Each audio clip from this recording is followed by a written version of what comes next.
Welcome back, everybody, to the NRG Series 5K. It's the modern event here in Ohio. My name's Anurag Das. I'm joined here by Julian Kneb. Looks like our match is already in progress, and we've got a pretty big doozy one. So let's kick into the feature match area right now to watch two of the best players, some of the best players in modern Magic here. You have Ash Johnson on the left playing Golgari Yawgmoth. And then looks like we're actually picking up our cards here. Perfect. Gives us time to talk about the matchup. You have Brian Coval on the right, established content creator playing 4-color Creativitiy. This is a matchup that these are archetypes that we've seen a lot of in modern lately.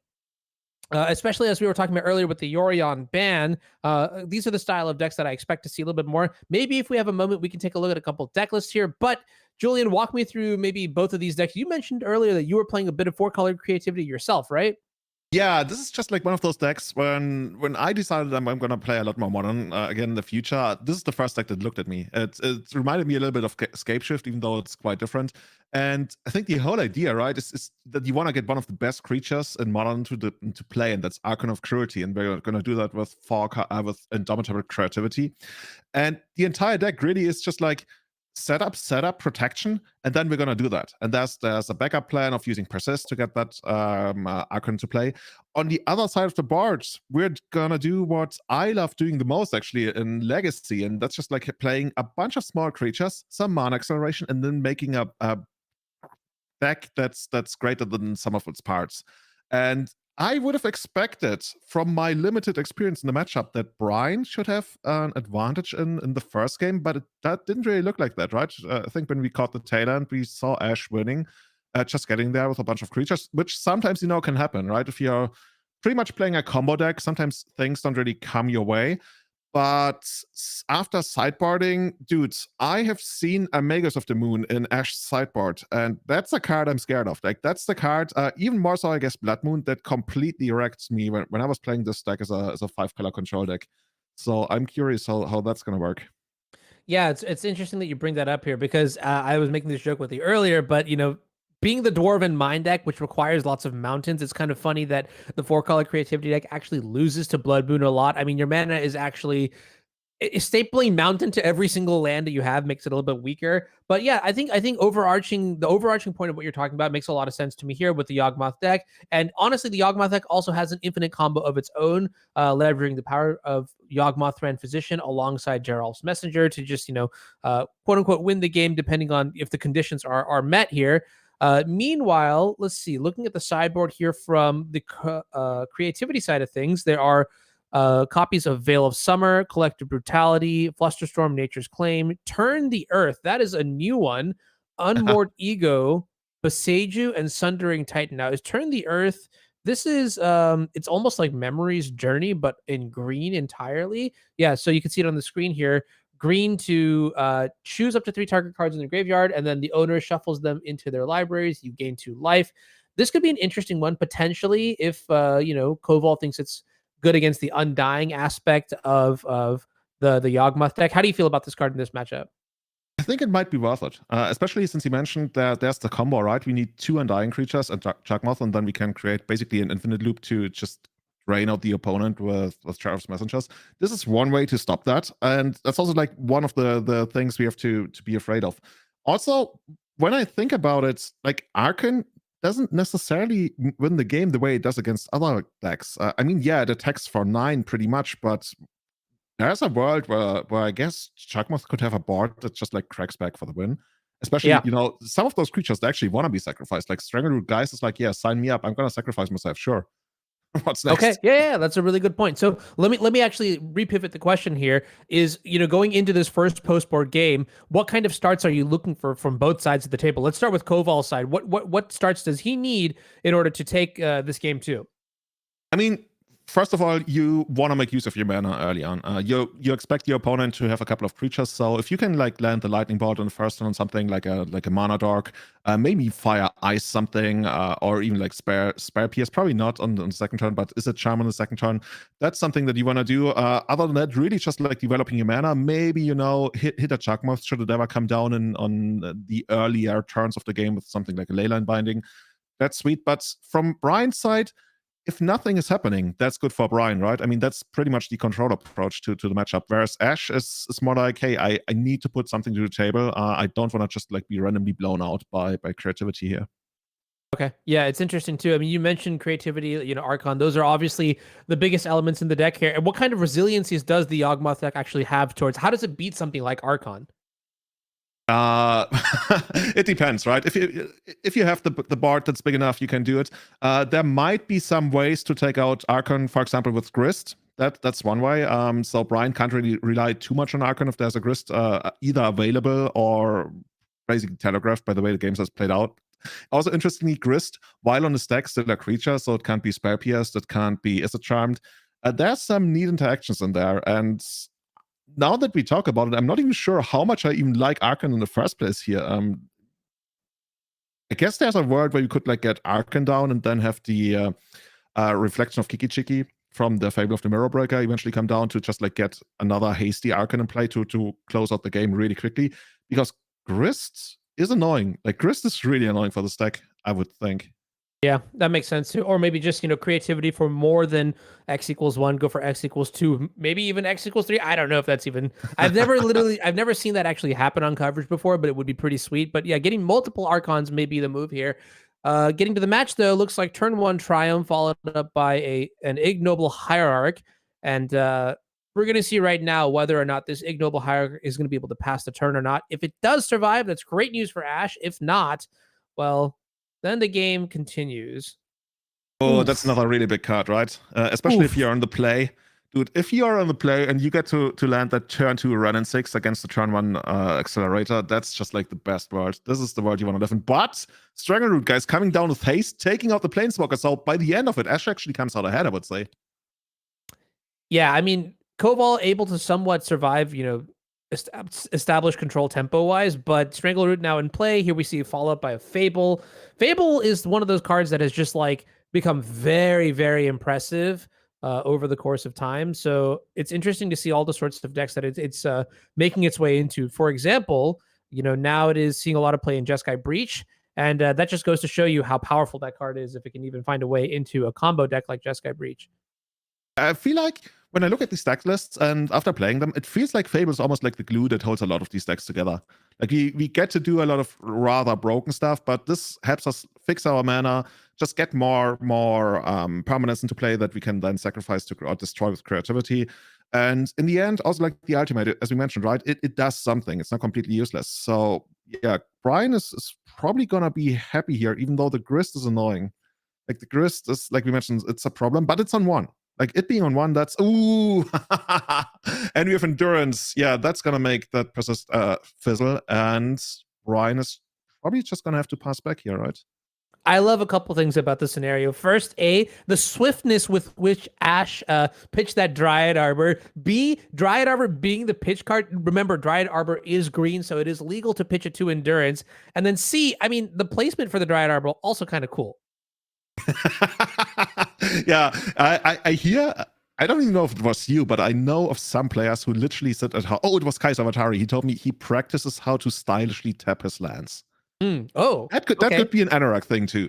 A little bit of cardistry, yeah. We're gonna see Leyline Binding take care of the Grist Hunger of Tides. And what's the follow-up play here? As it looks like we're getting a Dwarven Mine. Yeah, that's gonna give us another permanent to eventually maybe sacrifice. It's right now. I mean, if Brian has a Creativitiy, this I guess you just go for it here, right?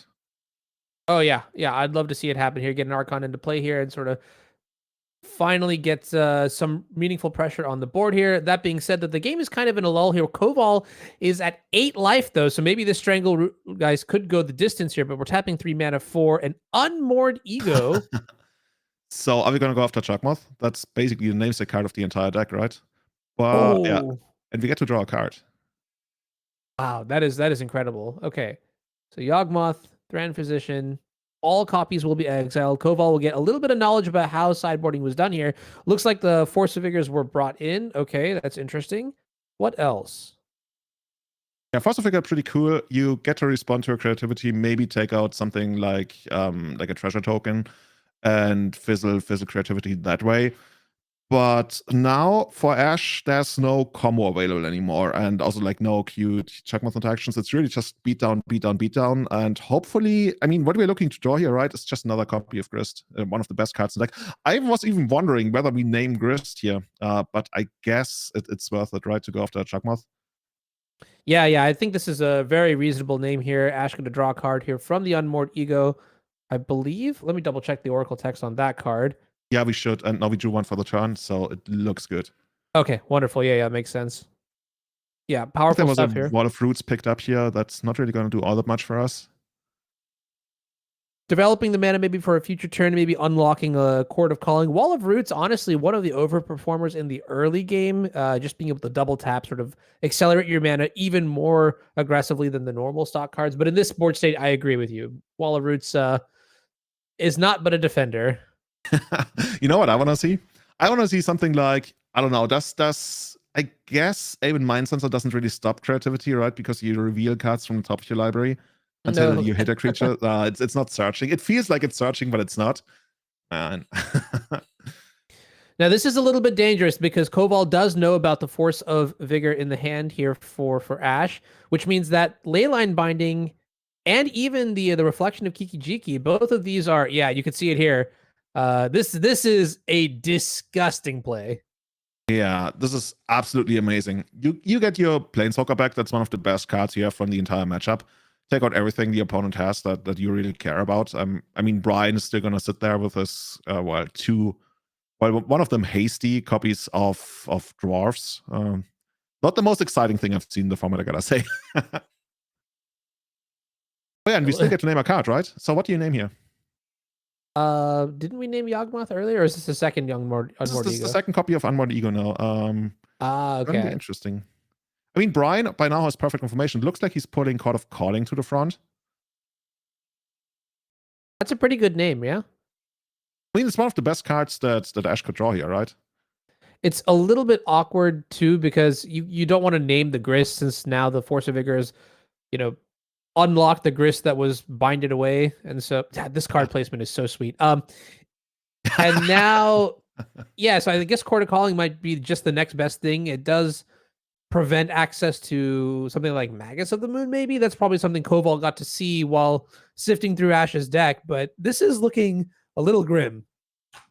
Yeah, Magus of the Moon is interesting card, right? We talked about it. There's ways for Brian to kill it, but he gotta have those cards. And if he does not, like his mana base is basically gonna be reduced to a mono red deck. And that's probably not how you win the game here. So yeah, Grist just does its thing, right? It seems so innocent and it doesn't really destroy anything and it really only just like makes extra tokens, but those tokens add up pretty quickly as we see Yawgmoth join. And yeah, at 5 life, Coval better have something now. And this is, I want to say it's not good enough, even though like the looting effect next turn might produce something. But at this point, I'm not even sure if an Archon actually is going to do it. Like if we get Creativitiy and an Archon from the top next turn, is that actually still going to win us the game, as considering that Grist is going to take it out anyway? Yeah, that's a little bit tricky. It's funny because I feel like what you would really want to do is find a way to give the Archon haste so you can also attack the Grist in the same turn. But it's going to be so much time before the Fable actually transforms into the Reflection and then untaps with access to its ability. So you're right. Like given the board state right now, I don't even know if Archon is that great. We'll have to leverage a couple other draws to maybe knock a couple points off loyalty off of the Grist here before we can actually push through in a meaningful way. Yeah, I was going to say maybe there's a world where we trade off creatures very aggressively and then get something like as many Archons as possible to make Ash sacrifice the Grist. But on the other hand, if we trade off our creatures, we are not getting a lot of targets for our Creativitiy to get more Archons. So we're kind of like in a really bad spot here.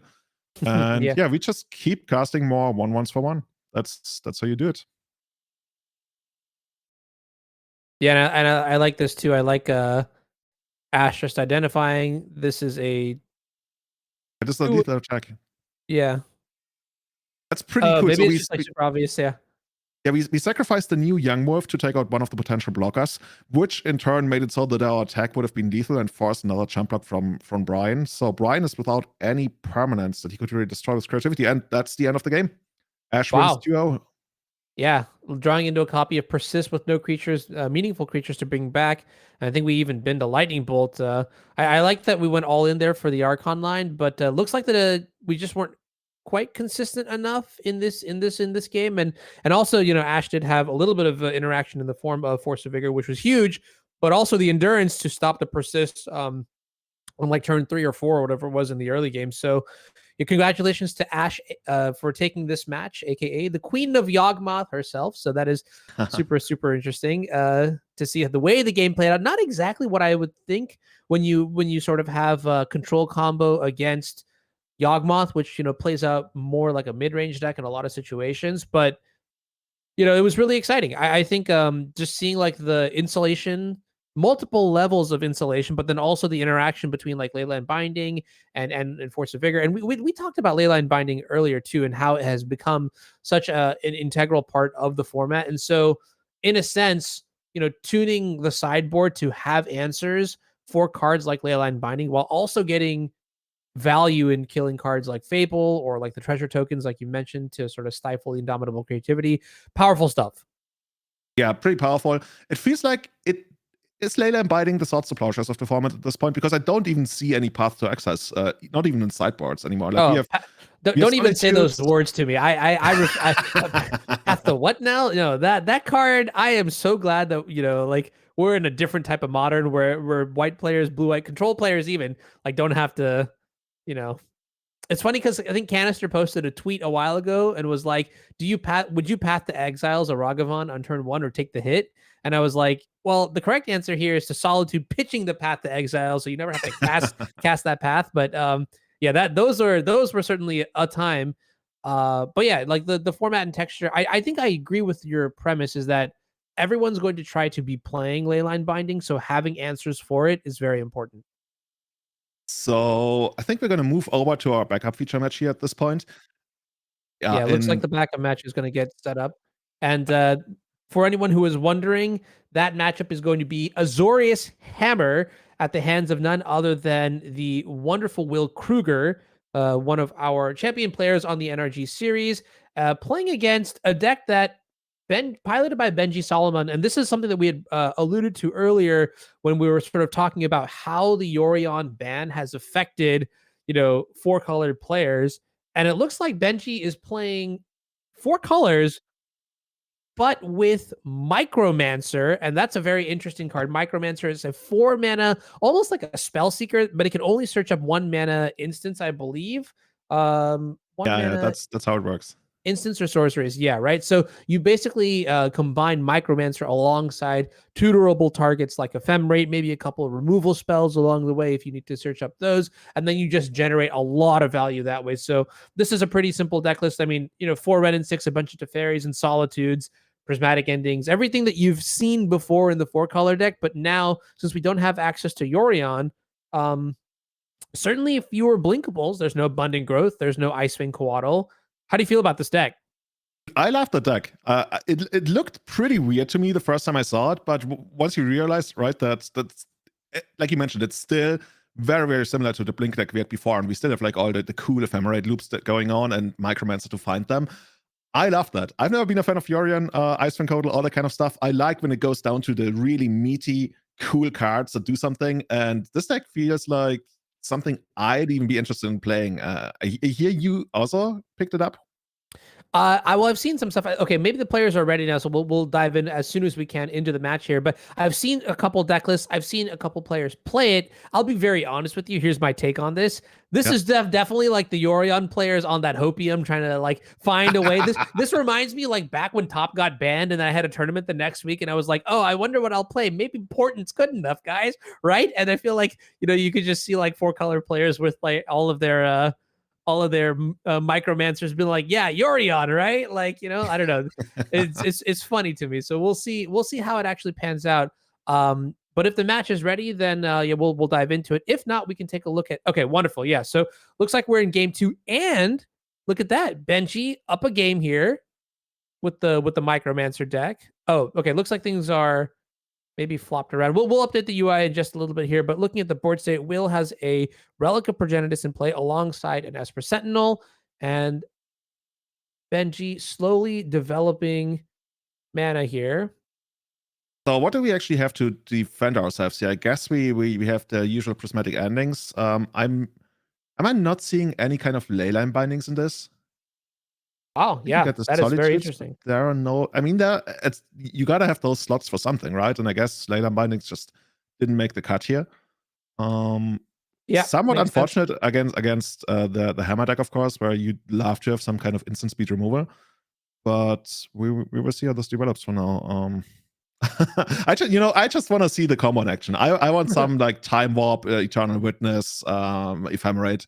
I want to see that happening because I keep hearing about it, but I rarely ever see it in action. So maybe it was like over advertised. Oh, wow, Oh and check man, this that out. feels so bad. Yeah, this is a Yeah. great sign for Will Krueger. Counterspell on the Esper Sentinel. Draw a card. Means there's probably a removal light hand here from the side of Benji. I mean, we're just pretty happy here, right? I'd say so, yeah. It's not the best kind of opening, but as soon as you start getting value out of your Esper Sentinels, and we drew at least one card out of the first one already, that feels pretty good. And that's probably going to be a Teferi Time Raveler, I would guess. 3 mana, not too many things we tap out here, main phase. So in terms of instant speed removal, there are 4 copies of Solitude, so there's a little bit of insulation there, but I think the general premise is that because you can't tutor up Leyline Binding with Micromancer, I mean, Leyline Binding is functionally 1 mana, but not an instant, and also 6 mana technically, like, it's like the Terminus syndrome, Micromancer won't be able to pick that one up, and I guess that makes sense, explains why this deck is built the way it is. Good call on the Teferi, though. That's going to come down on turn 3. Yeah. That's going to bounce that one. But that's also going to give another card to Will again, right?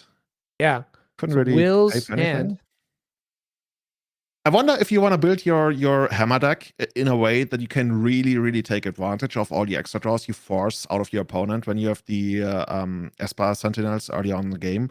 So you'd have some kind of like rather end game-ish stuff that's really gonna hammer home the win. Okay, no pun intended. What a nice. All right, so Inkmoth next is going to take down the Teferi Time Raveler here. Urza Saga going to come down chapter 1. And wow, take a look at that. Not redeploying the Esper Sentinel. What are we trying to do here? What are we keeping up here? Very good question. Spare PS, I guess. That might be one of the only cards you could actually justify. And if I mean, Spell Pierce, okay, so interaction, that's the first thing, right? If we're not redeploying our threat, that means we have something else to do. Interaction, Mana Leak, which maybe. I see 2 copies of Mana Leak in the sideboard. That actually could be a thing. And actually, you know what? Why am I not looking at 3? There's literally Mana Leak in hand on which side of the board. So if Benji's going to tap out for anything, really, it's not going to resolve. If there's going to be like Micromancer or Omnath, like Omnath would be the big target to hit here. Okay. But none of that. Benji able to sniff it out, just passes the turn, plays a Breeding Pool tapped. Saga going to go up to chapter 2. And this is kind of the position you want to be in here from the hammer side of things. Right? Yeah, especially since you're not up against any dress downs, right? So there's not really any good trades that Benji can make where you basically take out the entire fleet of construct that's gonna come out of the Urza Saga. So you'll actually have to fight them fair, and that's not something control decks like to do most of the time. Oh no, yeah.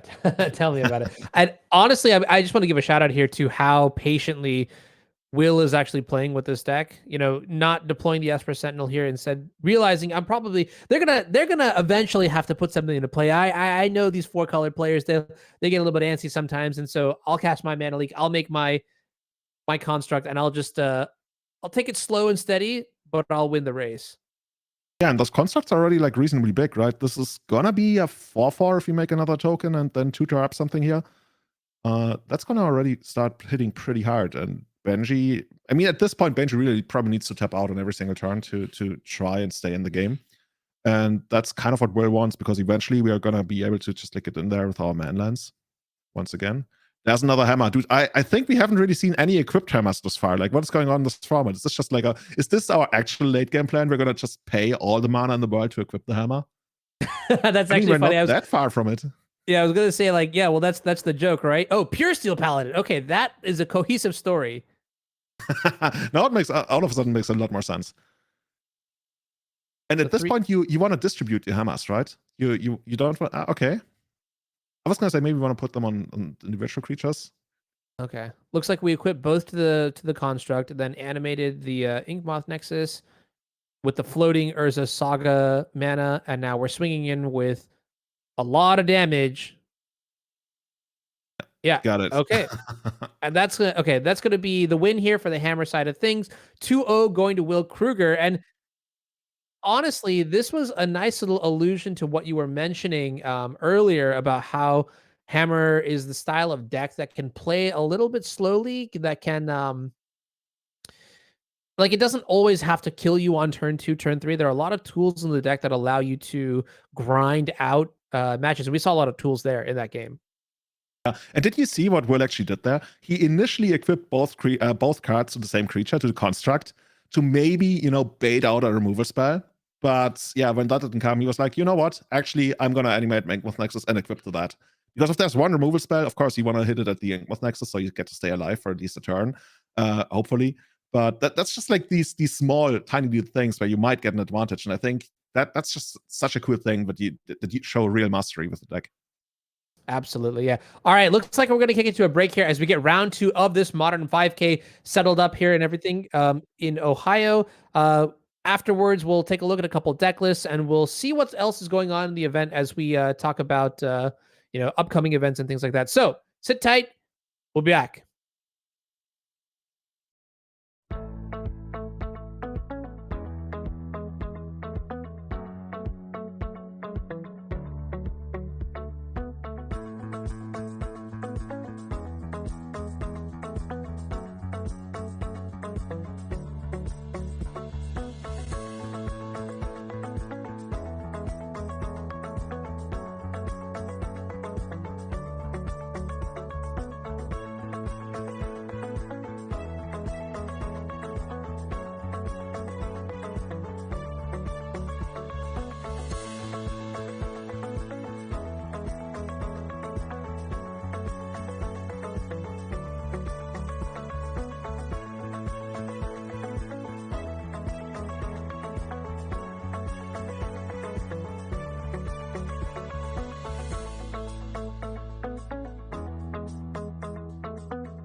All right, welcome back, everybody, to round two of the Modern 5K here at the NRG Trial in Ohio. My name is Anurag Das. Welcome back. I'm with Julian Kanab, and we are going to look at a pretty cool matchup here. We did see Yawgmoth against Indomitable Creativity in the first feature match, and now we're just running the gauntlet. So now we have, I believe, Don Delozier against Adam Wasburn Moses. Don playing Izzet Murktide, Adam on Golgari Yawgmoth. Talk to me about the matchup a little bit. I mean, we're pretty familiar with both of these decks. At this point, Izzet Murktide being the tempo deck of the format, Yawgmoth being the mid-range black-green control combo deck of the format. Julian, who's favored? I literally can't tell you with any certainty yet. I feel like traditionally the deck that's a little bit more mid-rangey would be Yawgmoth, but should have the upper hand in a matchup like this. On the other hand, there's Murktide, and Murktide can just be completely dumb and run away with any kind of matchup if you get it early on while the opponent is like not prepared for it. But I would be somewhat more on the Yawgmoth side of things. But what do you think, Anurag?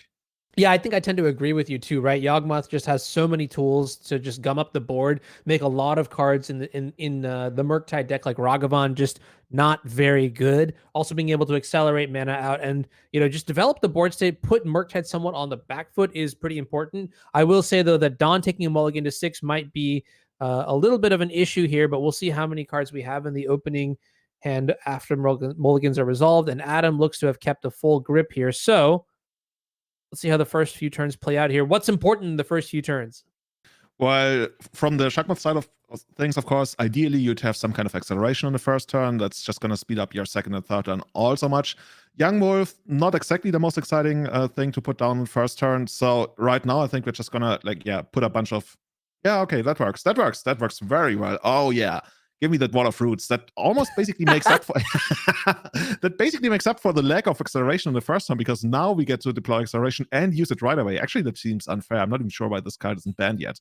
But yeah, we assembled our army of wolves, and looks like we are not even willing to trade the first wolf to potentially take out the Dragon Rage channeler.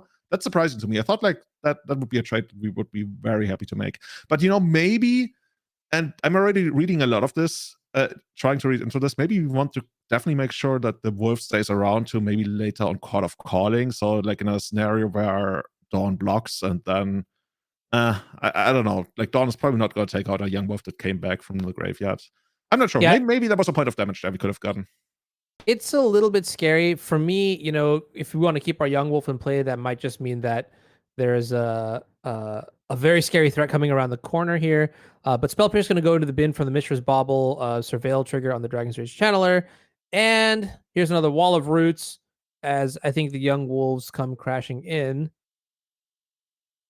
Yeah, and from what I understand, there's no mass removal to be feared in the first game, at least. We can just like deploy our entire hand. And from here on out, from Erden's side of the board, it's literally just attack with my creatures and slam down whatever I have, I would guess. I mean, there's some Court of Calling shenanigans where you might do it at the opponent's end step. But from this point onwards, Adam is just going to draw something and smack it to the board. And yeah, Dawn, you got to deal with it. And I mean, I'm always scary of a big Murktide coming down, like I mentioned earlier on, but not yet ready to be deployed, even though the Dragon Rage channel is probably going to be working overtime to fill up the graveyard. Yeah, I mean, Adam has one card left in hand here, which is a pretty good sign for Don, because if this is the board state, 3 mana dorks and 2 1/1 young wolves, I think we're actually pretty happy with how much damage we're taking, and may actually get enough time to stabilize, as we see a copy of Brazen Borrower in the hand here. Misty Rainforest getting surveilled into the graveyard. Same with this Fiery Islet. And now consider drawing a copy of Murktide Regent. So maybe we'll be able to turn the corner on this super fast here, as we load our graveyard up with instants and sorceries and put a very scary Halloween spooky Murktide Regent into play. Yeah, but it looks like Dawn is just like dedicated to milling herself. It's just like, you know what? Let's just like put all the cards in the graveyard. I don't want any of those. Yeah, another consider hits the graveyard here. It didn't actually rephrase consider. Isn't it like a new keyword ability by this point? I think yeah, surveil is now like one of those evergreen phrases, and so yeah, I think if consider did get reprinted, we would see the new text on it. But But yeah. Like at this point, right? You have the Murktide in hand, and the only thing you really want to be doing is loading up that graveyard to facilitate your dragon as much as possible, so that you can sort of just like close the game with haste. Yeah, I mean, at this point, there's even a world where we could get a dragon down. Adam is somehow able to deal with it, and then we just make a second dragon. Our graveyard is so big by now. That's a very real possibility. And then Right. Adam would need to rip again. I mean, that's already assuming that we have two Murktides on downside of the board, and that Adam has at least one answer. But I would guess something must come out of Adam here. I mean, I always say, think about why your opponent kept the hand. And Adam, I don't know whether Adam kept the hand on what we're seeing on the board right now. Maybe, maybe not. I would think the last card would be pretty good here. And as I say that, he's probably going to just play a land next turn and pass. Let's see. Yeah, it's interesting because I feel like the way this game is playing right now, and maybe just how the game plays in general, which is probably why we didn't see Dawn deploy the Murktide that she drew, is that there are very few critical key cards in the matchup, and we want to hold up our counters for those cards. So like Court of Calling, Yawgmoth itself, Eldritch Evolution. In game one, those are some of the cards that do matter.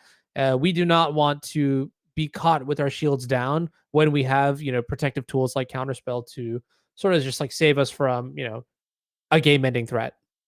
Yeah, what's kind of cool from Adam's side of the board here is he has some pressure, right? And he's ahead in the damage race. And Dawn will be forced to tap a potential blocker like every single turn, just because of the claw. Do we have a proper name for that when you have to attack every single turn? I think that needs to be keyworded as well. So anyway, Adam doesn't even need to necessarily resolve anything here. He can just like sit back and attack, while it's on Dawn to really make something happen here. Otherwise, the damage race is going to go in Adam's favor. Yeah, absolutely. And I think the balance here is finding the sweet spot of when to deploy the threat, but then also when to, but also while holding up, any sort of defensive measures that we need to make sure that the game doesn't get taken away. And so we'll see what the follow-up play here is. I think Dawn was tempted to cast Dress Down on the end step there, but instead elected not to. I thought I also saw something like a petty theft in Dawn's hand. I'm not sure. Yeah, Not Brazen Bar, another card in the hand there. But that's interesting. Not playing the Dress Down there. Do we have enough mana to cord for something spooky here? 1, 2, 3, 4, 5, 6, 7. Yeah, we actually do. We have exactly enough mana left open on the end step for cord for Yawgmoth. So very heads up play here by Dawn. Not even choosing to act on Adam's end step. Yeah, I like that you keep calling it spooky. I think that also should make that an official keyword. Like, this card is spooky. It's not something you want to see. But yeah, from Dawn's side of things, like development wise, it must be pretty frustrating that basically she has wasted her mana for a couple of turns, right? She has like all these reactive spells, but Adam is just sitting there not presenting anything that requires any kind of reaction. Adam is very happy to play the game that we're currently playing. And at some point, I mean, that's the beauty of playing something aggressive against somebody who at least assumes the control role right now. You get to put them into a spot where eventually they have to tap their mana on the main phase. And that's usually where you start draining Hellfire on their board. And we might see that happening starting with this end step even. Yeah, I was about to mention that there's this delicate balance, and we're slowly, our life total is dropping enough to the point where maybe we just do need to accept that we lose to a certain card, take the risk here, and that's exactly what Dawn does, casting Expressive Iteration, finding that fourth mana, and now we get to play Murktide next turn while holding up Counterspell, and now I think we might be coming closer to stabilizing, and as soon as I say that, Strangleroot Geist in the combat zone.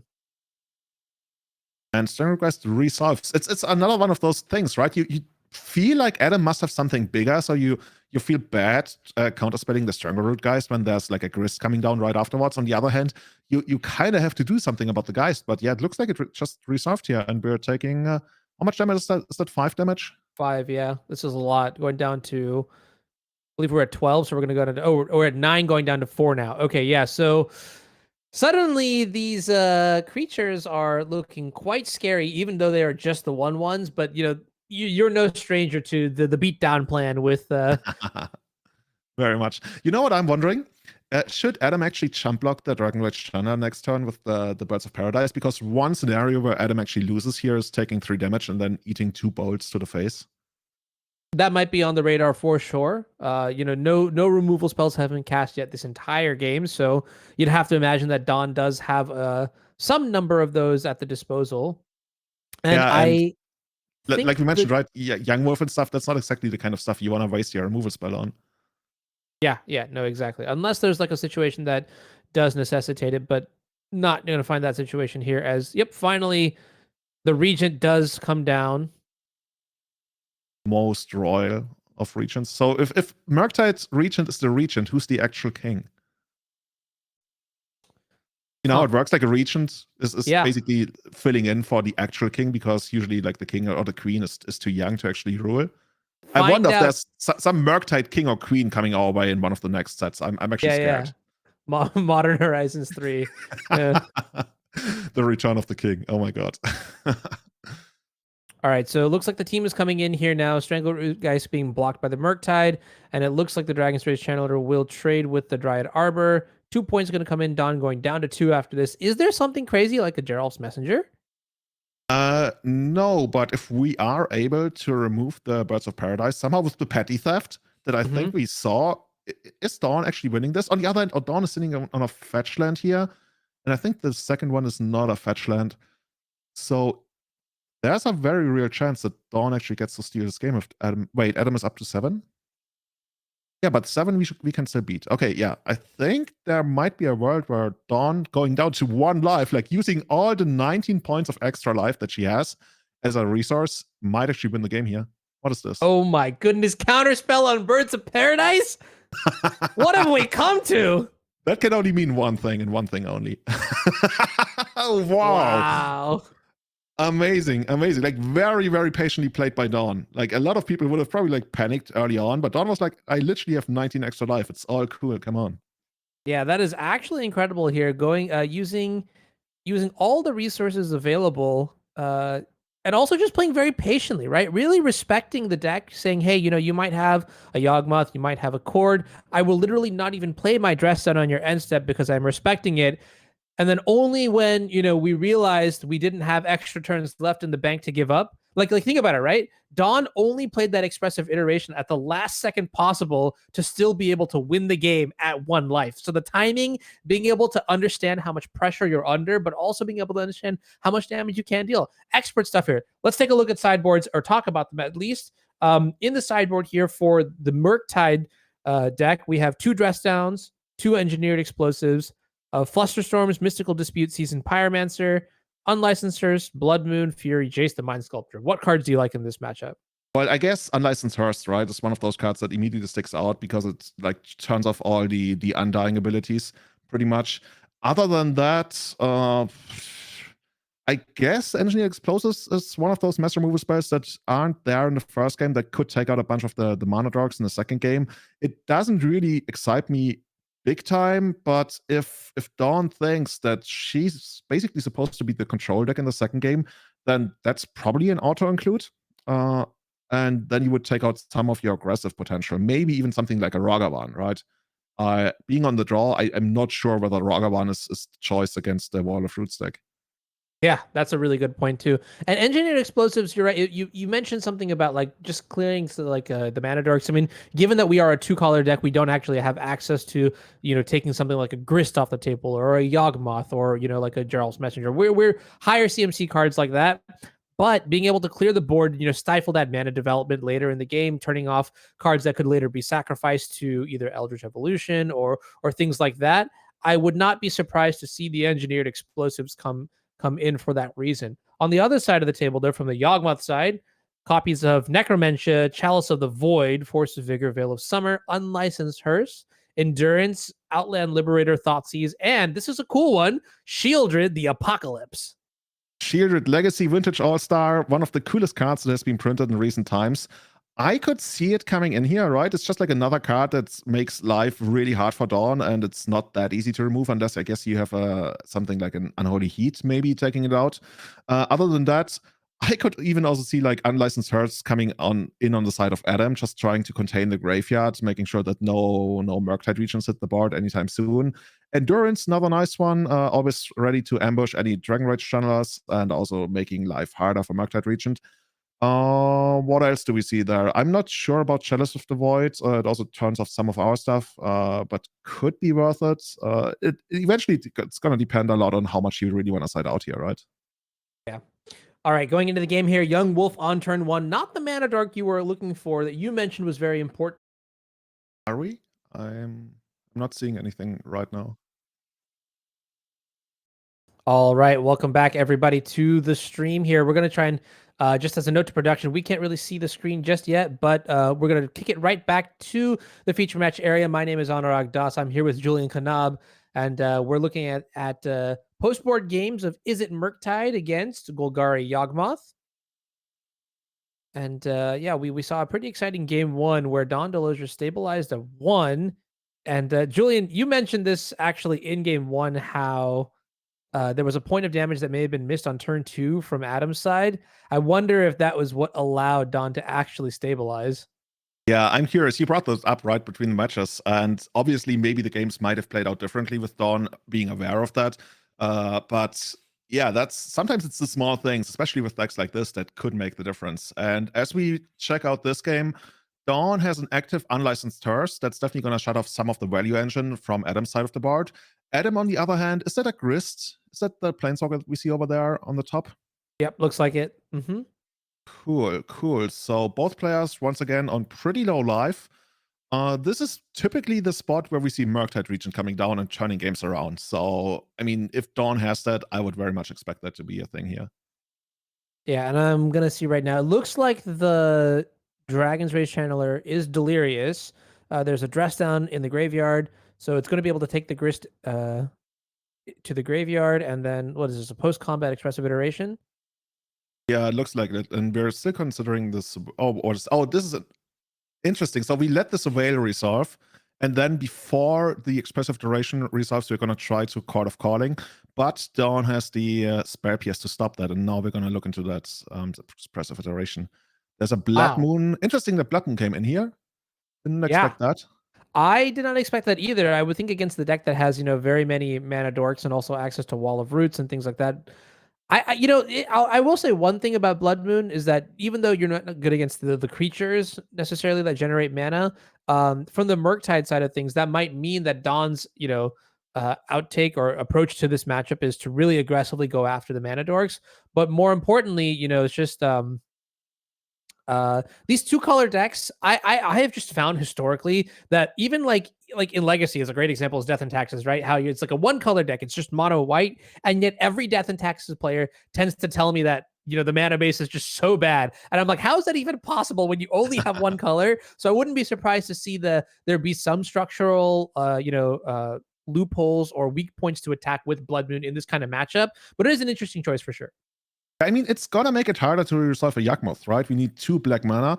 Adam only has a single basic swamp, and the only other sources are creature-based, and I guess something like Court of Calling or Eldritch Revolution. So there's ways for Adam to still get Yawgmoth into play, but it's certainly gonna be a lot more annoying on a Blood Moon, especially if you're gonna bring in some of the mass remover spells like Engineered Explosives that we talked about. So, Yeah.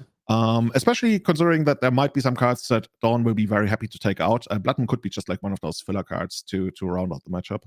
Speaking of disruptive elements, check out this one. This is Fury pitching expressive iteration, basically clearing the entire board here from Adam. And you can see, just, putting down this Verdant Catacombs into play. One card left in hand. Don is in total control of this second post-board game. I like this. So this is basically your 7 mana disruption spell. What does it disrupt? It disrupts my opponent. My opponent's ability to play the game, to continue playing the game. That's pretty much what it looks like here.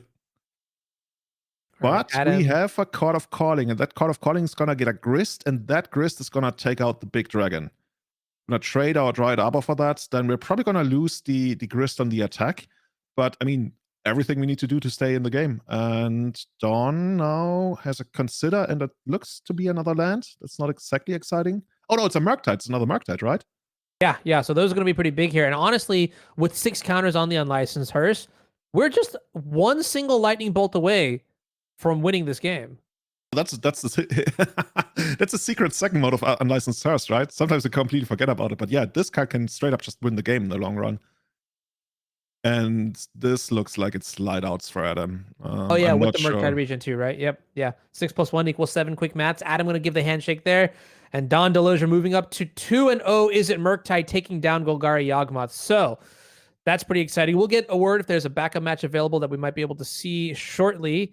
Yeah, but that's actually kind of insane. You know, the first game, honestly, to me was more of the just like a masterclass of like balancing, you know, what you have available to you. As a recap, in that game one, Don, for the first like 3 or 4 turns after deploying, you know, Dragon's Rage Channeler, simply didn't cast a single spell. Held up counterspell, held up answers, held up any sort of disruptive element that, you know, she possibly could until almost the exact last second, where if she waited one more turn, she would have died to literal beatdown. We saw Dawn stabilizing at 1, and I really have to commend, you know, that sort of discipline coming out of the Murktide side of things.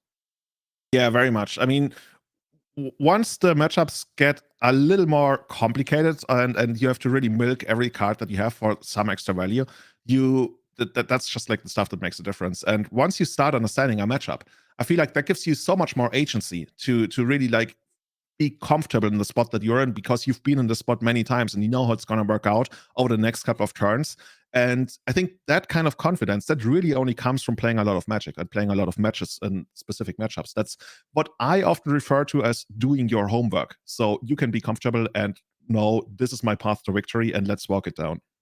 Yeah, no, absolutely. And I will say, though, you know, that turn 2 Young Wolf in game 1 that didn't attack when the Dragon's Rage Channeler was played as a potential blocker, I really don't know if that could have changed the, you know, how that entire match played out, whether we would have a game 3 or not. It's one of those questions where you're just like, I'm sure Adam's going to come back and watch the VOD and just be like, dang, could I have actually stolen that game, you know, before Don was able to stabilize and things like that? But you know, that is just Magic. That is how it is sometimes. I'm sure there was a reason for not attacking there, and those kind of calculations, they matter. They matter a lot. Yeah. So, Anorak, let me put you on the spot. Uh-oh. If you had to play a modern tournament tomorrow, a really, really big one, what's your 42. choice? What's your pick? Oh, okay. Yeah, I would. So I was thinking about this a lot, about like what deck in Modern I would be playing now that Yorion is banned, because before I was seriously considering, um, you know, buying into the 4-color train and things like that, and now it's definitely Underworld Breach. And Mhm. so we're actually getting word here from production that our backup match, unfortunately, because of the technical issues we ran into earlier, that we may not be able to showcase the backup match, but we'll try to figure that out. Yeah, but I think Underworld Breach is one of those decks that is. It Mhm. reminds me of KCI in the sense of like how powerful it is. I mean, obviously, you know how strong Underworld Breach is, having played it again in Legacy, right? Like you're the last person who needs an intro for it, but the fact that it's legal in Modern and lets you, you know, just do such like crazy broken things for ridiculous mana costs, to me is what makes it fundamentally just so absurd, right? Like Breach, Grinding Station, and Mox Amber. That's 4 mana. And yeah, I remember back in the day when like the thesis for Modern was like, we don't want 4 mana, 4 turn 4 kills or whatever. And this can do it even faster than that. So it's a good deck. Yeah. I like it a lot. Yeah. I think that whole rule kind of went out the window pretty quickly. Remember the first Pro Tour? Oh you, my you goodness. remember Pro Tour Philadelphia 2011? Did you watch Blazing that? Shoal. Yeah. Yeah, like all the broken stuff in the world. And I think that's, I mean, to me, it had some kind of charm to just see people go at it and break it Mm. every which way. And I think that's also part of the nostalgia people have for that. I think there's every once in a while people have some kind of like modern unchained, modern unbanned tournaments. Have you seen some of those where people just Yeah. like try to relive the madness that has been early modern? Yeah, I think I remember watching Aspiring Spike play the Phoenix deck in Canister's no ban list Modern event, and I will say that was quite absurd. I mean, Treasure Cruise, Gitaxian Probe, and Arclight Phoenix seemed like a match made in heaven. I think there was also like copies of like Demi-Lich as well, so that was kind of crazy. But yeah, I am excited. I also got the same vibes when Pioneer first came out a couple of years ago, how they were just like, hey, here's a clean slate. We know we don't want fetch lands, but after that, take it away. And then very quickly, certain cards were banned, like Smuggler's Copter, Veil of Summer, things like that. And so, yeah, I don't know. Exciting stuff. Gonna double check with production just to see what the status is on that backup feature match, whether we will be able to showcase it. Okay. Looks like unfortunately we will not be able to showcase that match. So we're going to take a quick break here, and we'll be back in a little bit with more modern content here in Ohio at the NRG series.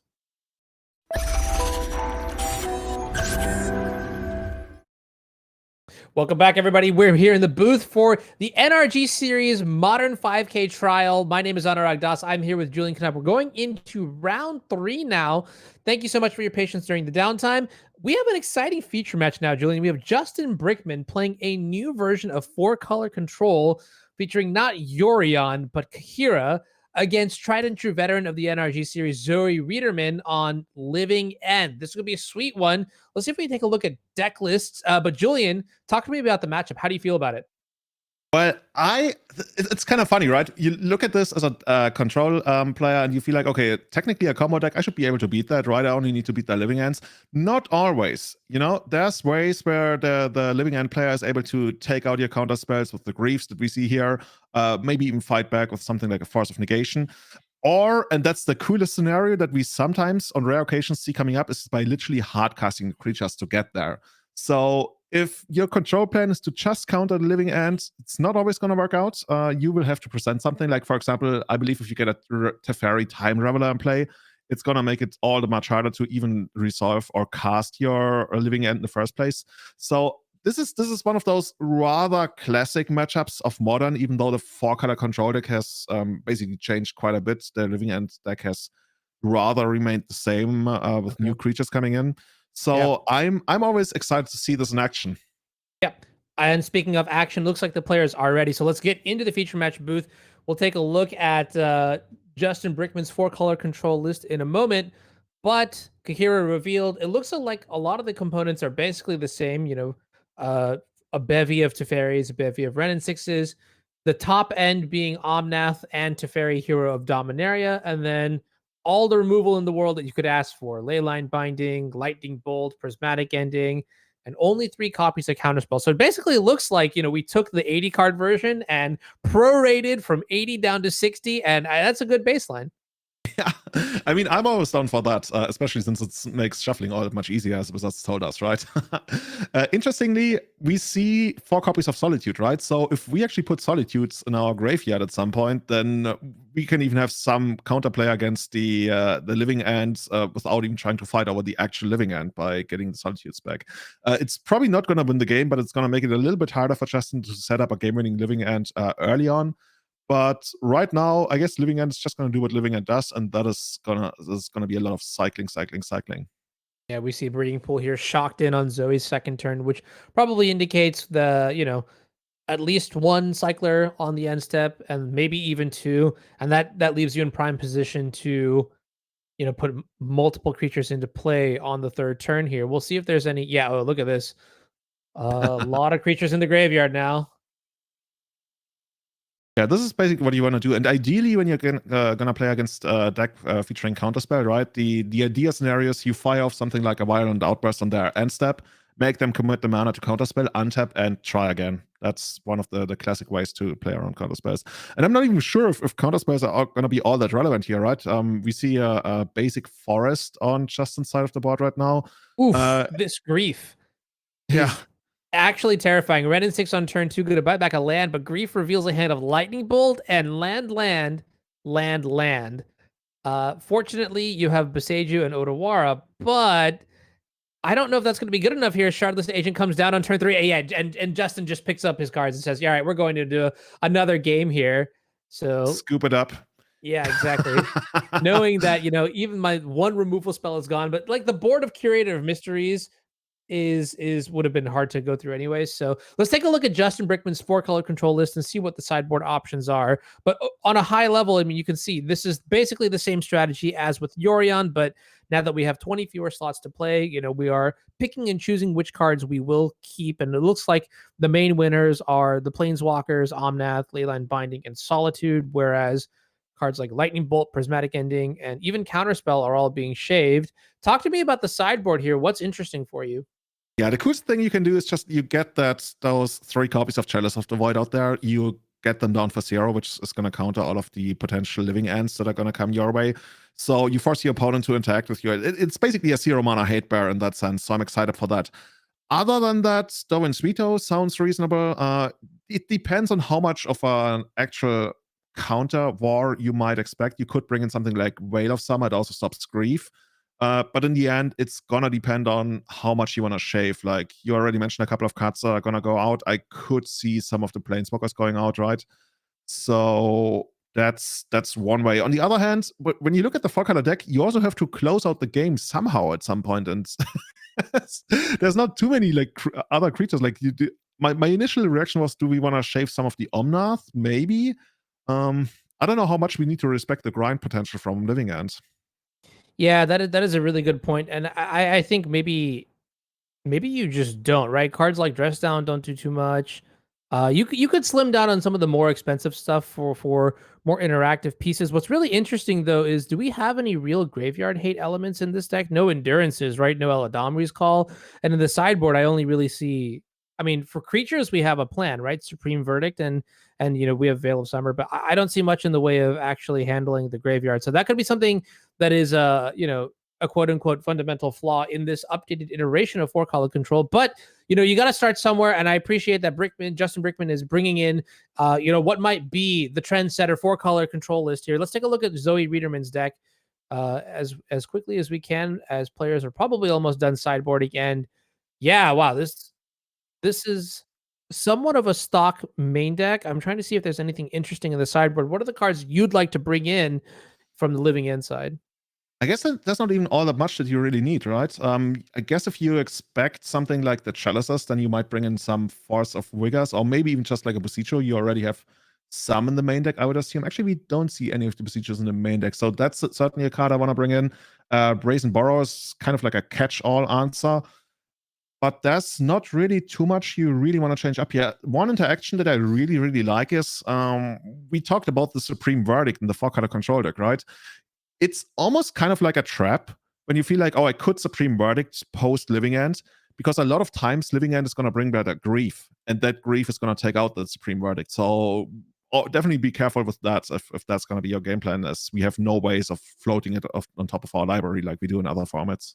Yeah, I would also say cards like Foundation Break are very good against Chalice of the Void, and even something like Subtlety is something to think about going into the post board games when your opponent knows, like, you're playing a Cascade deck. Cards like Teferi become that much more terrifying, and so having access to something like Subtlety is a question that I'm sure Zoe already knows the answer to, but we'll find out shortly how the sideboarding process goes. And then the trick is also like figuring out, if you're boarding in all these creatures, what are you allowed to board out? And it seems like that is the hard part here. Maybe you just like are laterally swapping certain cards like Brazen Borrower for something like Foundation Breaker. I'm not sure how you'd make space for things like Subtlety. Maybe some of the weaker cyclers can be shifted out in lieu of cards like Subtlety that give you a little bit more interaction. But then it's also tricky because you want to make sure you have enough, blue cards to pitch for Subtlety and things like that. A lot of nuance, basically. And okay, perfect. We're into the game here. The first post-board game here. Justin Brickman. One more question, Anurag. Do you think the 4th copy of Living End is going to come in? I guess that's there for like the rather grindy matchups where you want a Living End as many times as possible. Yeah, I mean, honestly, the last copy of Living End also could be good against like the second Supreme Verdict. Like, let's say your board gets cleared and then it gets cleared again, having extra copies is not a bad thing to have. Yeah, and I mean, I could even see a game developing where you literally just suspend Living End on the 4th turn, and then you watch it tick down, and the opponent has to do something about it. Ideally, one of those cards that like probably is going to give you the best counterplay. You already mentioned this Teferi, Time Reveler. So you're probably spot on here, right, on the subtleties, because we really need to deal with Teferi. Otherwise, our deck is going to be in big trouble. Yeah, I mean, that assumes there are no black mana sources in the deck, so I don't think you're going to be able to actually suspend Living End. Oh, there are no black mana sources? Yeah, look at me. It's one of those weird things, right? Like I the first time I learned that, I was also like, wait, what? Okay. But a Living End is just so powerful with all the cyclists and stuff that it's actually just worth it. So We'll see Yeah, here. good Justin's call, on good a call. mulligan to 6, so the game is not. I expect Justin to have mulligan 2 interaction, and we see it here already. Chalice of the Void on 0 on turn 1. That gets force of negation with the swiftness. That's basically the best way to deal with it. You really want to get rid of that card. Other than maybe you already mentioned, right, Foundation Breaker, that's another good card. Also put something into the graveyard. But for now, we have to see what both players are up to. Justin fetching here.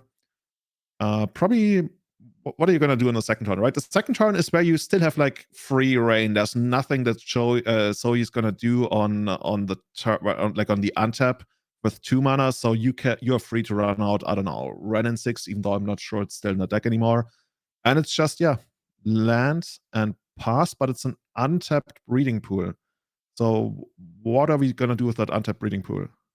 If I'm in Zoe's seat right now, I think that's a red flag for something like Counterspell. Otherwise, well, let's see here first. Does Zoe actually have a second land? That would She's be definitely digging. okay. Street I think I Race, see a Born copy of Deeper? Steam Vent, so I think we're actually okay. Not the end of the world here. Street Wraith That's getting gonna come into play cycled. tapped. Okay. All right.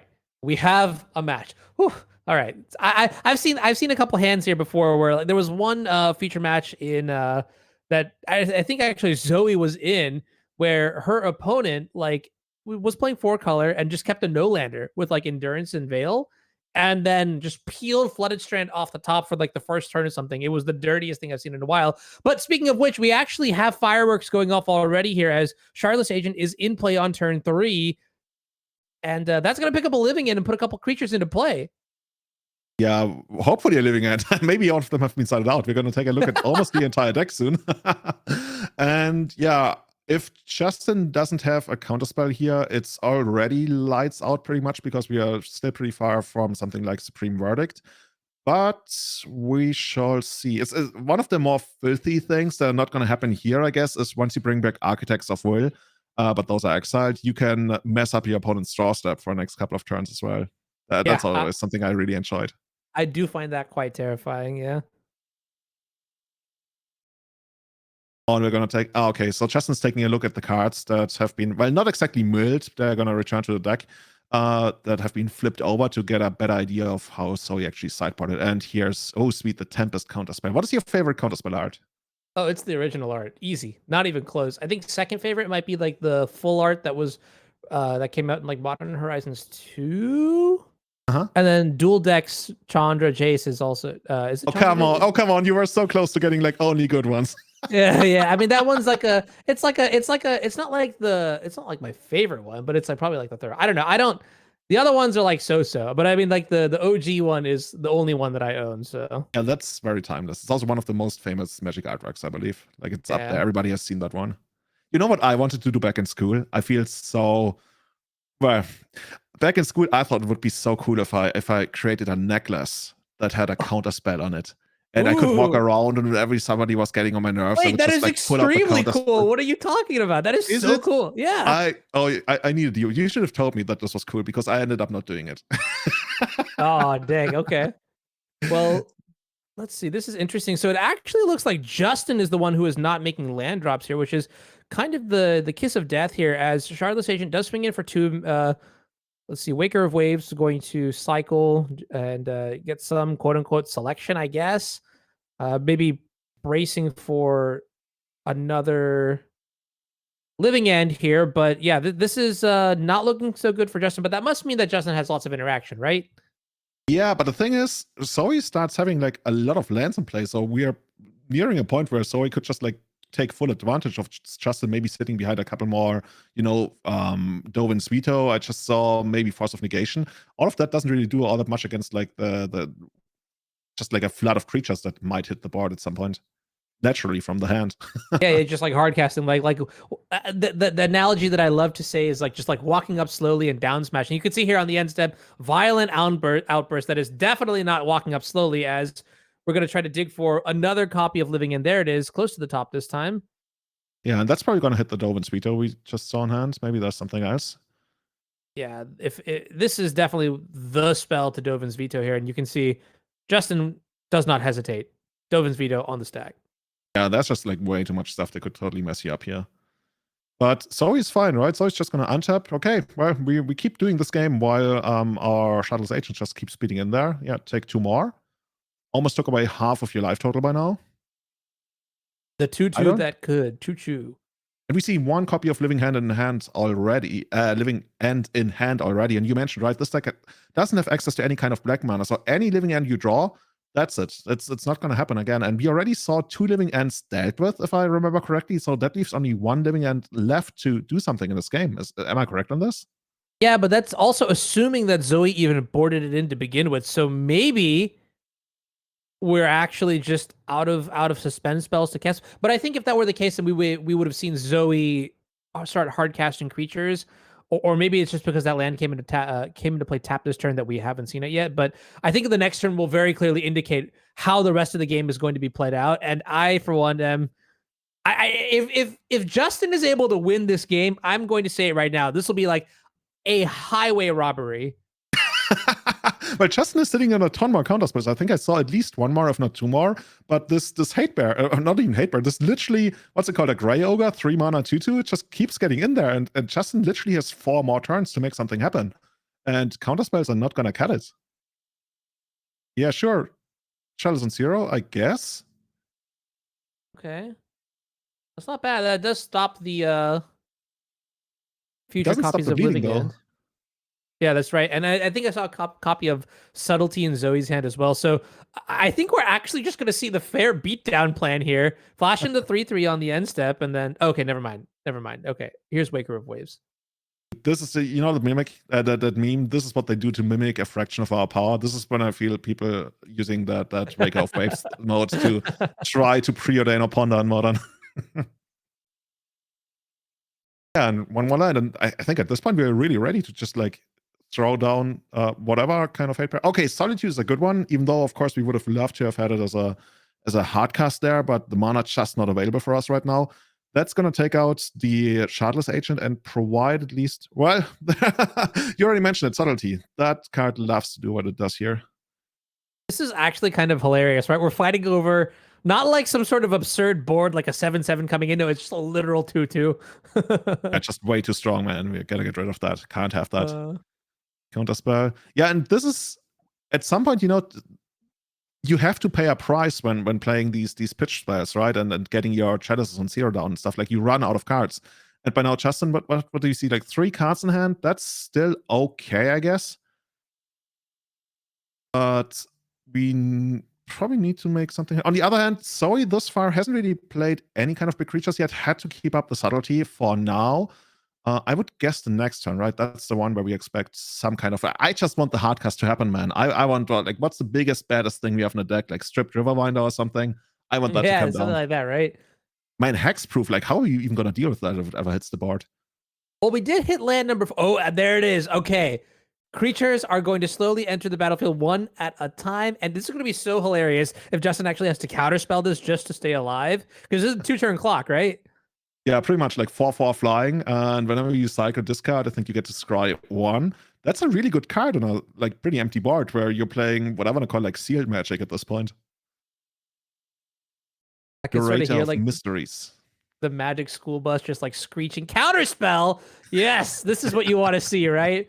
Pure, just like a back and forth slog, limited magic in Modern. And oh man, we see the Otawara come down. That indicates to me that we really want to build up to Stripped Riverwinder mana. Otherwise, the Otawara would be like pretty cool to maybe get rid of a blocker or something. No, we will actually build up to 7 mana here, and that's what's available next turn for Zoe. And the Riverwinder might actually become a thing.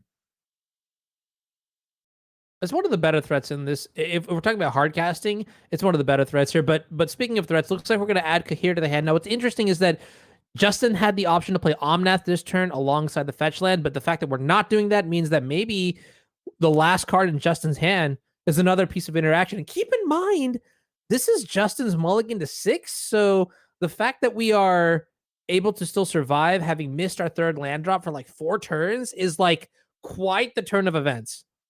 Yeah, definitely a testament to the existence of all these pitch cards that came into Modern quite a while ago. I think we used a Force of Negation early on to stay alive, and now we basically are guaranteed to. Well, I was gonna say guaranteed to keep our Chalice on 0 in play, but this might actually be just like a hard cast. Yeah, this is just gonna get an attack for 3 life. That sounds.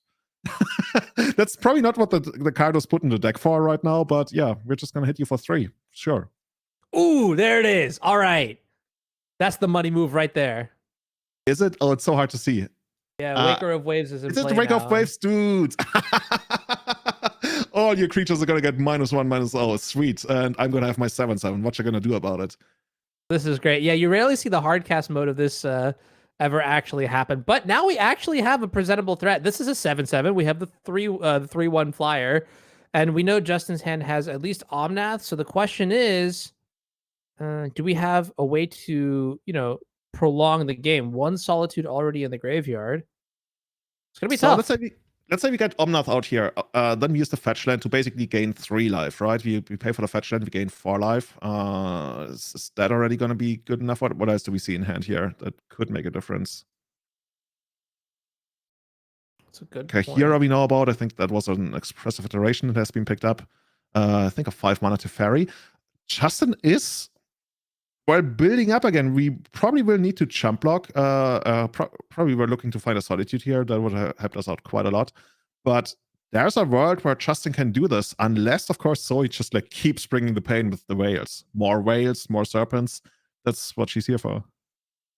Yeah, it's awkward, very awkward, because we're at 4. So even if we gain 4 life, the fetch land means that we go down to 7, which means the Waker of Waves is lethal through the life gain, which it just unfortunately makes the Omnath have to block. And now you can sort of see Justin elbow on the table. I've been in that position many times myself, just unsure what the best play is here to stabilize. We need that other land to gain a little bit more life, to get another draw step, maybe. And if not, yeah, Layla Embiting would be sweet here, right? I would guess we could cast it for just 1 mana, given all the lands that we have. Yeah, but doesn't look like we got that. The hand looks like it has a lot of value, but usually when you end up in situations like this is exactly the reason why you try to not miss your early land drops to cash on your value before you need what you're ever gonna get out of it. So yeah, we might lose the game with a bunch of value in hand, but just not enough time to actually cash it in. wait a minute. I think I saw a copy of Leyland Binding in the hand. Oh, is it? That would be big. That's gonna buy us an untap on the Omnath, and that could completely. There it is. Yo, dude, this card is so good. Check it out. And this is basically where Zoe's sitting on maybe a Force of Negation if she has it, but if she doesn't, that could be the game. Yeah, I mean, I'm already like reaching pretty far into the future, but assuming that there's gonna be no more living ends available and Omnath being as good as it is, this is something. We see a violent outburst in hand, and if it's not getting cast here, well, I guess the Chalice of the Void is also like stopping us from doing anything like that in the first place. But let's see. The 8th land, 9th land, even That's maybe. not where you want to be. That's a lot of lands in play here on the living end side. Yeah, I guess we could. Wait, how does this work? Justin is down to 2. What am I missing here? Oh, after the attack. Okay. I thought Brazen Burrow had not yet attacked yet. Okay, cool. So yeah, now we get to use make full use of our Omnath, especially if we had a fetch land that we might find of our expressive iteration here. Justin's still trying to figure out what's the most efficient way to use them. Like in a situation like this, you really don't want to lose the game just because you tapped wrong, and then you find the answer that you thought you could cast but can't. So what you have to respect here is something like dealing with the Chalice of the Void at the end step and then having a violent outburst right away. From what we have seen, Zoe only has the violent outburst. We haven't seen a way to deal with the Chalice here, or even assuming that we have the 4th copy of Living End in the deck in the first place, of course. But this, I'm not sure. This might be headed for another game pretty soon. Oh man, yeah, you know when the control player picks up the card and is ready to punch in with the clock, he's like, "All right, checking my laptop. You said I'm at 6. All right, attack." That's when my heart normally drops from the other side of the table, and I think we finally reached that point here. 6 life here, gaining some from the Omnath, and And the only way to get out of this, really, I guess, at this point, is to try to find a fourth copy of Living End and a way to deal with the chalice. We have access to the fourth copy if it's in the deck through Violent Outburst in hand. I guess we could use Violent Outburst to just like give +1/+0 to our attacking creature here, but that alone is not going to do it. Yeah, pitching maybe the last Living End to Grief to make way for which card? Oh, we'll Oh, find nothing. out next time Oh. on Dragon Ball. Oh, sorry, wrong show. I thought this Grief was going to come down to make way for something really big that we want to resolve here, but no, it's, oh my god. Oh yeah, sorry, I think at this point, yeah, we're maybe just going to go to the next game. Let's see. Well, now Brazen Borrower is in the hand, so we could actually petty theft the Chalice of the Void if we draw something like I don't know how we're supposed to get rid of the Teferi though, like I don't know. Yeah, Pray one time that there's a Dryad Arbor registered in the 75 and fetch it. I'm reaching here. Oh, actually, maybe a second copy of Odawara. That could actually be an out if that's in the 75 somewhere. I don't remember we have seeing two it copies. though. We have two copies. One is in play. Okay. The other one could still be available. But we need to have our draw steps go our way like every single turn from now to even try and fight back against like and on top of that, Justin still has like 3 cards in hand that he hasn't used yet, so that might also have something to say. And we pack it up. Yeah, game 3 it is. Okay, yeah, I think that makes a lot of sense. Save up mental energy, save up some time, and what's interesting to me, I think, is that might let us know that Zoe didn't actually board in that last copy of Living End. You could even see it in the sideboard there. Foundation Breaker is also going to be coming in, going into this third game here. Looking at the sideboard again, it's 1 copy of Brazen Borrower, the full playset of Endurances, 2 Foundation Breakers, the full playset of Subtleties, 2 Force of Vigor, the last Living End, and 1 Beseiju. So we talked about this earlier. Julian, walk me through once again some of the cards that you liked. And now that we've gone through game 3, what cards do you expect to see, or how do you think sideboarding changes? Yeah, we already saw that the Foundation Breakers are going to come in now for the third game. They weren't there in the second game. Subtleties are probably going to stay in fourth copy of Living End. I could see coming in. But of course, that could be some kind of confirmation bias on my end, where it's like, oh, see, we lost because maybe we didn't have the fourth copy available at the right time, so maybe bring it in. Other than that, second copy of Brazen Borrower makes a lot of sense. Allows us to pressure Planeswalkers, allows us to bounce Chalice on 0. And probably the Beseiju. I don't know. I kind of like that. It's basically an uncounterable way to deal with Chalice, so I could see that one coming in as well. I think I agree with you on there, especially like in a matchup where like you don't necessarily need something like the basic forest or whatever. You could just like laterally upgrade it, things like that. So yeah, those are all good. Let's take a look at the 4-color control side of things. So we did see a couple cards come in. We did see Dovin's Veto. We did see a lot of counter spells, and it seems like Chalice of the Void as well. It seems like Justin is putting a much higher priority on fighting on the stack than anything else, and that does make sense when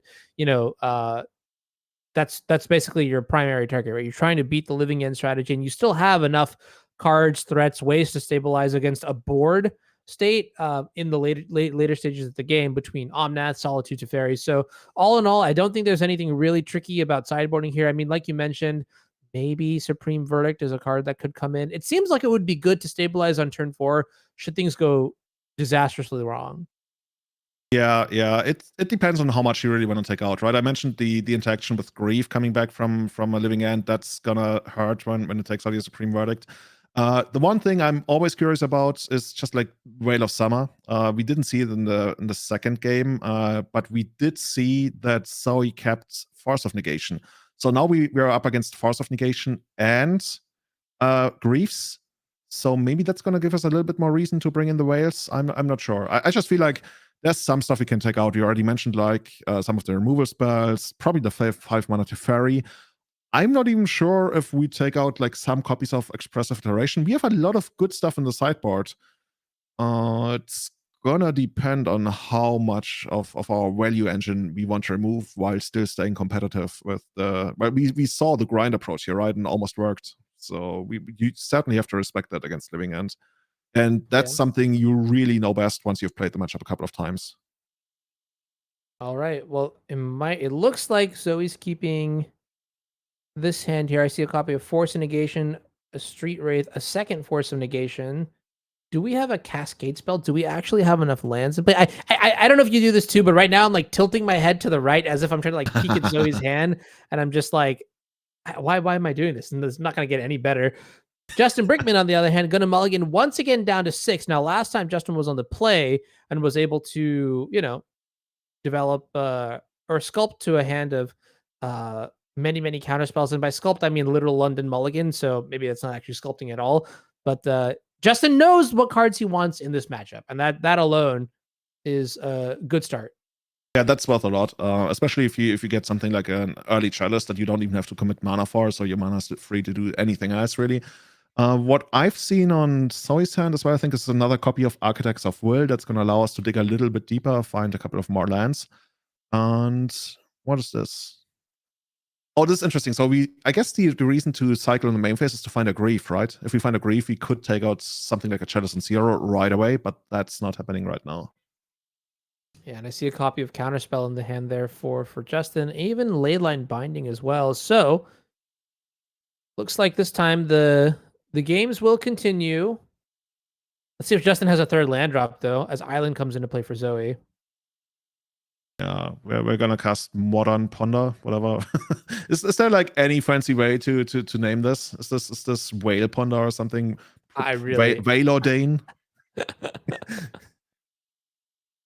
And we're gonna get one of those Triumphs, sure. I believe that's the Rogren Triumph, right? I'm gonna trust you on that. Oh, perfect. Yes. Okay, so let's see. Yeah, and chat is pointing out, right? Those Batman sleeves are absolutely dope. We already saw them yesterday. So yeah, Justin has some really good taste. And I wonder, Anurag, you are known to constantly like re-sleeve your deck. Have you ever like played with any like sleeves that you really enjoyed that were hard to get? I would imagine that's just like something you can't do when you constantly re-sleeve after like every other round. Yeah, not even close. Every 3 rounds, I have to have something that's easy and accessible and on site. So rarely, although I do think Rodney Bedell SpongeBob sleeves are maybe like the top tier sleeves that I've seen personally on the NRG stream, and those are also pretty great. So yeah, if you want to get some free sleeves, hang out around Anurag at the events. There might be some laying at the table after a second or third round. Is it something you do? Do you like donate? Oh yeah, all the time. I'm just feel... like, I don't want to carry these around in my bag. Does anybody want these? And then people are like, yeah, you know what? How long have you used them? I'm like, 3 rounds. They're pretty old. And they're like, well, you said what? So you must actually be pretty relieved that Yorion is banned in Modern then, because now resleeving doesn't take nearly as long. I just started playing Yorion in Legacy, and oh my goodness, the panic of like having to resleeve 80 cards instead of 60. That's a lot more work. I mean, that's 33% more cards. That's okay. Wait a minute. Fireworks. Here we go. We see Grief coming into play now on turn 3. That has to indicate that something is going to happen here. Now, if Justin doesn't have more than one piece of interaction, this might not end well at all. Yeah, this is the kind of game you want to play, right? You want to shoot out the fireworks early on, once the opponent is weak, once they are not really able to cast all their interaction. Ideally, you do it on the opponent's turn, right? Because then your Force of Negations are going to be live as well. But Grief, of course, clearing the way right now, hopefully meeting a counterspell. But yeah, Justin... It's an interesting point. We see a couple of Force of Negations in hand, so if we had the Violent Outburst, we could wait till the opponent's turn. But on the other hand, we have Justin tapped out right now, so maybe like if we ran into a Dovin Suito, we would feel pretty stupid. Yeah, that's tricky too. I mean, it also might just be the wait. Is that a Violent Outburst? I'm not 100% sure, but my thought process here is that there's a world where we are also only just playing this Grief on turn 3 to play around an untap into Teferi line if we don't actually have the Cascade spell. But this deck is so, and you can see the Violent Outburst there. Bang. It's happening. I guess another good reason to do the Violent Outburst right now is that we could get the Grief back to take out something that Justin might have that might, interfere with our creatures. So that's going to be some real value, but we have yet to see whether it's going to resolve. Actually, what do we see in the 4-color deck to interact here? Is there anything like I think Chalice is the only 0-mana spell, and it's not in play, which means that this is all going to resolve very nicely. And Zoe Riederman looking very happy here in this third turn of the game 3. Honestly, this is going to settle who ends up 3-0. So that's a pretty good spot to be in. That's a lot of creatures also coming into play. I missed the double Street Wraith cycle earlier this turn, and oof. Oh, and that's Supreme Verdict, but that's not going to be... It might not even be quick enough in the first place, even if we got to keep it. But can you calculate the damage that we got in the board right here? That's nope. almost lethal, right? I'll be honest with 369. Last time I was in the booth with Devin and I was like, oh, yes, can you do me a favor and just like take care of all the combat math and all the counting because creatures, not my jam. So it looks like 21 damage or something. So either way, the Supreme Verdict might not be lethal, doing anything here at all unless we had some kind of acceleration like bring Elfish Spirit. Oh, actually, no, let's not bring Spirit Guides to Modern. We did that before. It was pretty miserable for a while. Of note here, though, that is a breeding pool, not a Zagoth Triumph, which means that Leyline Binding is going to cast 2 mana to resolve, and that really does bottleneck your options here. I mean, I think really the only option here is for Brickman's side is to survive this turn, play my land, which I think we saw Odawara, and then untap, draw another land. You basically have to have land Supreme Verdict in the top 2 cards. Quite the pickle that he is in. Yeah, I guess you would need a combination of like Leyline Binding and Solitude, and then find 2 more lands on the Supreme World. Dude, we're really reaching here. Play 2 outs, right? Yeah, we have the 3rd land, we have the 4th land available. We could draw Supreme Verdict. Oh, but this is not what you want to do in a situation like this, right? I mean, if it's the best you can do, but on Zoe's side, I'm fist pumping here under the table. If my opponent casts a card that's not going to change anything while I have lethal on the board, sign me up. All right, well, here's Expressive Iteration. Now, this is interesting because... Ooh, Chalice of the Void, not like this. Not like this.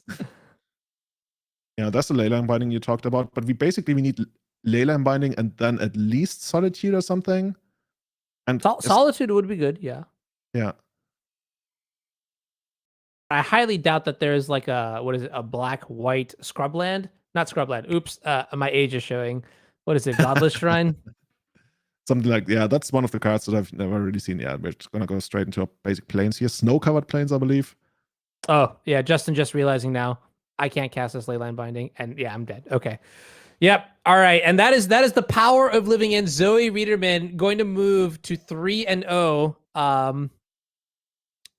Living End is just like one of those decks where it is merciless, right? Like on the draw, sure, you might have the option to stabilize, but on the play, like it is powerful just like that with all those interactive options, grief, force of negation, subtlety, even in the post board games. I would be, especially with the way that Justin's deck specifically is built, right? And this is kind of interesting. So let's just like pivot and talk a little bit about how the Yorion ban has affected this matchup, because I think there was a large portion of the way this game played out was probably due to the fact that we're not playing 80 cards anymore. The fact that we're not playing cards like Traverse or cards like Eladamri's Call to tutor up utility creatures like the One of Endurance, right? Like I think it is a very calculated decision to say, hey, you know what? Like I don't have space in my deck, so I'm just going to cut Endurance because Endurance is bad in so many matchups. And you sort of see here how like getting paired against Living End, Justin got pretty punished.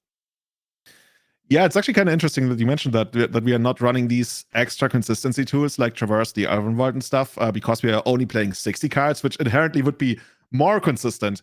But if it actually ended up that way, right, that we ended up cutting some of the endurances, then we deprived ourselves of some tactical options that we would have dearly needed in a matchup like that. And then that, of course, in turn overloads the pressure on our sideboard to perform. And yeah, I just hear somebody talking who wishes he had 80 cards back in a way. Oh, Am I reading this correctly? You know what? Like at the end of the day, we'll just be like, I will submit 80 cards, but with Kahir instead of Yorion. Like what's the meme? It's just like I just want her back, and it's just a picture of like Yorion, like something like that. Honestly, that is really interesting because like when you also pivot from 80 down to 60 cards, or especially when you like remove the utility of things like Eladamri's Call and Traverse, I mean, your deck building has to radically change, and the approach that Justin took this game was, or just in deck building for this event rather, it's kind of interesting, saying, hey, I will rather stick to the more generic cards like Counterspell, and I will stick to cards like Dovin's Veto that are, applicable on a wide scale, but maybe not necessarily as effective on a wide scale, and just hedge my bets. Like you can see that the matchup lottery won't always be as kind, and definitely showed in this game. You know what I'm actually wondering? What's up? I gotta say, I'm not as deep into Modern as I am into Legacy, but I think I have a pretty reasonable understanding of the format. Uh, I don't really feel like Expressive Iteration is impressing me nearly as much as it does in Legacy. Like, I often see Expressive Iteration in deck lists, but I have yet to really see it perform really well outside of the Murktide decks. Like in the 4-color control decks, I feel like they're already so clunky whenever they commit to an Expressive Iteration on like the earliest that you can reasonably do it is turn 3. It mostly fails to impress me just because the format is like so cutthroat and puts so much pressure on doing Yeah. stuff that's I'm not sure how good it is. Like maybe you can speak about that a little bit. It's a little bit different, but before we even get there, I just want to point out that I do believe we have a backup feature match that will be live Hey. soon. Yeah, exactly, right? I'm excited. More modern. More modern. Okay. Producer is saying that the backup match is ready, so let's just dive right into that, and I'll talk about that point that you brought up a little bit later. But here we have Max Hirsch. Is this Grixis Shadow? It looks Looks like to be. Grixis Shadow to me. Yeah, with Giganta. Oh, the names might be okay. Yeah, so we have Steven on Grixis Shadow, and then Max on Blue White Hammer. Turn 1, Dragon's Rage Channeler. This is game 3. We are in a do or die situation here. Colossus Hammer in play. Whew. And Grixis Shadow, that's one of those crowd favorites. Sometimes I feel like whenever I like talk to people who are really enfranchised in the format, and they're like, "Oh, I'm the biggest Spike. I play Grixis Shadow." For a long time, I felt like that was the way to go, but it kind of has like it doesn't nearly perform as well as Murktide anymore, does it? I feel like Murktide is definitely the more popular deck of those two aggressive options. Yeah, there was a period of time where Grixis Shadow was literally everywhere. Stoneforge Mystic coming into play on turn 2, met by a Terminate, and during that period of time, I think it was MTGO user Soul Strong who was tearing apart every single online event with Grixis Shadow and really just popularized it through that time. And I have to imagine that now that the meta has sort of adapted, I think 4-color may have sort of pushed it out of the format because I don't know if that matchup was necessarily the best. Not to say that it was bad, but like 4-color just being 4-color was kind of tricky. So maybe now with Yorion banned, this is a great time for Death Shadow to sort of resurface. So help me out here. In what ways would you say is Death Shadow better than the Blue Red Murktide deck? What does it do better? That's a good question. So we'll have to take a look at the deck list specifically, but I think literally the inclusion of Death Shadow is one of the reasons to play this deck. You also have access to like basically the same tools. You have Ragavan and also Ledger Shredder, but Death Shadow, Croxa, and then are there any black cards that we are very interested in? Fatal Push Down in the Lock, things like that. It's just a Outseas. cheaper, leaner deck, I would almost imagine. It's hard to say it's hard to compare leanness when both decks are kind of just like killing machines, but the big difference here is Murktide against Death Shadow, and I guess maybe you want that companion Giganta too. That's another big kicker. Mhm. Like you can't play Giganta and Murktide together. So Yeah, okay, that makes sense. By the way, and speaking of another expressive iteration deck, show me what you can do. I want to see it in action now. I I want to can't, be convinced. I can't tell if you're laughing at the exact board state right now with Swamp Steam Vents in play, and you can see Steven's got 2 copies of Expressive Iteration in the hand right now, just unable to cast either of those. Really, just a Uh, brutal situation. to be fair, this is one of the better expressive iteration decks, I would guess, since you already mentioned, right? It's pretty low to the ground. So if you get to finally find your third land and then maybe put a shadow into play, uh, that could be something. On the other hand, we're already under a lot of pressure, and that's another. Oh yeah, you don't want to see what's it called? Sanctifier in back? Is Yep. that the one? Yeah, Yeah. Sanctifier is very strong here, giving what pro red, pro black, not pro red, pro black. Oh, no, it is pro red, pro black, but it exiles only black or red cards from the graveyard, and then also acts as like a pseudo rest in peace for black and red permanents as well, or spells too. Yeah, spells too. Yeah, basically anything that hits the graveyard. So I guess that's going to be a construct here, and we will be able to. What are we going to pick up here with the Urza Saga? There are Or a has couple it already options. picked up to two? Or maybe it's the trigger. Well, the triggers has not yet been missed, but we will see. Yeah, should be going up to 3 now, and then I would be very surprised if we actually made a construct on this board state. I think maybe. Oh yeah, looks like we may be making a play here. I don't know what the exact ruling on this kind of situation if we're missing the third, the the enchantment uptick, but I would be very surprised if a construct comes into play this turn, given how many spells we have in our hand and how much mana that we can make. Oh yeah, okay, so Yeah. there it is. Okay, so Okay, we're just sacrificing it, gonna float floating the it for mana. mana. Yeah, and that is a ginger brute. Okay, whoa, no, is this just gonna be lethal? Oh my goodness! All We have right, the wait. QC Paladin. We can equip one of the things onto it. I think there's a fatal push on the other side of the board. Okay, but one So does not simply tutor up ginger brute unless we are trying to do nefarious things.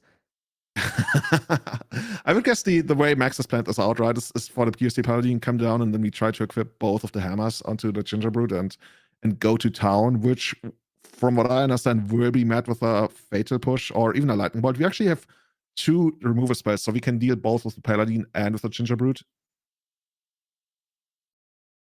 Yeah, that is true. That's actually very good. Okay, I guess with Paladin on the stack, we're trying to figure out how we have to do this, and then yeah, I mean maybe just pushing the Ginger Brute right now, surveil with the Dragon's Rage Chandler, and then in response to the first equip, we The thing is, can. if we get rid of the Ginger Brute, then there's not even Metalcraft anymore, right? Oh yeah, that's a good point too. Right. Oh So yeah, I guess it's better sequencing bolting the Ginger Brute and then pushing the Paladin, yeah. yeah. Because ideally, what you want here from Steven's side of the board is that Max just like plays another land and passes the turn, which could happen. Oh, there's a third hammer. Okay. Yeah, now we have to get the fatal push in here. We get another surveil trigger. That's hard to see what it is, but maybe it's going to stay on top. I think we just want lands more than anything else. If it's not a mana source, I personally am just not interested. Look at those expressive iterations. They're just sitting there doing nothing. Like we're talking about this deck being just like super, super like low to the ground. You play like crazy strong threats like Death's Shadow. You know, I guess I don't know, Solitude. That must answer one of your earlier questions about like Yeah. where Death's Shadow kind of went. And okay, Ragavan technically works. That does generate the treasure token. Yeah, That does that's. give us some mana. Oof. Wait, well, oh, okay, we get to steal that one. Oh, I'm very interested in stealing that one. You know, the super powerful, most high-end play is to just like take that one, play it, and then just naturally draw a land on the next turn. Yeah. Okay, well, looks like Steven says no. But I feel like that's exactly the play that I would make, and then I would get very punished when there is no land on top of my deck. So this is just a tight play, we'll put it that way. So this is, I think, Marsh of Otherworld Elite being picked up here. That could stem the bleeding a little bit, taking out the Dragon Rage channel here. But we'd forego the option to make a token. And I think like the 4/4 token looks pretty good. Mm-hmm. This is absolutely maniacal, but I mean, this is like what, turn 4 or 5? And I'm sure. Yeah, it is. No, it is absolutely maniacal because you could just dash Ragavan and attack. Never mind. Is there a world where we actually go after that treasure token? And the answer is no. Okay. Yeah, I think you might do it if you actually had something on board that's like wins the game on its own, so you don't need to Yeah. add more stuff. But yeah. That would be something. Okay, so it looks like we are sitting on Unholy Heat, 2 copies of Expressive Iteration, Mr. Ragavan, and another card I can't really make out right now. But yeah, we just keep going in for 5. Wait. Oh, I guess we have Delirium, right? So the Unholy Heat could take out the Construct token. I guess that's the idea. Okay. Surprised that we're not leading with expressive iteration here. Yeah. That would have been able to maybe find another land, right? Yeah, mana is the premium. Now it's up on Max to find out what's the play. Do we March of the Unholy Light something here? Do we just like make the token? Because I think if Max hesitates here, he's aware that there's the option for Steven to just like kill the construct token and get in there for all the damage. And we're going after a Dragon Rage Channel. I mean, I guess that's fine, right? If you're mostly concerned about your life total, that's certainly the better play in the long run. Wow. I'm actually really impressed / surprised about that. That's not what I would have expected because well, with the way the game's playing out, maybe let's double check the life totals and make sure that that's also updated. as well, because I think last turn we attacked with a couple creatures and that wasn't reflected. So maybe that's what the real concern here is that we're low on life. And this is so dirty, by the way, using the tokens to cast this expressive iteration for functionally like no mana. Yeah, I mean, there's a reason that Ragavan is both one of the most popular and one of the most unpopular cards ever printed in the last couple of years, at least. So yeah, we find the land, and what are the other cards? There's a, oh god, yeah, we're gonna replace that Dragonrage Channeler right away, probably. Yeah, interesting because with the saga, if that saga was untapped, I almost wonder this game probably would have been different. We would have just taken the dress down to handle the two constructs pretty well, but right now, like. Okay, with the life totals now updated, I think we're painting a clear picture of the story. So, if Oh Steven yeah. is at 3, well then, that changes things by a lot, yeah. Okay, so and Steven's also out of mana, right? I wonder, is there anything is there gonna be like a second Ginger Brood or something? Probably not. We already saw the first one taken care of. We got a Pithing Needle that we could find. Not sure if that's what you want against Death Shadow though. Other than that, there's not really super exciting stuff like Springleaf Drum, Shadow Spear. And Max still deciding: do I make a token? Do I go after some kind of artifact? Memnite maybe, but well, Ornithopter technically, but not really. It's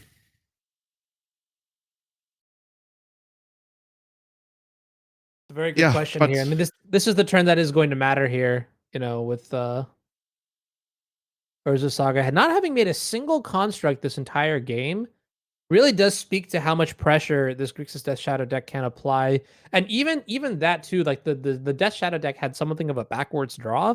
So it's really interesting to see how that sort of how the game has developed in such a way where Urza Saga didn't really feel like the best threat that it or the best that it could possibly be, yeah, especially since you're facing a flying threat, right? Maybe that's another big reason why we went after Dragonrage Channel last turn, because we felt, like Max felt that he will be able to deal with anything on the ground eventually. If he's gonna win this game, he must. But the Okay. flyers are a little bit trickier to deal with. Right. Updated life totals, by the way. So 14-3, that explains a lot now. Yawgmoth Nexus, the potential blocker here for this delirious Dragon's Rage channeler. And if that is all there is, then I got bad news for you, Max, because there's an Unholy Heat there in the hand for Steven, and that's gonna be good enough. What are those two cards in Max's hand? I'm trying to. There's at least a Pure Steel Paladin. That one's not gonna do it. Yeah, I think that might just be the game for Steven then. Now, you mentioned March of the Otherworld Light. If that's another card, if that's the other card in Max's hand, I mean, you could technically pitch the Pure Steel Paladin to cast the March, but then you're really just left with nothing. Yeah. But then again, you could just like almost top deck into a win, but you'd need one more land, I guess, to fight like another Pure Steel Paladin, animate your Yawgmoth Nexus, and just equip a bunch of hammers on it. But we're one mana short of actually doing that. Oh, and it looks like we're in time, so maybe Max is just like trying to stay alive to get across the line for a single point, at least for a single match point. But I'm not sure which extra turn this actually is. Whoa. Okay, the other card was Blacksmith Skill, so this is actually a massive blowout here. Wow. Okay, so the second line of text on Blacksmith Skill, besides hexproof, I think it also gives artifact creatures +2/+2. Correct me if I'm wrong there, which would trade with the Dragon's Rage Channeler. But now this Unholy Heat, mega blowout, and I really, really like the patience that Steven showed with the Unholy Heat, like not using it instantly with the Yawgmoth Nexus animated to push through for those last few points of damage. This is like true discipline and like the exact sort of like mental state you want to be in when you're playing a deck like Grixis Death Shadow. Like just like play patiently, precisely, and always to the jugular. No patience, no nothing like that. Very much, and it feels like Steven was very much aware of that out that Max had, right? That's just like really speaks to it, like you mentioned. When you play the matchup a lot of times, you've been in that situations where you preemptively fired off the Unholy Heat. You feel like, oh, I got this game, and then you get blown out by the Blacksmith skill. If that has happened to you, you play around that, and you just win on the next turn, like Steven does here. Yeah, and that's honestly kind of incredible. It makes me wonder if, now that Yorion has been banned, the presence of 4-color control variants or Omnath, whatever you want to call it, that makes me wonder if now we will actually see a rise in Grixis Death Shadow decks, specifically because Solitude gets a little bit worse in the format. I mean, there's still, you have to deal with cards like Leyline Binding and things like that, but, that does take some time to develop, some time to set up. So I don't know. Really, really good to see Grixis Death Shadow on the map here. 3-0 going into the next round of the NRG Series 5K here in Ohio. But this is going to be the last round for myself and Julian. So I want to say thank you for everyone here. And we have Joe and Becky coming in for the next round. Stay tuned. Got some great content coming up.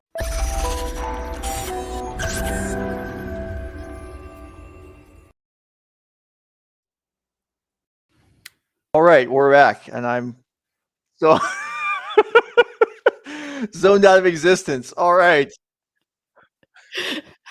All right, welcome back There to we go. Your Rage coverage of the Modern 5K in Newark, Ohio. Becky and I are with you for the next few rounds. We apologize for the delays and screw-ups that happened over the last changeover, but we're going to jump into a match right now that's already in progress. And then here we go. So we're down to the table. We got Andrew Elenbogen, Liam Sabor, and Becky. How are you doing? And welcome to the match. And wow, yeah, the action is already in progress. Yeah, it's really going. We are counterspelling this grinding station. Absolutely not. I need to be able to stay in this without having that engine be there, says Liam. And we're really off to the races here. Yeah. Okay. So we are. Looks like we missed about 3 turns of this match. So if you're just joining us, well, you didn't miss anything. We are in right now. If you've been here, thanks for your patience. Hopefully things are a little more on the up and up on the rest of the day. We got a chase coming into play for Liam.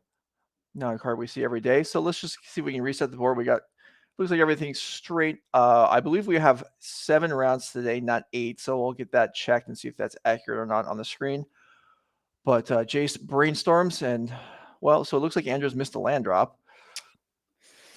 Yeah, and is going to be stuck with those cards that we put on top, presumably as well, which means that we likely aren't getting out of that anytime soon, which could potentially be a little bit unfortunate for Liam here. And now Andrew just kind of gets to do his thing. Stuck. Becky Bell. What? People with Jace the Mind Sculptor in play are never stuck. They're just not crushing yet. Okay.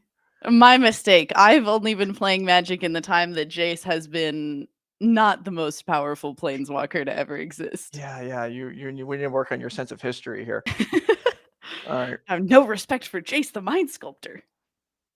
All right, Andrew. Andrew does find a land drop here off the Expressive Iteration. See if we can get things going. So this Jeskai Breach deck, obviously we're trying to pressure the opponent with creatures, but barring that, there's of course is the option for a combo win later in the game. And while getting Jace off the board is a good way to start getting towards the later game. Oh, we found a land. Let's go. Let's go indeed. Unholy Heat really kind of a messed up Magic card? Yeah, like Planeswalker, you used to be able to just, so a history lesson for you since you weren't, really, you used to just play Jason Mind Sculptor and plus once, and then it was basically immune to burn spells. Mm-hmm. And then Unholy Heat just changes the whole game. I mean, that's not fair. Jace is so mighty and powerful, and then, 1 mana dead. Huh. Yeah, and then they printed things like Oko. Yeah, well, that's true. That did happen also. That also didn't contribute to Jace's longevity. All right, Ledger Shredder and Emery into play. So nice turn for Andrew. Connive here and Thassa's Oracle. That's nice. That's the combo win condition. No reason to have it in your hand.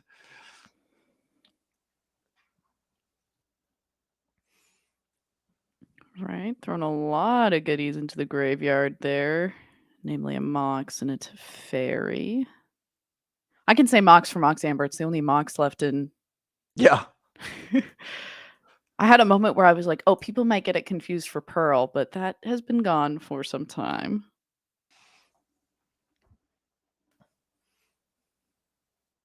Pearl has been gone for a very long time. Yes. Oh, I'm thinking of Opal. Yeah, you are. You're right. That's okay. They're both. I'm thinking of just like a small white gemstone. They're the same thing. Yeah. All right, it's okay. We're just getting things rolling here. Becky and I just starting our shift, but hopefully, Honor and Julian treated you all well this morning, as I'm sure they did.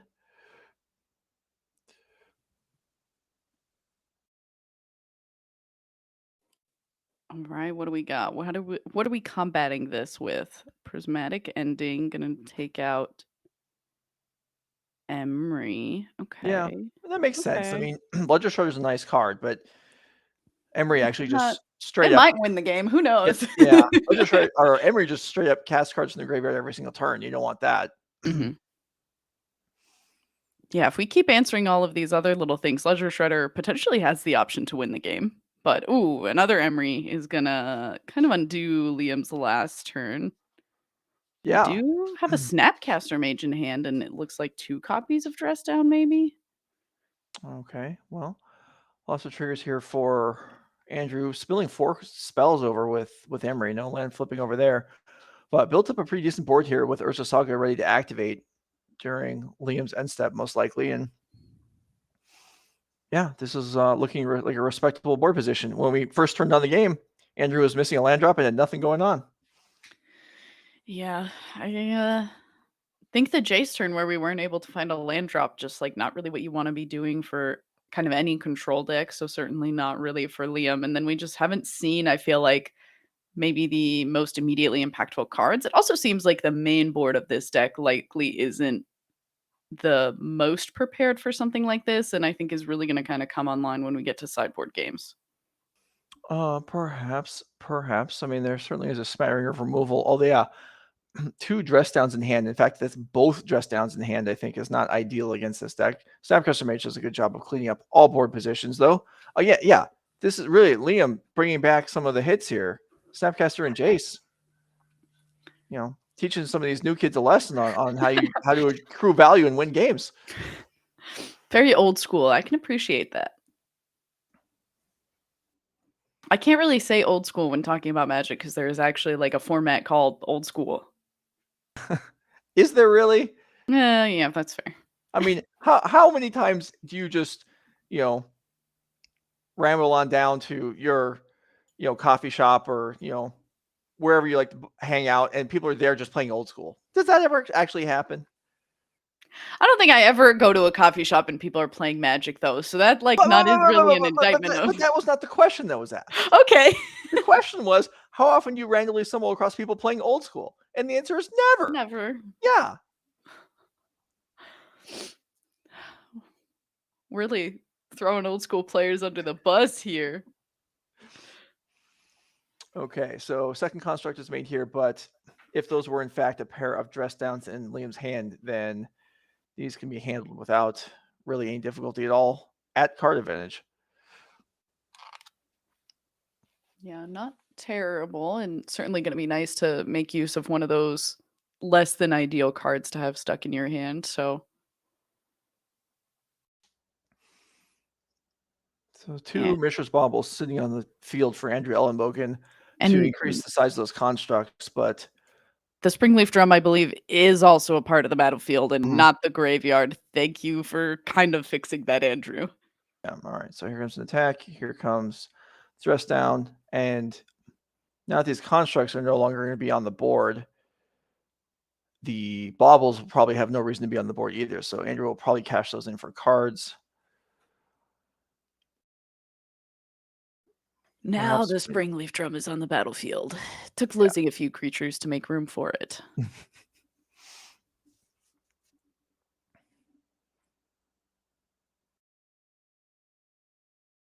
All right, there goes the first one. Looking at Liam's top of the deck. Okay.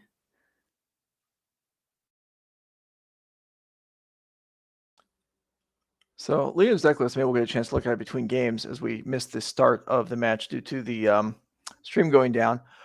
Does include a main deck Clean to Dust, and we saw Andrew did mill over the Thassa's Oracle earlier in the game. So if something like that were to if Liam's able to find this Cling to Dust and wipe out the Oracle, then the ability for Andrew to win with a combo is actually off the table.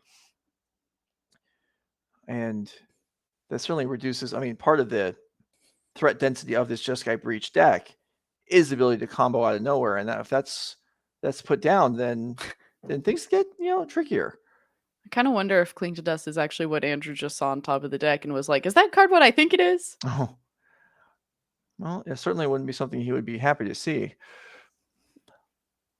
Yeah, it would definitely start to make me shake in my boots a little bit. But I don't know. This Ledger Shredder is kind of holding down the fort at the same time. So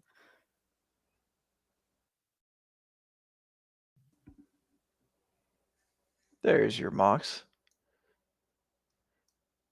yeah, I got to start winning this race. Snapcaster Mage has got to get off of the field here.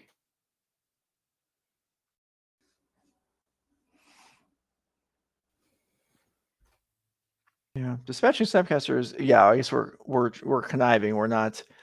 Probably, I find it hard to believe that Andrew actually cares about the Snapcaster Mage too much, but it does a way to just a target for a spell. And yep, there is the Cling to Dust. Andrew's like, let me read that again. So let's go ahead and bring that up on the screen if we have it available. Cling to Dust, black instant that is more or less a cantrip. Although in this case, it won't be, as if it exiles a creature, Liam gains 3 life. If it exiles anything else, draws a card. And with escape for 4, and there are plenty of cards in the graveyard.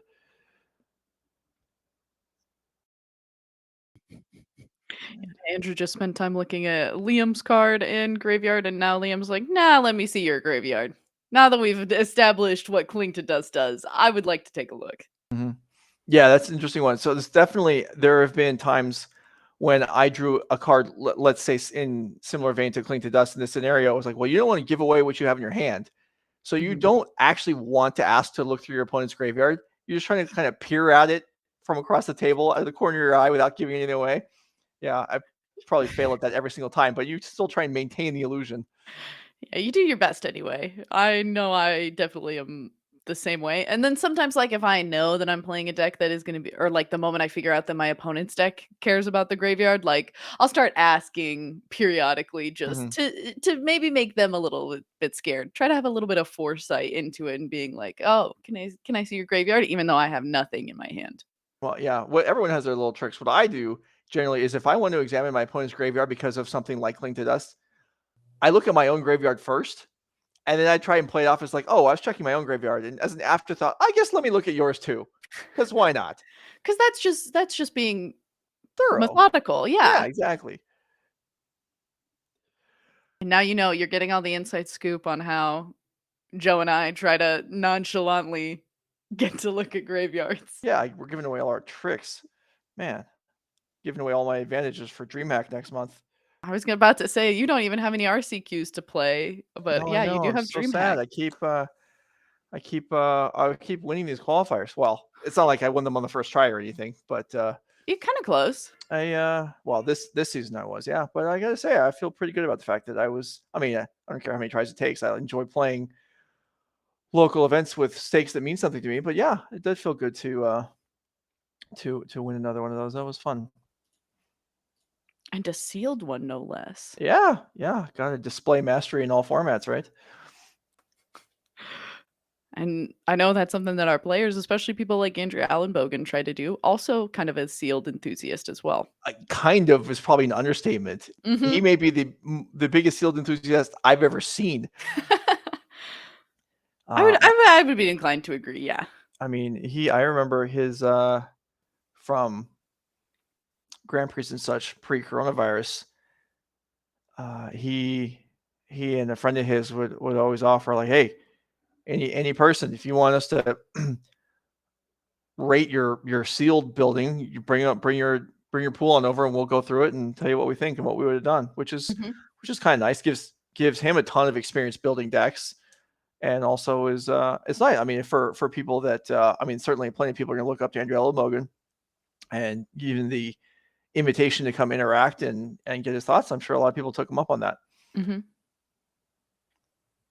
All right, we are Underworld breaching for 3 Mishra's Baubles. Yeah. In fact, he can go more than that if he wants to. He can burn up the entire graveyard if he likes. However, there is no combo kill available anymore.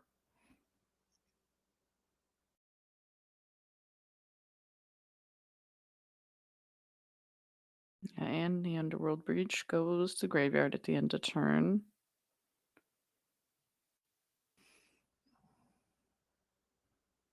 This is always a fun game of trying to figure out what people's like hand gestures and body language actually means and trying to like piece together what they'd be saying in the match.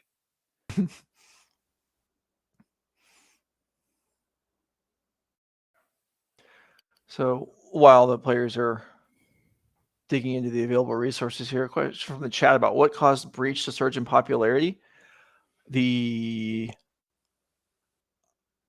It's been going for the last, I don't know, kind of over the course of the year as I maintain hope that, there we go, that the screen will pop back into existence. It's been kind of waiting in the wings, I would say. And then I know back early this year, maybe February or so, there was an article written by Nerd Rage player Jessie Robkin illuminating her thoughts on the deck and its powers. And then her success playing the deck on camera a few times probably influenced some people to pick it up. I'm not saying she originated the entire thing by herself, although maybe she did, I don't know. But certainly it started slowly building in popularity and more people were picking it up. And then Ross Merriman and some other players started having success with it. And so, I mean, anytime high profile players start playing a deck that seems like it comes out of nowhere, other people are going to pay attention and start picking it up on their own. And so we see Cling to Dust escape and pick up another card out of the graveyard. And then Jesse wrote an updated list maybe a month or two ago. Updated article, I know Ross wrote about it. And yeah, kind of just a deck builds momentum. If it's a good deck with cool interactions that is tough to play against, it's naturally going to pick up a following eventually. It's like KCI. At least this combo feels like a little bit easier to follow than something like KCI 2. Like, I feel like there was a little bit of a more, at least, of a barrier to entry with KCI that was just like, you're playing so many mopey little things to make your combo work, and then like the evolution of that deck to try and have it hold its own in different ways. Imagine if that deck was a thing when Urza's Saga was printed. Yeah, that would have been amazing. Yeah. But then also, you could say that about a lot of decks and a lot of different cards. Other things that play a role. I mean, this is a deck that combo wins with Underworld Breach, but obviously artifacts play a big role in it. Decks with Karn Great Creator in Modern are not at their peak. Certainly, they've been trending downwards for a while now, and so there being less Karn Great Creators running around does open the door for decks that maybe not based on, but certainly that use Mox Amber and Springleaf Drum and Mishra's Bauble. Able to rise up a little bit more.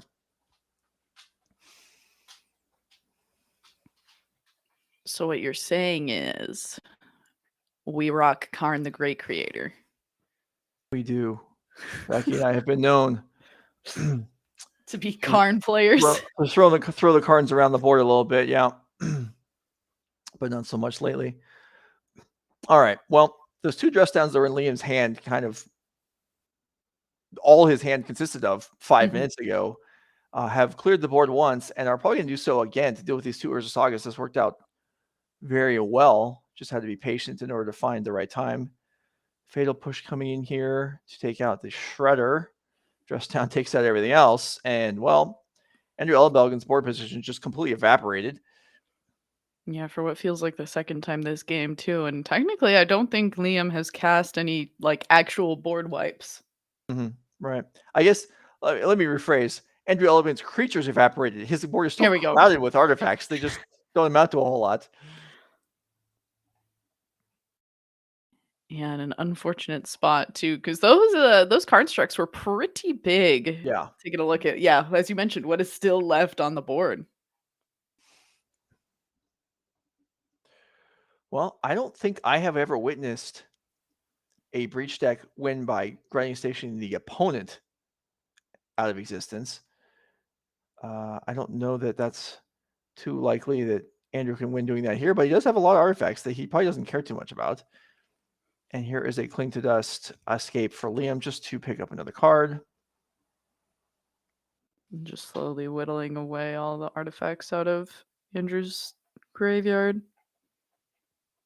Ooh, the Wandering Emperor.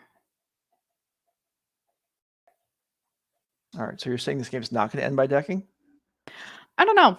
I would not really count on it unless it was maybe Andrew. I feel like Andrew's library size is probably smaller than Liam's. Yeah, very well. Maybe he just drew another Urza Saga. There are two dress downs in Liam's list. We know they've both been used. So his hand, he's got a few cards in hand, plus at least another Cling to Dust escape cantrip if he wants it. But Urza Saga does churn out. Well, at this point, the first contract is looking to be a 6/6 right now. Mm-hmm. Yeah, and you just got to be hoping that your opponent doesn't somehow have another one to answer your two constructs. All right, Honorable Breach, still a huge graveyard for Andrew. And if nothing else, we can see a bunch more Mishra's Bauble triggers, but there are other things in this graveyard. There's Emery, there is Teferi. Okay, there's Emery to start with. And this will turn the Mox on.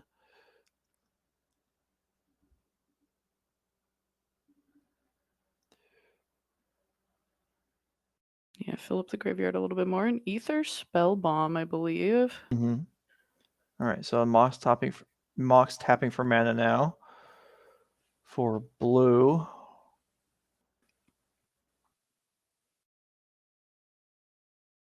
All right, Andrew is going to go ahead and go here. So this,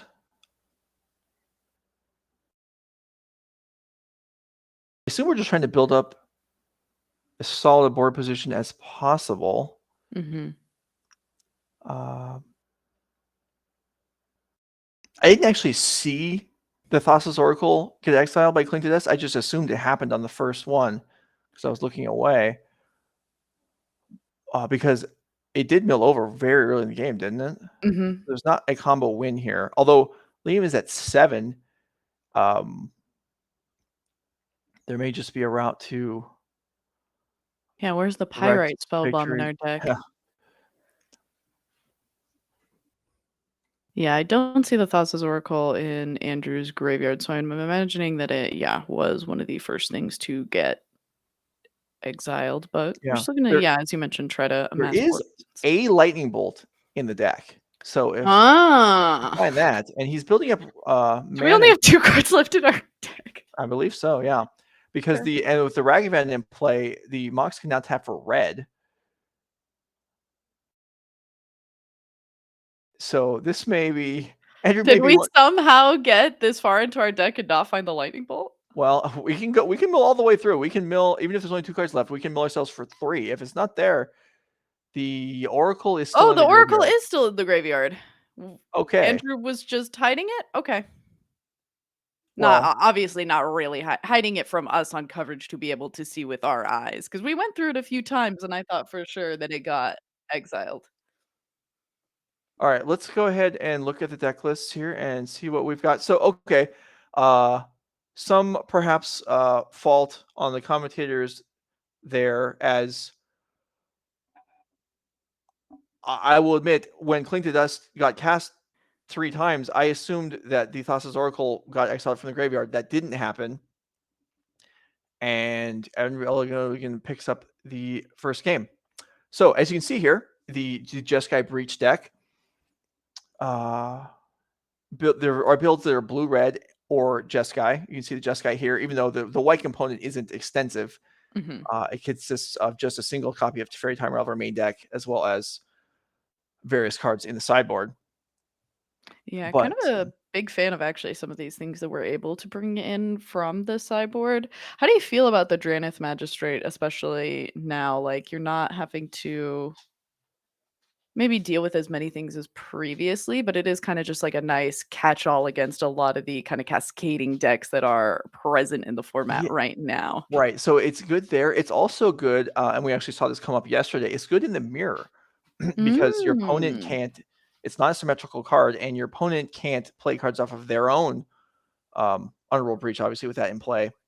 So, yeah, definitely a few uses for the card.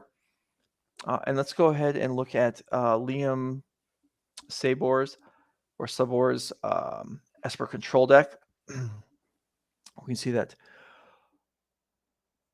small Planeswalker packages there, Jace, Wandering Emperor, and a couple Teferi.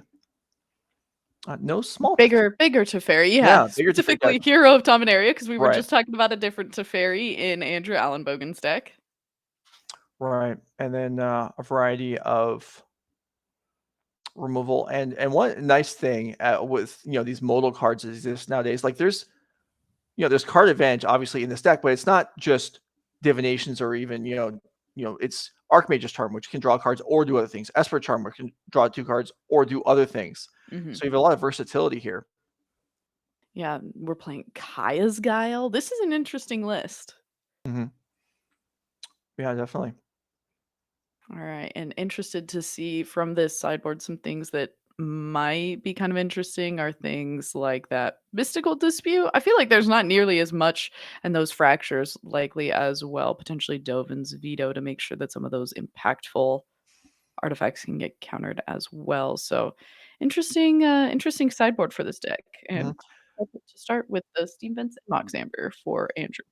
And certainly one of the advantages of playing a deck, Jeskai or these breach decks, where you're presenting multiple avenues of attack, is that it makes it more difficult for your opponent to sideboard. They can't just board out their counters for creature removal or board out their removal for graveyard hate, or there's no obvious thing that you can do. Yeah, you still have to not die the Ledger Shredder, Right. while also trying to make sure that you're getting rid of some things from the graveyard that are impactful. Yeah, so we see here Mox into Emery for Andrew. Both players shuffling up.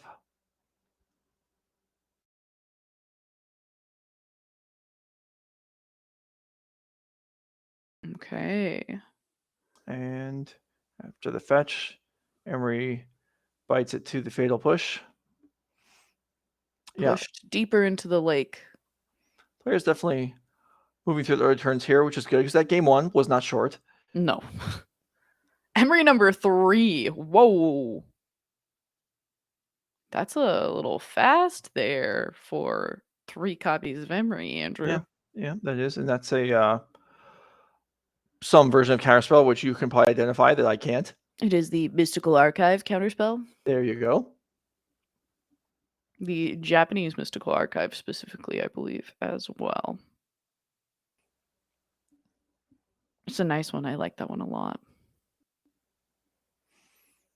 I think we actually saw Liam is playing a copy of that Japanese Mystical Archive Counterspell and a copy of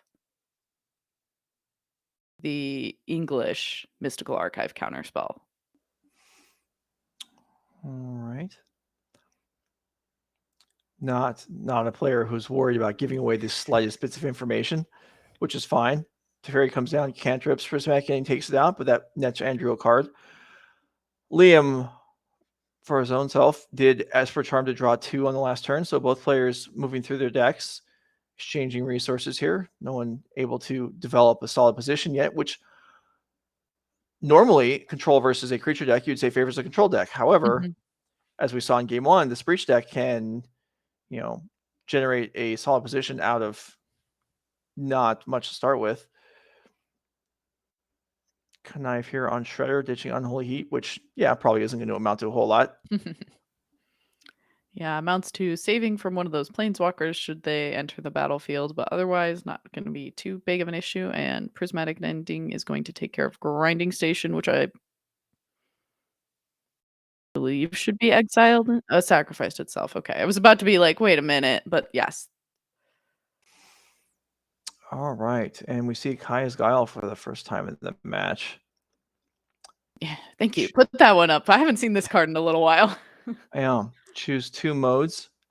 You can pay 3 extra mana to choose all the modes, but I believe we saw their opponent sacrifices a creature and loses their graveyard. So actually, basically the ideal card for this matchup to slow down the creature assault and slow down the combo build-up. Ooh, Teferi number 2 also here for Andrew and choosing 2+. Yeah, it's very excellent against control decks, are really just in general decks that want to play against the opponent's turn, but Snapcaster Mage will It's here to take it save out. the day. Yeah, and Andrew doesn't net a free card off of this time like he did on the first one. Mm-hmm.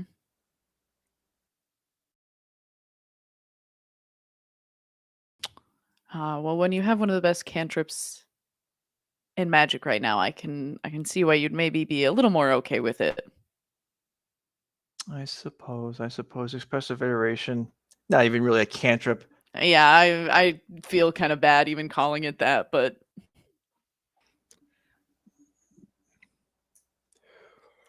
look at a lot of cards and get quite a bit of card advantage for 2 mana, as Jace is going to kind of try and do the same thing as far as just presence and sheer card power is concerned.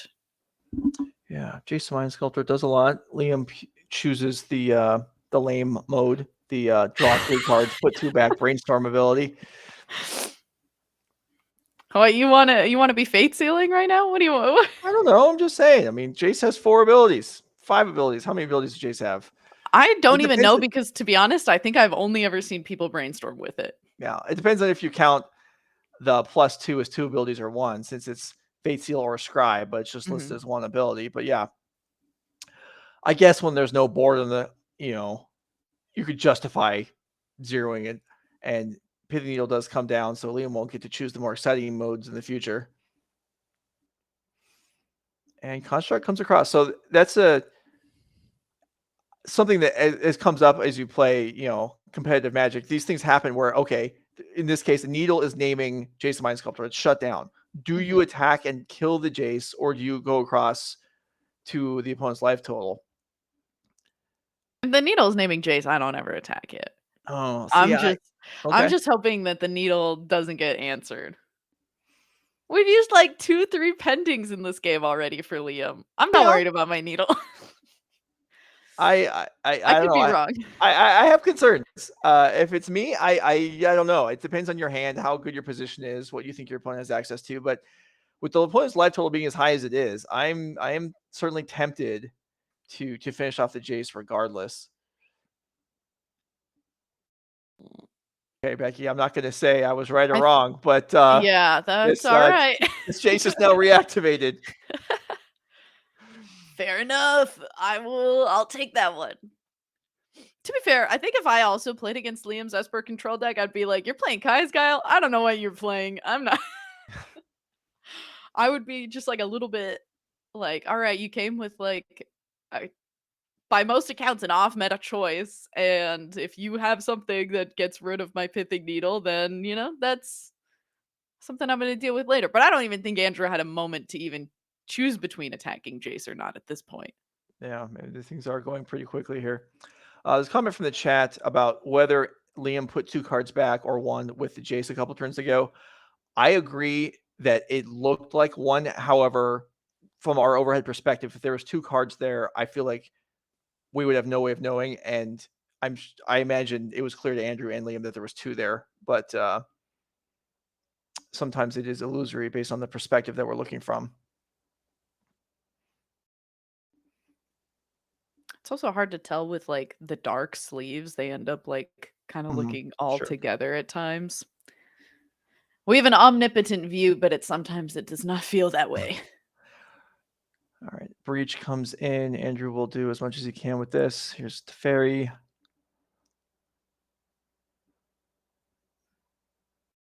Yeah, get rid of the spirit.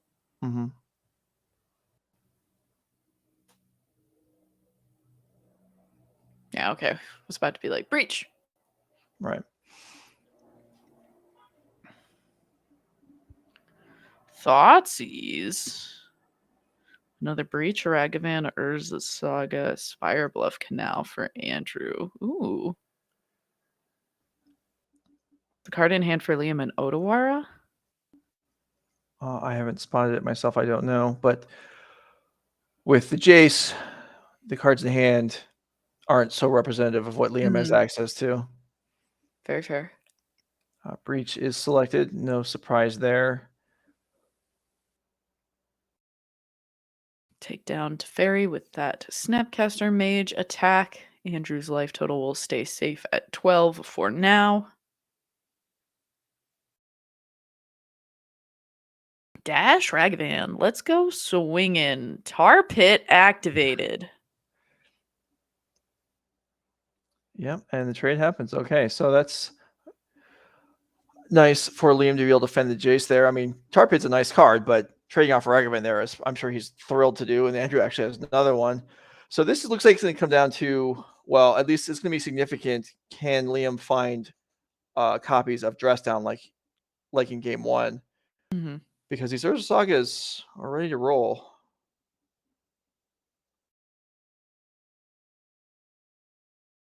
Who knows? I guess the Dress Downs did enough work in game one. You maybe don't take them out. Yeah, I mean, against any, I mean, it's just so strong against Urza Saga. That's okay. It looks like here, Liam, while drawing cards, may have seen an extra card here, so players will straighten this out. Generally, the fix is when you're drawing cards and you see if the top card knocks off or flips over or something, you just randomize back in and then move on, and then 2 cards will be put back with Jace. Pending to take care of Ragavan. And let's go Charming. All right, Esper Charm mode. Andrew Elenbogen checks to make sure it actually can do that. So let's go ahead and bring it up again. The modes: draw 2, discard 2, destroy an enchantment. What a good card. Yeah. There's a lot of important enchantments in the format right now. So that's kind of nice. Mm-hmm. Yeah, certainly significant.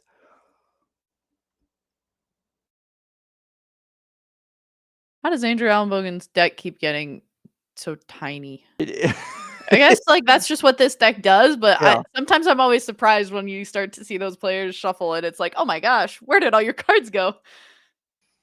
And now that there's no Yorion, we're not watching people try to shuffle 80 card decks.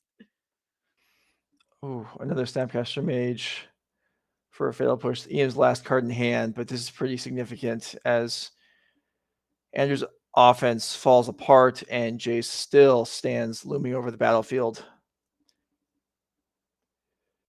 Removes the last construct, and well, I speculated that Liam would want to draw some Dress Downs to deal with this double Urza Saga. He didn't draw one, but he didn't have any trouble dealing with them anyway. Yeah. Expressive Iteration, gonna look at a lot of cards for a turn and end up casting 2 Mishra's Bauble. Take a look at the top of Liam's deck and Andrew's own deck, and then get to draw 2. Not too bad. Little turn to refill. I mean, it's difficult when you're staring down the Snapcaster Mage and Jace, but oh, indeed. Well, there you go. Otawara to believe that costs 4. Yeah. So Liam may have been thinking for a moment that he has a Jace that might count as far as cost reduction. This is legendary, but it's actually legendary creatures that reduce the cost. Even so, it does rescue it. And really, it's only fair that Liam spends some resources to rescue that Jace, because that Jace has done a lot of work this game for Liam. And I think it's going to still have a lot to do.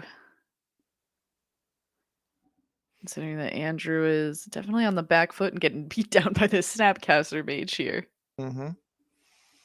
All right, Jace back in. Fate Seal. Nice. Ragavan goes to the bottom. Where tear the draw for turn?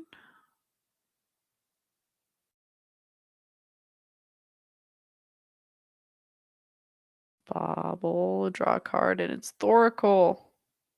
Yeah, and Andrew's like, you know what? These have been 2 lengthy games.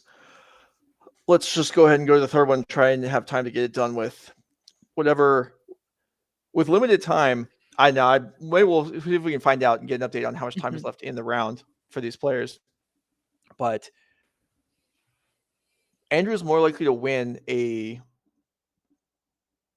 time compressed game than Liam is. I agree. With the combo finish available.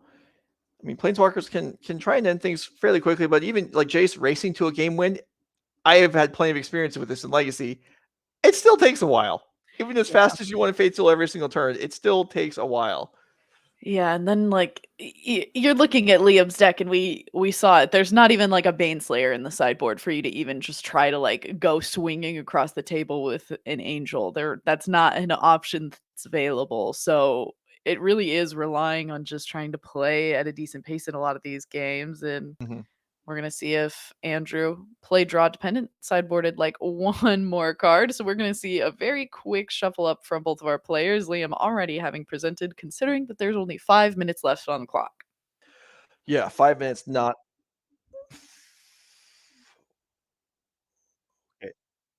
Okay, so there is a time extension. So Gotcha. let's get that number. So okay, now it may be okay. It's about 10 minutes. Okay. All right, so that's enough time. 5, yeah, 5, which we were told initially. That's pretty dicey for Liam to even be able to win a game. But 10 minutes, Jace can win a game. 10 minutes, Tarpik can win a game. Snapcaster Mage. I can't think of the last time I would have thought 10 minutes Tarpik can win a game felt like a realistic statement. Okay, I'm trying to be optimistic about the Okay. both players to win the game here. Give me a break. That's fair. All right. Thoughtseize is going to be the start, though, for Liam. And take a look at some of the things in hand and some of the things drawn off of those Mishra's baubles that were the start for Andrew. Kudos to these players, though. Both these players have, I mean, it's not uncommon when you're playing a long match of Magic and then someone lets you know, oh, there's 5 minutes left or 10 minutes left. And the player's like, oh, we need to start playing faster now. These players have been playing fast from the jump in game one.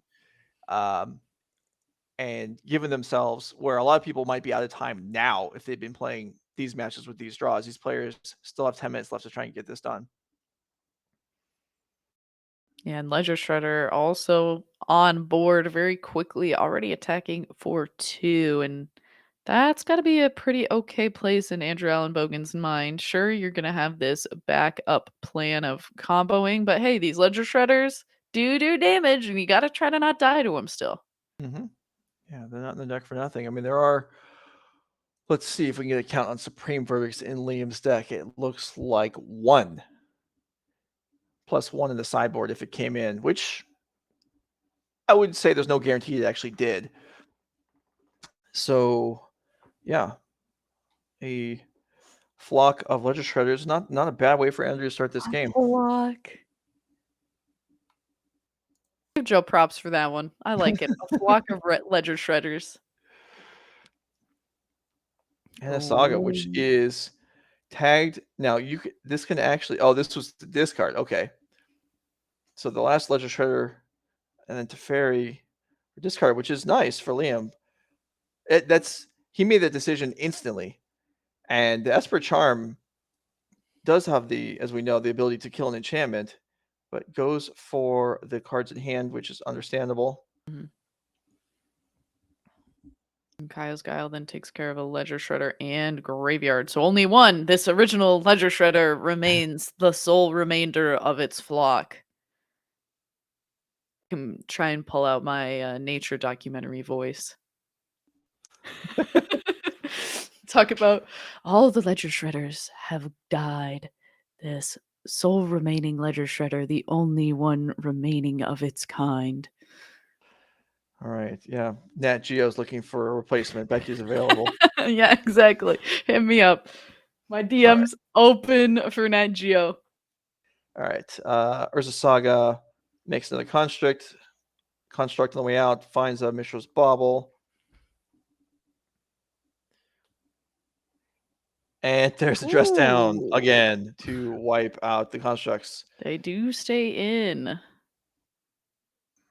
Hey, So Liam's at 10. This Ledger Shredder still is not messing around. it's doing work here. Archmage's Charm. And Dresstown bites it.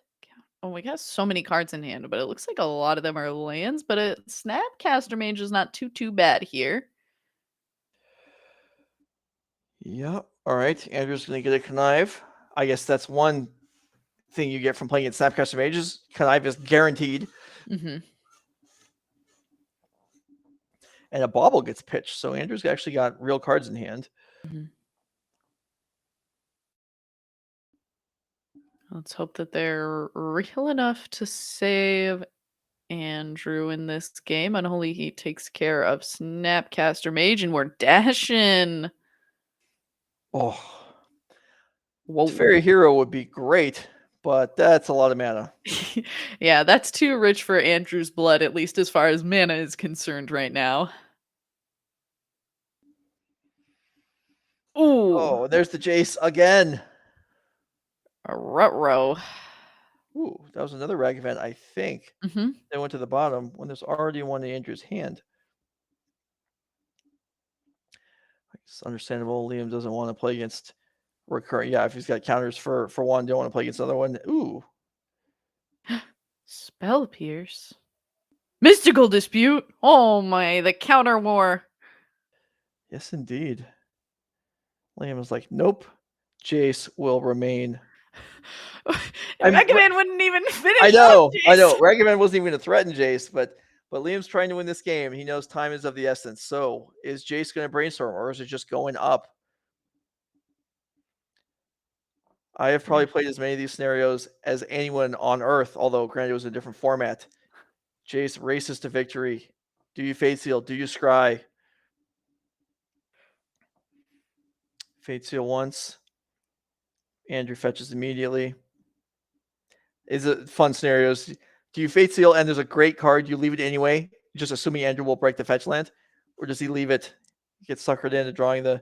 I don't know. Well, Emery. All right, not too bad, not too Oh. bad. No artifacts milled. Whoa. Underworld Breach. Okay. Oh. Well, now there's some gas in the graveyard off of that Emery. Andrew, take a breath. Think this through. We got to figure out the optimal way to go. This is probably your best chance to win this game. I was about to say, I don't know if you've met Andrew Elenbogen, but he definitely isn't taking a breath here. No grinding station, so ability to recur this Mux Amber is limited. Yeah, it looked like he was maybe trying to recur Ledger Shredder. Oh, instead goes for the Unholy Heat. Unfortunately, though, that doesn't finish Jace off even still. Wow. It's We have tough. another? It's tough for Unholy Heat to not kill a Planeswalker. Yeah. Oh, do we have another Unholy Heat? Or are we just going... Oh, Ragavan! No, are we dashing Ragavan instead of Unholy Heating again? Because there's...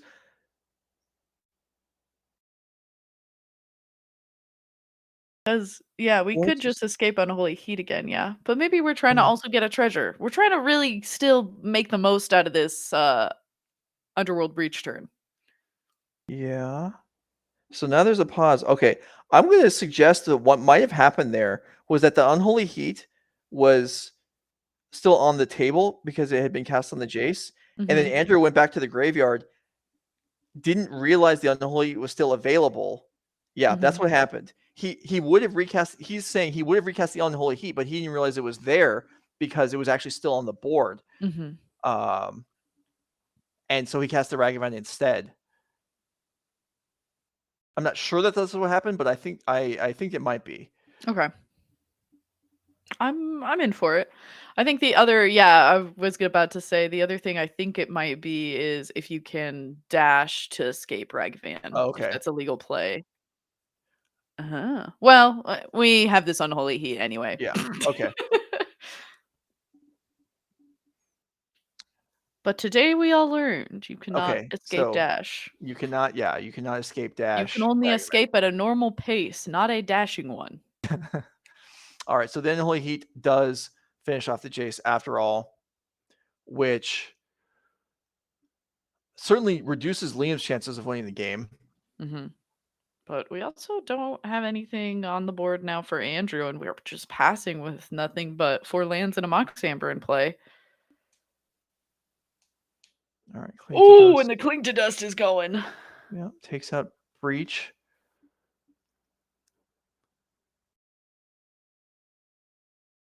This doesn't really like save Liam in this game, but no, but it gives more ammo, more cards. So now it's a matter of, I mean, Liam is at 7, and can Andrew find a way to do the remaining damage?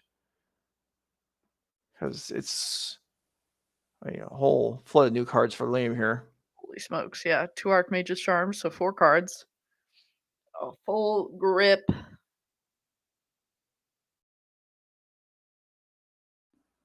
Making sure that we are at 7 cards. Put all those 2 pairs together. All right, Andrew's 16. I think there's 2 Kaya's Guiles in Liam's hand. Let's go. Get some spirits out there. Yeah, we gotta start making this go. Find some Creeping Tar Pits.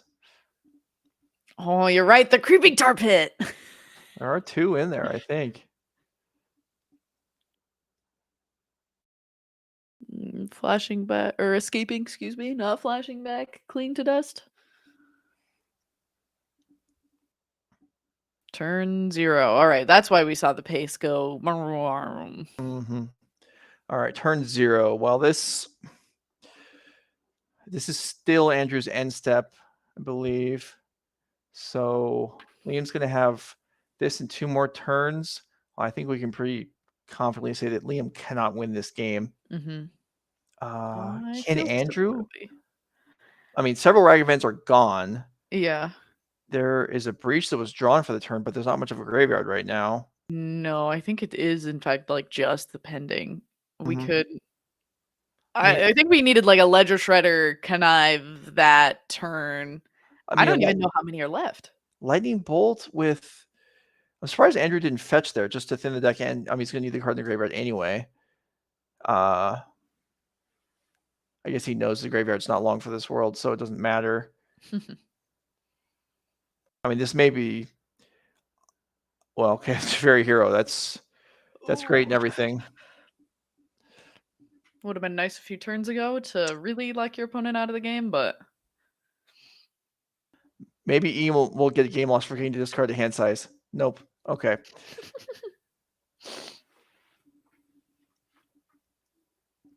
That's it. All right. All right. All right. We're coming back to the booth, but don't go anywhere. We're not going anywhere. We're sticking around. We're going to go straight into round number 5. Becky, Bell, and Joe Set, welcome. Thanks for being here this afternoon with us. Taking over for Honorog and Julian, who were on the morning shift today. But Becky, all right. Now we have our chance to take our breath. Not really, though. We have to go like right into the next round. Oh, no come on. For us. The players, the pairings being posted doesn't mean the round's going to start right away. You know how these things go. You have to check in with your friends, figure out on your phone or the pairings board where you're supposed to go sit down, run to the bathroom. We've got like 4 minutes probably. So let's accurate though. Yeah. So let's take a moment. We'll go through some of the Nerd Rage schedule coming up, the leaderboard, and then we'll make our way into the next round. All right, so we're not going to look at the schedule of the leaderboard right now. So instead, we're going to sit here and just entertain you guys, talk about Modern, talk about the formats, talk about how, we both went to local RCQ a couple weeks ago. I barely went. Yeah, I was there for 2 rounds. I mean, our results were different. Very. I won the tournament, and you didn't win a match. Nope. So yeah, we had different results. I won a match. There was one round where I went 2-1 or 1-2. Oh, you won a game. Yes. I won a game. Applause. Yeah. Considering my pool, I was pretty actually ecstatic with my single game win. A good yes. We opened the polar opposite sealed pools. Mine had multiples of the same busted rare, and yours I don't think had anything of value at all. Yeah, no, it was kind of a mess. I made the most of what I could and made like a Yeah. red-black aggro deck because prior to that event, I'd had a decent amount of people tell me you can make some aggressive things work in this format, and then I got absolutely obliterated by 5-color converged decks, and I Yeah, was like, all of a sudden, this doesn't feel like I got the truth told to me. No. Well, certainly there is something to just opening better than the other people. That does help. But I did have my highlight for the day, I would say. So I just got glasses 3 weeks ago. I've been wearing them some of the time. I don't like desperately need them, but they do. I am surprised at the difference. It's kind of like having a superpower. But we had to wear. You were there. You know, we had to Mhm. wear masks at the event, right? Mhm. That store required masks. And this was like 2 days after I got glasses. And at one point, I noticed I had like an eyelash or hair on my glasses. So I took my glasses off and tried to blow on them to push the hair away, and it didn't go anywhere. So I blew on it again, and the hair didn't move. And I was like, well, I've never actually tried to do this before, but I assumed like with physics and air motion and stuff that like if this eyelash was on the counter, I would just blow on it and it would go away, right? What's Sure. different about glasses? What am I not understanding about the interaction of glasses here that is not causing this hair to move? And it took me about 10 seconds to realize I was wearing a mask, and that was the problem. Oh, And so I you felt like weren't even blowing on it at all? no, I was not. I was just breathing heavily. I Uh, see. You even prefaced it with like we had to wear masks, and my brain yeah, didn't even catch up to it. no. So I was real proud of myself there. But I was able to qualify anyway. So congrats to me. Anyway, That's really good. And yeah, congratulations. You did yeah, a great job. Your deck was really cool and it was a lot of fun to I mean, I got knocked out pretty early and so I mostly just got to watch you play as well on all of the rounds that I at least stayed for and mhm, it did make me happy to see that yeah, some other people could have playable cards in yeah, this sealed format. Was no, not me, but that beside the point. yeah. No, it was a good day, and hopefully that little story entertained you all while waiting for the players to sit down. They are now getting ready. So we're shuffling up. If we have deck lists pre-match, we can look at them. If not, if they're ready to go, we just go down to the table and get things started with round number 5 here at NRG Gaming. Here we got Zach Allen with Azorius Control. Zach Allen, player of control in multiple. Actually, I'd say I was going to say he's a control player in various formats. I think Zach Allen's a pretty capable player overall. Just happens to Yeah. play control a decent amount of the time.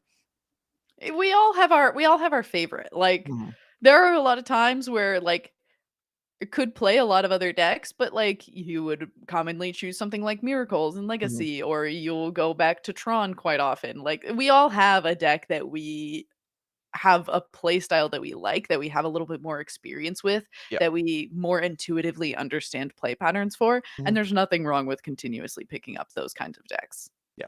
All right. So we see Zach Allen's Azorius Control here. We saw a similar deck yesterday in the hands of George Jabbour. This is maybe kind of a deck that didn't So really exist pre Yorion banning. It's not 4-color control. It's blue-eye control splashing Renin 6 Oh, because why not? Anyway, and we got Marshall Arthur's here with Temur Scapeshift, a deck that did exist before. And it was actually, I know some local players were feeling really strong about the Scapeshift deck mhm. pre-banning. And you can see there what Marshall has to work with. Both players with Renin 6. The rest of the decks, not too much overlap. Anyway, let's go down to the table. Renin 6 is it's a card. I have a lot of strong It's feelings about Renin 6. Renin 6 is pretty good. I remember I think I played a modern event like right after that card was printed. And I felt like every time I was reading it, every time somebody would play it, I'd be like, "Oh, this card just is insane." And they made it 2 mana. Yeah.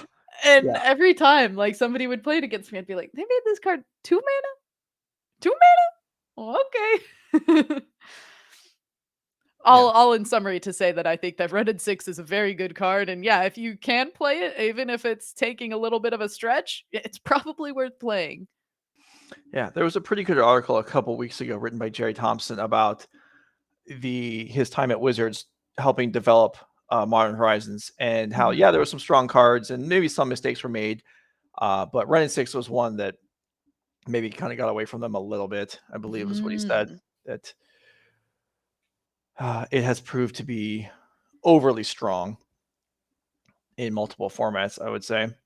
But we are underway here in round number 5. Marshall Arthurs and Zach Allen. I think Marshall took a mulligan, but other than that, we're ready to go. And, well, Valakut's a card that it's pretty hard to disguise what you're playing. Yeah, I'm inclined to agree.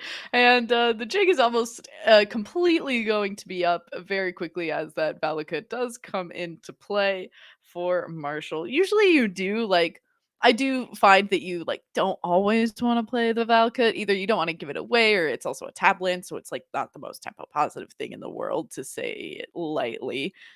And so you usually don't, like, see that be something that is immediately dedicated to the board. But Marshall maybe not having a ton of options, in this expressive iteration coming down, showing that, yeah, we just really wanted to be able to play that. And Counterspell saying, all right, if that's what your intention was, I'm going to call your bluff. And did actually still have a land in the form of this mountain, but we are definitely stuck on 2 colors here Yeah. for Marshall Yeah. Arthurs. No green. And green is an important color of this deck. Even though there's tons of red lands, red is almost a splash, arguably, in a lot of these Scapeshift decks. And yet, Mhm. Marshall without access to green here, and Zach Allen's going to take the opportunity to put the Teferi down on the board. Whoa. No Delirious Unholy Heat to take it down here. Yeah, the plus on that Teferi is going to keep the Time Raveler nice and safe. Expressive iteration number 2 here for Marshall. Going to try and find a green source, I imagine, is the hope. And instead, we're just exiling Explore. But Wow. oh, whoa. Devastating. So, Expressive Iteration actually was a cantrip, as you've foretold in the last match this time Yep. around. But yeah, that's not what Marshall's looking for. And whoa, let's go Ooh. ahead and double up on the Planeswalkers here for Zach Allen. Brainstorm. Yeah, this Jace is going to brainstorm. Let's go ahead and revisit Marshall's deck list here. Do we have Lightning Bolts? We do. Mhm. I believe So 3 copies. are we So a little surprised by the fact that Jace just brainstorms against a Lightning Bolt deck? I'm going to say that I am a little surprised by that. Okay.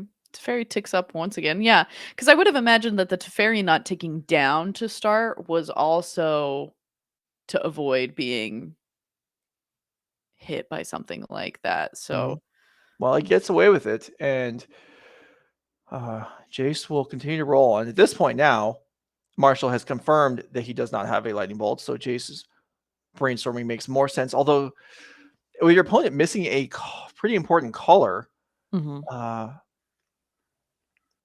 there's also additional incentive to Fate Seal here, but Zach Allen disagrees. He's just going to bank those cards. I mean, if you Fate Seal and dump a forest, your opponent could still draw a green source, and you didn't really accomplish anything. But yeah. cards actually drawn by Jace stay cards drawn regardless of what happens. Still, boy, I'll tell you what. A card that really stinks against Teferi Time Raveler is Fire Ice as a cantrip. Jeez. Definitely a rough situation for Marshall Arthurs, and trying to just find a green source and not having the most success here. No, definitely not. All right, you can Fire Ice in response. I'm going to just cast a Solitude, and then you can draw your measly little card there. And is it a land? It's a land, and I don't think it's a green source. No, it's another Valakut. I'm pretty sure, despite the artwork being different, because of course. But yeah, I think you're right. And there's 3 mountains in play, so Marshall's nowhere close to activating these triggers yet. Zach Allen just overwhelmingly flowing with resources here.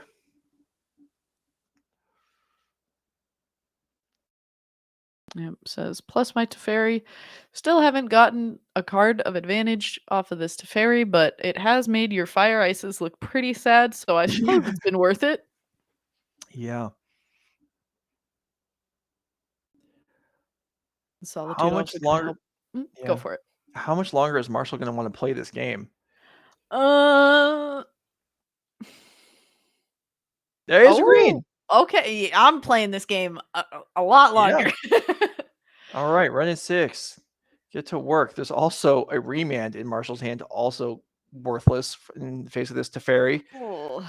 But okay, run in 6 is certainly a reason to keep playing. And there are now 4 mountains in play. So maybe Marshall can just get this done by making a lot of land drops, even though I don't believe there's any more lands in hand. But with Ren 6 resolves, that changes. Does it? There's actually no lands in the graveyard.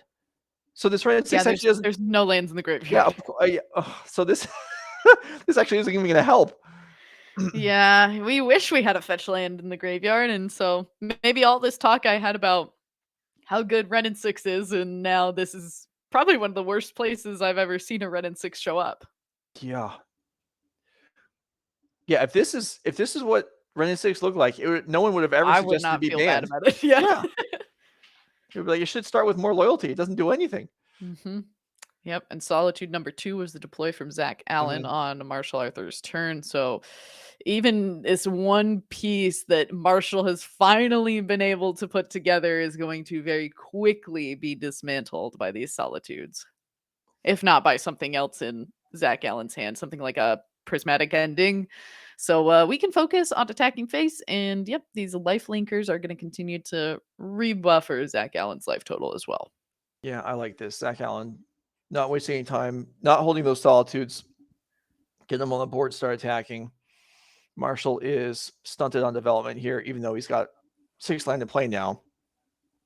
And just end this game. Yeah, we just saw another control deck go to time and result in a draw for both players. And Zach Allen is saying, I don't really want that to be me, but I will finally draw a card of this Teferi.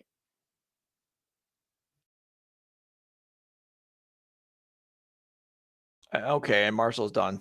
Okay, let's go to another game. Yeah, I got really excited when we played the Ren and 6, only for two, as we mentioned, to be probably the worst we've ever seen it be. And now we get to look at sideboard, see what Marshall can bring in and what Zach can do to kind of counteract it. Are those Veil of Summers in the sideboard for this Azorius control deck? Of course. Why wouldn't you? If you're splashing Ren and 6, may as well get some Veil Summers in there too. I mean, they're legal in the format. They're good. I feel a little frustrated that we called this an Azorius control deck. Why? Because I'm looking at the Ren and 6s in there, and it just is. It's close hurting enough. me. It's hurting me. If you just have to add a couple extra mana sources in order to play 2 extra colors, who wouldn't do it? You're right. This is probably the deck where you really don't care about playing a lot of these triomes, and you can just make so much happen. Like, you even got a Zagoth triome. We could have played a black spell in here too, but really it's just for prismatic ending. Wow, prismatic and leyline binding too. We have 1 mana leyline bindings when we have our full set of triomes deployed. So that's a nice feature.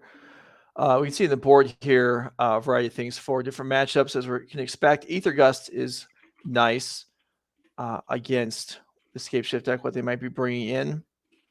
Maybe you want Passeju to try and pick off Violacud or Dryad, but well, I guess I was going to say I'm not sure that one shot of that is actually worthwhile, but you can record all the times you want with Ren 6 as long as you have a Ren 6 that's actually functioning. So maybe that is appealing.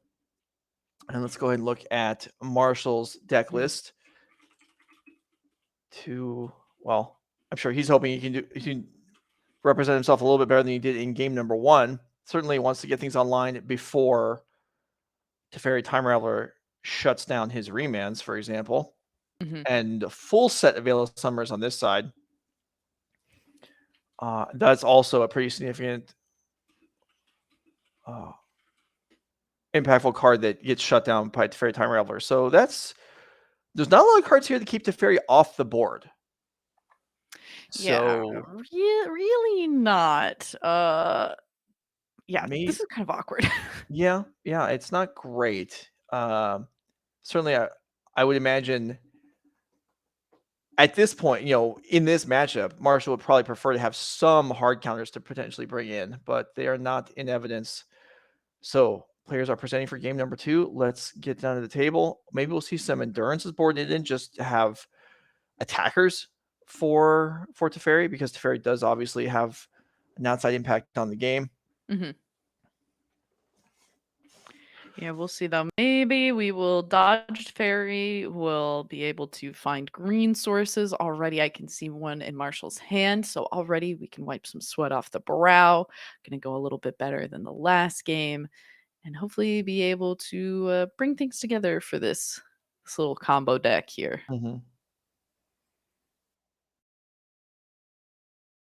So important to note that while Veil of Summer in Marshall's deck not completely shut down by Teferi Time Raveler. I mean, obviously it doesn't work the way you wanted to, but you can still cast it before your payoff spell and then try and win with your Valakuts kind of the hard way.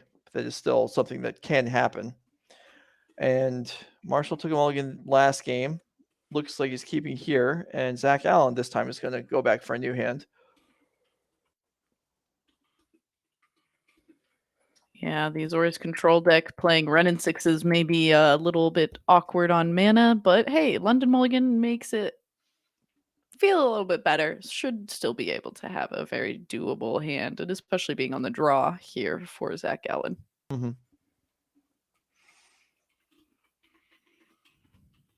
Yeah, one fetch land or Triome plus any other land in the deck, and you're all set and running with your red-green Planeswalker in your blue-white deck. No problem.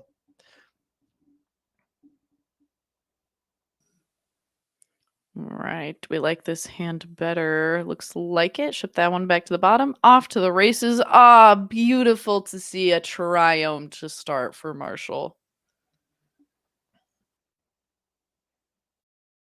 And you fancy Wooded Foothills? That is a nice Wooded Foothills. I really like the old border fetch lands. Yeah, me too. I mean, if you're going to play, pimped out fetch lands, at least they're recognizable as what the ad card actually does for a change. Hi, so you're telling me you don't like the expedition that Zach Allen is playing? I mean, you tell me the expedition. To me, it's just a blank piece of cardboard that I'll just believe whatever they tell me. I'll try and Oh no. guess on context what it actually does. Okay. Oof. All right. Zach Allen was like, I heard this card's pretty good. So good that I'm playing it in my Azorius control deck. No, it's actually Ren 6 is super duper powerful. And if Marshall has a remand here, it's hard to believe he's not going to fire it off just to slow things down. But that, will slow things down, be like, whoa, whoa, whoa, whoa, whoa, whoa, whoa. That looks very different from what I saw you play in game number 1. Where did this Ren 6 come from? Yeah, remand is great, but certainly it's preferable to be casting it on when you're trading for more of your opponent's mana. I mean, this was Zach's whole turn, obviously, but remanding a 5-drop is more appealing than remanding a 2-drop. I guess that's just the world we live in these days. Here is a Growth Spiral. All right, can we get ahead? We have 2 lands, Marshall. That would be a good start to this game. Valakut and Triumph number 2. But the downside to this is, that Ren 6 is just going to get redeployed here. Yeah, but at least Marshall's playing a deck that can just win the game all at once. So he doesn't have to grind through all the cards that Red and 6 necessarily can draw. He just has to, set up a winning position a couple turns from now. And here is Iteration, hoping for more than last game. Yeah, hoping for a way to get rid of this Red 6. Because Zach Allen does have a lot of fetch lands around town here, and is certainly going to be able to get advantage off of this Ren 6 being in play. So, do you think...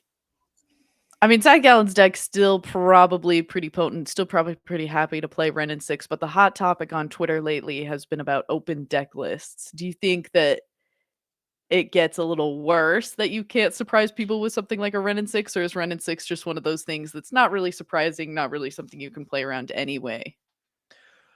I mean, yeah, okay. So I don't think it has much of an impact here.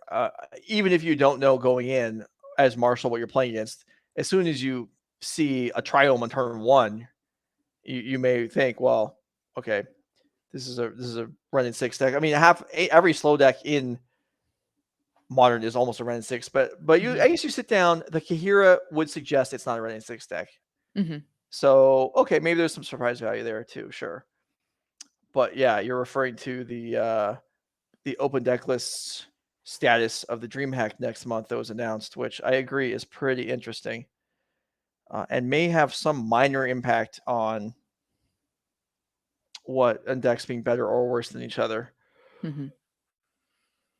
Opposing Ren and 6 here for Martial Arthurs, but yeah, developing the mana base here pretty healthily,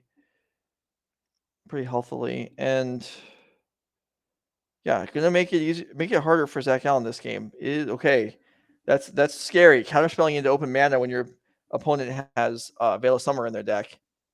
Zach may or may not know there's 4 copies, but does get away with a counterspell there.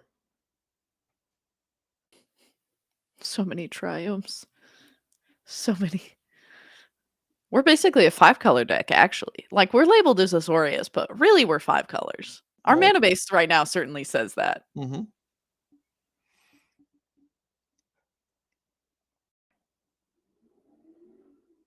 There's nothing these prismatic endings can't handle. Yeah, I mean, this is having access to Leyland Body in addition to Prismatic Ending makes your removal very well suited to deal with any sort of nonsense your opponent could muster. You're not in the old days where it's like, oh, a Planeswalker or an enchantment. Like, oh, I'm stuck. My terror can't kill those. And this Ren and 6 continues to go up. Yeah, we're starting to get a little dangerous here. 6 loyalty is quite a bit. We're going to start retracing soon. I mean, there's not really... I mean, there's counterspell, but not really much for us to be retracing. But, you know... What's wrong with counterspell? It's fine. It's fine. Retrace counterspell works, and then if they Veil Summer, you can retrace... I guess you can't retrace counterspell again because it would be on the stack, but... All right, fine. It's not perfect. Yeah, it's okay. We just need like one more spell, and then we're really rumbling. But you can tell how comfortable Zach Allen feels because there's only been 2 cards actually deployed on his side of the battlefield, and that's been enough for a very striking position in this game, which also, once again, is just speaking to kind of the potency of Ren and 6. All right, Marshall with another iteration. Last one worked out well. See a Fire Ice and lands, I think.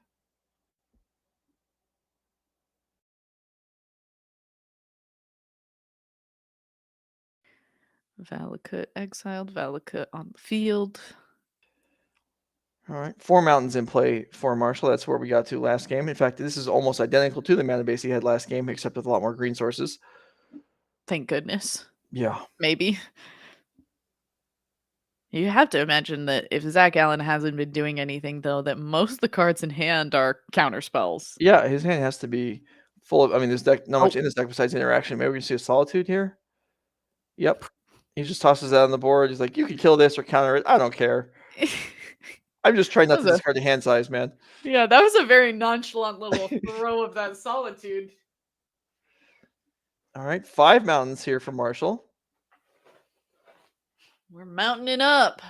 This is now we've reached the flashpoint where any additional land drops from Marshall are actually of a threat to Zach Allen. He pads left a little bit here with Solitude, but we can imagine at least some Valakut triggers are going to go towards his Ren 6, which is going to be reaching ultimate level next turn. Yeah, we got to start doing something about it, and it's a little bit unfortunate that we haven't been able to start to strike it down any earlier as well. I mean, maybe you're right. Maybe Marshall's like, I'm not afraid of your counterspell. You can go ahead and ultimate. I don't care. Sure. That's what you said, right? That's not exactly what I said. It's kind of what I said. All right, Zach. I just feel like by the point that you normally see people retracing, they've got at least like 3 different choices in their graveyard. all Zach Gallen has is a counter spell. Well, maybe we don't know. I mean, by the time we get that far, we'll see. All right, Marshall's got a couple more land in hand. One's a Valakut, one's a Breeding Pool. Neither one of those are triggered generate triggers, but that will. So Ren 6 lose some loyalty. Solitude goes down. There's also a Dryad in hand, but Marshall's going to hold on to that for now. Probably assuming you can just make land drops and start to deal damage. You don't really need to dedicate your creature to the board at this point. Well, I mean, Marshall is certainly as aware or more than we are that Zach Allen really hasn't played much this game, so his hand's got to be just packed with interaction.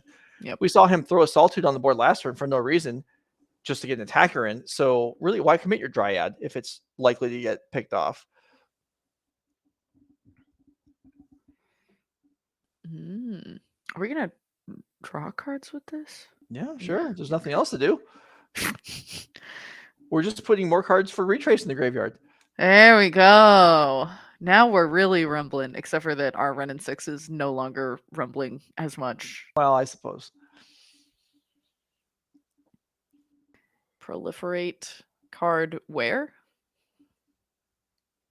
Get some loyalty back on my Planeswalker, please. Oh, or, speaking of loyalty. Hey, a Remand on a 5-mana spell. That's more like it. Oh, do we have a counter spell to fight back? We do. Not with a whole lot of confidence, though. Zach Allen continuously just being like, yeah, sure, okay. Am I dead? Am I dead? Marshall Arthurs, we're waiting too, eagerly to find the result of this. Doing some calculations here. Veil Summer would be good. Remand good. Growth Spiral, always good when you have this many land to play. Looks like we're tapping 2 mana, though, for Remand number 2. Remand number 2. Yep. Remand on your own Remand. Pick that up. Draw a card.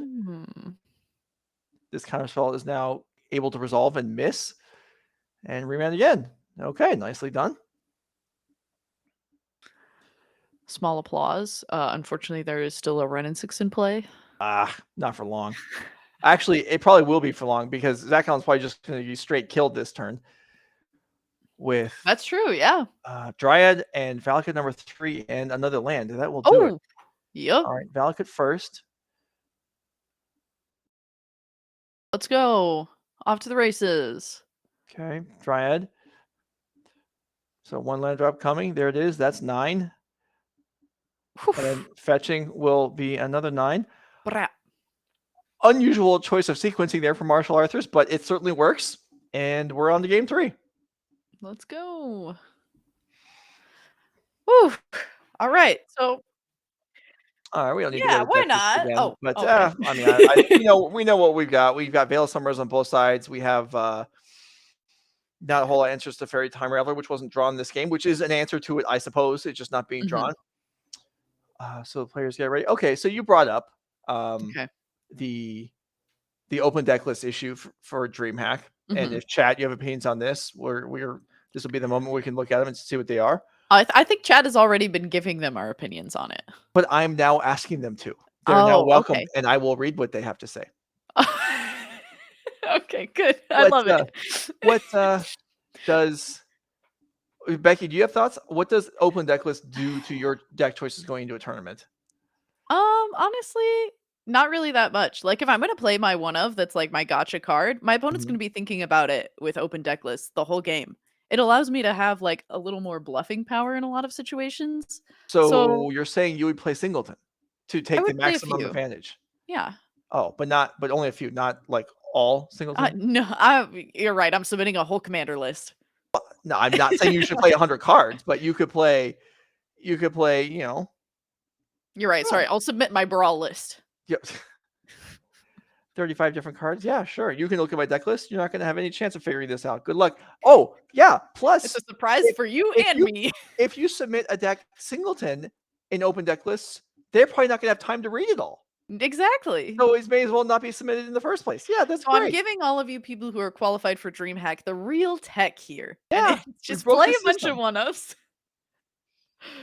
I think the thing that it really like does more that is going to be kind of annoying is probably get people to mulligan more early on. I agree. Is if you're looking for certain cards for certain matchups and just like spending a lot of time shuffling.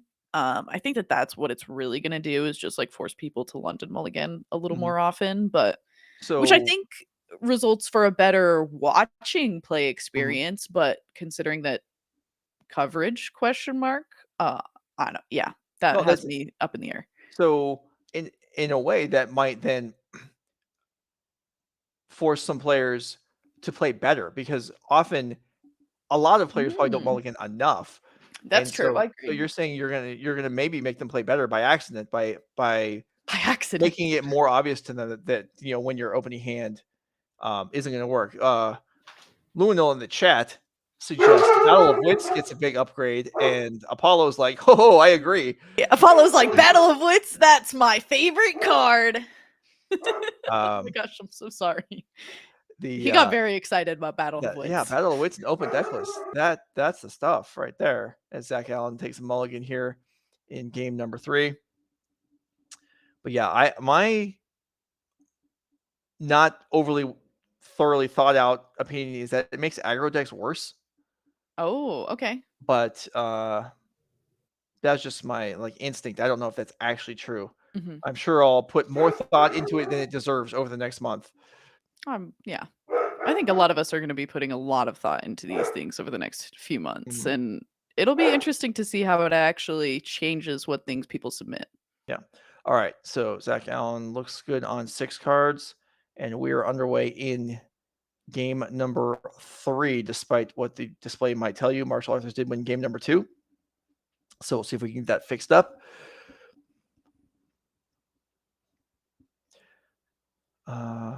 Don't all linear decks get worse from the chat? I am inclined to. I don't know that. I don't know if I go so far as saying that linear decks get worse, but I would say they are even or worse. Yes, because the decks with more um greater variety of cards that are more multi-purpose gain something. I would say so. That is basically my feeling on it. Yeah. Although at that point, there's the chance also that people are overmulling and the linear decks can take advantage of that. I Mm. mean, I don't know. I don't know that there's any clear answer. It is interesting only because, well, primarily because it's not as common. The Nerd Rage events, for example, are closed deck list until top Mhm. 8. Once top 8 starts, then the remaining games, the players are given access to each other's list. And also for you watching at home, once top 8 begins on the MTG Melee, the deck list for the event will become public, and you can check out what any player in the event is running. Which is pretty standard for a lot of coverage matches Yeah. and coverage tournaments as well. Right. Mm-hmm. Okay, we are underway. Both players make a couple land drops here. Nobody played Red and 6 on turn 2.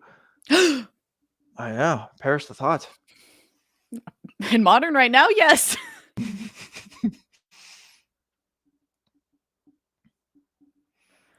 And we'll be seeing what Zach Allen is going to do on turn 3. Maybe run in 6 with Mystical Dispute backup. Sure. Veil of Summer is also a winner. We see Counterspell in hand. He kind of disgustedly throws Fetch on Zach the Graveyard. Allen, who upset you today? Do you need to talk? I have questions. No, he's just expressing. Okay, well, Veil of Oh, Summer, I don't think he's going to mind that. yeah. So, yeah, this is what we're talking about. Martial Arthur's got quite a few cards that are good against counters, but not so many actual counters. And so Teferi Time Raveler just resolves here, making Veil of Summer effectively worthless going forward. So he decides to cantrip it now while he can. And yeah, now Teferi's on the board, and it pluses. That's why we did not. Nothing to bounce right now. Zach Allen not in immediate need of cards. He can do it next turn if he wants.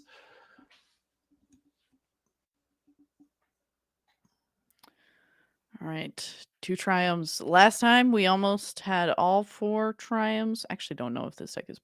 I don't recall how many triumphs, but we had 3 last time. We're Mhm. close this time. Misty number 2 could equate to Zagoth Triumph number 3. All right, explore cantrips. There's also a growth spiral in hand. If Martial Arthurs can make 2 more land drops this turn, that would be pretty impressive. Does have at least a couple more land in hand. I know that those are technically newer old border, but I Mhm. still like them. They're still nice.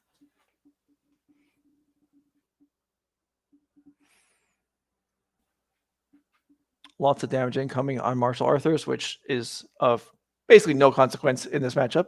Mm-hmm. Yeah, we're shocking, which is maybe not so shocking to Temur Scapeshift players.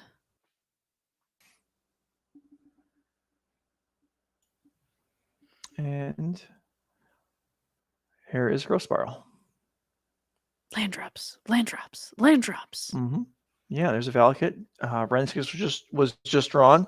So Marshall steals the play back in this game. And Zach Allen misses his 4th land drop. Ooh. Wow. So on turn Ooh. 3, Marshall plays 3 land, and Zach Allen doesn't play any on turn 4. Woof. Yeah, that has to be kind of frustrating. All right, 3 mana. Is this a Dryad of It the is. Elysian Grove? Absolutely. It's a counter spell, not. but there's a land drop and there's another Dryad. Okay. Mm. And there's another land, and Teferi's out of here. And Josh Allen now facing down a pretty powerful 2/4. Josh Allen. Zach. Zach Allen. Josh Allen, quite powerful himself, running the Buffalo Bills. But I think it could be. I think they have a bye week this week, so he could be here playing in the modern event. I mean, it's possible. Yeah. Granted, it's rather unlikely, but It would be pretty cool. you never know. We've had NFL players play Magic before. Maybe Josh Allen is Exactly. slinging the cards in local New York events this weekend. Maybe he's RCQing. There we go. Got to get that DreamHack invite. Yeah.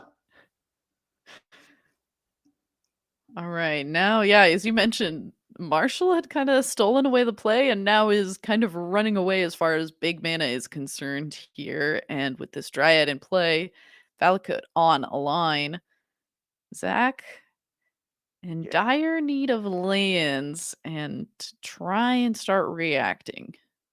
So one of Marshall's 2 cards is Wrenn and 6. Now, Zach Allen doesn't know that, but dealing with this Dryad is less important probably initially than stopping the Wrenn and 6. But yeah, Zach Allen doesn't have the information, so he may be thinking, how do I prioritize this? If I have Prismatic Ending, do I fire it off now? Do I wait and try and take advantage of some of my instants? Dryad's like, I get to attack. Woo! That's rare. Is rare, but getting to do it here. And Wrenn and 6 going to be a follow-up as well, but counterspell. Number 2 going to say, nope, don't really want to deal with anything more than what is already on the field. Counterspell works again. I guess we know Marshall did draw the 1 Veil of Summer that he just played in response to the first Teferi. All right, land number 4 online, but it's pretty tardy. There's Jason the Mind Sculptor in Zach's hand, but that being cast would just die regardless of what he did with it.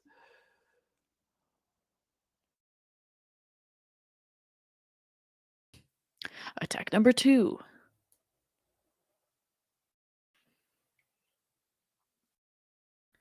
Oh, just passing. Says, yeah, if you've got no land drops and just hands full of counter spells, let's besage you to get rid of the Valakut that's in play. Mhm. Okay.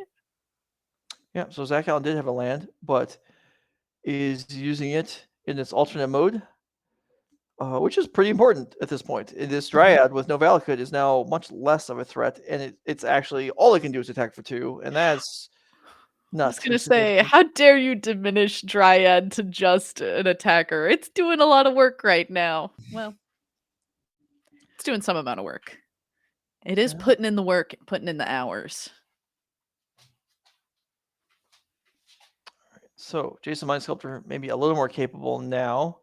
If the land was drawn to Fairy, could come down, possibly. We'll see. Ren and 6, pretty strong for Zach Allen with the ability to recur Boseiju. Yeah, and I think a Boseiju was actually the draw for turn as well.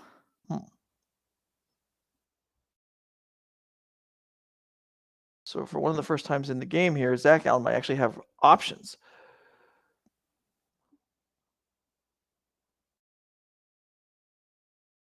As you mentioned, Jace, the deployed card here. What does Marshall have to say about it? Remand. Yep, he says remand. On cycle? Triumph. Okay. For Marshall, were we able to draw anything to do about that?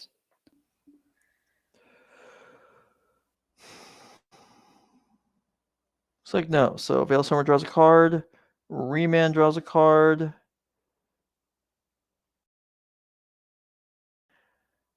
And Jace will resolve. And if you're curious about this interaction, I am, Joe. Thank you.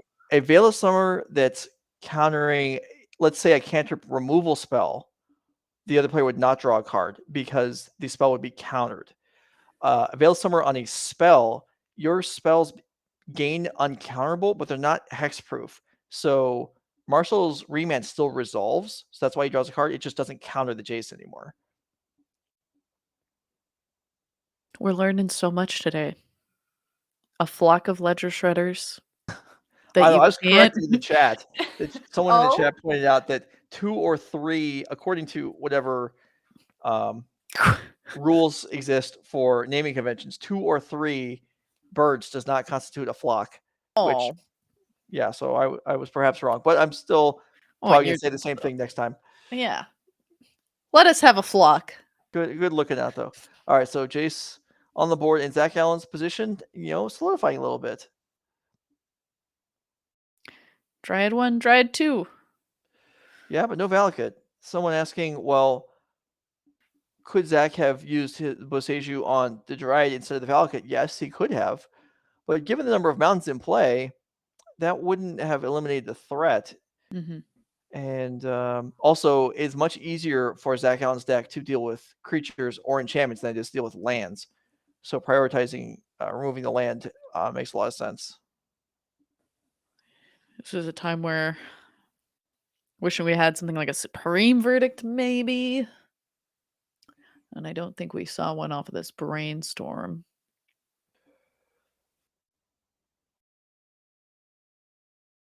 Yeah, Marshall may be counting on the fact that Zach Allen wouldn't have Supreme Verdict in after boarding in this matchup, and he may be right about that.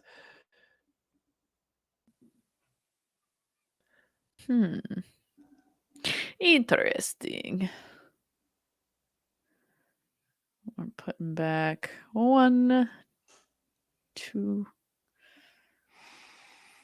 Okay, we continue on. So if you're enjoying the coverage and you want to tell us, who do you think is going to win? If you think Marshall Arthurs is going to win this game, follow the channel. And if you think Zach Allen's going to win this game, alternatively, you should follow the channel, and we'll count the votes afterwards and see what you guys actually think. No votes for Josh Allen, please. Why not? If you think that Josh Allen is going to come in and win this game, subscribe to the channel.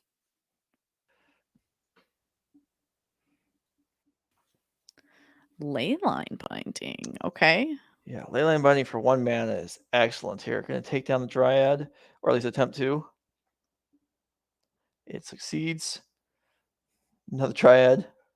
Yeah, the one that was returned from the Teferi, but hey, at least this one can't attack and take out our planeswalkers.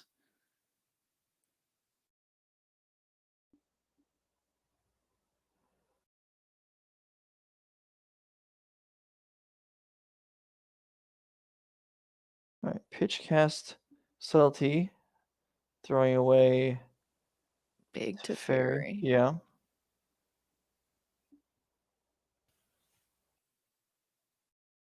Not to be confused with Big Teferi, who slows the sunset. Well, we're now very deep into this game. Marshall Arthurs hasn't seen a Scapeshift yet, but we are well past the point where it's going to be lethal. Zach Allen sitting at 12 life with 2 more mana untapped.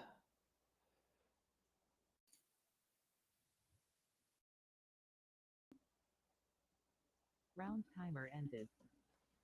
Whoa. Round timer supposedly has ended. Oh, I don't know about that. All right, we have Flusterstorm on the expressive iteration. Players counting up how many spells have been cast. So this, let's see, we had Dryad recast, we had Subtlety, we've had Leyline Binding, we had Iteration itself, and Flusterstorm. Yeah, so that is not going to get through. Initially, I considered whether that was just trying to slow down anything that came after the expressive iteration, but nope, it's actually enough that it can't be paid for at all. Mm-hmm. One card it looks like left in Marshall Arthurs' hand.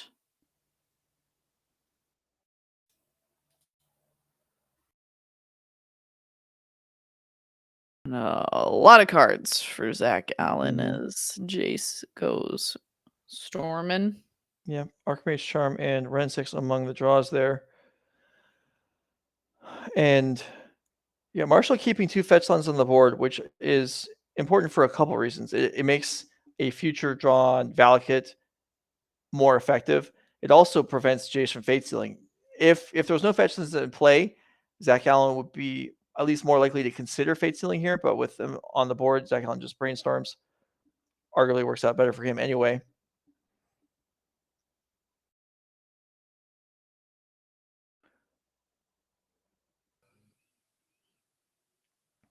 Running 6, ticking up, making sure that we got a land drops on land drops. Wow, there was a moment in this game where I was like, no way Zach Allen wins this. And then we besiege you to Valakut, and all of a sudden, record scratch.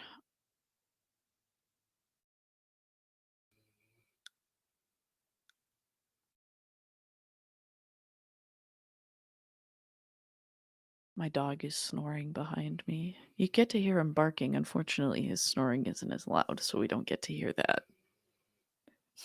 But I hear it and it makes me laugh, so I apologize. All right, let's see if we can update on the time rating in the round. I imagine there's plenty. These games have been long, but they haven't been extreme.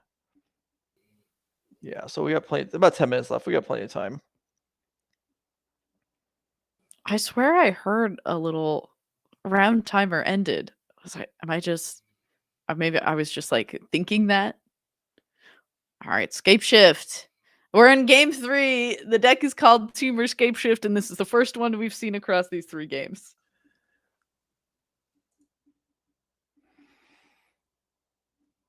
I don't know. What do you think? Is it going to resolve? If I had to guess, I would say no. I would also.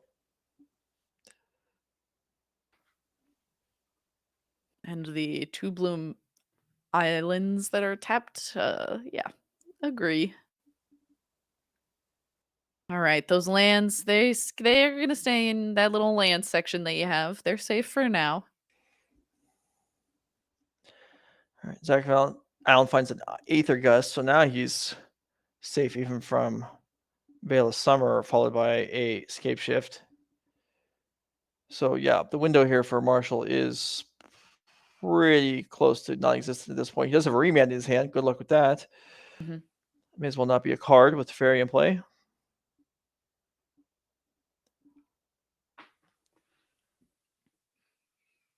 Yeah, 3 planeswalkers in play, both just kind of getting to do whatever they want, while Marshall hasn't been able to keep anything on the board to do anything about it.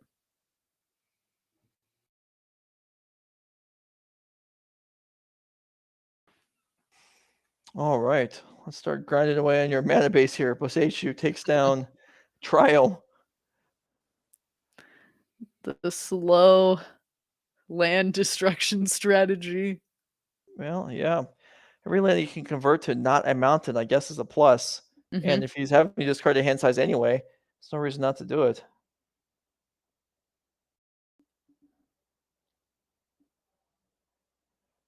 And he finds a breeding pool. So that was -1 mountain on the board, leaving, looks like, four. And I think 3 Dryads might be gone already. Yeah, at least 2, potentially 3. So a lot coming through in this game, and Zach Allen in a very commanding position. Mhm.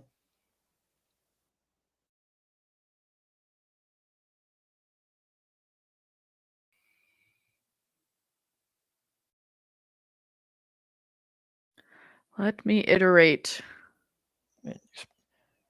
Ether Gus. Zach Allen's like, wait, I can make progress towards not discarding the hand size. And our Marshall's like, you know what? You can just progress to winning the game. Okay. So Marshall Arthurs drops to 4-1, still looking strong. And Zach Allen advances to 5-0, looking good for top 8 return. Okay. You know what? No breaks today on Nerve Rage coverage. The other match is in progress. Let's go ahead and jump over there. So Zach Allen advances to 5-0 as the primary match. Backup is coming. Still going. Let's go.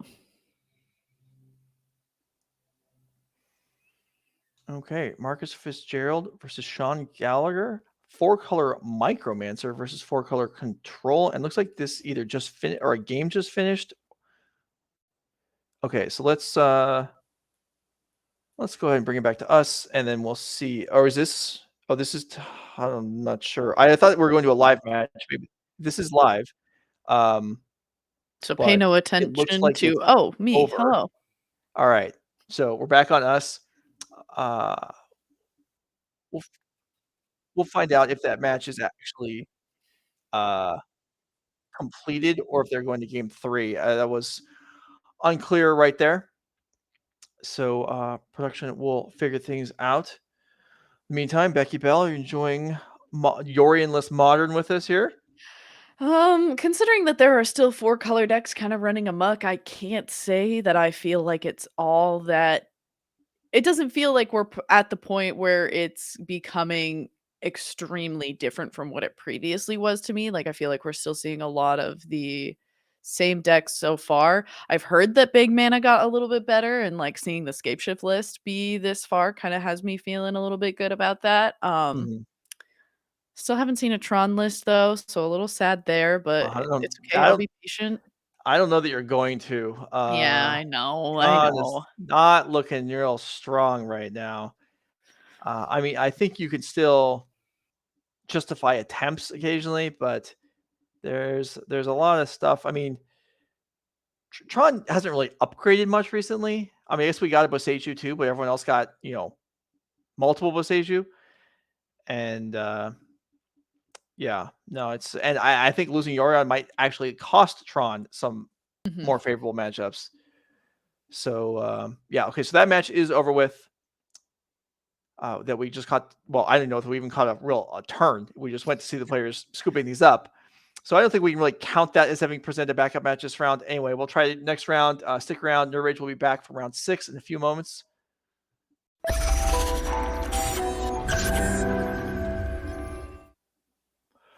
All right, we're back here. Becky Bell and Joe set for Nerve Rage Gaming. Round 6 of Modern coming on up. We've got Jesse Robkin versus Mack Endress, 2 of the mainstays of the series. And they're ready to go. So let's go ahead and get under the table.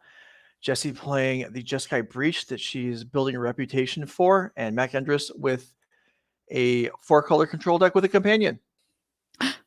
Wow, that isn't Yorion. Yeah, it's Kahira. Yeah, I love that everyone kind of, it feels like, shrugged their shoulders and was like, there's this other companion I can use.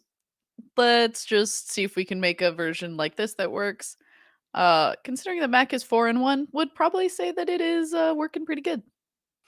Yeah, absolutely.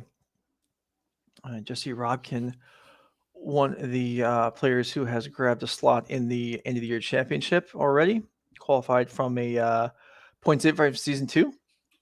Zach Allen, who we saw win last round, is looking good at the moment to pick up a season 3, or I'm sorry, an overall invite, but we'll find out how that finishes up at the end of the year. Mack Endress got some work to do if he wants to join them. Bolting Ragavan's a good start.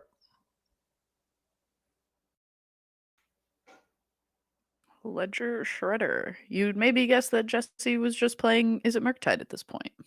You might guess that if you didn't If you know didn't know better. Jesse, yeah. Yeah, Mack Endress probably well aware of what's up.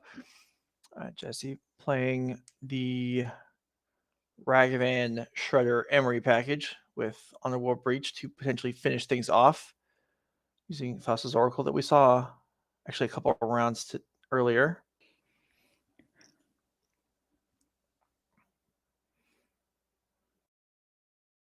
And look at that nice Leyline binding off of Tula there. Temple Garden and Steam Vents. This is a proper mana base if I ever saw one. Yeah. I've just made me think of the mana base that we saw last round from Zach Allen playing quote unquote Azorius control with Ren and sixes and just Hey, every fetch land going for that's some exactly what it tribes. was, though. I mean, that's an accurate The proper description. mana base. Yep.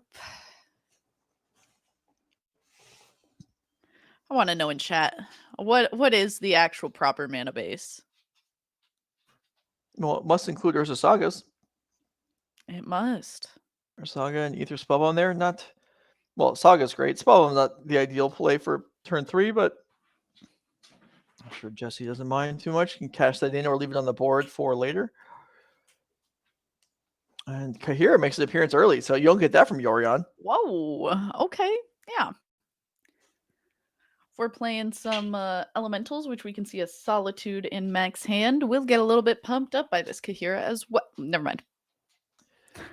Kahira down, but it was free. I'm sure Mack Endress doesn't feel too bad about it expiring there. And Holy Heat. Killer of planeswalkers and companions alike on today's Nerd Rage coverage. No white mana yet for Jesse, but there really aren't very many cards in the main deck that are white, so that's not concerning. Yeah, if we imagine that Andrew's playing something close to it, believe like 1 to 2 copies of Teferi main board was really it. Mm-hmm. As we, speaking of Teferi, are going to be playing Hero of Dominaria. Yeah, that's a pretty solid start here from Mack, and a Lightning Bolt drawn alongside the Solitude, so interaction available despite only 2 land being up.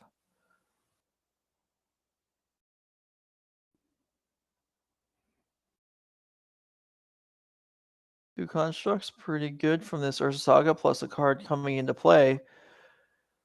But even that might not be enough to match up to this Teferi hero.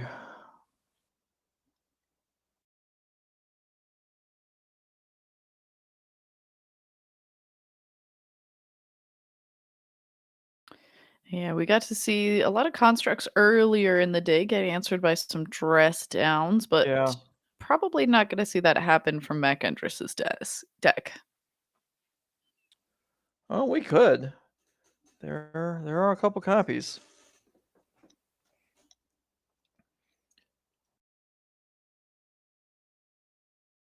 Mana generator with Springleaf Drum, and here's the iteration. So nice turn for Jesse, and there's a dress down. And Oof, all right, I'll eat my words. Yeah, this iteration will resolve, and there's a replacement Urza Saga, and that's great and everything. But starting from 0 board position for Jesse and Mack Endress, anything but. Yeah, this Teferi just ticking up. Gonna be able to make some land drops even still, as well as expressively iterate to see even more cards. Yeah, pair of Teferi there and an expressive iteration. And I think it was Teferi and hand Teferi coming into play, right? Not sure what went to the bottom there. Maybe. But we know Teferi's in. Urza Saga returns to hand, and this game has gotten well away from Jesse in the early going.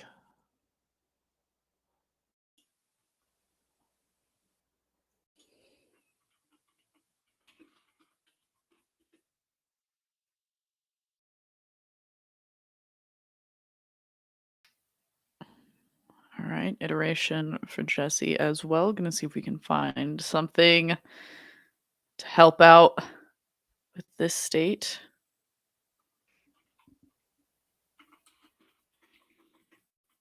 Yeah, it's tough. I mean, to find something that helps against the fairy team up over there.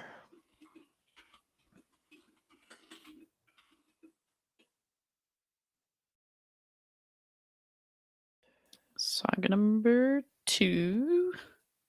See if we can start to rebuild a little bit here. Yep. Well, we're casting this Emery here. All right, 2 unholy heats, 2 land in the graveyard, and then more. Yeah, Jesse's not done yet. Shadow Spear, okay. Not too consequential there. Oh, and Emery gets picked off.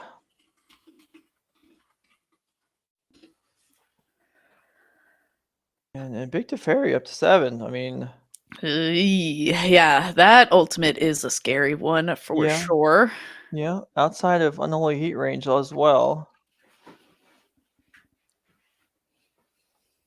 And Mack with multitude of cards in hand. And that's not going down. I mean, Teferi replace itself and then start gaining cards.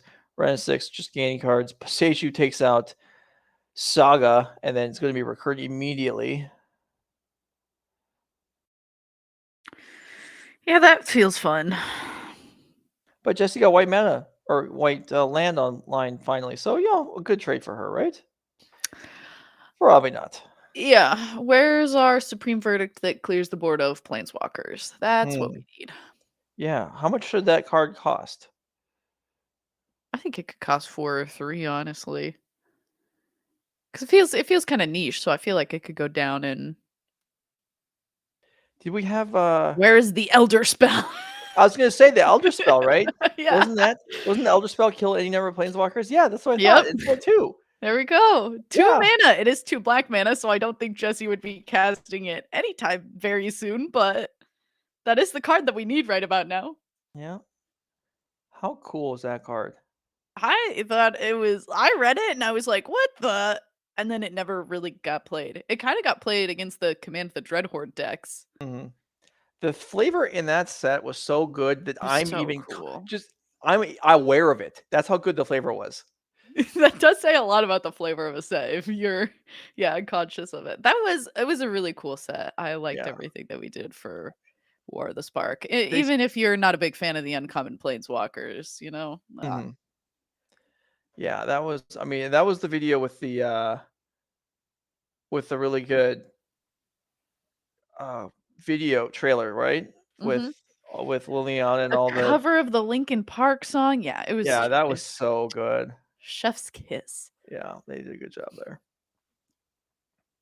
All right, as we progress through here, well, we're Teferi's at 8, Run 6 is at 5. Gray Teferi Station's at on the 3. board. Maybe Jesse can combo win here because I don't think she's winning any other way. Yeah. And we also we're gonna have to hope that Mack doesn't have anything in hand, even though I see a solitude there. So a full grip it looks like for Mack. So to hope that there is no interaction seems like a high one. Yes. Yes, I agree. Prismatic ending in hand. I suppose you could prismatic ending the grinding station, but it'll just sacrifice itself. So that Mhm. puts it in the removes it from the board, but doesn't actually dramatically reduce Jesse's chance of comboing off with it. Yeah. Well, every spell that isn't a combo piece has to make you feel a little bit better. Ooh, an unholy heat. Unfortunately, doesn't handle what I would consider the scariest planeswalker on the board right now, but does stop it from ultimating, which maybe is. Yep, Jesse does agree, worth it to do. Yeah, and Mack lets it go. So okay, backup grinding station. Yeah.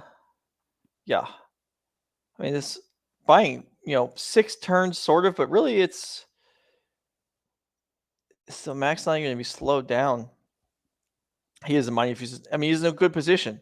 He doesn't Mhm. mind if he's not going to win immediately. He's still going to be ahead. Yeah, and Sen goes for the Beseiju, targeting Sacred Foundry, trying to take Jesse off of a white mana, but Hollowed Fountain here to kind of continue to hold that fort down.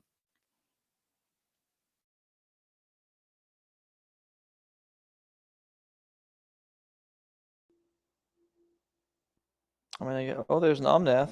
Okay, well, that's something. A little more proactive on the board. You want something more proactive than 3 Planeswalkers, Jolison? I don't want to wait 6 more turns for Teferi Hero to ultimate and take over the game. All right, you know, So- that's fair. I think Jesse feels a similar way as well, so we'll Probably, see yeah. how this Omnath is going to handle that situation. We do have 2 Misty Rainforests in play, just waiting to be fetched with. Mm-hmm.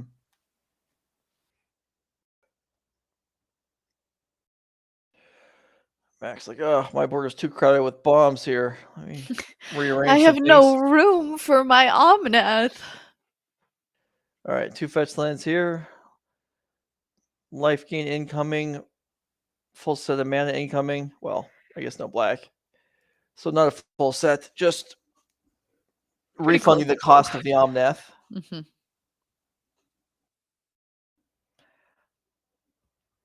What card was more egregious, Omnath or Ren and 6? Ren and 6.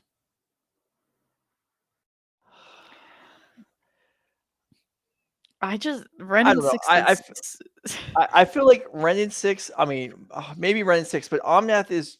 I feel like the more Omnath is obvious good, error. but Like, okay, sure. Like maybe you underestimated Ren and 6 with fetch lands, or Ren and 6 versus 1 toughness things, or something.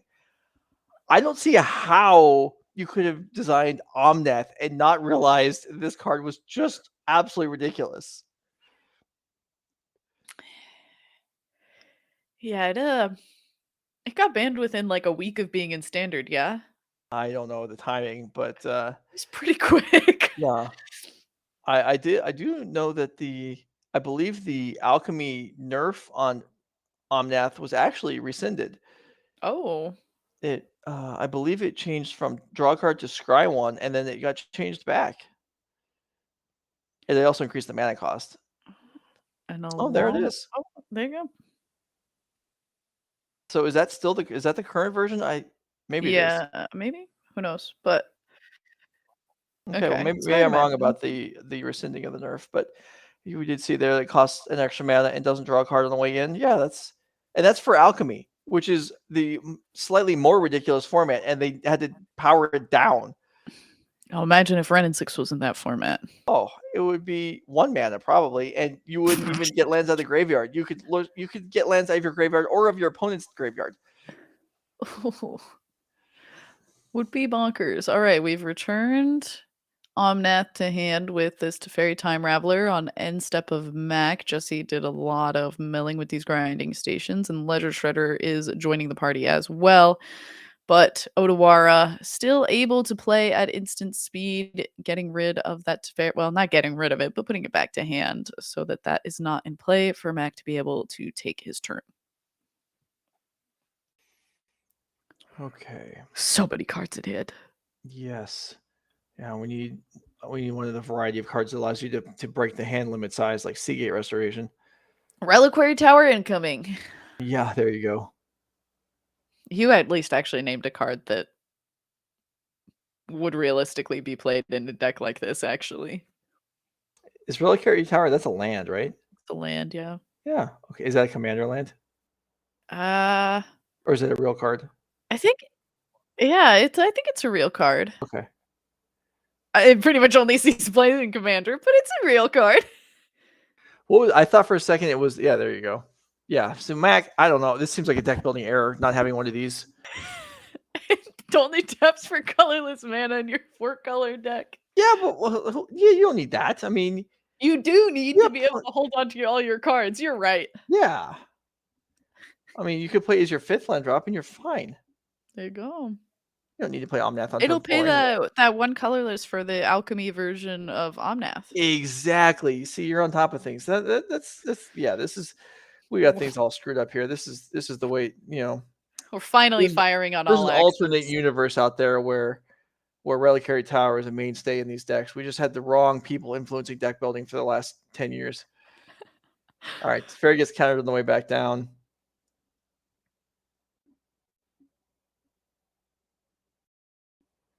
Ledger Shredder. Trying to get some shredding done. Yeah, chat mentions, okay, I'm not sure they were referencing a different card or just used the wrong word, but yeah, Oath of Nissa would allow your Reliquary Tower to cast your Oh, Planeswalkers, no problem. true. Would not be able to help cast Omnath, though. No, yeah, I know. That's why I corrected myself. I was like, wait, I'm overreaching here. Yeah. All right. Ooh, that Fun Alchemy version of Oath of Nissa says that you can also cast legendary creatures. Yeah, of course. Why not? All right. Boseiju takes out Hallowed Fountain. Comes back. All these Planeswalkers tick up again. Run 6 up to 8. This game's been over for about 5 minutes. But, maybe, well, doesn't seem overly likely Jesse's going to be able to pull a combo win out of this.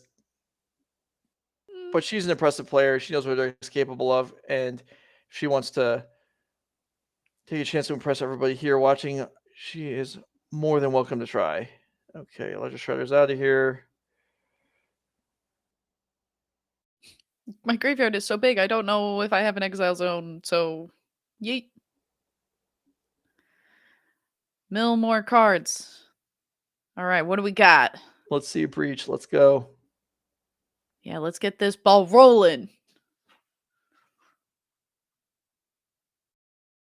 Do you think the increased inflicting card speed is a positive or a negative sign when you see players do it? Sorry, I get distracted by that leyline binding that was cast with nothing worthwhile target, but Mack actually just put the wrong card on the table. He corrected himself, put down Solitude. Can ultimate Ren 6 here. Does choose to do so. Let's retrace.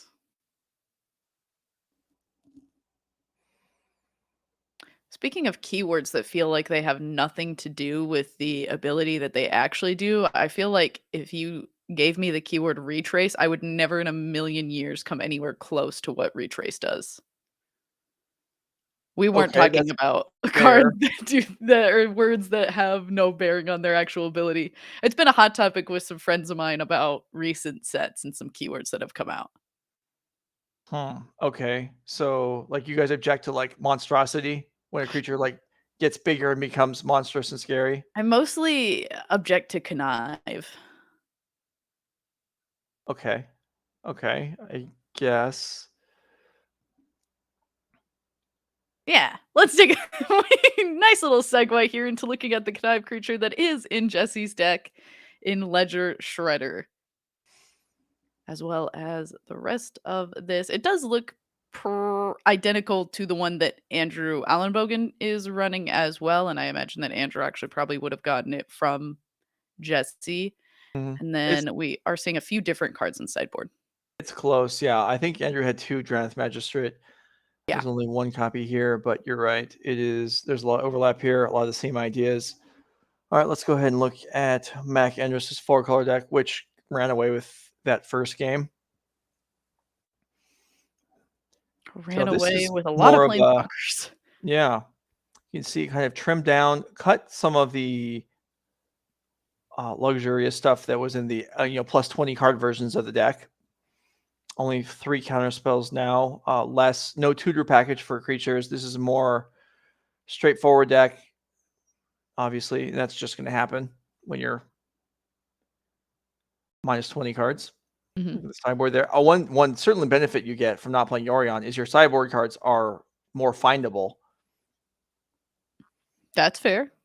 I feel like every time I watched a 4-color Yorion deck get to play, though, it never struggled to find its sideboard cards. Like, it makes sense. Looking at the numbers, agree that it was always made sense that it should be more difficult for them to find their sideboard cards, but I feel like I never saw it actually happen. And it Mhm. could just speak to the resilience and consistency of that deck, and who knows? I guess, like, people are still trying to do a lot of these 4-color strategies, so obviously it hasn't gotten that much worse at losing out with Yorion, so Mm-hmm. So no real graveyard hate here from Mack Endress. So that is somewhat of a vulnerability, even though there are ways to deal with enchantments in the Underworld Breach. And Chalice on 0 shuts down, recursion of Mox or Mishra's Bauble, but I'm not sure that enough is worth justifying bringing it in. Certainly the third copy of Dress Down on the board is an absolute winner. But let's get back to you and your buddies not liking keywords that you don't think are emblematic of the actual word itself. So you Yeah. have other ones? Is just like It's connive? mostly retrace, connive. I think that casualty and blitz are also like maybe not the best, but they at least are less offensive than connive. So what would you guys prefer casualty was? Like sacrificicity or something? To No. more accurately represent what the card does? No, That's the my own creature bonusness. casualty is actually like the one that I think is not the worst. Like I think Yeah. that one makes sense. The thing that gets me about blitz is I don't think I would have guessed that it would interact with graveyard if you told me the word blitz. And then connive I feel like shouldn't have been in a set with another C keyword. Like when I started playing New Capenna, I messed up connive and casualty a lot, Okay. which maybe just says to my like reading ability, but it's something that That's I still did quite a well, bit. that's fair though.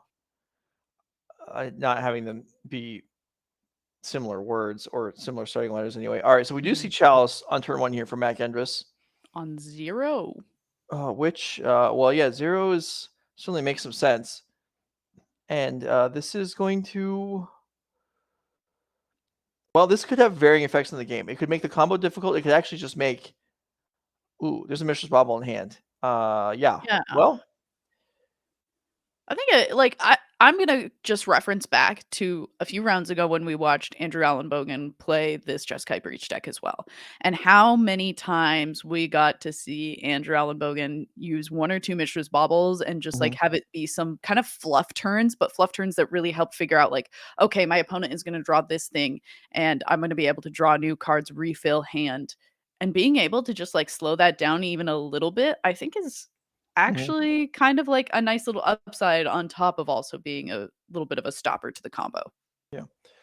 And this I mean, reasons why Jesse may not have deployed Mishra's Bauble on turn 1. The primary one being if she was planning on turn 2 Ledger Shredder, then Bauble allows an immediate connive, which is obviously nice. I guess you can still do that with Chalice in play, but it's obviously much less desirable. And yeah, so Emery is now actually 2 Emerys, I think, are caught in hand, unable to reach play yet. And there might be a Thassa's Oracle as well. This doesn't work. Mack Endress plays Chalice, counters his own Chalice. Yeah. Well, there's a. All right, so Jesse may have some cards stuck in hand. Mack Endress feels bad, just tosses the card in the graveyard.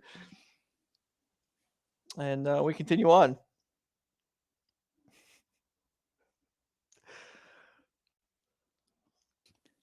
Understandable mistake there. I don't know how many players have wished they could have 2 Chalices and play against a Cascade deck when they're worried about them getting bounced and or destroyed. And yeah, trying to live the dream there. Like, wait, Yep. this doesn't work.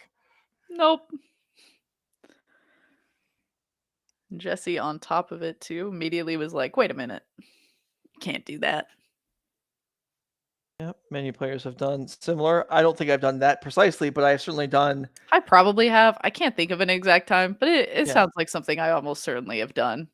I have certainly done things like ponder, find Sensei's Divining Top, and be like, yes, I'll take Divining Top, play it, activate. My opponent's like, I've had Null Run on the board for 5 minutes. And I'm like, yes, you have. I forgot. I got excited. Yeah. Sorry. Oh.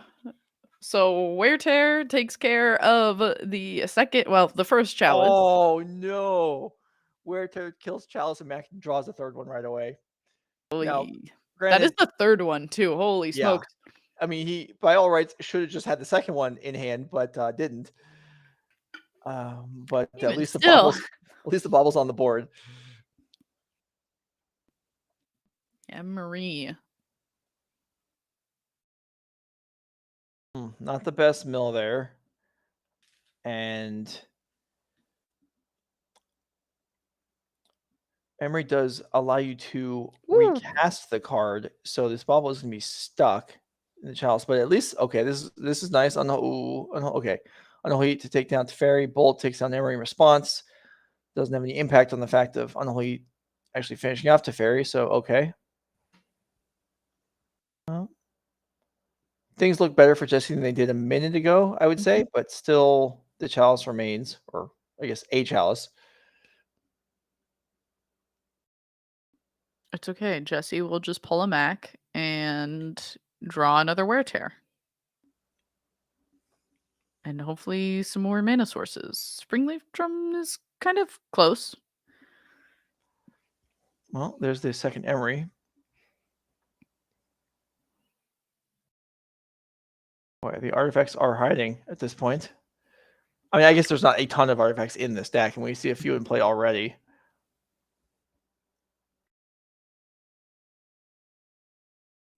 Iteration. To start here for Mack. I believe a Boseiju is one of the finds.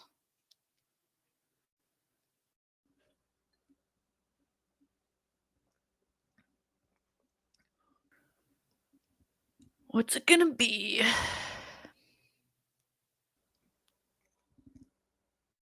Okay. Oh, and plays the Boseiju.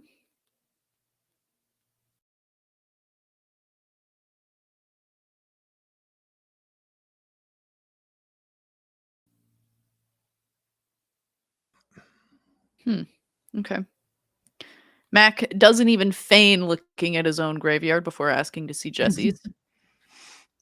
Well, and I don't think Mack actually has graveyard hate. So he is just surveying what's available there. How much danger am I in? What's this Emery looking to do? Danger. Ragavan Dash.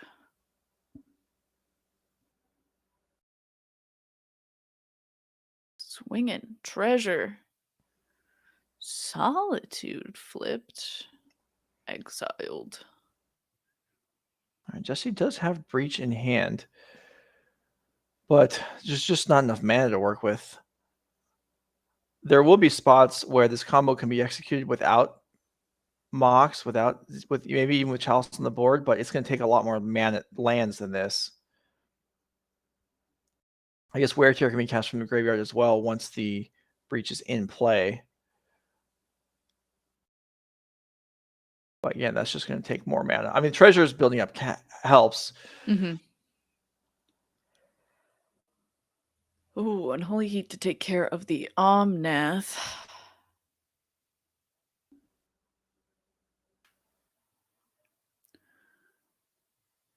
Okay, all right. That turn probably didn't go the way Mack Endress was intending, especially against an opponent that was tapped out. And she didn't even have to use the treasure.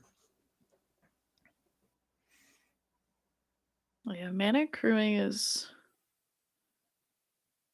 going to be instrumental here for Jesse, who is now just trying to navigate, especially with that Underworld Breach in hand, exactly how this turn is going to end up. Do we spend one more turn dashing and trying to get treasure, or do we... Yeah, it's tough. She's just so constrained on mana here. And I don't think there's a Mox in the graveyard I don't think so either. anyway. So even if the play was Breach, wear the Chalice away, there's not much more mana to be had. That's probably the quickest I've ever seen somebody decide on cards for an expressive iteration.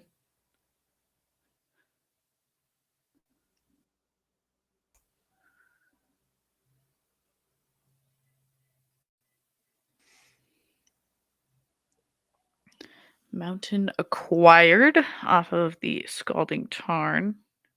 And turn passed back to Mack.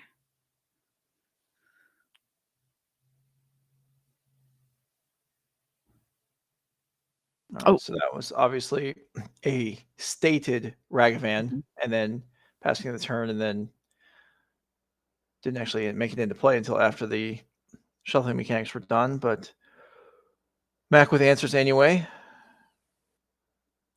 The biggest part of that turn was probably Jesse just finding a land. Yeah.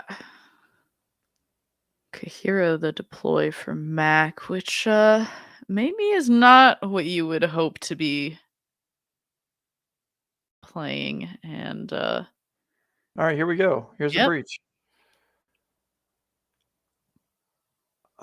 Mack has a response, maybe.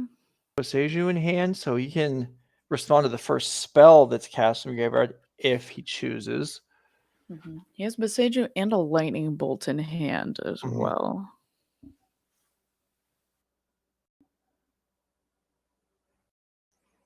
Boseiju will help the mana issues somewhat. It's actually a Counter spell. Okay. I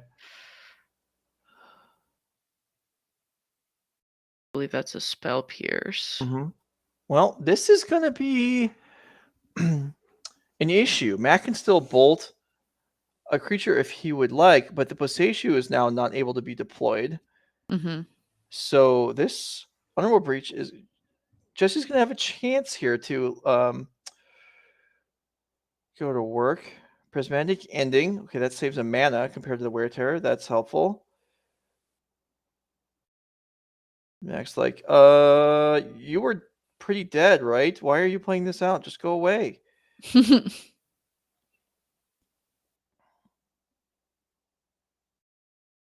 Bolt Emery. Okay, that can either tap for mana or give something flashback. I believe the giving, or not flashback, but the ability to play from the graveyard, I don't think is a sorcery speed effect, although I suppose it could be.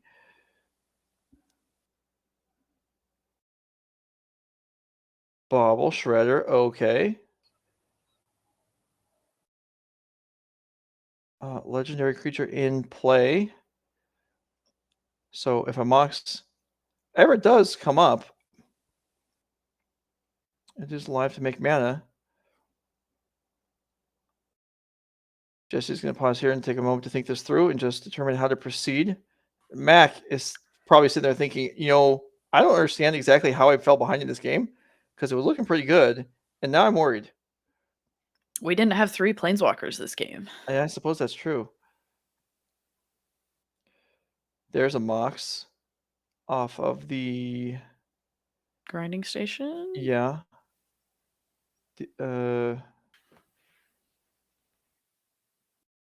Oh, okay. Solitude pitching to Fairy to exile Ragavan. All right, that actually matters. The Mox no longer taps for mana. That. All right, so Jesse has the Oracle in hand. So even without enough additional mana, can she just wipe out most of her deck and then win with the Oracle next turn? There is, of course, some risk to that, but that is maybe a possibility. Oh, there was mana. Okay, there was mana floating still for from the okay, so never mind. So that's not even necessary to go that far. So the Mox is turned back on here.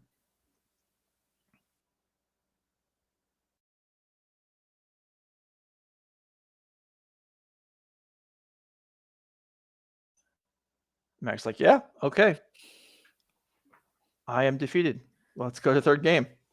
Game number 3. Let's take a look at like Mack's sideboard again, because you were mentioning that you don't think that he has any graveyard hate, and that does, as you mentioned, look to be the case. I was like a little skeptical. I was like, there's no way you play in a modern tournament and don't bring any graveyard hate, right? But Mack chosen said that that's maybe not needed, and sounds like our players are shuffling, so they've decided to not make a ton of changes to what they brought to the table in game number 2.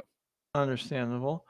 Mack will be on the play this game. I mean, we saw 3 chalices that game. One thrown away by accident, but that actually didn't matter as there was still one in play on the turn where Jessie began her winning combo turn. So question in the chat on what actually happened there. I don't know this deck.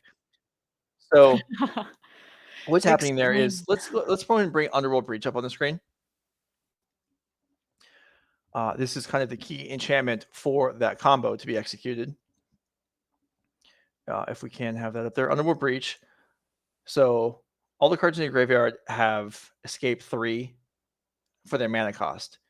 So 3 cards getting exiled, you can cast anything from the graveyard. So what's happening there is the 0 mana artifacts then can be cast obviously for no mana, just 3 cards exiled. Grinding Station, if we can bring that up.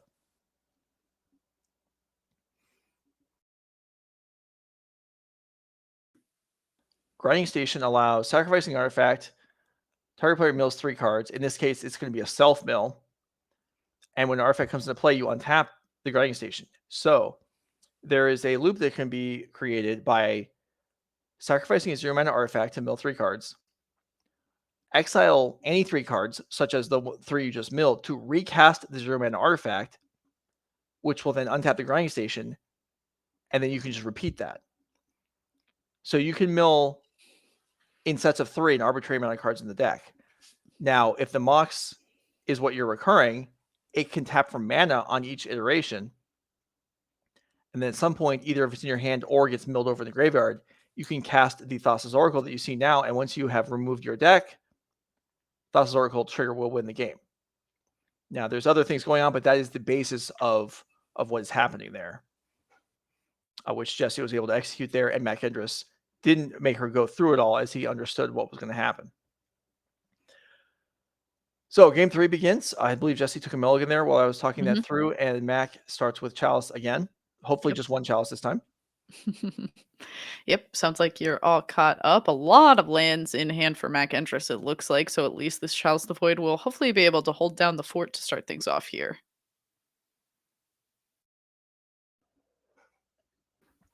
It better, but as we saw, Underworld Breach allowing the anti-Chalice spells to be played from the graveyard as a precursor to the combo being executed does add a problem. And again, this is why this deck is hard to play against. You can feel like you're in control of the game. You can look like you're in control of the game, and then, sometimes it can get away from you. Now, Mack did choose to play.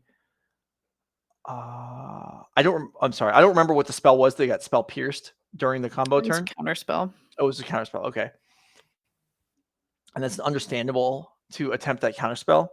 Mm-hmm. If the attempt was made with the Boseiju instead, obviously the spell pierce wouldn't have been live, but potentially other things would have been. So no real way to know, but the way it played out, that counter spell was obviously ineffective.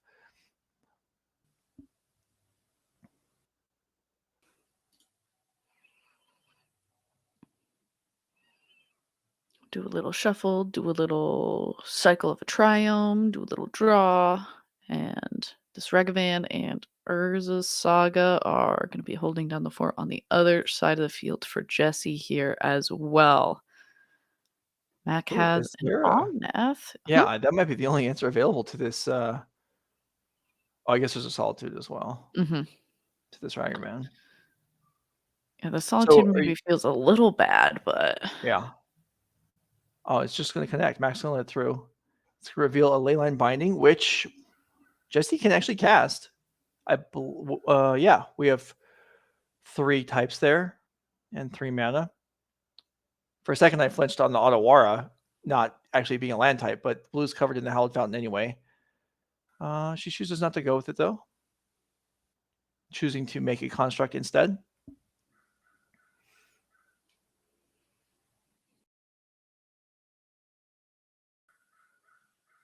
It feels like every single time we see someone make constructs, the opponent has Dress Down in hand. That can't obviously be the case, but it sure feels like it. No, it is a 1-to-1. If you make a construct, your opponent gets a Dress Down fabricated into their hand. It's the alchemy version of the card.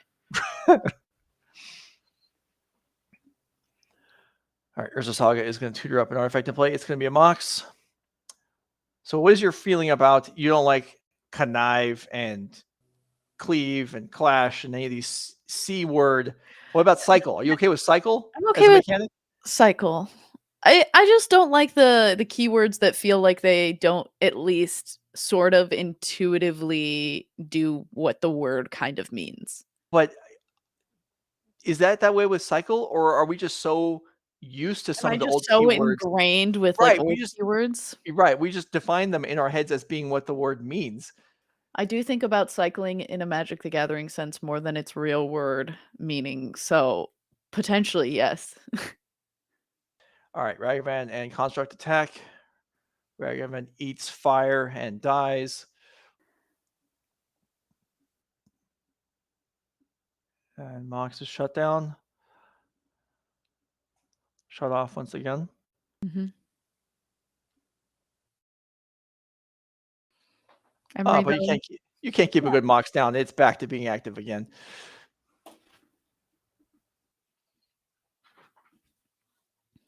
Yeah, Emery says, don't worry, Mox. We'll make you good in this format. All right. Some impactful cards in Mack's hand, but the way in which you deploy them is going to matter quite a bit. Mm-hmm. Yeah, maybe a little afraid of what could happen here. I'd be afraid. Yeah, no, that's fair. Looks like the fairy picked up there, but you're right. There are some heavy hitters in Mack's hand, including the Omnath, which has not been deployed as of yet. Trying to defend instead of build a board, which is totally understandable.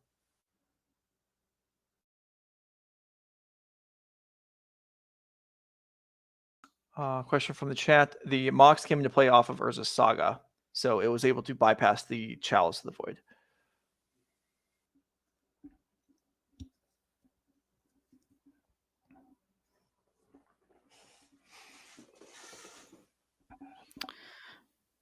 Searching, fetching some things up for Mack here.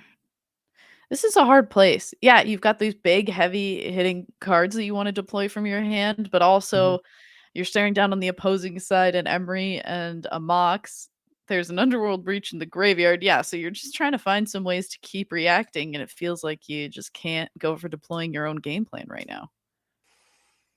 All right, Emery is removed, and so I know these breach decks are. Well, there's a replacement Emery again.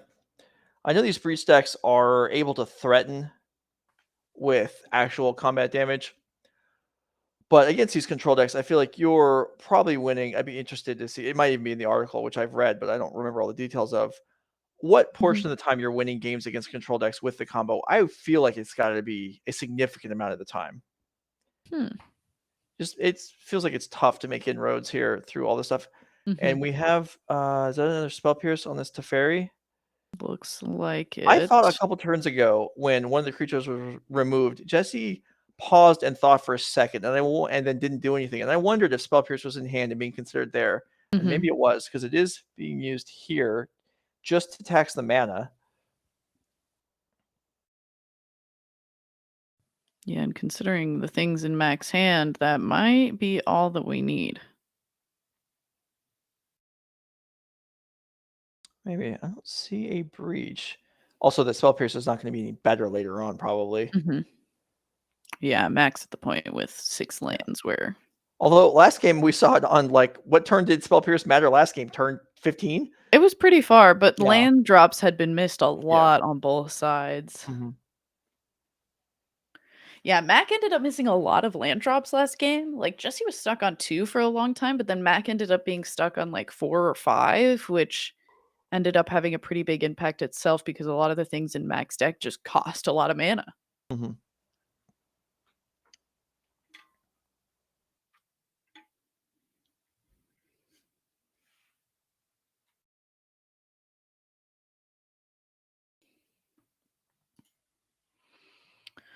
All right.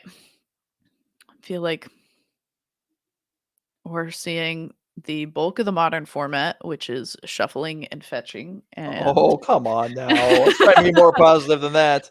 You're right. I could play Pioneer instead.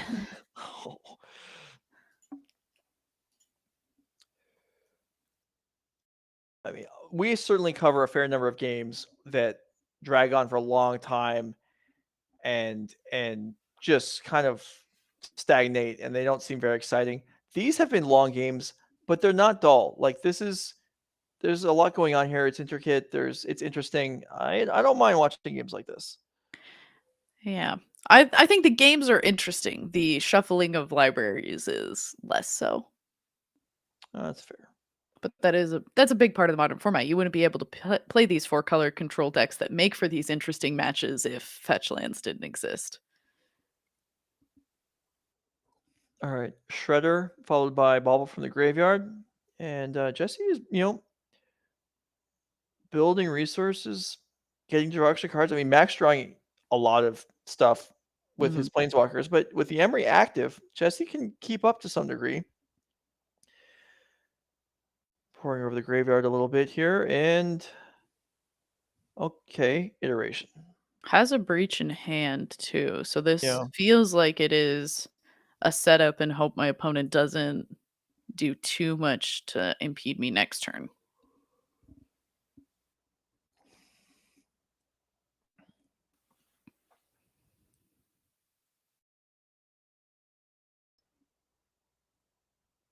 Okay, couple cards incoming, I think. Just one. All right.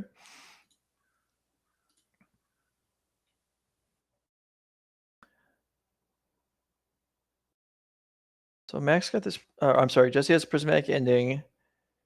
She has the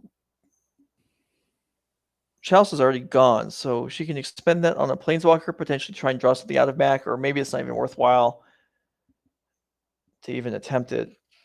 But okay, Mack's gonna deploy some Solitude there and clean up some of the board.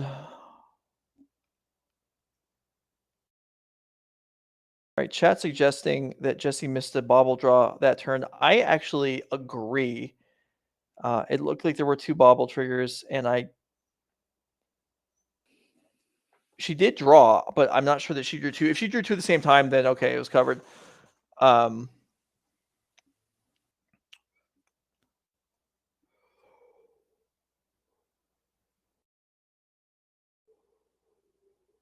So now this feels like it's got to be the turn. Life total still holding at 13, but You feel like this has got to be the turn, but it feels like this is a rough one to try to make it happen on now that we've lost this Emery. well, But sure. let's see what we can make happen. Yeah. I've been surprised by this deck at many a turn, so. Oh, never mind. We shouldn't have even been concerned about not having an Emery. All right. Breach gets flipped over.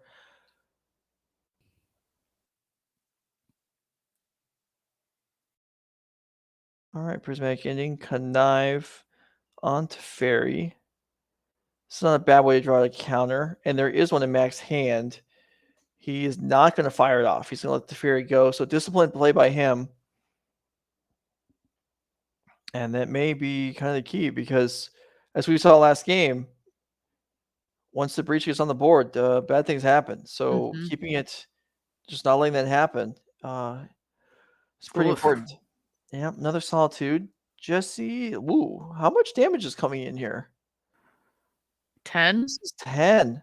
There's no fetch land on the board, I don't think. Where's Kahira? Oh, Kahira only buffs them all by +1. It would literally put Jesse to 1. What about Ren 6 to finish it off? That would do it. Oh, Ren 6 would finish it off, but we also would have needed to have Kahira in play for this.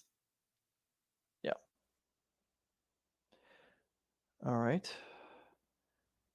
Flood Strand. So Mack has Counterspell in hand. That goes a long way towards keeping himself alive through her next turn all by itself.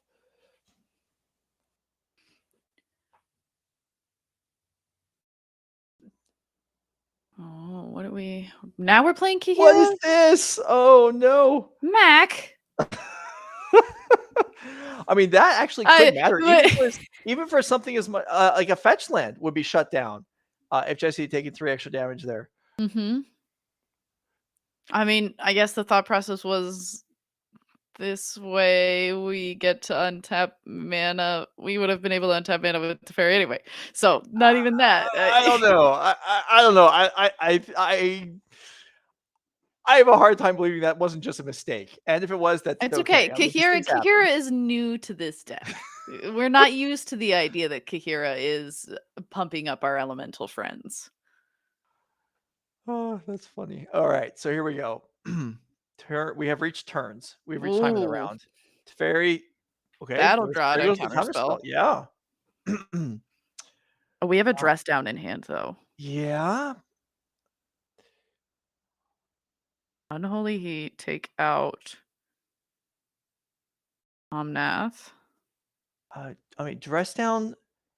So dress down in play would mess up the Thassa's Oracle trigger. However, Mhm. if Jessie had mana floating, potentially she could find a way to Another counterspell. find some interaction for Kihiro on the stack. Actually, I don't. Oh, I mean, I'm sorry, for dress down on the stack with a spell pierce or something. Find Leyline Binding. Ah, things are getting sloppy here. Leyline Binding. Remove Ledger Shredder. Attack. Hiya. What is okay? No, we're Mack done. won the game. Yeah. Yeah. We Leyline Binding, remove Ledger Shredder, attack for more than enough. Each one of those pretty much a lethal attacker. So Yeah. Okay, so Mack Endress advances to 5-1. Looking good for making another top 8. Jesse Robkin will fall to 4-2. Okay, so yeah, that was I mean, that's pretty active. We saw kind of, what all's involved there, what you have to watch out for, and onboard hate cards aren't always enough, but dealing with the breach itself seems like a way to save yourself. All right. So I'll just say this once, even though it's clear and we see chat talking about it all day long. The internet in the site is enough to broadcast the show for you, but it's not enough to process the video images as well as we would like. So Becky and I are coming to you in, something like 80 pixels. But yeah. what are you gonna do? It hopefully doesn't As long, impact you came to see Magic, not us anyway. Right, So I know. Yeah, exactly. All right, so let's go ahead while we're waiting for the next round to turn over. Look at the upcoming schedule for New Rage. This is the first event of season 3 out of 4. So we are in Newark, Ohio this weekend. If we can have the schedule up there, we can take a look at the upcoming events, which are in. Okay, well, here is this isn't the slide I meant, but that's okay. It works. The next event in Fort Wayne, Indiana, is a Modern Legacy Pioneer Team 10K, just like we had this weekend. The only difference is the Sunday 5K is Pioneer instead of Modern. I'll mention it here. All New Rage events now award the winners of the events entry into the next regional championship. We are in season 2 now, so it wouldn't be for Atlanta next month. It will be for the first 2023 regional championship, which was originally suggested might be in Anaheim. Then I heard Dallas and is actually still unannounced. So I don't know where it's going to be, but if you win one of our events, you get to go. DreamHack somewhere. Yeah, exactly. Following that, the second November event is at the home base outside of Chicago in Mundelein, Illinois. Our first 10K individual event, followed by a Modern 5K. And then the last event of season 3 is the Showdown, which is in Kentucky, our first time in Kentucky. 15K Modern Showdown, 5K Pioneer Trial. The DreamHack invites stand through all these events. The winner of the 15K Showdown also earns direct entry into the New Rage Championship at the end of the year. All right, that summarizes the remaining events. Pairings are going up. We're going to step away for something like 1 minute, and we'll be back for round 7. This is New Rage Gaming. Hope you're enjoying it. We'll be right back.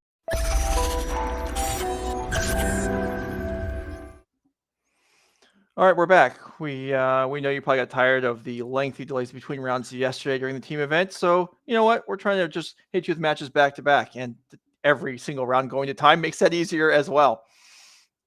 So Becky Bell's with me here. We got some people playing for top 8 now. Oh, yeah. And from our understanding, we're having some interesting decks kind of make it in, drawing into our top 8. Well, interesting. By interesting, you mean these blue-white double splash decks. We got a few of them that are drawing into the top 8. But players are shuffling up. Let's go ahead and see if we can hit the deck list real quick. We've got, you know what? Let's just scratch that. They're already getting ready to go. Got Connor Mullaly playing Jeskai Breach, a deck you're familiar with at this point, and Justin Brickman playing 4-color control, but this is not the blue-white Splash Run 6. This is the more legitimate 4-color control like we just watched with Mack Endress. So may have just seen this matchup, but we're not choosing matches based on entertainment value at this point in the day. We're choosing matches that matter, and these players are playing for top 8, so that's what we've got.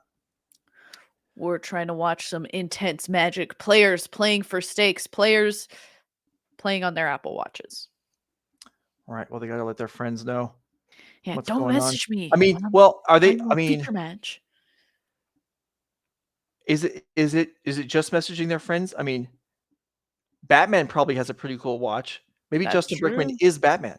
Oh, He is a character. somebody check on Justin Brickman's parents, please. He I mean, he helps out in the Ridge booth a lot of time, but playing today and doing well, trying to get himself into the top 8. And both players are unsatisfied with their 6 or with their 7, and so they're going to look for new hands. All right, this seems like a good time to find deck lists. So let's go ahead and throw them up there. See if we can spot any differences between the other versions. Justin Brickman's 4-color control. It 3 looks like counter it's 4 spells. colors. 4th copy on the board. 3rd dress down on the board. This looks, first glance, this looks shockingly close to identical. what we Yeah, just watched. it Yeah. does. This looks like the exact same deck. All right. Connor Mullaly. Any innovations here? Probably shouldn't be, as Jesse Robkin is really the one setting the stage, or one of the ones orchestrating how this deck plays out. This does look, in fact, very similar. Say, yeah, the Oh, 60 yeah, looks. no, yeah. All right. So back to the table. We'll see if we have different results than what we just had. Yeah, that sideboard looked a lot closer to Jesse's sideboard compared to Andrew Elenbogen's sideboard that we'd seen previously. All right. Well, Connor going to 5 maximum at this point. And maybe not surprising, his heroes do not represent a superhero, unless Green Lantern, maybe, I guess. But I think these are just plain green. What a sad superhero to mention. And yet, why is that? Well, Green Lantern just like hasn't had a lot, like aside from the comics themselves, and some people have feelings about the comics not themselves not being as good as some other ones, but a lot of the like movies for Green Lantern just like have not been to the same echelon. I have not seen the Green Lantern movies, but I'll have you know, when I was a kid, Okay. I had like, I remember this because I came across them at some point as an adult. I had like 4 or 5 comic books that I remember that I had read multiple times over. One of them was a Green Lantern. That was probably in the midst of like a 2-year-long storyline, and I had this one random issue of it. And I'm sure as a little kid, I had absolutely no idea what was going on, because as an adult, I read it and I was like, what the hell is this? So it's basically the same either way. Yeah, how much content do we get to see ourselves as adults look back on and be like, wait a minute, who let me read this as a kid? Or exactly. Well, certainly whoever was in charge of my comic book purchases had no idea what they're doing. I had a random Green Lantern issue. I had G.I. Joe meets the Transformers, which I probably picked that one, to be honest. And then a couple standalone G.I. Joes as well, I think. What happened in G.I. Joe meets the Transformers? I don't remember the details of the story now. Oh, I was probably 8 when I read it. And by 8, I mean that's the 5. one that I want to know about. I don't know, but probably some random G.I. Joes. I don't even remember the names. Probably like Duke and like, Hardline. Met some Transformers that's names for like Jaws and like Hardline. And then they went from there. Excuse us having a little bit of a banter back and Yeah, forth. These players can't get through turn 2 without having a judge call. Come on. It's okay. Paper Magic, really difficult. The computer isn't doing everything for me, and that makes it a little bit difficult sometimes. All right. Well, we shall see. And I said me specifically because the amount of times I don't know if y'all have been able to tell on coverage either, but I have kind of long nails right now, and it's not really, I didn't really choose for them to be this long. I kept telling the person doing my nails, I was like, can we make them shorter? Can we make them shorter? And every time I asked, they just made them like minusculely shorter. And finally, I was just like, it's fine. You can leave them how long they are. And so now that they've like grown out a little bit, they're really long. So playing sealed a few weekends ago was a difficult experience for me. All right. Well, we still haven't had this judge call resolved, so I'm going to have a Nope. follow-up question on Okay. this nail process, which I don't know a whole lot about. When you have nail extensions done, I assume that so they just start at a stock length and then Of course, our camera them quality is down, so. and they just Oh. cut them down to the desired. So so how long are they when they first attach them? Is it like 5 inches long and they just wear them down further and further and further to get the desired length? No, I would say by like stock, they like start off at this. Sometimes a lot of people will have them be like longer, like up to like there. And then you cut off how much you want and then they shape the ends of them. I see. So now, a little bit of education on how and there's a lot of different ways that you can get your nails done and with different materials. So it all depends based on that too, but that's how mine get done. All right. Well, yeah, I don't think that's going to be a problem for me to have to Fun worry about. facts. Sorry about the judge call. Well, if we ever get enough subscribers that Norman has to dye his hair, and then we have to have a second, like, what do they call, like an extension goal or a plus goal? We'll Yeah. have extended nails There we go. as the stretch goal. I get to for do Norman. Norm and Joe's nails. What? Whoa! I'm volunteering Norman for this, not myself. Oh, but nobody's gonna do it unless you're a part of it too, Joe. I'll watch. I'll. Someone has to record video for posterity, right? There has to be okay. at the Nerd Rage Championship. We need to have a segment where it's like Norman goes to Becky's beauty camp, and we the dye horror that Norm's ensues. hair and we do his nails. Yeah, I mean, there has to be some punishment. Norman Cohen, owner of Nerd Rage Gaming, and most of the time director or sometimes photographer or just filler in with whatever duties need to be done, did not come to the event this weekend for the first time. So there has to be some punishment. I mean, look at what's happened. The stream quality is, iffy. I'm sure there were other errors that but we could attribute them to him. Who knows? Anyway, all right. So we're told the matches, whatever the judge call was, had to do with. Anyway, they paused the match. They paused the match. We're figuring this out. I don't know what's going on. I mean, when you've been playing for the weekend and then you're, trying to play for top 8 and you're on camera, you really want to screw up, right away. So I don't even know which player it was. Both players mulliganed. Somebody put the incorrect number of cards back. I don't know if I've ever mulled a 6 and accidentally put 3 back, but maybe that's what happened. I feel like I used to have a lot more errors with the old mulligan rule than with the new one. Like a lot of the time people would just be like, "Oh, how many times have I mulliganed?" And then I'm like, "I don't know." But I actually got one of those tricks of just like marking down every time somebody mulligans on the live pad. And I think that low key ended up getting that from you as well. So that's been very helpful and it's still helpful now. Yeah, that's something I started doing several years ago. Just mostly, it's not so much to keep track of the current game state. It's that if I'm trying to remember what happened in the game later on, that gives me more of an idea. Because I find that if I write down, if you have the life totals, something that indicates mulligans, and then like 2 words written down, you can probably recall, or at least I can recall, the bulk of the match better than I can if I have nothing to go on. Yep. But yeah. I also do the thing where I like every time my opponent scries, I like do a little arrow that's like marking whether they put it on top or bottom. And I get to like keep track of how much my opponent is like digging for something potentially. I have not seen that, but that's interesting. I think it matters more for some decks than others and certain situations. But now that we are done listening to Joe and I continuing to give everyone our strats and how we approach Magic the Gathering. Nothing seems to have changed, though. We've resolved the first problem, which was the error in mulligan. So we should be at the same spot. So yeah, maybe Connor had forgotten he'd mulled a 5 and only put 1 back. That seems plausible. Whatever it is, it's been fixed, and we're now back underway.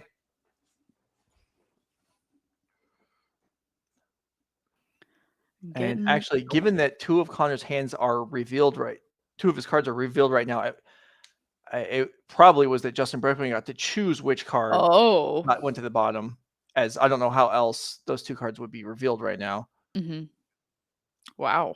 So that is how we got to where we're at. Justin starting the game with 6, Connor with 5. Same matchup we just watched, and once again playing for a slot in the top 8. And these players will have a time extension for what all just went on. So they will still have the full 50 minutes to complete the round. And if it's going to be anything like the last 4-color control deck versus Jeskai Breach combo we've watched, which I feel like has been most of the rounds. It has been a lot of it lately. We Yeah, will and be if- going to time. Yeah. If you're wondering, why are we showing this matchup again that we just saw? Well, earlier in the day, we can kind of choose some of the fun matches or some of the players that have done well in the series previously and just, whatever kind of looks like it might be entertaining. But now that we're in the last rounds of the Swiss, we're going to choose the matches that matter, the players that are playing for slots in the top 8, and this is what they're playing. So this is what we're watching. This is round 7 of the Swiss, the final round. We will have the elimination rounds following. Drake Sasser, I believe, will be along to commentate on that. But we'll get to that when we get to it. In the meantime, Woo, Drake. we're looking for board presence here. Something. Urza Saga. We know Urza Saga plays a big role as long as there's not dress down. Mm-hmm. We know Emery plays a big role as long as it's not defeated. And there it is for 1 mana. I was about to say, you don't think Aether Spellbomb is board presence? Also, what is this Misty Rainforest that's under Kahira? Is exiled? Okay. It's just, I guess the companion zone is. That's interesting. Yeah, And- that does look odd sitting there, doesn't it? Mm-hmm. It just threw me for a loop. I didn't expect to see a Misty Rainforest there.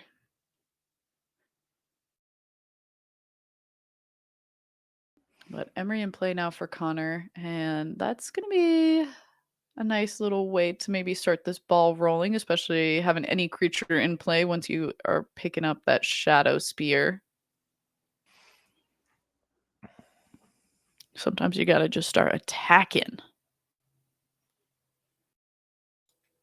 Have I confessed that one of my favorite things to watch in Magic is when the primary game plan doesn't work and people have to cobble together some weird way to win?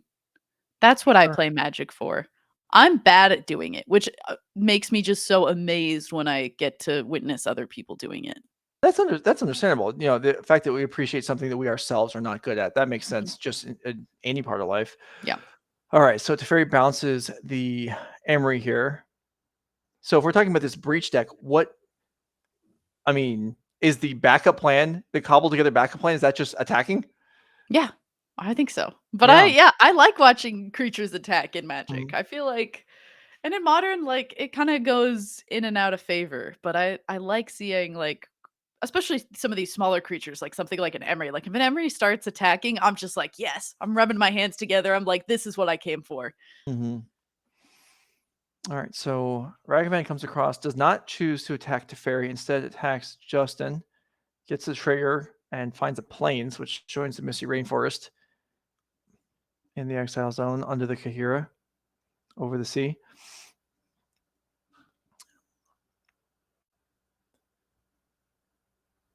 One mana Leyline Binding. Nice. That's what they intended, I'm sure. They just didn't intend you doing it off of, 2 land or 3 land. Mm-hmm.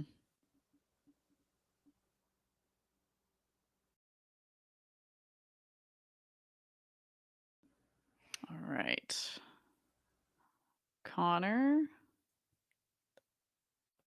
Just moving some cards around, trying to figure out exactly what is going to happen with this turn and starting off with an Unholy Heat to make sure that Teferi does not stay in play and Ragavan can continue to kind of hang out, do its own thing, help get some more treasures to start this ball rolling for Connor. Yeah, so this Ragavan is going to be hard cast, and the result's going to be irrelevant to that as it gets bolted anyway.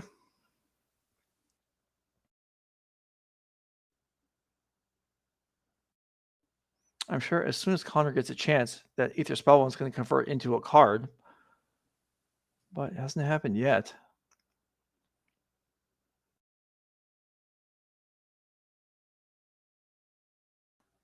And Justin with Counterspell in hand, and Connor with Breach in hand. So The stalemate that we've been watching for the Yeah. last 3 rounds. Exactly.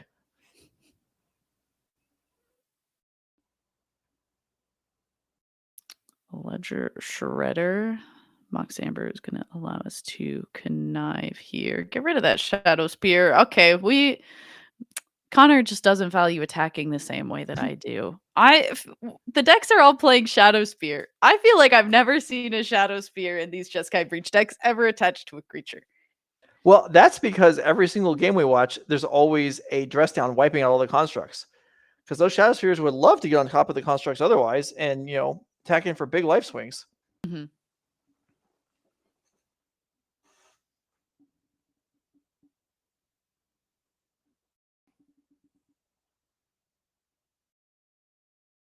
All right, Teferi coming back.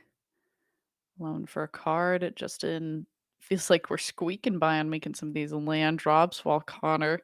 How many times have we also seen these Jeskai Breach decks get like stuck on 2 lands? I feel like it happens a lot.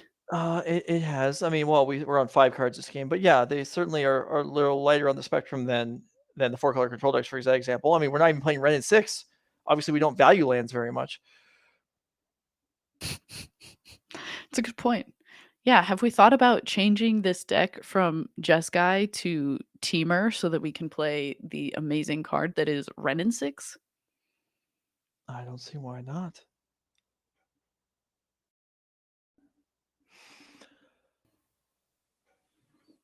But Connor's going to be waiting for a turn, ideally, where Justin taps down underneath counterspell mana. Justin's going to do everything he can to not have a turn where that happens. So that results in slow games and end of turn solitudes, which is, again, what we seem to be having.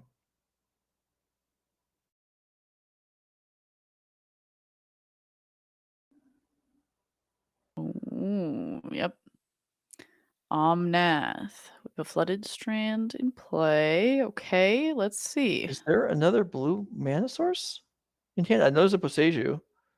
There isn't. So Connor actually has what he was probably hoping for, a turn where counterspell is not available for Justin. Yeah. I feel like that would be the way to go. Oof, this is... I mean, we've still got a lot to do on Connor's side, though. And, like, not having, as you mentioned, and as we've been mentioning every time we see these decks, is it feels like you're able to get these combos done with surprisingly little mana, but you do need, if you've got some digging to do, having the mana certainly is helpful.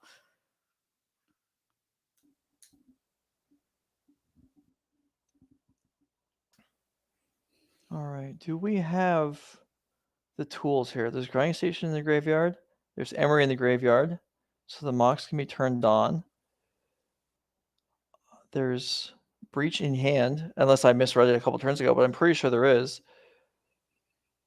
And there's a decent amount of fodder in the graveyard. This feels like all the tools are here. Mm-hmm.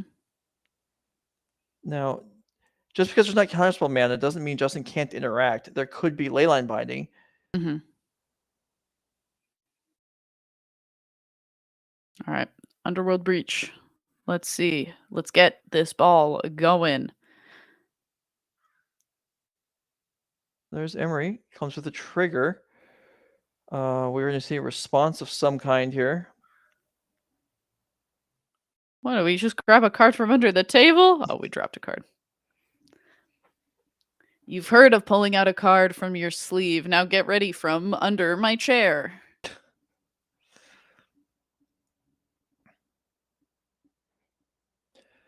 All right, so a green mana. All right, so this is priority is passed here. A green mana will allow Boseiju off of the Omnath discount. Mm-hmm. That's pretty relevant here. So maybe Justin goes after the breach itself. So at some card disadvantage, but would be able to, maintain his position here somewhat.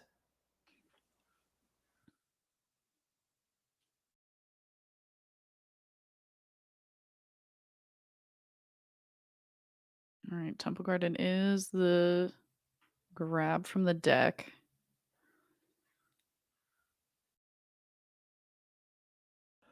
Comment in the chat pointing out that if Spellbomb had been activated on Omnath, the Boseiju here would not be available. That is true. Instead, it's going to be Leyline Binding, which would have worked regardless. In response to the breach being removed, Unholy Heat will take down the Omnath. So Connor will get some value out of this Underworld Breach, although he will not pick up the game immediately. Yeah. Brickman gets to live another day.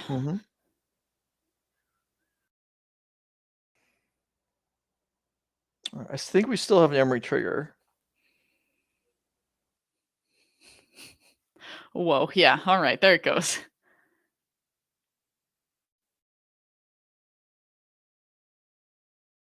Okay, this turn isn't over yet. Riederman coming in now that Omnath is gone. And Justin's life total is, it's low. And the Omnath is out of here. So, I mean, maybe, well, okay, we'll put a stop to that as the Solitude's going to come down. This attack is not going to get through. Or is it? Yeah, okay, we're going to take down Emery, and Ragavan will get through. Emery is certainly pretty scary to face down, especially when you had to just answer one Underworld Breach. So, can Ragavan ever flip anything over except land? It doesn't seem like it.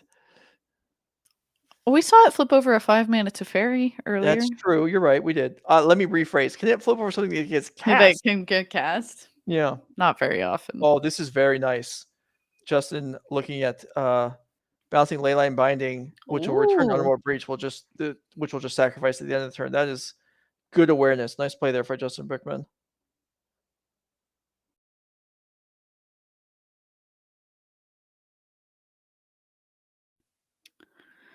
All right, Ledger Shredder coming out for Connor here.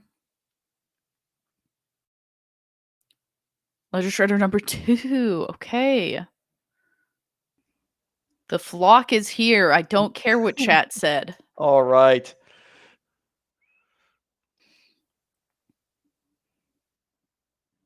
Sometimes I care what chat has to say, but I will not care if they say that 2 birds is not enough to constitute a flock.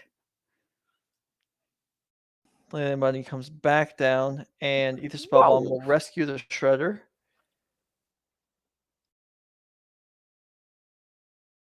So that Leyline Binding will remain on the board, even though there's nothing under it. So if Justin is able to bounce it later on, he will be able to recast it once again to gain value from it. So that's important. I've seen scenarios in the past where players kind of just absentmindedly win something like the Tension Sphere or Oblivion Ring fizzled. They place it in the graveyard. But yeah, it's important to remember that it actually stays on the board. 2 mana. Get the Shredder back into play. Unfortunately for Connor, that does mean that we're not like assembling too much. And Brickman says, I don't want you to have a flock of birds. So counterspell. Well, if that gets another Emery in there, Emery and Ragavan, the choice is in Connor's hand. Mox, nice pickup there to be able to discard and be able to keep the Ragavan, put a counter on the Ledger Shredder, and then be able to attack down to Fairy if that's the choice, and it is.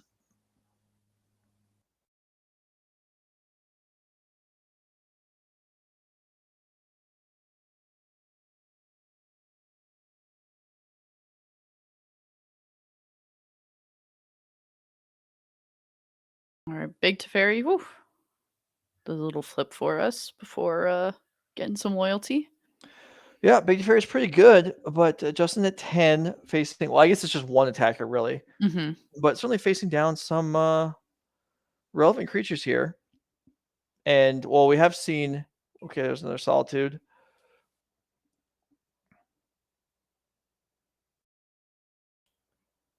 Giving Connor a connive here.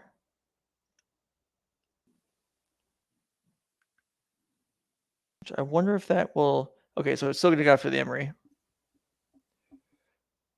Delozier becoming a little bit more of a significant threat than often seen in this matchup.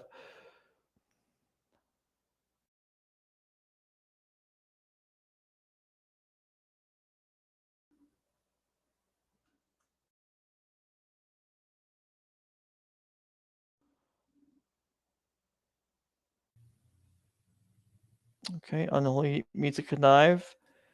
And now Connor has a breach. Whoa. Okie dokie. So that getting through those counter spells is tough, but Justin falls for the bait, and now can Connor finish this out? 1 mana The last currently card in hand, available. yeah. Yeah, it was. 1 mana Whoa. available right now. Mox is not currently turned on. Mm-hmm. However, there are Ragavens in the graveyard, I believe, that can be cast first to fire that up. That doesn't. Can we make it to grinding station though? I don't know that we can. Yeah, this is just gonna be Underworld Breach as Snapcaster Mage to Unholy Heath the Teferi. Woof. Okay, that kind of hurts.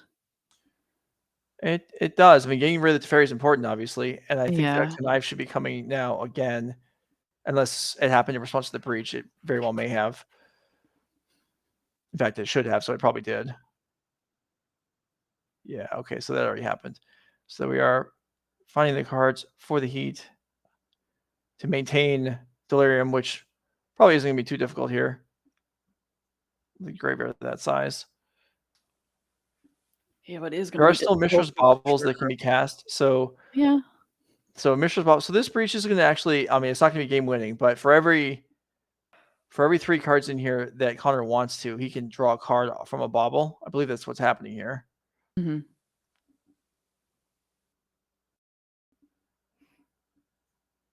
And just trying to make sure that we keep holding on to, as you mentioned, that Delirium and pieces that we would need potentially further.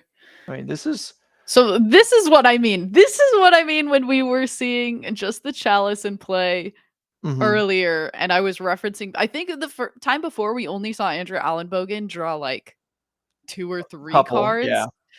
But now that we're getting to see Connor have a turn where, okay, my graveyard for 6 cards. Right. I mean, that's pretty nice turn. Also, I look at the top card of your library 6 times. Yeah. Don't miss your bauble trigger. It's an important one. So there's a 6 card, and then the bauble, it looks like it's still in play. Check how many cards are left in the deck. Yeah, at this point, that kind of is gonna matter as well. But as long as we have the pieces that we still need to be able to do it, having a smaller library might not be a bad thing. Sure. And just that's true for Thassa's Oracle being able to just maybe do it the hard way. And Justin, I believe, would maybe be at 7 at this point because I think an attack did come through that turn.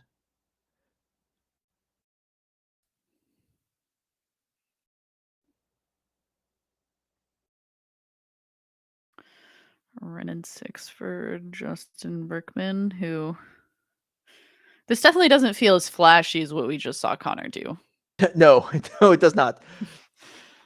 It's hard to do much more than, what? Let's see, there was for 4 mana that turn, Connor got a spell counterspelled, killed a 5-mana planeswalker, and drew 6 cards. Yep. Yeah. We did have to like delve away our whole. Sure. Graveyard. Yeah, you're right. We lost our graveyard, but that's pretty efficient for 4 mana. Yeah.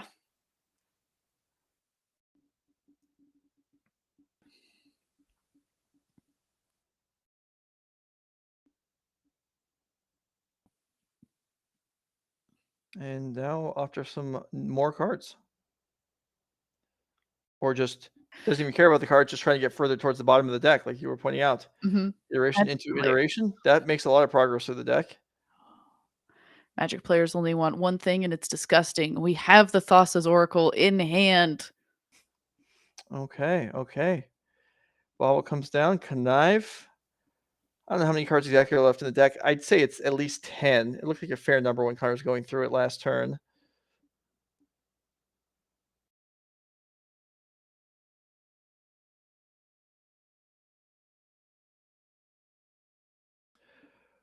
Comments in the chat about Breach potentially being banned and how strong is it? I mean, it's banned in Pioneer, and it felt like in Pioneer it wasn't doing as powerful stuff as it is here. I mean, it was part of a game-winning combo deck, same as here, but having played with it myself, the value engine it didn't replicate what we just saw, for example. Wait, you're telling me that in Pioneer, Breach wouldn't have allowed me to draw 6 cards for 2 mana? No, I don't think. I mean, might be able to mill yourself and kill your opponent, but you probably couldn't have drawn 6 cards.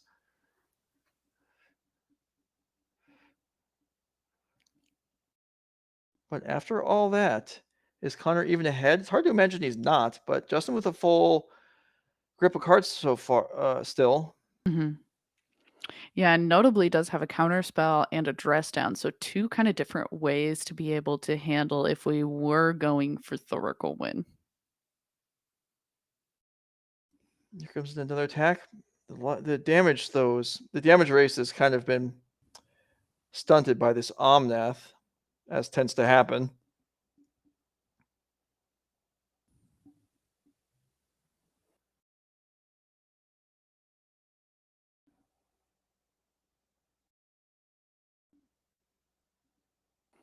Seiju take out one of the Urza Sagas.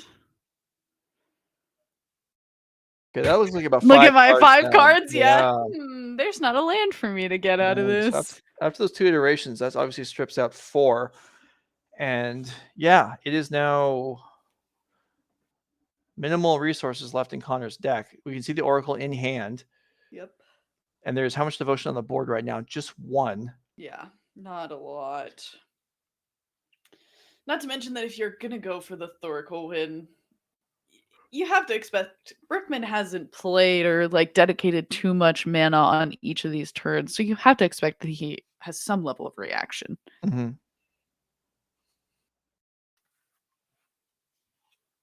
How many cards are in your library again? Just 5.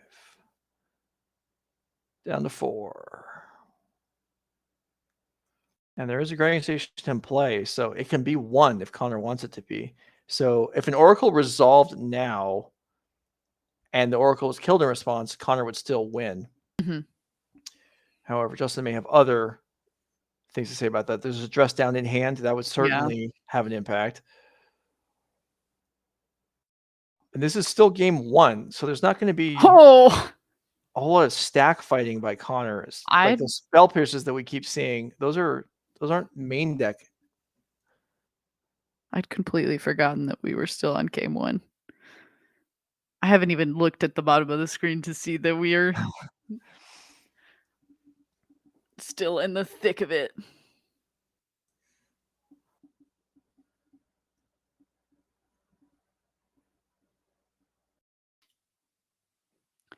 There are how many? There's 4 blue sources left for Connor. Here's an attack. How big is this artifact creature? It looks like 4. But it could grow to 5 if Connor wants to make another Saga token.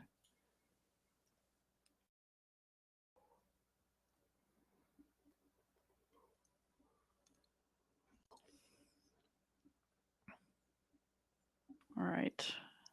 Attacking with Omnath? Still 4 cards in Connor's deck.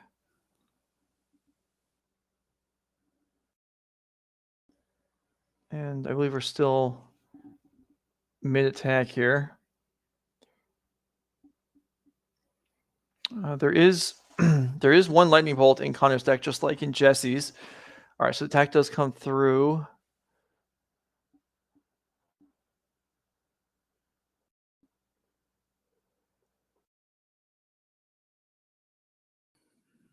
Getting rid of Urza Saga once again. Connor's like, do you want me to shuffle or can I just... So what is Justin's left? Because Justin would have fetched and gone up to 9, I believe, during combat there. And then he took more than 3. Mm-hmm. So I think we're just not updated yet. It's not that it actually ended up back at 6. Mm-hmm. 9,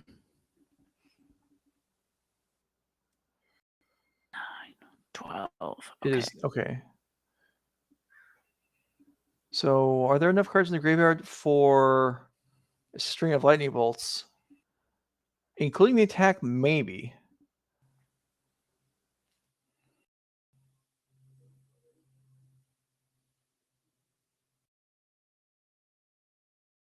Here's an attack. Here's a dress down, which will blow out the attack, but that does kind of clear the way for the yeah. Thassa's Oracle. Mm-hmm.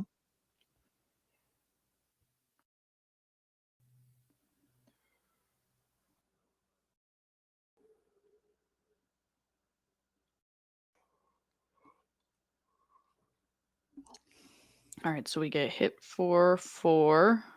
Okay, down to 4.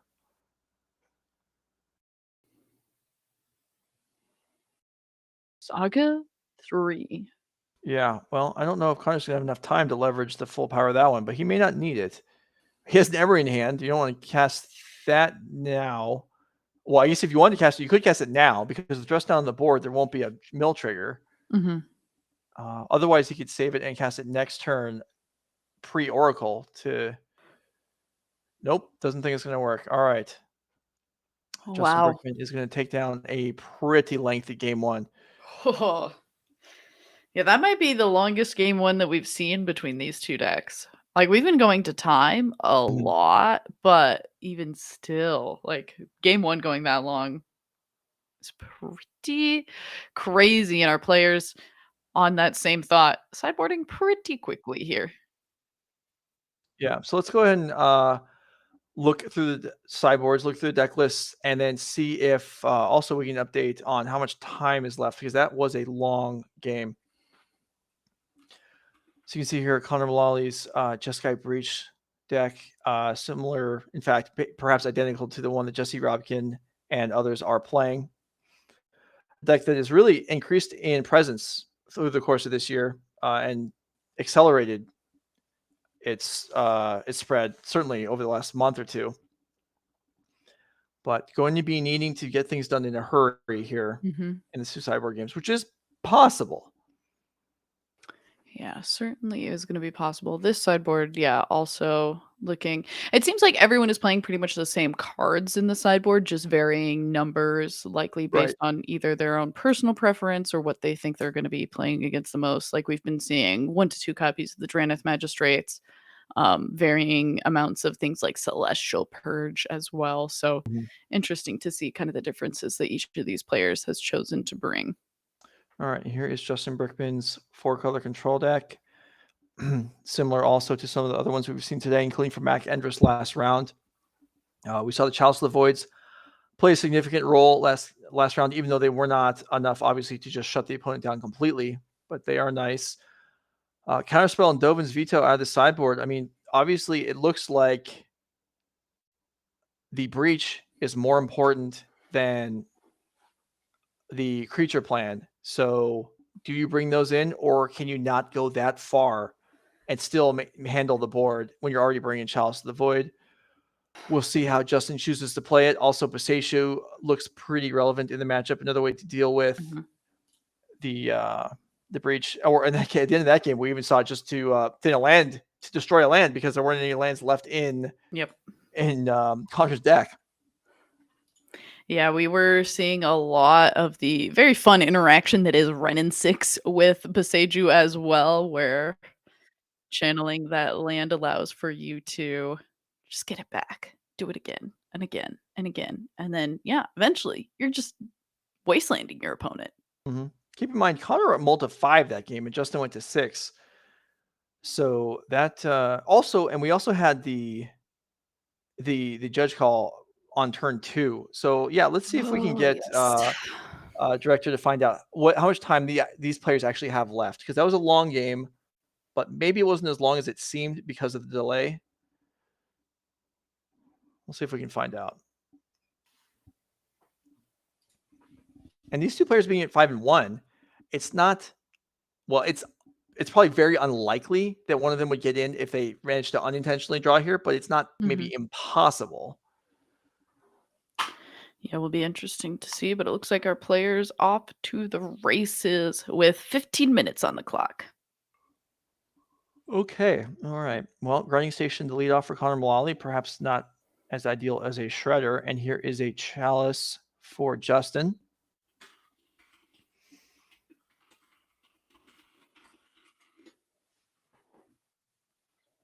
Yeah, we actually got to see the Chalice for Zero do quite a bit of work from earlier rounds as well.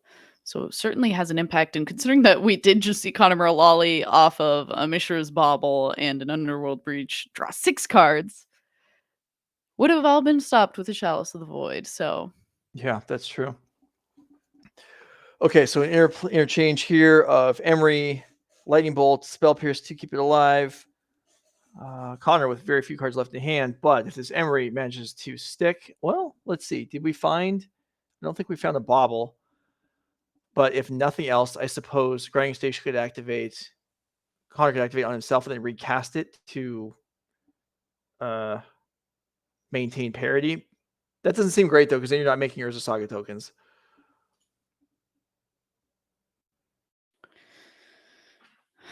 that is true. And Teferi Time Raveler are going to be the first thing to pop down here. All right, so those bounce Urza Saga. So Emery short circuits his normal plan. You said you like things not going according to plan. Emery attacking to kill planeswalkers is certainly not the Let's go. primary Emery use of the card. attacked. Yeah.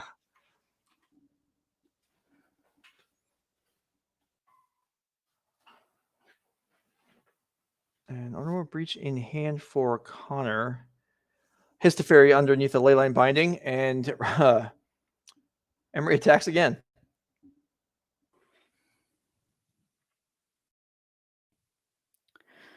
I love it. I love seeing. She's holding a sword. She should be attacking more. That's my hot take. Teferi's under that Leyline Binding. All right. Ren and 6. Hot card on the day.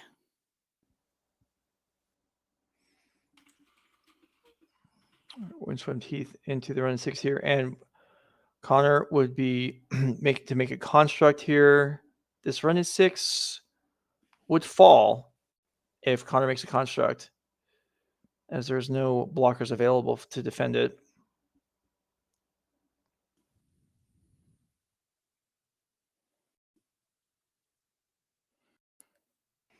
Players making efforts, it looks like, to play faster, but even when you set out, I know this from experience, and so do a lot of people, even if your intentions are to play faster, sometimes it doesn't take too long before the board comes up and you just can't. Mm-hmm. Even if you want to, things get messy and you have to stop and think and react to your opponents, and they react to you, and it's just things slow down. And that's why we end up with, I mean, we said we have 15 minutes left. We've basically used 5 of that already, or at least close to it. Yeah, it's hard when it really just comes down to the cards that I registered don't win the game very fast. Yeah.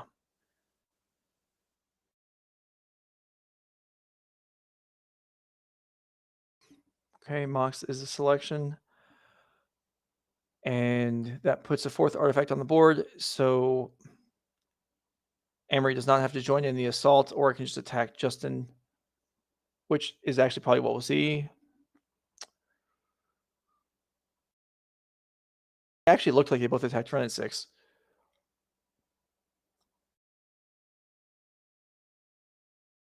Regardless, Justin untaps without a Ren at 6, and the game continues on. The game continues on, but Justin Brickman's life total continues to be whittled down. Yeah, not very quickly, though. And he's got Omnath in hand, which, as everyone knows. So, okay, we've reached the point again that I feel like we've reached in most of the Cyborg games in this matchup, and even some of the game ones, where do you deploy something like Omnath, or do you just hold up Counterspell and Leyline Binding because you're worried about dying to a Breach combo? And this is, I'm not an easy decision, and yet it's something that's been faced by the players over and over again. Justin goes with Omnath.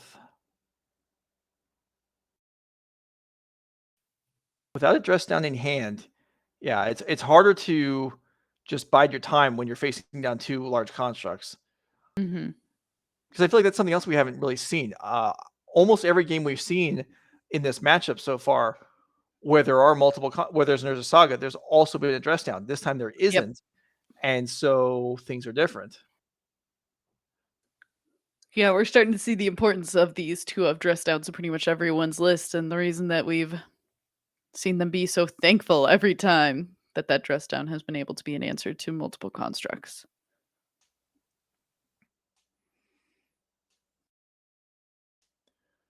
Leyline Binding number 2. Gonna go for construct. That's gonna be sacrificed to grinding station.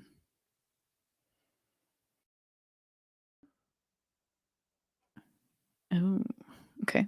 Running 6 as a follow-up here. I mean, good turn for Justin. Defenses may be down for the turn, but he did a lot as far as reducing the incoming damage from the board. Here's a breach. Connor's got all the tools. And if we thought we didn't have a lot of time for game 2, if Connor finishes this up, we're really going to be short for game 3. Oh, yeah. All right. But that being said, we got to still go for it anyway, right? So Connor starting things off here with this Underworld breach. Yeah. This combo isn't, a lock at this point. There is Chalice in play, and even if there wasn't, I don't think Connor has a 0 mana artifact yet. Yeah, it doesn't appear to be the case, and it certainly does kind of stop your ability to do as much as you want. Odawara, though. And that's a land drop, I guess. Does find Wear Tear, or does have Wear Tear. We don't currently have the mana to cast that. How big is our construct right now? It's pretty small, and that's it for the turn. Justin has to breathe a sigh of relief there. I mean, he does have the Chalice, but still, I'm sure there's worries. Mm-hmm.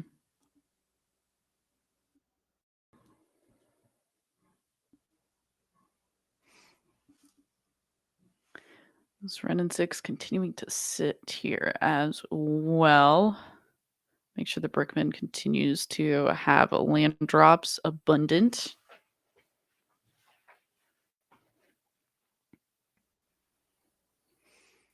All right, turn passes. This Wear Tear, if it was resolved, is pretty powerful. It can kill the Chalice and get it to Fairy back for Connor, which could then do whatever else. But resolving it is nowhere close to being a guarantee through Justin's counter magic.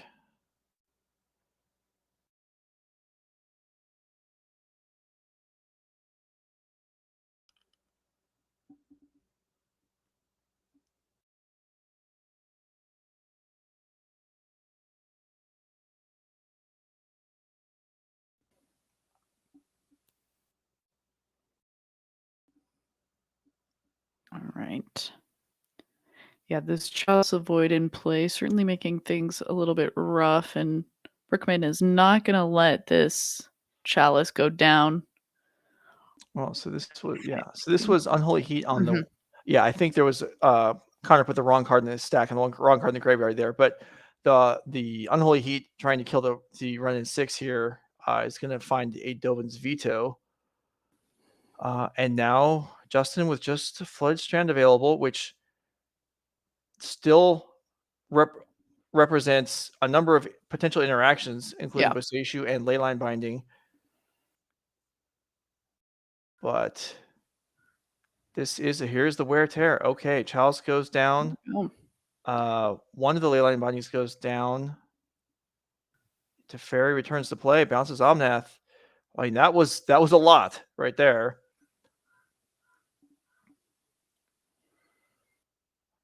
Yeah, we just needed to get something to kind of bait out one of those first counter spells, and in a better position in Omnath. The only thing that we can really play for Justin here, we do have a fetch land, so if we're able to get some extra mana rolling, we're gonna have lots of extra mana. We're getting all the modes. Yeah, boy, I understand wanting to get an attack through on the Renisix, but bouncing Omnath when you're not about to win the game or stop it from coming back down has its risks. Yeah. But you have to do what you have to do, and there is time pressure, so Connor can't exactly spend 2 minutes thinking about it.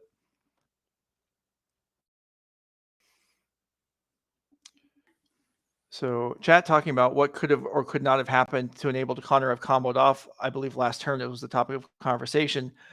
So keep in mind that the mana is limited. There was the Chalice in play that had to be dealt with, and there's the fact that I don't think a 0 mana artifact has been found yet. Mm-hmm. Maybe I missed one, but I don't think there is one in the graveyard.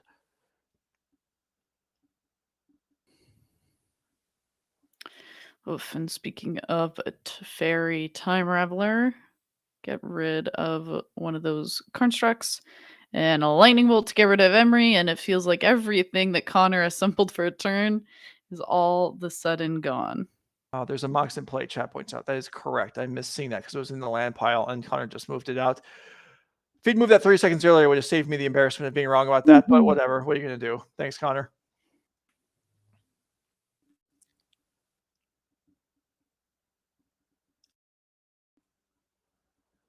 All right, Emery comes down.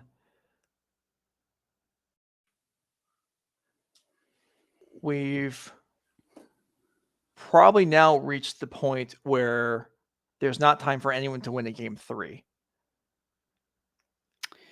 It seems So like it. yeah, so this is we have maybe 5 minutes left. So this is going to be either a unintentional draw or Justin Brickman will win.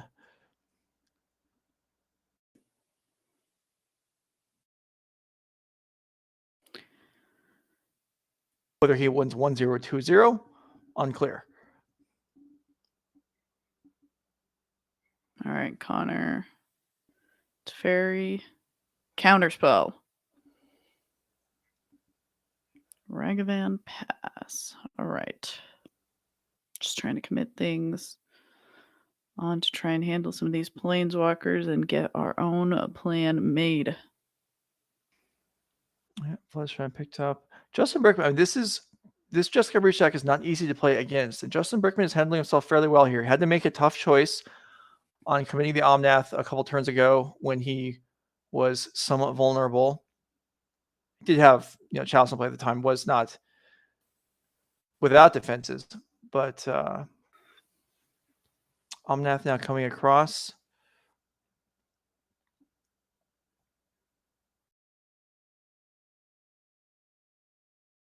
Everybody gets in the way, and a Chalice of the Void enters play. So that doesn't make things any easier for Connor Mullaly.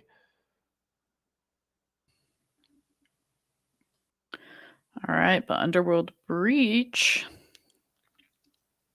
is going to try and get something done here nonetheless. We'll see. I mean, we could... Oh, we can get it counterspelled. Yeah, you can try, but okay. it's not going to work. And yeah, okay, so Oracle playing fair here. Looking at 3. Keeping 1 on top.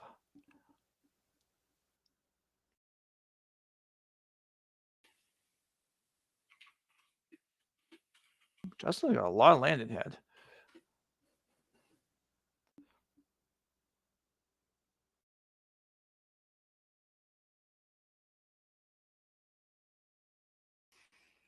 Okay, so we got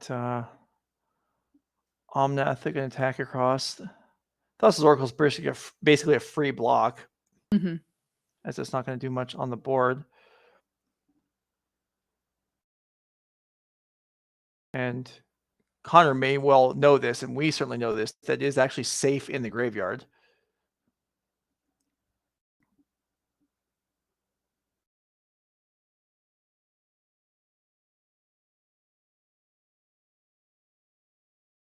Both creatures come across. All right. And Connor at 8? We had him at 12 a second ago. So was that Omnath damage? And now at 5. Yeah, so Omnath, maybe 4 Omnath damage there from the trigger, and then 3 from the Kahir hitting would leave Connor at 5.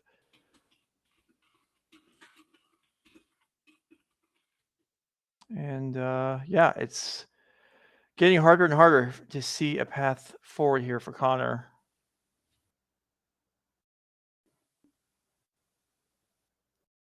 Breach can do a lot, though. If Justin, we don't see one, but if Justin doesn't have a counter, then Underworld Breach maybe could get things done because there's a lot of mana available now. No, Connor deploys the rest of the cards in his hand. Just trying to hold on to this board with whatever we got. Unfortunately, there's Ren and 6 in play. Yeah, and that will do it. The 2 Planeswalkers will clear out the blockers, and Justin Brickman will advance into the top 8 at 6-1.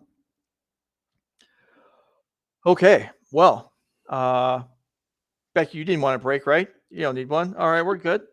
Let's go. We've got apparently we don't have time for all 3 games from the other match, but we've got time for 2, I am told. So let's go ahead and get that started. We have another match. Raja Suleiman versus Mack Endress. We get to watch Speedy Time Shifted. Yeah. Well, okay. So you get tired of seeing these long control matches. We'll speed it up a little bit. Mack Endress up a game. And these players also playing for a spot in the top 8.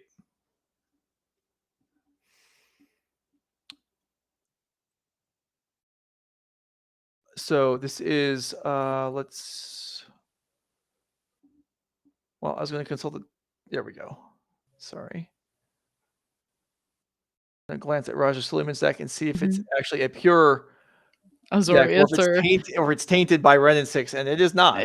Okay, so we just have this Jeskai Triome for a little bit of prismatic ending, I assume. Prismatic ending, Leyline Binding, yeah. Okay.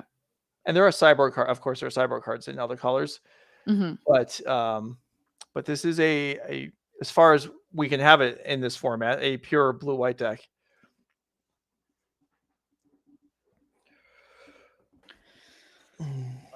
Dress down just a cycle for Raja.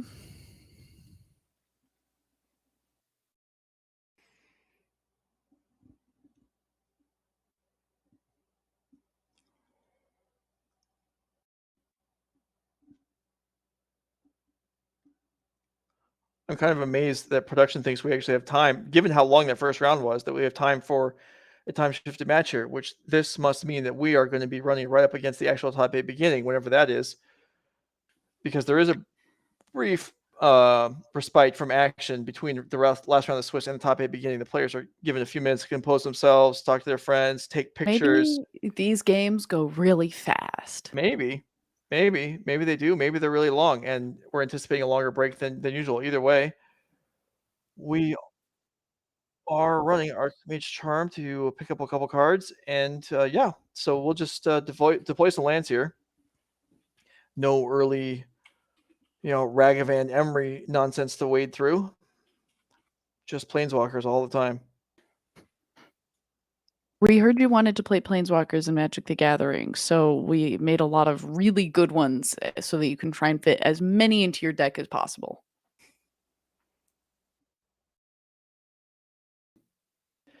And this being a cyborg game already, we're going to have cleared out a good amount of the extraneous removal that's just not as necessary here, especially on Mack Endress' side.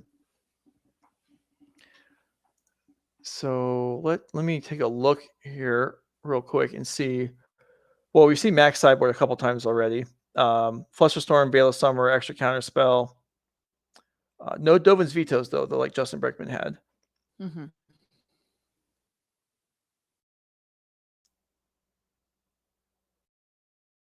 And then for Raja Suleiman, also a couple copies of Veil of Summer. Force of Negation, Subtlety. Maybe we'd see that here. And a Dovin's Veto. So a few extra counters and Veil Summers on both sides is basically what the players have gained after boarding.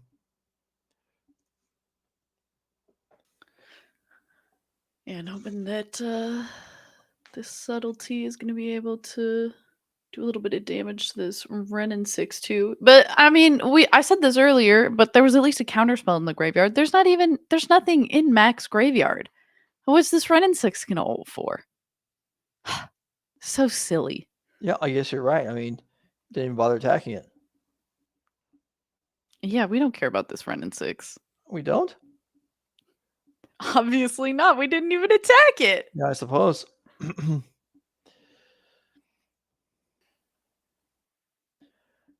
Well, it's up to 7. All right, Teferi coming down. Archmage's Charm. Flusterstorm. Yeah, bang. Fail Summer, get out of here.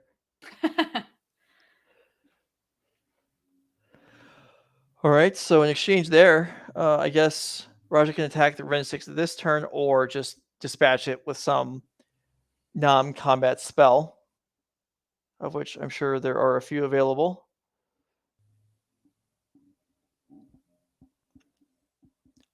I mean, if you know you're going to remove it with a spell, yep, like a Leyline Binding, for example, no reason to waste an attack on it.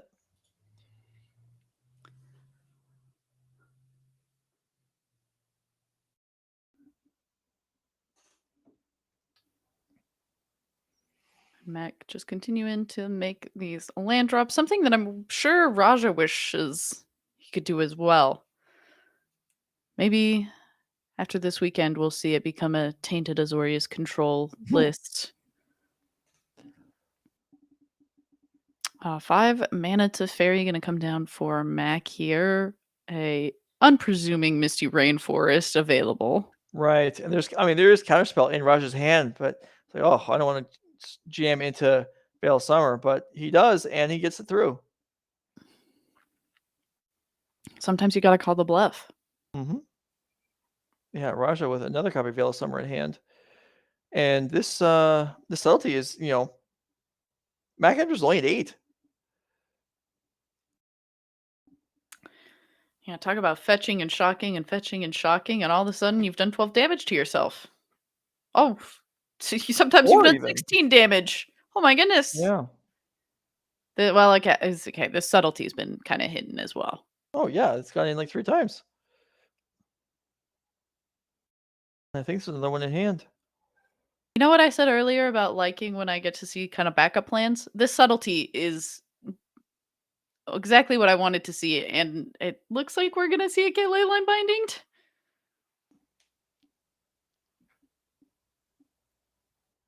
Well, that's okay. Raja can just Leyline Binding to rescue his subtlety from the Leyline Binding. Yeah, sure. Why not, right? That could happen. There is one in hand. Yep.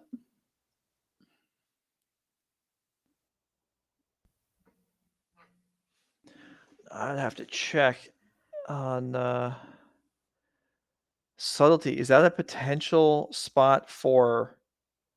Let me actually read the card. It's just it's end of the play.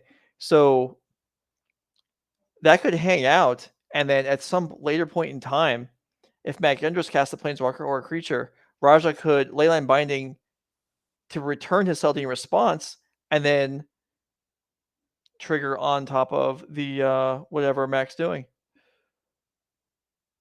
That's pretty neat, right? Come on, Becky. That's pretty cool. That's pretty cool. Thank you. Yeah. Well, I don't know if it'll ever happen, but I'm excited by the potential. Now we get this Ren 6 back in play. We got Bosechus all over the place. Iterations, and yeah, Mack Endress is at 4, but he may as well. In some respects, he may as well be at 200 because if Raja's not able to finish him off with damage, then it's not going to make a difference what he's at. We need our second copy of Subtlety. Stat. Well, if he's going to go for this binding play, it's got to be now.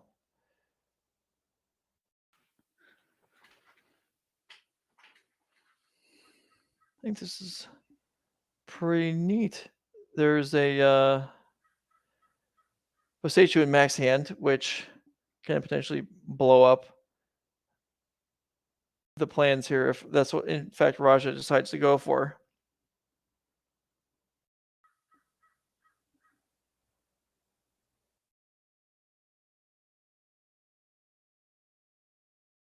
So he's just going to hardcast the other one. That'll work too. Counterspell, Veil of Summer. Ah! Oh. Veil of Summer too good. Wow. Okay. Here's going to be my hot take, and chat maybe is going to get angry at me for this. I doubt it. I don't think that Veil of Summer is nearly as bad as things like Red and Six and some of the like you were talking about Omnath earlier too, and I don't think Veil of Summer is as bad as Omnath either. Oh, they might get mad at you. I told you they were. I thought you were going to be immune, but I don't know. I might get mad at you. Veil Summer is saying that really good. I know that Veil of Summer is really good, but you know what else is really good? Omnath and Ren and Six. Sure, I guess. I would dare say Teferi Time Raveler goes on top of Veil of Summer as well. I don't know. I mean, it is an extremely powerful card. I don't think it's a problem necessarily, but it is extremely good. You can all just call me a filthy Veil of Summer enjoyer. Oh, there it is. Kahir into play. Is that enough for the win? No, it Ooh. is not. As Mack Endress was ready for that one, Solitude takes out the subtlety, and Kahir remains on the board. Darn, because Kira was going to pump it up too. I'm very excited about these Kahiras making these elementals just a little bit stronger.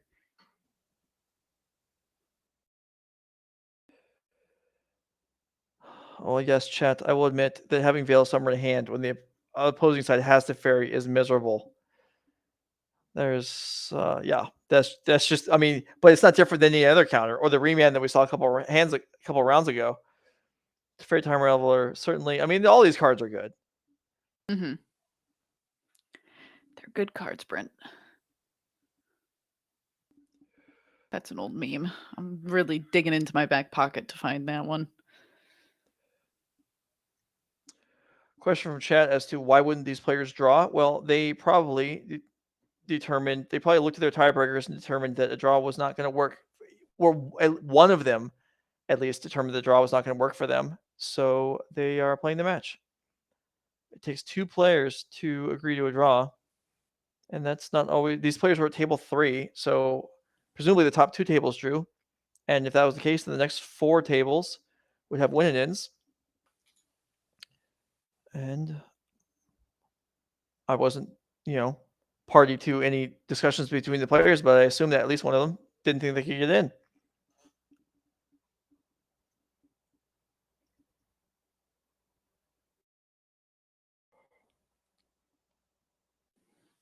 All right, Jace is in there. Kahira back in, back down.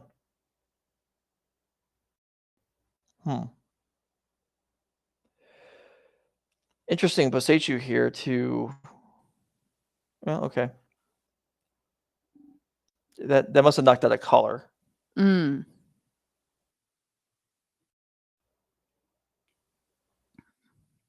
That does seem, well, takes out black, I believe. So that removes prismatic ending for 4. Oh no, there's a breeding pool. Okay, it removes Mhm. prismatic ending for 5. Yep. And leyline binding for 1. Okay, well, Mack Endress seems to be somewhat stabilized here at 4 life.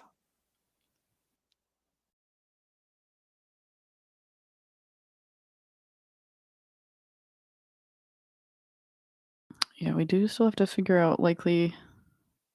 I mean, Kahira isn't bad at dealing 4 damage. It will be a little bit difficult as Counterspell takes out Teferi.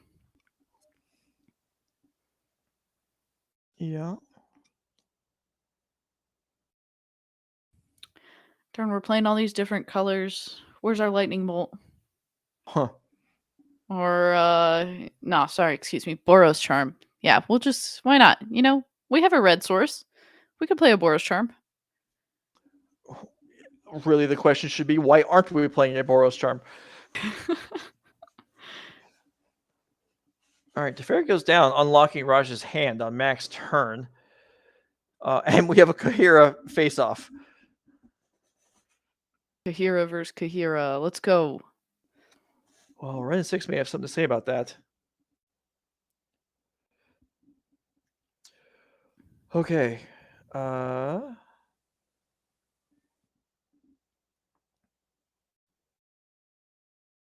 Leyline binding. Ooh, We're going after the okay. binding? Going after the binding for the win? No. And Bosechu says, get out of here with that. Get ourselves an island.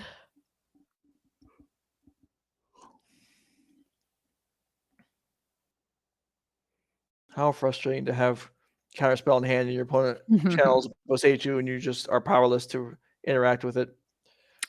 Yeah, channel was powerful to say the least. Yes, it really was. All 5 of those lands seeing play is good work by Wizards. Yeah. Some people would maybe argue it's not good, but Oh. I do think that Boseiju is. I think that actually having them be difficult to interact with is very. I go back and forth, actually. I was about to say that I think that it's good, but there's been some times where I've felt like it is not. And I think it does kind of just depend on the state of Modern itself and what else is seeing play. But right now, I think that they overall feel good. Because otherwise, Teferi just does his own thing and we can't do anything about it. So having like a little bit of interaction as far as like being able to Otawara and stuff is quite nice. And I think, people don't like being mana screwed and you don't like being mana flooded. And the way to avoid being mana screwed is to play more lands. Then you end up flooded. So if some of your lands do things, then you're able to play more lands without flooding if you can use them for something else. And so this kind of prevents both aspects of that. So I think it generates a healthier environment overall. Yeah, I think I'm with you. Now, whether that actually happens or people just cut other lands to then play these channel lands and then we're in the exact same scenario we're in otherwise, maybe the actual reality of the situation. But yeah, I think the channel lands were a good addition to the game. And they're Now, legendary, so you're Yeah. actually like kind of taxed on playing multiple ones of them. I think the only time you're not taxed on playing multiple copies is places like this where you're also getting to play Ren and 6 and you get to do a bunch of recurring of them, which is okay, rough. so what? All right. I believe Mack Endress won. All right. All right. So that's going to do it for the Swiss. We're going to take a short break to allow you to compose yourselves, to allow us to get a drink of water, to allow Becky to transition out of here. We're going to bring Drake Sasser in for the top 8. So hopefully you give him a warm welcome. But before that, say goodbye to Becky. Bye. Y'all better be nice to Drake.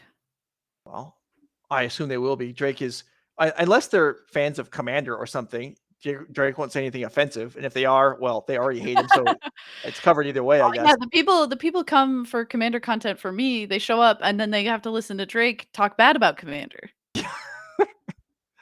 Anyway, all right, we're going to step away for a few minutes. Becky, you did a great job. And we'll have top 8 upcoming.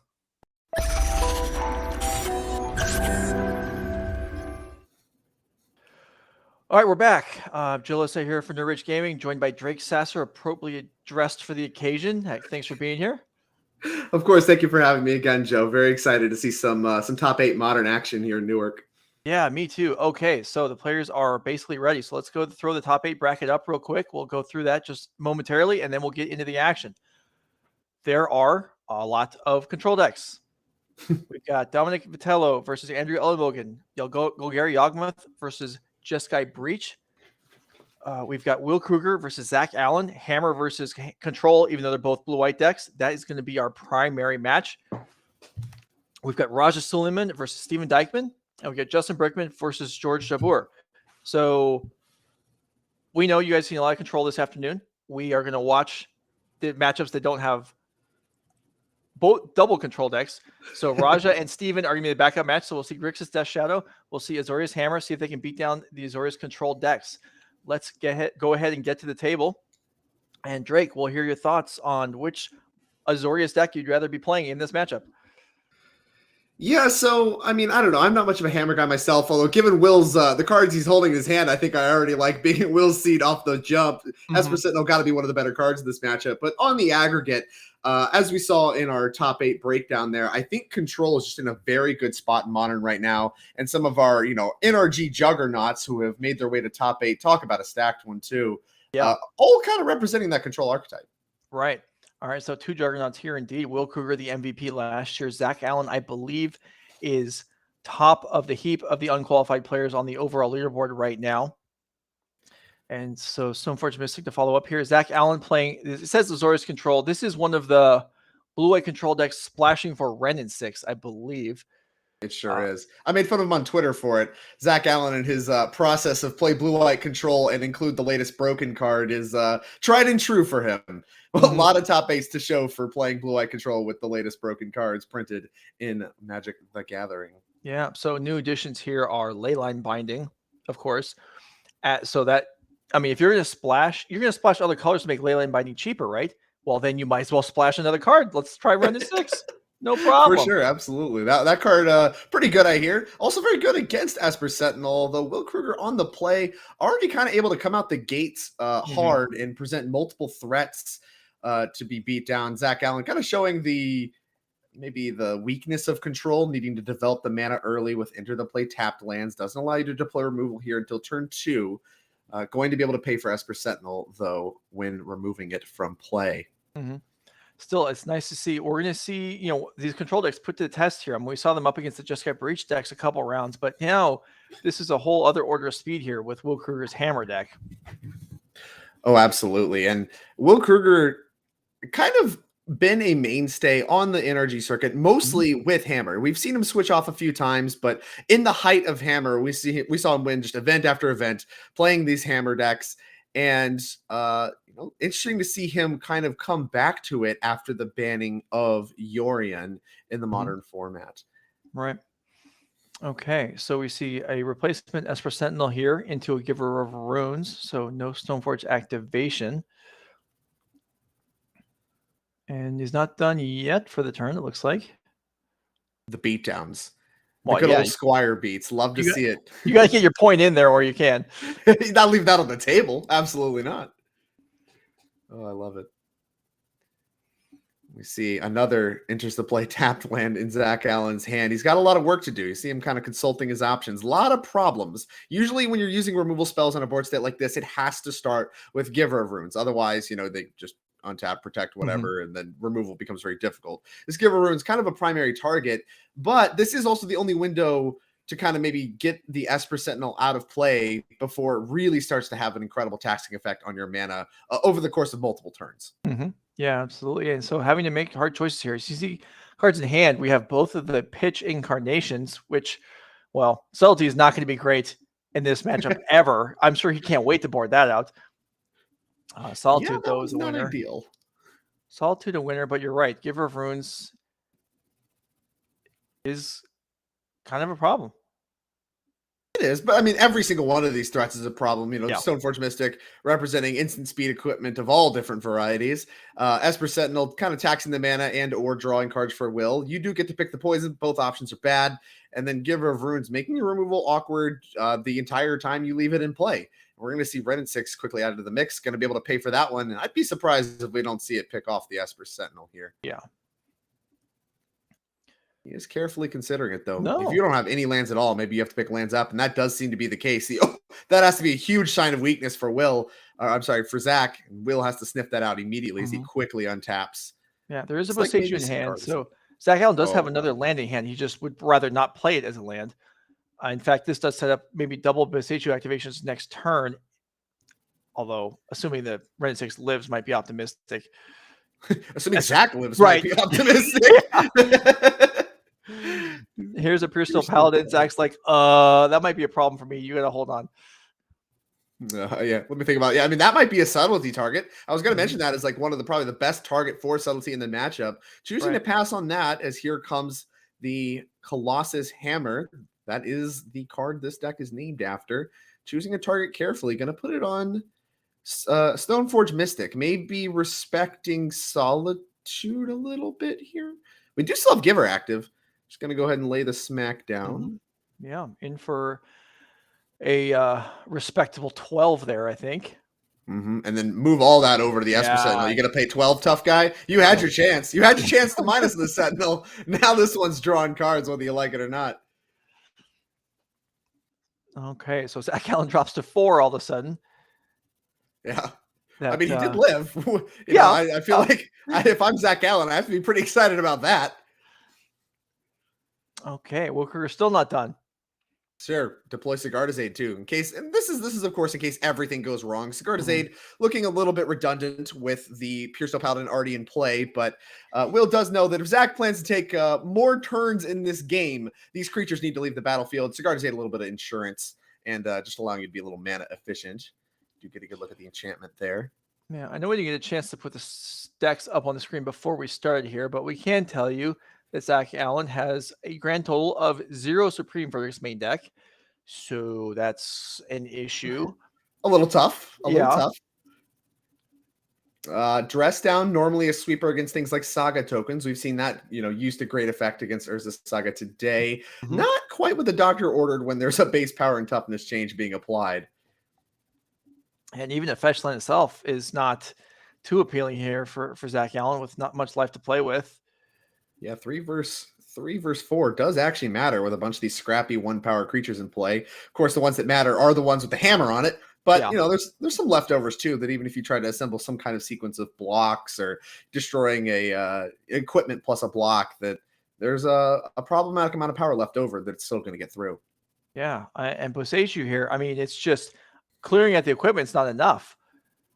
Zach at 4 life, just these creatures, Pure Steel Paladin, Giver of Ruin, Stoneforge, Esper Sentinel, that's enough as it is.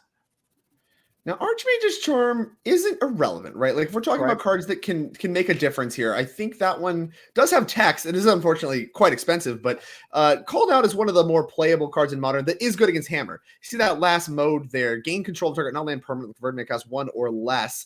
That allows you to gain control of all manner of different creatures. Esper Sentinel, of course, the big one on the table right now, but Giver of Runes can give you an extra blocker, does answer it as well. Instant speed tricks allow you to maybe not take a hammer hit as well as a result.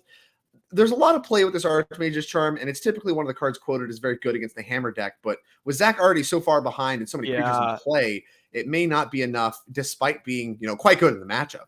No, I agree with you, but yeah, I agree with the last part too, that it's too late. I mean, stealing Giver of Runes is just going to tap itself. Stealing anything else is just going to lead to the Giver tapping in response, and anything you cast is going to draw Will Krueger a card as well. I guess Esper Sentinel is no longer 12 power. Now it's only 11. So, much more manageable. We'll pay that. We're good. Yeah, this is okay. Will Krueger's going to fire up the Nexus potentially. That is something that Zach can deal with the Boseiju, but that would take half his mana. Yeah, that one does not check planeswalkers, right? So that one's still full retail at 2 mana. Yeah, it's only creatures that discount it. So someone they're reading, if I don't, maybe the table judge has never seen the card Yawgmoth Nexus before. Let's hope that's not the case. I can't imagine that's not the case. Wondering what we're doing here. Maybe there's a kind of question about. Looks like Yawgmoth plus Dress Down. We did see a Dress Down in Zach Allen's hand, trying to see what that card looks like when you dress down. Because this one's really funky, right? Because the ability to activate it does give it Infect again. So if you ship Infect off, give it Infect again. What happens? Well, I don't know. These rules are really weird. Well, that won't happen because you wouldn't be able to turn it back into a Nexus again with Dress Down in play. Now, there is a very screwy ruling I remember from Legacy Infect from several years ago. Tom Ross playing it all the time and doing well in Star City events, where there was something about Yawgmoth Nexus, and if you, I'm not with, was it with Humility maybe or some? There was something where if you turn off the Infect, it actually doesn't do any damage at all. It doesn't even do. I think that was Malira. Yeah, I think that was. Oh, Malira. You're right. Yeah, because it can't get Infect, and all it does is try to give it Infect, and it ends up having Infect somehow, and so it ends up having Infect. But then the second line of Malira that says you can't get poison counters makes it just do nothing. It just does nothing at all. Malira just says absolutely not to Yawgmoth Nexus. Anyway, it looks like whatever the question was has been answered. Sure has. Colossus Hammer. If Nexus is in the anime, Colossus Hammer is definitely going to end up there. As like poisoning Zach Allen down 1 point at a time wouldn't make much sense at this scenario. Yawgmoth in the good position for Will to whether or not it has Infect, it will be lethal for Zach Allen if it has a Colossus Hammer on it. Looks like Will was doing some indicating to make an equip, so I think Zach's considering responding here. Does Will Krueger under the impression that if he wins with regular damage and poison in the same game, he wins the match? I think so. It's like one of those flawless wins where you like win when Yeah. they have no permanents in board. It's the Exactly. same kind of achievement unlocked. You get little Xbox achievements that come with your trophy when you win. Well, there's still thought going into this on. All right, so we are waiting on Zach Allen to make a decision here. That's what's going on. If he can dig his way out of this, that would be impressive. It's hard to see right now, but we know he does have what? Solitude, Subtlety, Archmage Charm, and Boseiju.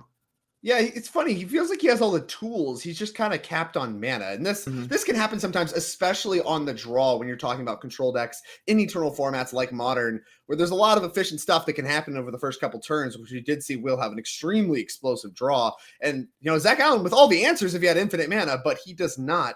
As here's an Archmage's Charm going after the Giver. Looks like we're triggering the Esper Sentinel. Zach maybe went to pay the one and said, it's like 10, dude. I'm drawing this card. All right, so Giver of Runes, it's going to give something protection here. No, unlike Mother of Runes cannot protect itself. So let's see. Or, okay, it's going to tap. Maybe it's going to tap for mana. It is going to tap for mana.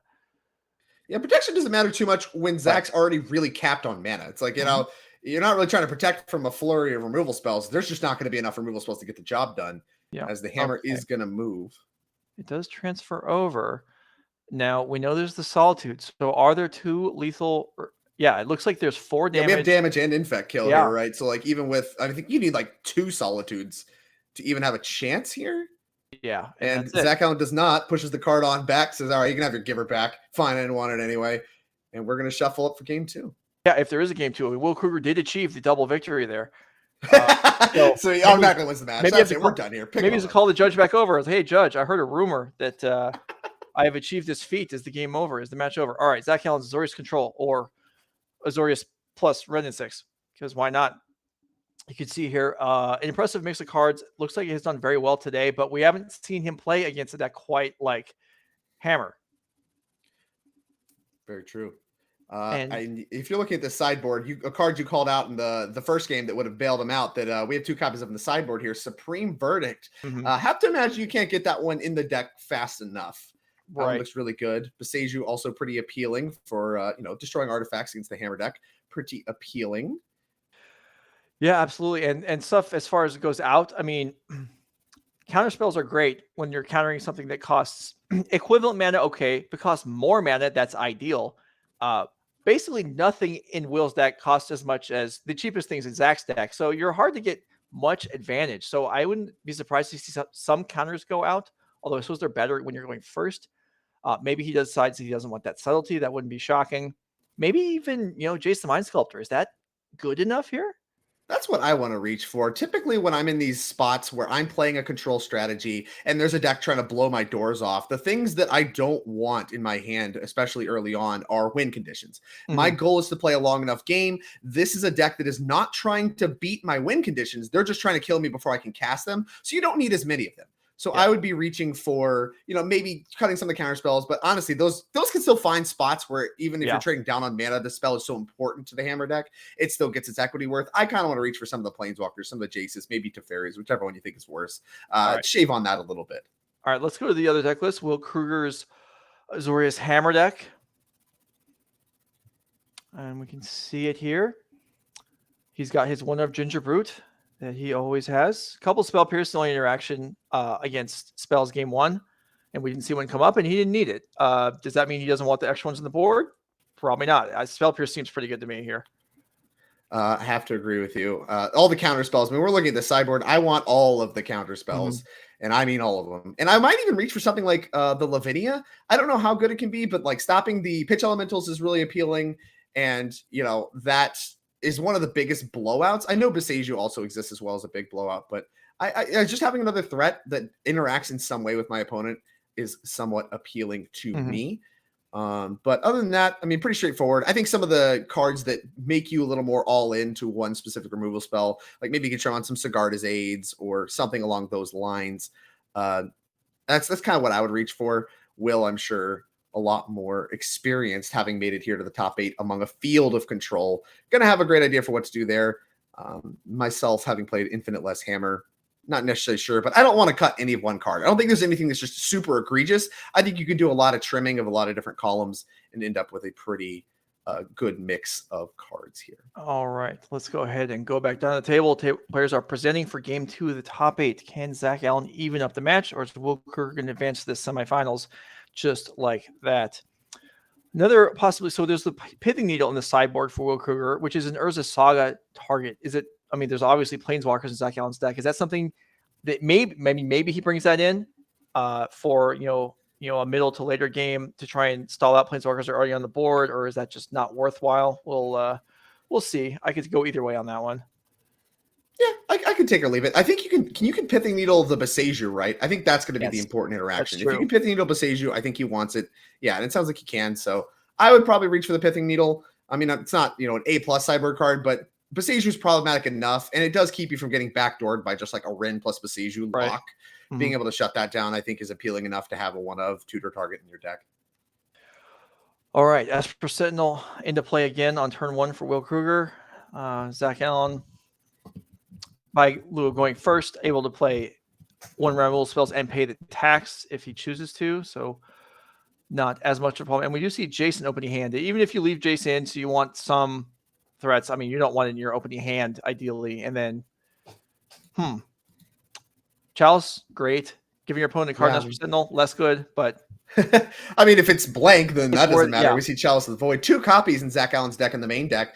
A little bit of a hedge. You can put that on 0 against the Cascade decks. It is also very potent here on 1. Although Will Krueger, a great follow-up after a Chalice on 1, having the Saga ready to go alongside a Stoneforge Mystic, doing the thing Hammer does very well, pressuring the control decks on different axes. We are now presenting the ability to make construct tokens if the Stoneforge Mystic gets interacted with. Nettle Cyst appears to be the card fetched up. So here comes a Chalice on 0. Zach drawing both copies.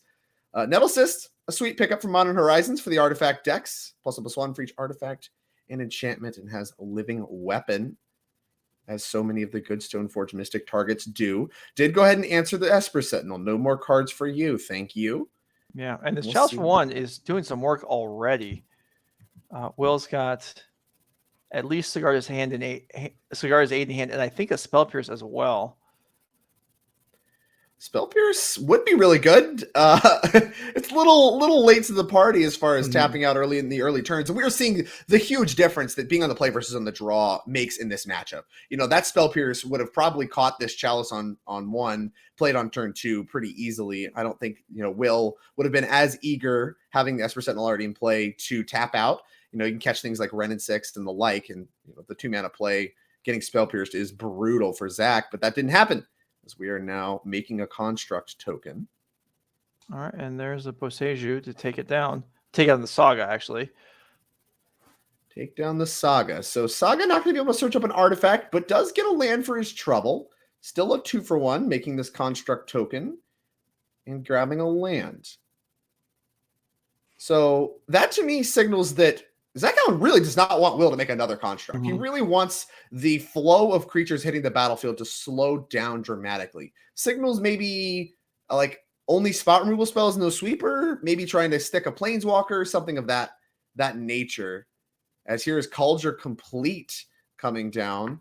Yeah. That one appears to have already been in Will's hand. Gonna go ahead and put that one into play at a huge discount. And we should look at that one. Big discount there. Plus, be able to crash it for haste, Springleaf Drum. Zach Allen's like, yeah, I'm paying attention to this Chalice.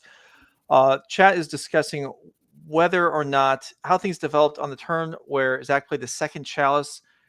And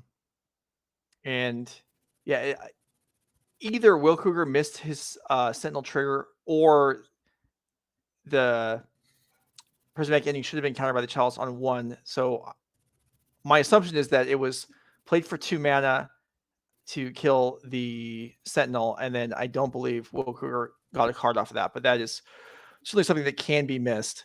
I don't think he got the card off the Chalice on 0, because he led on the Chalice on 0. Will Krueger drew a card, and then he paid. Okay. So he did draw off of it then, and then I think so. Yeah, because I think it's unlikely that prismatic ending was cast for 1, and Will Krueger didn't notice that. Yeah, these players very, very good at what they do, and definitely paying attention with so much on the line. But we don't get a good listen on what they're talking about, what they're saying. So it is easy to kind of miss that off of just moving cards around alone. As here's Jace the Mind Sculptor. Better than all, Joe. Better than all. Certainly pretty strong. Good at dealing with germs. Which, I mean, seems like he's strongly incentivized to do. It will be a 4-mana unsummon, but what are you going to do? Important unsummon, though, making that discount on the Culture Complete matter a lot less. Maybe not. I mean, with the potential of Solitude, he may choose not to go after that germ and try and brainstorm. And Teferi is leftovers. Have to imagine this is an unsummon, because maybe we could do something like unsummon, find another removal spell, hit the construct token, and then Will's close to out of gas. But as you can see, Will saying, "Yeah, I still have the Nettle Cyst," and Zach going to get a good read on that one. But it doesn't look like it's anything. I mean, if the choice here is, do I brainstorm and try and hit Solitude to keep Jace at 3? Jace is going to die anyway. So I think bouncing just makes the most sense, and that is what Zach Allen decides to do. Yeah. Yeah, and there's still a lot of pressure on this table. I mean, even if we spend this turn just casting Nettle Cyst, we're still looking at an attack for what, 3-4 coming across? And with Zach Allen already at 10, that's close to half his life total. Right, absolutely. And then with Boseiju, we saw one already. I mean, there are 3 total plus the running 6. The more Boseiju activations there are, the closer Will gets to actually being able to pay 7 for Culture Complete to re-equip. That's something we generally see, but I mean, he's not that far off. Absolutely. And Zach Allen also running low on cards. He's doing a lot of 1-for-1ing with Will. And the extra cards off Esper Sentinel, it's a card we've called out every game. The best opening you can have against the control decks. And I think it's mattering a lot here. Each of these 2-for-1s Will's gotten: Esper Sentinel, Urza's Saga, even Stoneforge Mystic. Coming up here as we see Will still with plenty of gas, as here comes Nettle Cyst. And Zach Allen only down to like an Otawara and a Teferi. Zach needs to find one of his supreme verdicts fairly quickly, I think. Right. And you talked about these Planeswalkers. I mean, that they're slow, even though they're powerful. And yeah, we see Jace here, and Teferi in hand, and it's just too slow onto the board. Will is not wasting any time. Here's an attack for, let's see, it looks like Jace is going to go down. Jace, and I imagine the Stoneforge went at 4 at so 4 goes through. Zach drops to 6. And Yawgmoth Nexus onto the board now. Dress down, not irrelevant. That card going to be able to take care of the construct token, representing a ton of power. Yawgmoth can add to the artifact count for Nettle Cyst. And as you mentioned, we're already at 5 mana. Suddenly, you're right. Like, this equip of Culture Complete isn't necessarily a pipe dream. Right. And if Dress Down is used to kill the construct, which it may have to be, Yawgmoth Nexus, if it reverts to doing normal damage, also is going to pump the Stoneforge Mystic. I mean, this is a pretty heavy attack anyway. And we see everything fired up and a very quick attack with everybody. Zach, gonna have to fire up this Dress Down. Maybe he needs some help off of this trigger too. We'll see if Will has any responses. Does have counter spells in his deck, I imagine. We saw Spell Pierce at least. Mana Leak maybe in there as well. No Mana Leak gonna happen. That's gonna kill the token and draw a card. Prismatic ending the pickup. Do some quick math on damage. This is 5, I think. Going to 1. Oof. This is a bad place to be. And there's a 6th land. 6th land. Let's go. You just want to see that manual equip so bad, huh? I don't know if I've ever seen that happen in coverage. Oh, Solitude to pick up. That pairs with that Teferi very well in a pinch. Now we can answer this Stoneforge Mystic. And this Yawgmoth Nexus is actually going to be doing Infect now. So not even representing lethal right now. So Zach, if Will doesn't have a follow-up right now, and he's had a lot already, Zach maybe is in a commanding spot to start taking control of this game. Yeah, you're right about that. Here's an attack for what, 4 poison? 4 poison. Not dead on board to that one yet. No. And if a land drawn here would be huge, although it can't be a tap land and it can't be a fetch land either. Oh, I think we have Otawara in hand, as well as a pair of Teferis. One the 3-mana one the 5-mana one that will pair with the Solitude. So we can maybe tap out for the 5-mana Teferi here. Plus that up, start getting some card advantage. But all right, that'd be one way to go. Thinking to play the 3-mana one instead. Respond with Spell Pierce. That trigger Chalice. No, thank you. All right. Yeah, this. I was thinking play Otawara and then be able to hard cast Solitude, but yeah, this is going to work also. Although there is a cost, but yeah, this is You wanted a hard cast? I don't think he can, right? Does he have the lands for that? Oh, he's not He too has- white. I just assumed he had multiple white. Maybe you're right.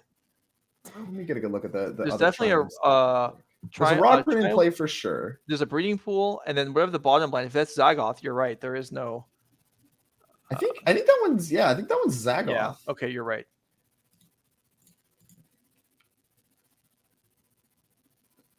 Maybe we're wrong about it being an Otawara, because I feel like the 5 minutes Fairy makes a lot more sense in that turn. And like it's just I see a full art blue card. It looked like Otawara. I assumed it was the full art Otawara. It might be the full art Subtlety. Here's another hit for poison. Lethal poison potentially coming across next turn. Zach untaps and draws. That's another. I think that's Rafine's Tower. Is the Triome drawn. A tap land doesn't allow you to play 5 minutes of Fairy or Hardcast Solitude. Well, Zach seems to have stabilized this somewhat, but if he is forced to pitch cast the Solitude here, that is going to be costly. Okay, picking up Kahira is nice because then you're able to hold onto the Teferi. That's pretty significant. Yeah, I mean, holding on to the Teferi, I think, is big game. I mentioned earlier about how Will has managed to give himself quite a bit of card advantage over Zach Allen in this matchup so far. And see ya, Kahira. Get that thing out of my face. Solitude. And now these Chalices come into play big, shutting down a lot of threats. Plenty of equipment for the next threat to come into play. But with a bunch of them kind of uncastable thanks to Chalice, Zach maybe now finally has the opening to play that 5 minutes of Fairy and start taking control of the game. Archmage's Charm, a big pickup too. Yeah, this is. I mean, Zach Allen almost looks like he's got the wraps on this. Would be too much to say, but he's looking okay. That's a Subtlety, I think, in hand too, and which is able to be free cast. And yeah, this is Will Krueger's got to be thinking like, did I let a point get away somewhere? And I don't think he did, but you have to be second guessing yourself at this point. The way things have turned around. Absolutely. I think Zach Allen playing a fetch land there. That was the one in the glare. Looks like a Misty Rainforest to me. That one not going to work. Not yet. Here's 2 lands untapped thanks to 5 minutes Fairy's in-step ability. 2 Teferis in play, both with a ton of loyalty. Huge pickup here. Pure Steel Paladin. If we can make a 3rd artifact, we can equip and give it haste. And Zach Allen, respecting that, says, no thank you. Pitches Archmage Charm to Subtlety. Yeah, it doesn't really have a choice there. Frustrating for Will Krueger. Cannot interact here with... And it goes on top. Play Springleaf Drum. That doesn't make it in. Absolutely not. Zach staying on top of his Chalice triggers. Going to go on top is Pure Steel Paladin. Zach draws. A lot to look at here. Can't really bounce any of the equipment because then you just get another living weapon. So the 3 minutes of Fairy is still looking kind of awkward. Plussing both to Fairies and a quick pass. Another Archmage Charm and Prismatic Ending picked up, and that, to me, feels like it's going to be enough to seal this one with 2 Planeswalkers in play. What a close game. Prismatic Ending at instant speed. Takes it down, and yep, this was extremely close. You're right about that. Teferi, Hero of Dominaria, up to 7. Draws run in 6. I don't remember if we saw Bosechi this game or not. I feel like we might have. Yeah, we did early. We definitely did. It blew up the Urza's Saga early in the game. Picking that up is another. Boseiju, I'm sure. Yeah. Yeah. Zach very quickly pulling that one to the front. Boseiju in hand. Yeah, Well and done. that's enough for Will Krueger. He sees the writing on the wall, and like we mentioned, what a close game. When we talk about control decks, turning the corner here, and with that Ren and 6 adding to the mix, Will understands he's functionally locked out despite the life totals looking extremely asymmetrical.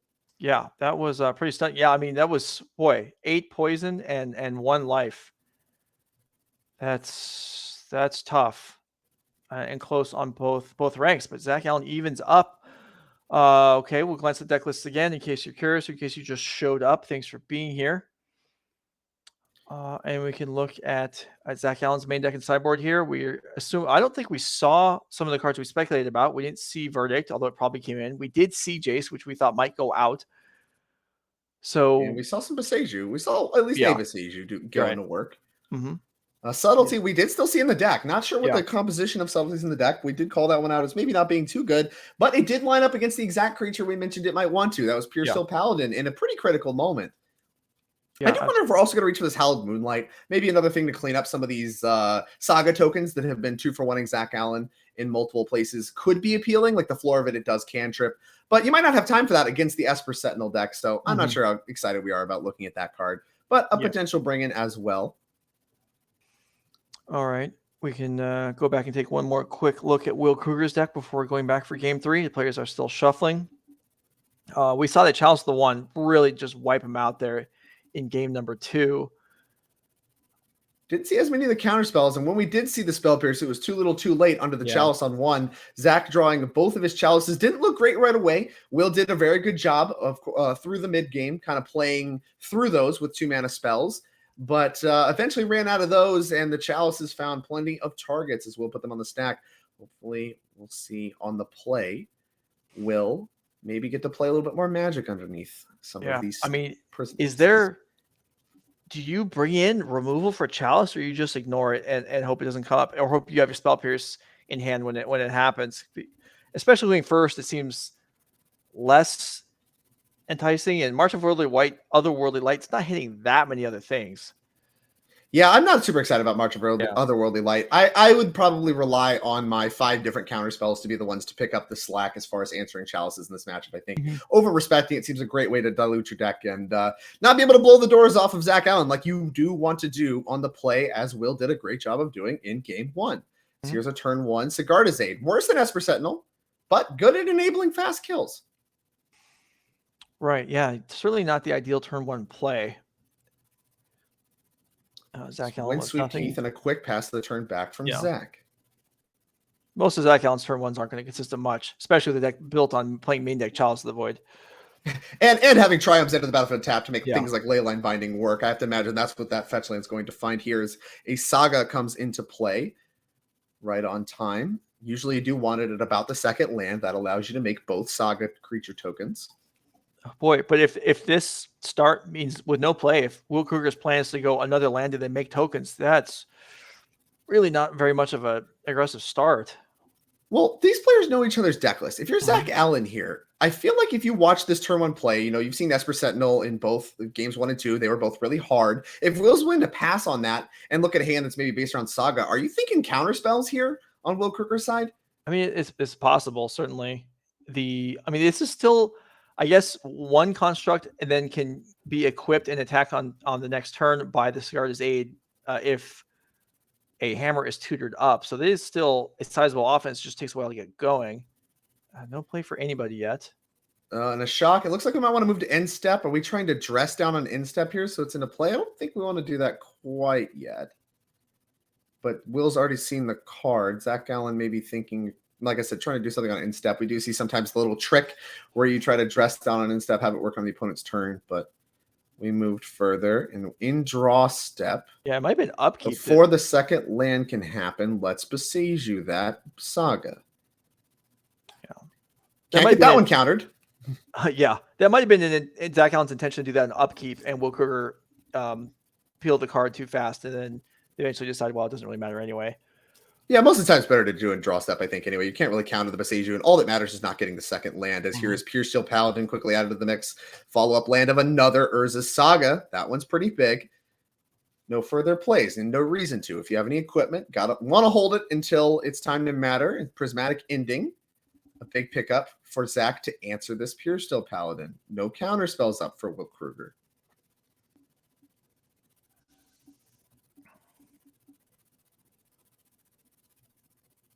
All right. Thinking this through, Teferi in hand as well as the Prismatic Ending.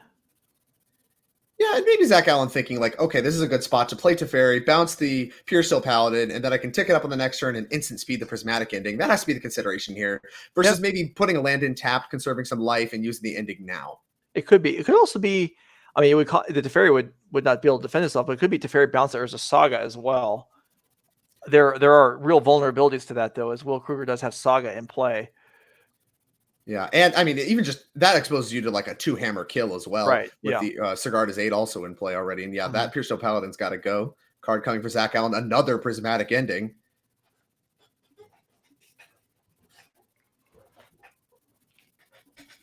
All right, so Will Krueger showing us another Saga. How about Saga number 3? Wow. So now, yeah, it just puts the brakes on the hand size, and I'll just make constructs every single turn and see if Zach Allen dies. Yeah, see if you could die to these. Now, dress down would be a huge one here. We do know there's multiple copies of Prismatic Ending. And the Teferi see stayed in Leyline play. Binding. So, yeah, you're right. Flash Prismatic Ending can deal with a lot. True. But it is going to start bleeding card advantage from Zach Allen. That's something that we've seen happen across these last two games, both this one and the previous game, where the Urza Saga's construct tokens are worth usually a whole card on their own because they do have to be removed because they're so large.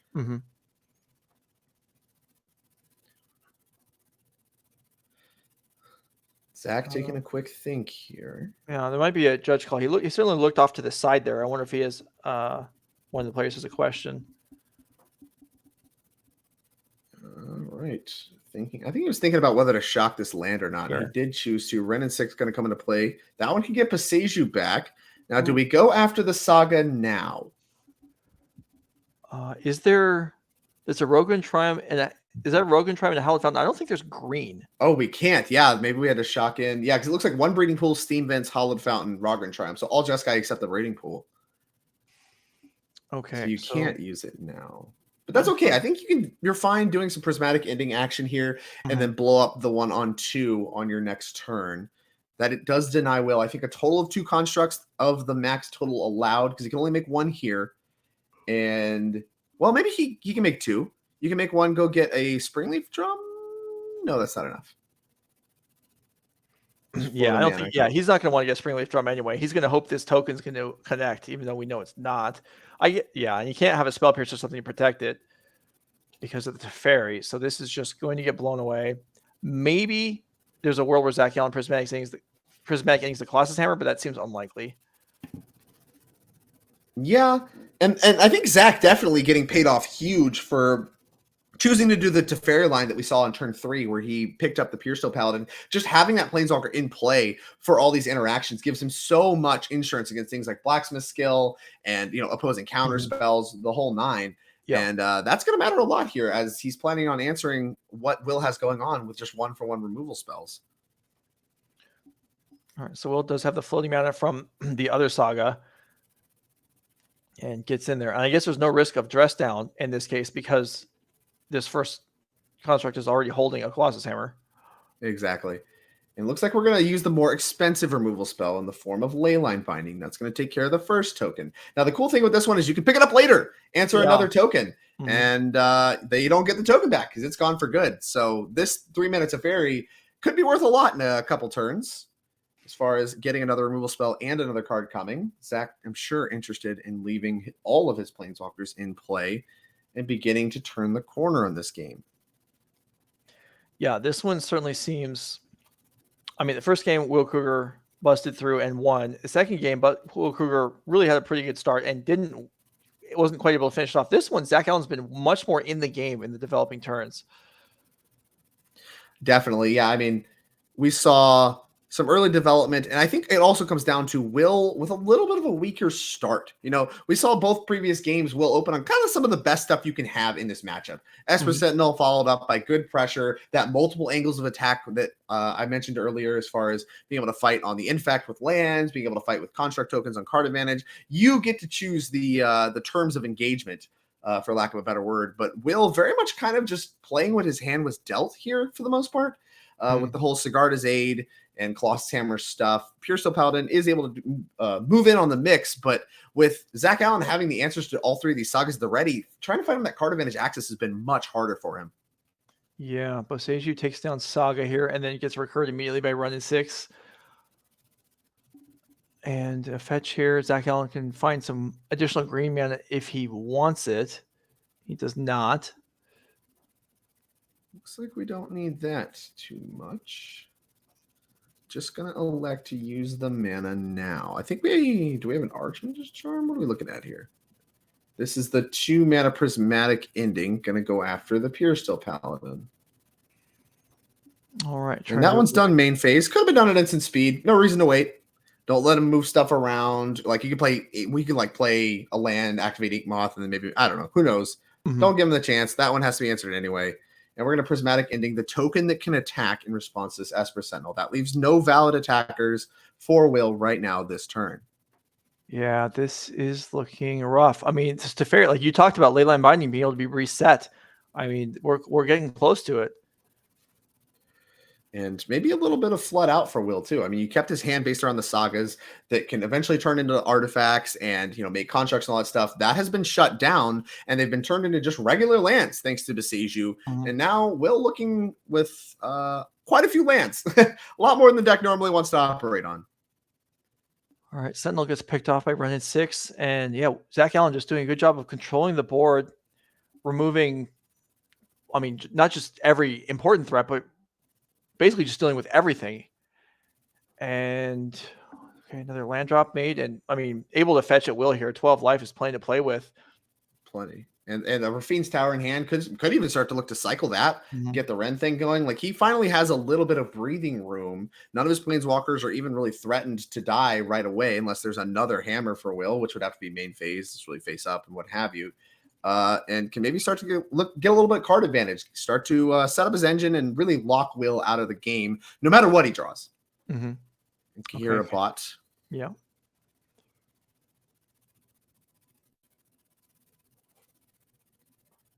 Gonna plus up Teferi again, and now we're at that threshold where next turn, if he gets hit untap, he just gets to rebuy the Leyline Binding and get a card for his trouble. Yeah, and that is when things really start to look grim for Will Krueger. So we need a big turn from him, no matter what. Yeah, and Will's got this Pure Steel Paladin in play, which, I mean, obviously he realizes that Zach Allen's going to want to protect the Teferi, and since it rolled up, you have to assume Zach's got something. Yeah, Will's like, combat. Zach's like, yeah, come on, let's go. Get this over with. Get in here. You know I've got Come something. and get me. You know you're not getting through, and it gets through immediately. All right. It gets through just fine. Yeah, what do you want to do? What do you want to do, tough guy? You want to attack the Planeswalker on 4 or the Planeswalker on 4? Or me at 12? Yeah. Choose your character. And Will intelligently attacking the Teferi. You know, I do think that if that Leyline Binding gets reset, this game looks really bad for Will Krueger. Yes. Will almost certainly agreeing with that attack, but no follow-up means that Zach's going to get to untap and kind of have his way with these Planeswalkers, and that doesn't spell good news for Will Krueger either.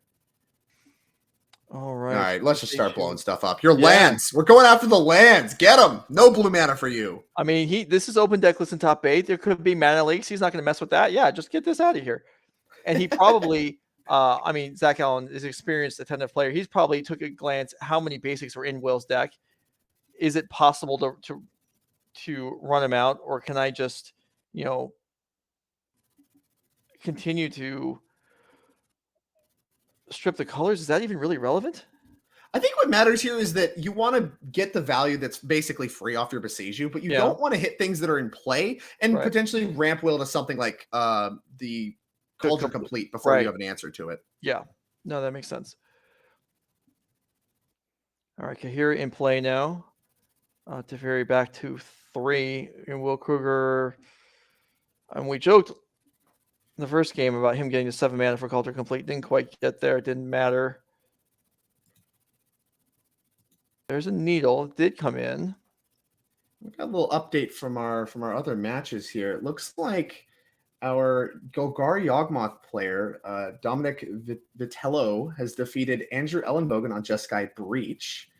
And it looks like George Jabbour on Azorius Control has felled Justin Brickman in the control mirror, but hit Justin, of course, on 4-color control. Okay. So this is the last match playing in the quarterfinals. So when it's done, we don't need to take a break. There's nothing to wait for. We will maybe summarize the bracket, and then when the players are ready, we can just go in, depending on who. I mean, if the winner of this match needs a break for a few minutes to go to the bathroom or something, then perhaps we'll see. But other than that, there's no real reason for a long delay here before we get the action continuing on. But we have not decided the winner here yet, even though Zach Allen does seem to have his grip on the game. And there's the Pithing Needle you called out during the sideboarding for game 2. Does matter some amount here. These Planeswalkers are very much what is keeping Zach Allen ahead, as a Rafine's Tower pretty quickly cycled.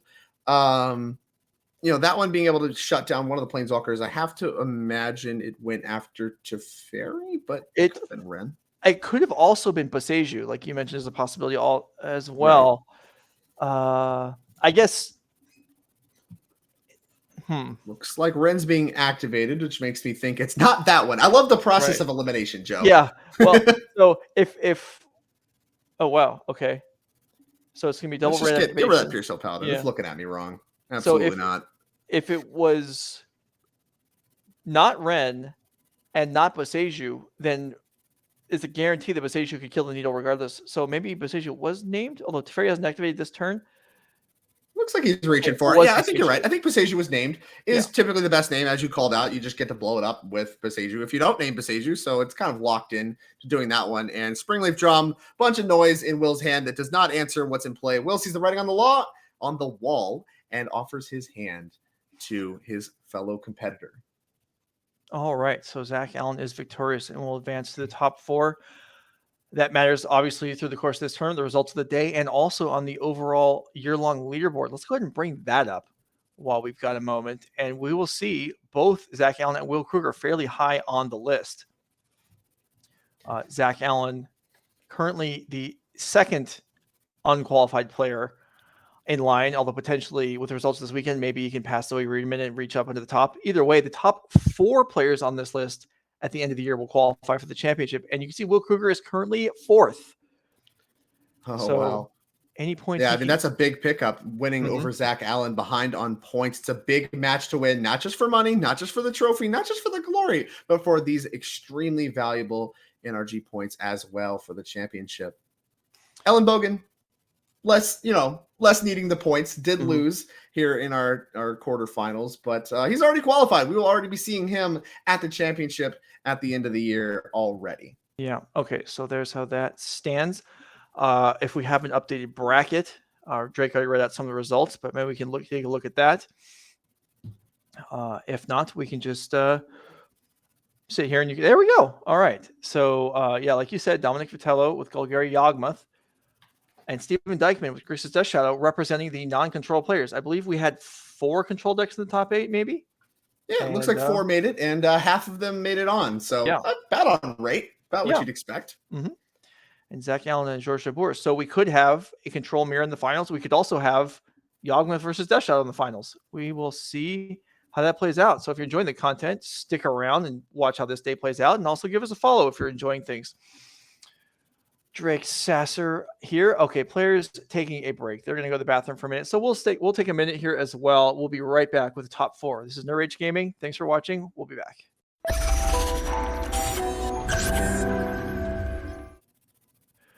All right, we're back. Drake's here with me for the last couple rounds of the event. This is No Rage Gaming. Thanks for being here. So the players are looking over each other's deck lists before they start the top 4, which brings me to the topic of the weekend. It was announced on Thursday that the regional championship in Atlanta next month will be open deck lists. And we've heard from a couple of our commentators on what their opinions are. Drake, do you have any opinion on that? You've played a lot of events. Most of them closed deck lists until you get to top 8. Some of them probably open deck lists. Do you think this is at all significant or just kind of nonsense issue? I think the discussion that you see in places like Twitter and I'm sure various other forums is a little overblown. It doesn't have that dramatic of an effect on the average tournament experience. And I actually had a discussion with a friend of mine by the name of Matt Sperling, who was part of the MPL, did a lot of open decklist tournaments through the 2019, 2020, like that era of MPL Magic. And he said he prefers them now. He's kind of used to them and feels like they're a nice add. And I personally don't like them very much. So I assume it's kind of a grass is greener thing. That is my assumption. That's my conclusion, is that whichever side you're on, you probably don't want it to change. As someone that, I won a tournament once upon a time with a Storm deck that had a few spicy changes and a few things that if you knew kind of the configuration of the deck, you might have played a little differently. And that makes me a little hesitant. I liked that was possible. That was something I felt good exploiting. But at the end of the day, open deck lists do, I think, make for better games, which is better for coverage. And that probably means that it's more correct to do open deck lists. Yeah. I mean, I agree it's better for coverage as the players are shuffling up and getting ready for the top 4. I agree it's better for coverage perspective. And I think there's less feel bads if if your deck gets spoiled, someone else's doesn't. However, I don't know that should instead I feel like the tournament integrity is the most important thing. It's like what's best for the actual event for the players. Coverage can sit on the side. And my instinct, because I played so many events back, closed deck lists, that's what I'm used to. So my instinct is to say that I prefer that, but I don't actually know that I do. I don't know that I have a strong opinion, but there was some interesting things brought up yesterday. One about potential, you could have just the main deck be open, or a number of years ago, I remember a Grand Prix where sideboard, or maybe it was even a Pro Tour, where sideboards were open but not in number, so you could see the I card. remember that. Yeah. So players are presenting. We can go to the table as we finish this up. The other option, someone said that Sam Black had this idea, I believe, where your deck lists were open, except you could submit like 15 cards that were closed. Sure, that way you could still do the spiciness thing. Yeah, I think that would be a fine system. It's kind of wacky, but I think that's a fine system. I'd rather just hide the sideboards maybe entirely. Yeah. I think having that potential blowouts in the sideboard games, but you still like don't have a garbage game where someone just keeps a hand for an aggro deck and it's a control deck, or vice versa. Does make for better Magic, but you can maybe still have some blowout opportunities and some spicy card opportunities when it comes to sideboarding. I'm not sure what the correct answer is. Like you, I'm not sure I have a super strong opinion, but I know I generally do prefer events that are just completely closed deck lists, because part of the fun of figuring out, what my opponent's playing is just a skill in Magic to me. That's something that's ingrained in me, and I enjoy it quite a bit. Both these players do know what each other's playing, though, so no masking with these fetch land here. And it's so impactful for that event because it's the first week the set is legal. Sure. True. So that maybe adds some more additional fireworks. Anyway, George Jabbour versus Steven Dykman, top 4 NRG 5K. Let's go. George Jabbour has been playing Blue-Eye Control with Narset and Days Undoing at every NRG event he can for the last several months. He's obviously been doing well. He has been I think he's kind of gotten a little bit of a following as a result from people that watch the coverage and do attend the events, just being able to see some Days Undoing action in the modern format, alongside, of course, Narset, Parter of Veils, make it a little asymmetrical. Steven Dykman going to get a good look at what's going on here. Any Days Undoings? Go fish. 3 counter spells. Wow. Good luck. So and it should be noted, as George Jabbour definitely needs to draw some more lands here. Is George Jabbour playing, Narset Days Undoing? Of course he is. Is he splashing for Red and 6 like everyone else? Of course he is. Absolutely. And Joe, I have to ask, we just had a banning recently. Did we get the wrong card? Was Red and 6 supposed to go instead? Also, like, what are we doing here? I think it's possible to get the wrong card. I agree that we probably had to get something out of the 4-color deck. Yorion may not have been my first choice, but I probably didn't examine it as well as some other people did. But I think somewhere along Yorion, Ren and 6, Omnath, I'm not sure there's another candidate, but yeah, I agree that one of those had to go. If I had to choose, I probably would have picked Ren and 6. Reasonable. I think that's where I would have landed too. I think the Planeswalker, at first a little modest, but now that all these pitch elementals exist to allow you to catch up when you're behind at the cost of cards, Ren and 6's card advantage of any form that early is suddenly pushed over the top. As we know, it's already been done in Legacy, so we knew it didn't take much. Just took a little bit of help from Modern Horizons 2 to really push the Modern Horizons 1 cards over the edge. As players are going to take some draw steps. Really, Steven not looking to run his cards into a string of counterspells and let George use his mana. Steven likely going to try to get to a double or maybe even triple spell territory. Not hard to do off of 3 lands out of the Shadow deck. And try to overload George's mana since he has counterspells for days. Yes, he does. That's in fact all he has. Really needs to draw that next land here, even though the Jace is binned now. As chat points out, higher seeds. George Jabbour, 6 seed, probably pretty stoked to be going first in the top 4. Oh yeah, for sure. I mean, anytime you can go first, especially in this current modern format. But especially with the tension here, we've seen multiple times with Will Krueger versus Allen. We see the same kind of tension where you have a deck trying to get under the control deck where the play draw matters a ton, and Steven being on the draw. Already mattering a ton with this series of counterspells. Here is a 3rd Shockland. Like the choice in Shocklands. My favorite arts, personally. Nice. And if you're wondering why is the 6th seed playing the 8th seed, I was. and I can tell you that it appears that's mislabeled. I believe Steven Dykman's actually the 7 seed. Well, Joe, I don't know if anyone. I wasn't wondering that. I don't know if anyone in chat, anyone watching, would key in on that and be like, "Hey, that doesn't seem right." But I noticed it instantaneously because that's the kind of person I am.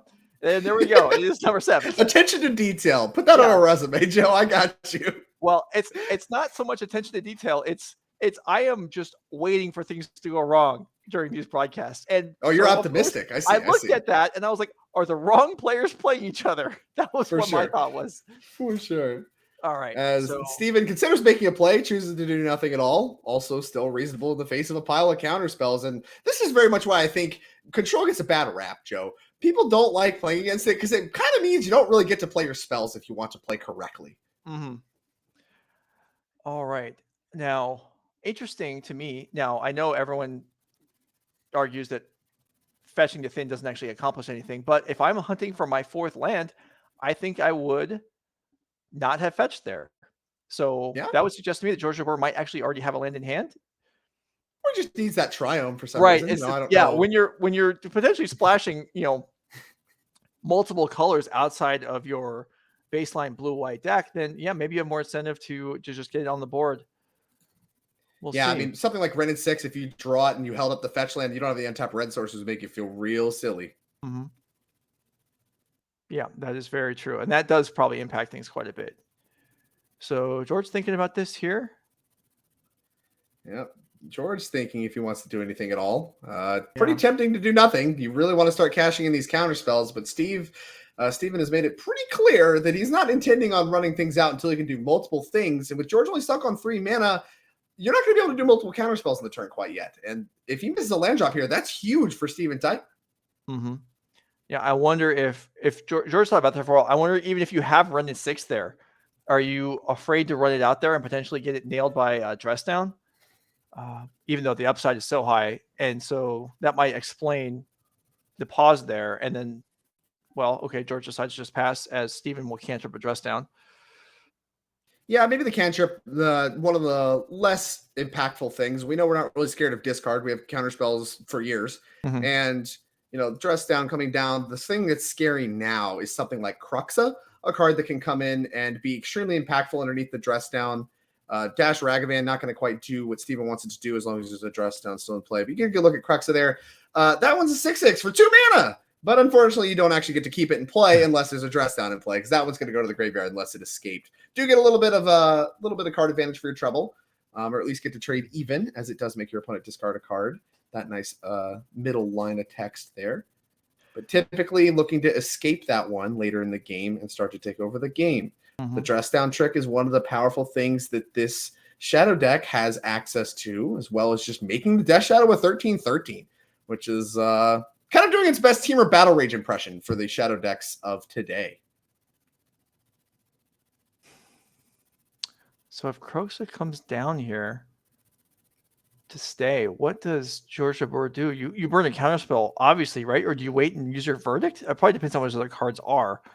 If you're on the 4th land, it's tough for me to not fire off a counter spell, because that starts to get kind of ugly. In fact, I don't think we have a second white. I think we have a Grixis Triome, a Bant Triome, and an island. So we need a white source. That one's not white, but it is an untapped red source. This is the land, yeah. Xandar's Lounge is the only one I know the name of, because Lord Xandar was so bad in limited. I don't know how you create like the leader of the Maestros, 7 mana mythic or rare, whatever it is, and it's almost unplayable even in limited. And George did have a run in 6, so he was debating playing that last turn that had the fear of the counter. So I like the fear of this drown in the lock. And with Steven having this tap land, there's no backup drown, and so George is actually going to be able to protect his run in 6 with counterspell, and no more land drops going to be missed from George as long as that one's in play. Yeah, and this will enable the second white source for the future. So even if Steven's able to play multiple threats, Springberg will catch George up. Although, Unholy Heat will take down. Going to quickly take care of that one, but not a complete loss. No, Unholy Heat, not.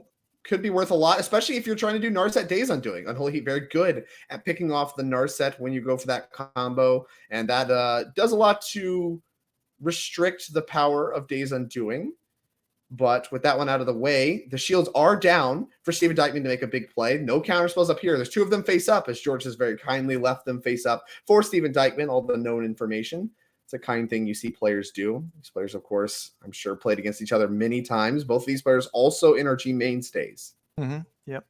Yeah, the leaving the exposed cards face up is nice. And then until, well, in Legacy, for example, then if you like cast a Brainstorm, or if you Jace Brainstorm, then it's like, okay, now you have to write them down. It's like, oh, I don't want to tell you what. Yeah, a little more obnoxious for sure. Yeah. Were you a leave him revealed kind of guy, Joe, or you just pick them up? Give me those cards back. I don't know that I had a consistent take on it, but generally I've just let people write it down. And because if people aren't going to choose to write them down and they don't care, I'm not going to, if they're willing to forget what you have, that's fine with me. I'll let them forget. I know you will. I know you will. And here's one of my favorite modern cards at the moment, Expressive Iteration. They took it away from me in Pioneer. I still get to play it here in Modern. Going to find a second copy of Expressive Iteration, as it feels like it so often does, and a Dragon's Rage Channeler for Steven Dykman. Okay, so is one Dragon's Channeler worth Supreme Verdict? Probably not. I have to imagine the answer is no, but you also have to be pretty aware that Steven Dykman's not going to be the kind of guy that's going to run another threat out. Sure. So now you have to ask yourself, how long are you willing to bleed your life total looking for a more, single spot removal spell? Part of the calculus could be that, well, to cast Verdict now, George Jabbour would have to fetch Shock anyway. So that's 3 damage either way.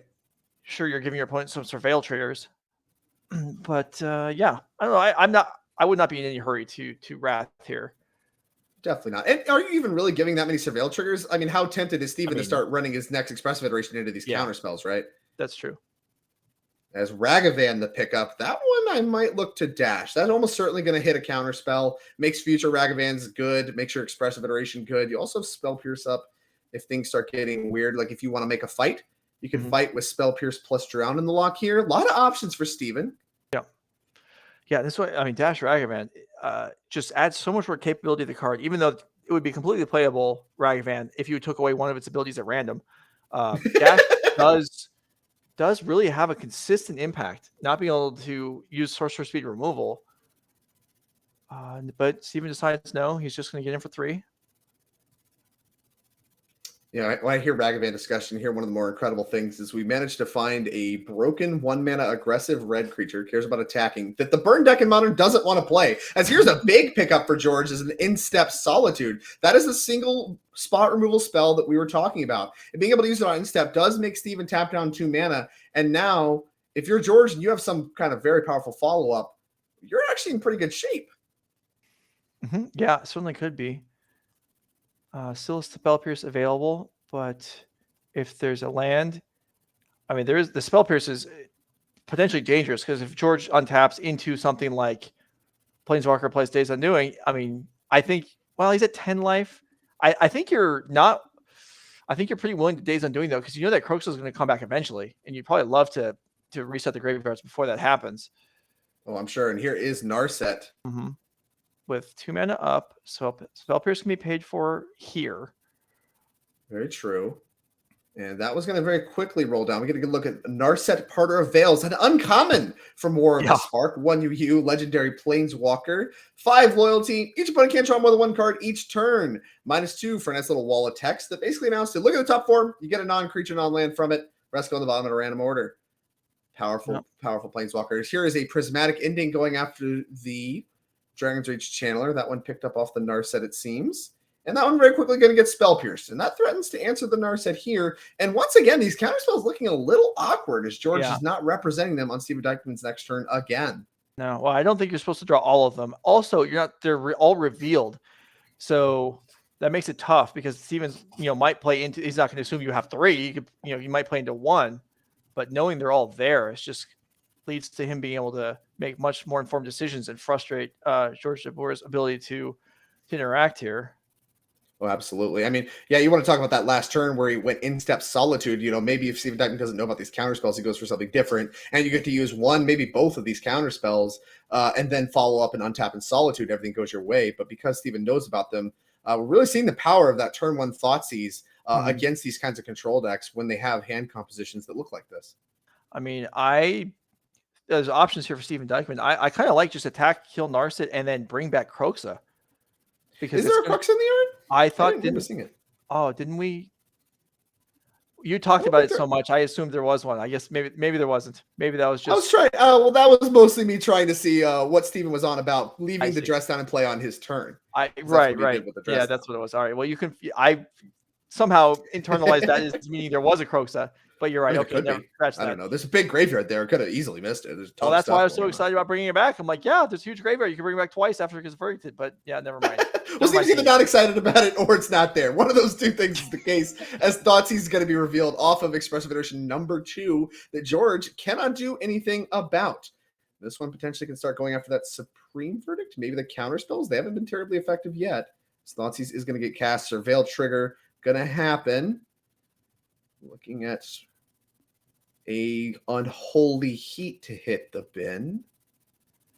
And Subtlety Okay. is the card revealed.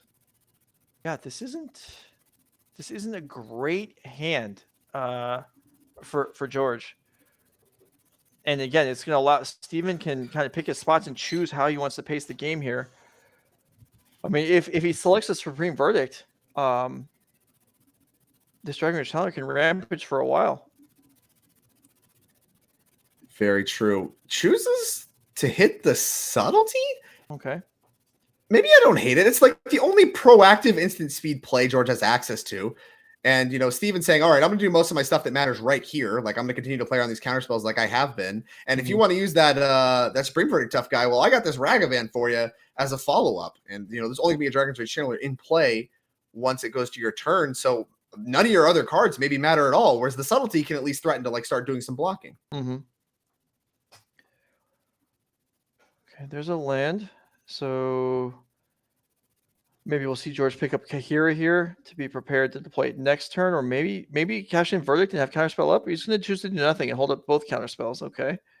Yeah, I mean, we know there's a Ragavan coming down. Yeah. You really want to cash out these counterspells eventually. It does face up shut down this Ragavan dash, although we do see that Steven actually has 2 of them. So he could choose to line up all the counterspells here, attack with Dragon's Rage Channeler, put George to 2, force out the Supreme Verdict, and then follow up with a Dragon's Rage Channeler and hope that that's good enough and that George can't kill him in 2 draw steps, or at least answer that threat. But there is also just an Expressive Iteration. Steven has just a whole load of resources here. Could just pick up Gigantha. Just a ton of stuff available. Well, if George dropping to 2 here, and then, okay, all right. Steven's going to pick up Gigantha. You were right about that. So further heading cards, and, well, A quick draw and pass the turn. George must have drawn something relevant. Or Well, the maybe it life could be totals just are- posturing. Well, or the life totals. Well, okay, sure. I guess he knows about the Ragman. Is he not at 2 now? He is at 2, I believe. That hit did come across. So something like a Solitude, if you choose to dash Ragavan, could be something that would make Steven Dykman pause. Yeah. Here is a dashed Ragavan. One Solitude could clean all that up with an exile and then a block. Okay, the life totals were not correct. Life total's not correct. Maybe we had him flipped. Dykman at 5 from all the shocking that the Shadow deck does. And George not worried at all. No problem. Going to fire off a counterspell at the first Ragavan. Finally getting a little action out of those.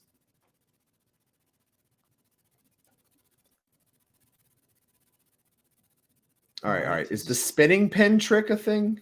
He's got the spinning pin.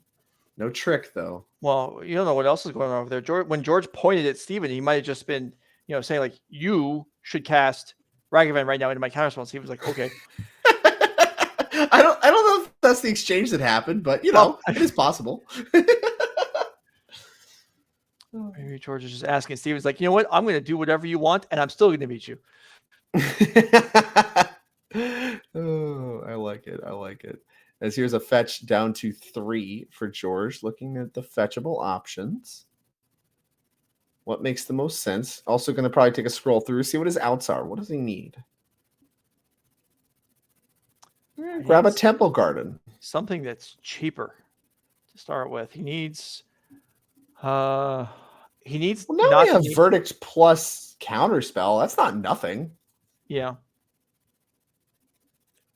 Wouldn't be surprised to see him fire off the Verdict finally here. I don't think it is going to get much better. No. There's a Windswept Heath. How much mana do we have with 6, 7? Okay.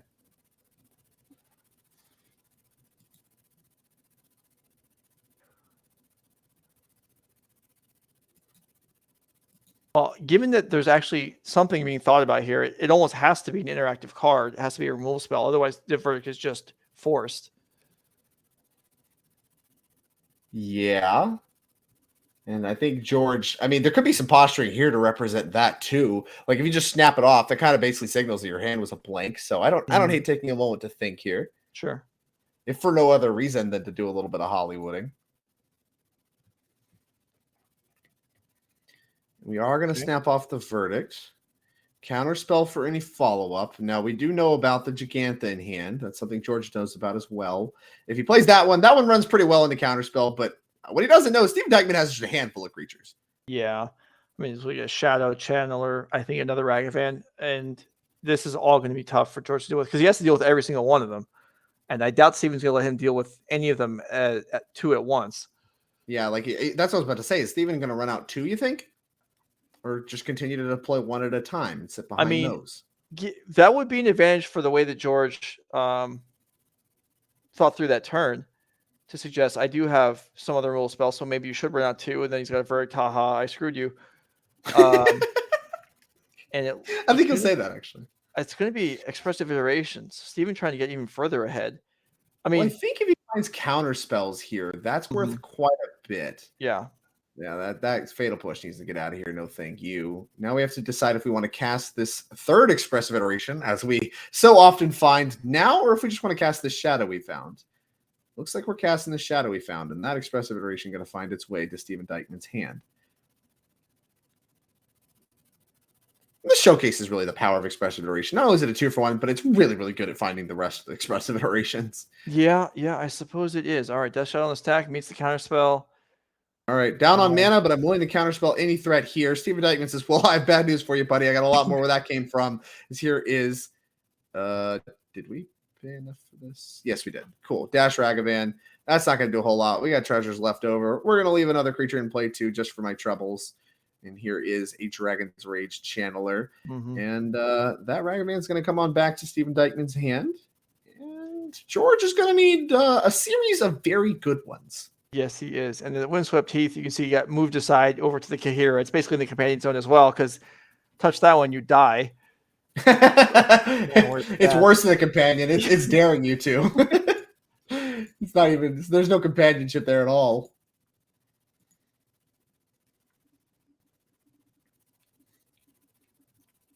Yeah, Steven does commit to the board, and now if George Jabbour, even if he has a supreme verdict, Steven is able to win with the Dash Ragavan that George is also aware of. So I think we're at the end of game 1, unless let's see. I mean, there could be Solitude, I guess, would be the most reasonable thing for George to have here that would have an impact. Yeah, Solitude's a big one. I mean, we saw that come into play earlier. That was one of the only things Steven has fought over as far as counterspell-wise, and for good reason. I think it's one of the better cards, not just in this matchup, but basically in every single one of these exchanges. Being able to both answer a threat and represent a block. Although even with a Solitude, you're asking a lot, because that Dash Ragavan is going to come down as well if no verdict happens. Yeah. And we got 3 lethal threats you got to find answers for. Yeah. Kahira goes to hand, representing potentially a Solitude. Well, it's going to be Solitude Hardcast by itself would actually let George survive the turn. Pitch Solitude would not. He did 2 other things. This is not an Ephemerate deck, although that would be pretty fantastic. That would be very powerful here, absolutely. Ephemerate's a card we not see today. At least not in my rounds. Tough to justify putting the card Ephemerate in your deck and win with it when you're facing down an entire metagame of control decks. I think. Also tough to fit in when you're not playing 80 cards anymore.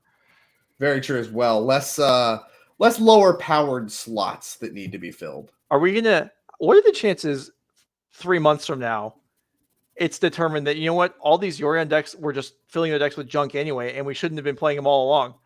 It's a non-zero. There's an effect I often reference where you're in a spot where the metagame's more or less solved. You know, you have a deterministic best deck. We saw this some in your days with Miracles, I think. Mhm. And you could just build the deck a ton of different ways. It just doesn't matter at all because the core of it's so powerful, you're going to win 90% of your matches anyway, no matter what those last 10 cards are.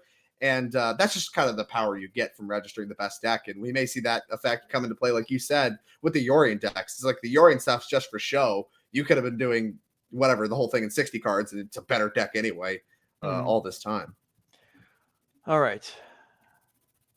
There is a Solitude. There goes the Kahira. There is a Solitude. This Goodbye, is not enough. Kahira. And that's gonna hit the Are the light poles wrong again? No, I don't think they are. We have to have a second thing. Hey, there's a dress down. Oh, he went to show him the Cruxa that's going to kill him after damage. And it actually wouldn't because of dress down, I don't think, but we're going to pick it up anyway. I think the light totals were right. I think it goes to 1. All right, so the dress down wouldn't save him anyway. Yeah. Right. Okay, so game 1 in the books. Oh, that was a battle, even though it seemed like Steven was ahead for the bulk of it. But okay, let's go ahead and examine the deck list here and see. Well, Steven Dykman up a game. Looked good there. I've had 1 Spell Pierce. Yeah, you don't see a lot of them. Usually, I actually play quite a bit of Death Shadow. That's my current weapon of choice in the modern format. It's very much a good way for me to utilize my expressive iteration love. And you see kind of a little bit of mixture in the slots. I usually play like 2 push, 2 pierce. Here you see kind of in that same slot, push, bolt, pierce, right? How many shadows are you playing?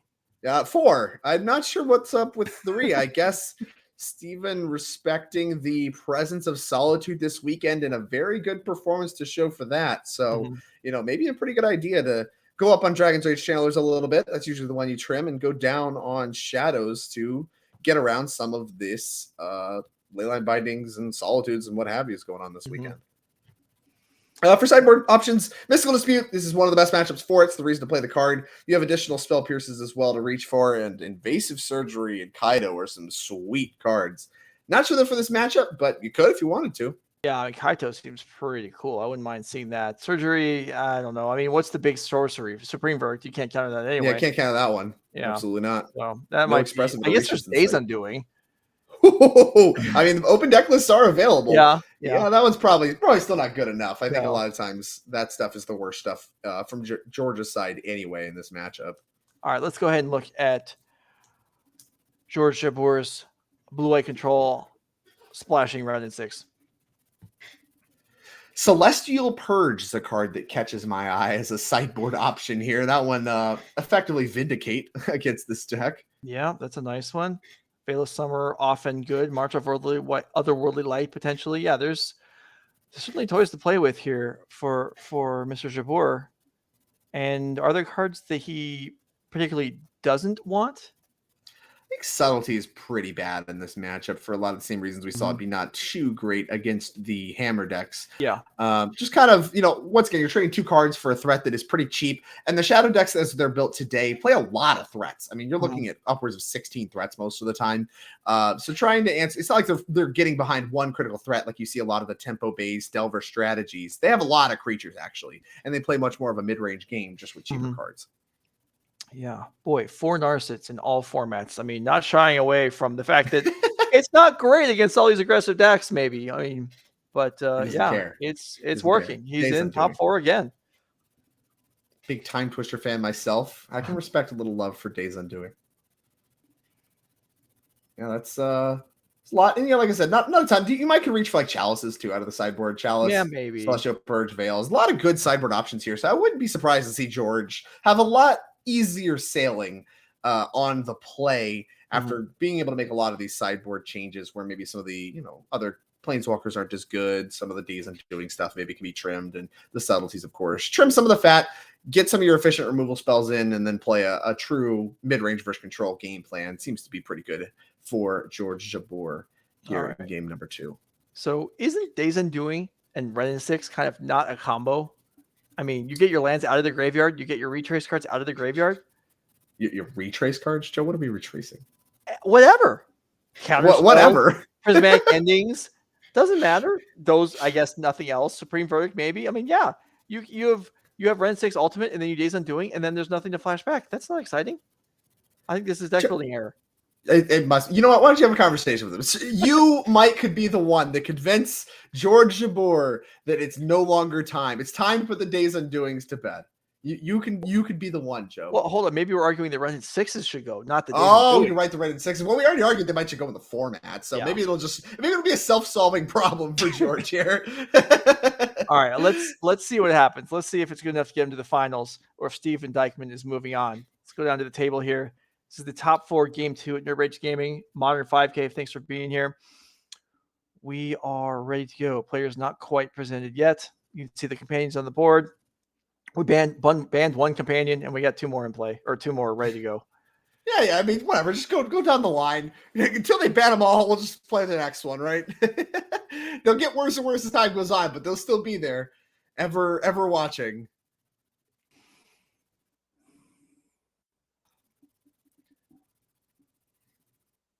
Both these players choosing a very different companion. Jigantha saw a little bit of play prior to the banning of Yorion. Kahira saw much less play. I think if you're a stocks guy, the Kahira stocks certainly increased the most dramatically in the companion category for the modern format. Seen some people experiment with Krueger recently as well. Really? Yeah. So Jigantha has to be the companion that has the least impact on the games. Like, how much percent of the game, like Yorion, I feel like every game the Yorion player's like, oh, let me get Yorion, let me cast Yorion, do all this stuff. Jigantha, it's like every other week you're like, I guess I'll put it in my hand. I'm not gonna bother. Great. And it's like we saw with Steven in game 1. He's like, I guess I'll put it in my hand. I'm not gonna bother casting it, but I'll let it at least pretend it's involved. It's a thing to do. Yeah.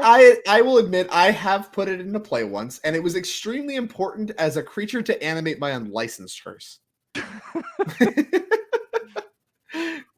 That was an impactful thing that happened. Outside that, yeah, not a lot of powerful stuff coming out of the Jigantha. And maybe there's an argument to be had that we shouldn't even be reaching for it at all, and these Ledger Shredders should just be Murktide regions. I don't know. I'm not smart to figure that out. That's for these extremely talented players like Steven Dykman to do the calculus on, and he says Jigantha is good enough.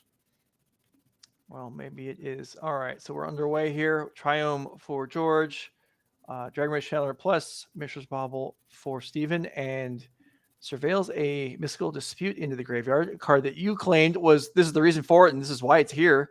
So does this tell us? Oh, he's actually got the other one in his hand. Yeah, he's got the other one, Joe. You don't need extras. And I think that is a sign. If you're George Jabbour and you see that happen, it's like, well, that card's good against me. So this is the posturing of a man that needs another land. Right. Yeah, I would come to the same conclusion. And Steven actually has Spell Pierce as well. So 2 land and 2 counters here. Yeah, I talked about how like this current iteration of Death Shadow plays a lot like a mid-range deck, right?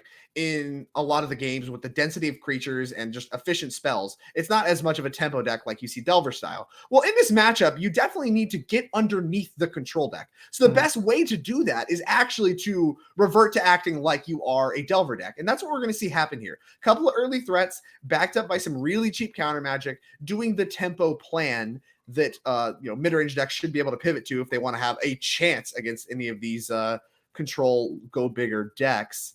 Steven Dykman very well set up to execute that game plan. All right. Second Dragon Rage Chandler going to make it into play? Maybe not. Yep. Well, okay. No, thank you, says George. Yeah, put that one away. And Steven didn't even, I like not even pausing. Right. I love it. Just slam it in the graveyard. Do not give away you have these powerful counter spells. Just slam it in the graveyard. Yeah, no, absolutely not. Yep, you got it. There's nothing I could possibly do about that. Chip the turn back. I love it. I love it. I mean, my plan was to get to Delirium, and you enabled me to do that. There's nothing else here. Shit, I should have done a pre-combat. Oh. All right, so George may be under the impression here that wherever he plays this turn is going to resolve. That's not the case. But let's see if he jams something like a Teferi Time Raveler would be unpleasant for himself. Yeah. Yeah, I mean, it's a good one to resolve. Pick up the last threat. It would make the this Dragon Challenge make a lot of sense. This Ren and 6 looking a lot worse when it doesn't get to just pick off the Dragon's Rage channel that's already in play. And now we do see Steven kind of give away a little bit about what's going on here as he pauses to think about this Wrenn and 6, thinking about the value potentially of this land that George gets. Also, I don't know if I'm in Steven's place. I could have restricted myself from firing off the Spell Pierce on that one. Agreed. I think I agree. He wants to find a good target for the Unholy Heat. There's not a lot of great targets, and this one's a really juicy one with Delirium already online. And you want to hold the counter spells for the removal spells for Dragon's Rage Channeler. But now we are in somewhat of an awkward spot where the Wrenn and 6, now if you answer it now, you're tapping yourself off of like hardcasting Dispute for something like a Solitude or what have you. And the Spell Pierce and the Dispute are both expiring over time. So, like you said, trying to get value out of it early is really appealing. So and Steven just snap off both fetches. And I don't want to give away free wins. If George doesn't have another land, I don't want to let him have this Wrenn and 6 in play and make his land draw for the turn. Now, we don't know that's going to happen. George may have 2 more land in hand. Steven doesn't know either. But even on the whether your opponent has 2 more land or 0 additional land, they're going to make the same play. And if there's no way to know, I'll take a shot. But Steven feels differently, and well, maybe we'll see. It may work out very well for him. As you're correct, the Unholy Heat doesn't have anything else to do right now. Yeah, and I think that's the real motivation here. It's a lot of times when you're playing against control, you also don't want any blanks. When you want your cards are lesser power than your opponent, you need each one to count for something. Each one needs to be a piece of the puzzle. And this is kind of how Unholy Heat will fit nicely into the puzzle. You don't really want to fire it off against any like Solitudes that are hard casting. You're still getting 2 for 1. You're getting 2 for 1 here with the Wrenn, but a land is worth a lot less than one of your creatures if you think about that exchange. So, you know, this might be one of the best ways to stifle George a little bit. If he doesn't have another land, he only got 1 extra, and missing on the 4th could still be big game. And you get to use your Unholy Heat card that might otherwise not have a target. And now seeing that there's actually 2 Unholy Heats in hand, that adds even more incentive to actually try and burn one of them off here. So start cashing them out. Yeah, and those Spell Pierce is likely going to be live much later in the game. It's not like George Jabbour is playing, 1-mana cantrips here. He's playing 3 and 4-mana planeswalkers. So Spell Pierce is probably good for a long time. And the cool thing about the way that Steven has sequenced his mana and held up his mana here is it kind of looks like by his posturing that he's just representing a Drown in the Luck. And the actual power of that is he has 2 counterspells, not 1. So if George waits until he can go for, something with backup, he might still just lose the entire exchange because Steven actually has 2 counterspells. Here's Leyline Binding for 1 mana, thanks to Xander's Lounge. And I don't know what the Bant one's called, but the Bant Triome. Yeah. You know what? I think I do. I think it's called Spara's Headquarters. Spara's Headquarters. I think that's correct. I do remember Spara. That's one of them. That's accurate. You got it, Joe. Look yeah. at you. I'm all over it. I played a ton of this set. I liked this set in Limited a lot. I heard it was awful. I heard shield counters are just miserable. I know a lot of people, and the consensus was that Bant is the best colors, and I liked Grixis a ton. That's why I know Lord Xandar. I really enjoyed this set. Reasonable. As the Leyline Binding did work, we didn't see Steven fight over that one either. Still holding up his counter magic. Tough to fight over that one. Yeah, that one is tough. Nothing happens. Yeah. Right. Yeah, even Pierce and Dispute, he's not capable of casting both of them on that. Exactly. And this is an argument the other direction, right? Where it's like, okay, well, if we had used the Spell Pierce already, not that the Heat answers the binding, but like at least you would start to cash those out as we see our first instance of, those cards not quite lining up how you want them to. Ledger Shredder pulled to the front. Don't have a second spell, though, so I think Steven might just go digging for another 1-mana threat and a land, but they can't hold up counter magic, so Ledger Shredder is chosen instead. That one's going to work right away. Maybe signaling that George doesn't have anything to counter, or just has a ton of removal spells, so doesn't care if that one resolves. Yeah, that's true. Also, so Steven definitely bearing me his choice there. I wonder if George might have picked up on the fact that Steven clearly had the fact that Steven tapped 2 mana and then thought about what to do would strongly suggest that there were options. And I don't know what other primary option there is aside from Expressive Iteration alongside Shredder in the deck. But yeah, George just makes a land drop and does nothing. And here's another Leyline Binding. And this is kind of one of those weird things where we saw during the Yorion era, the Grixis Death Shadow deck reached for Torok as its main hate piece for the control decks out of the sideboard. Very good against Leyline Binding in spots where Ledger Shredder isn't, right? Like not a lot of the time is the control deck playing 2 spells in a turn. It's doing, maybe a thing past the turn, Planeswalker past the turn or whatever. You don't see double spells happening often. Connive hard to get from the Ledger Shredder. And with no Taurox in the Dykman sideboard, he might be a little underprepared for how this is going to go. You can see that card right there. Does not used to be played in Shadow. Steven Dykman choosing to pass on it. Does give you protection from white, though, and that would be pretty good against these Leyline bindings. Yeah, yes, it would. In fact, a lot of the removal, I mean, without lightning bolts and the red splash, it's just sweepers really to kill the Turok itself, as well as counters. All right, so here's iteration. Into another iteration, as it so often does. Double Ragavan. Well, our mana tapping's a little punishing here for that. Oh. But our mana tapping does make some sense. I guess we could have left open. Well, you're right. We could have left open Steam Vents.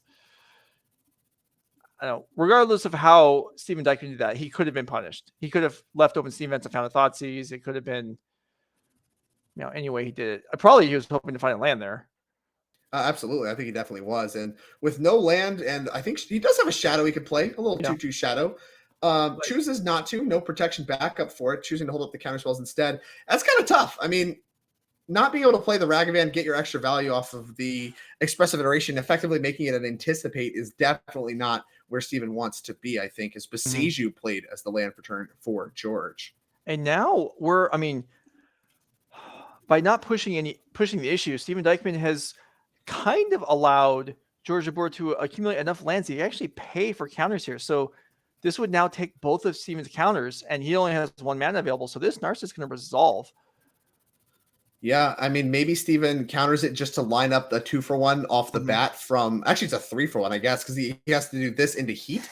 And that's not really super appealing, but also this dispute with 6 lands to play for George is expiring. Right. Not a lot more targets going to be left that's going to actually counter anything. So maybe just tapping down George so he doesn't get Days Undoing is good enough. But George he can counter the Days Undoing, so I think that's why we're pausing now. Yeah, I mean, Steven way ahead on cards. But that's going to change once this resolves. Cast the Pierce, okay. And downtick the Narset. Blanks! Wow. And says George, I'll show that one to you. You can have all that information. You know what? If your iteration can get a little hosed, so can my activation. We'll go back and forth here a little bit. So maybe that makes Steven feel a little better about burning a Spell Pierce for nothing there.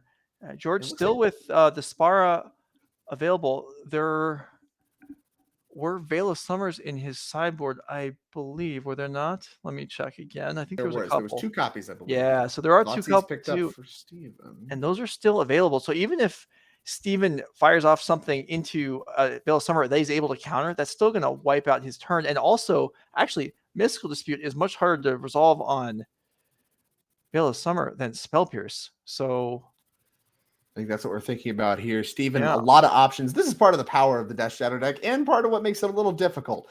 You have 3 lands in play, and you have a ton of options. That's not really the case for a lot of modern decks. You have a lot of cheap spells, a lot of different paths you can take, and have to kind of figure out how to play around the most things as this Narset is in play, threatening a Days Undoing at any time. All right, so now Steven is going to give up the blue mana, maybe.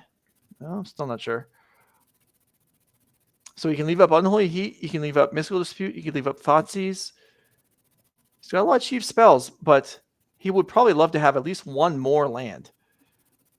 I think so. I mean, we mentioned last turn him trying to find it off the expressive iteration. I think that was definitely part of the mix. 1 more land. Kind of 4 is where you want to get to and stop with the Shadow deck, which of course makes Giganta a little awkward. That's why you don't see it cast too often. Is 4 mana for your Cruxes, kind of where you want to stop for the most part. And you don't really even look at casting Giganta with a 5th land unless you're flooding out. As here is expressive iteration number 2.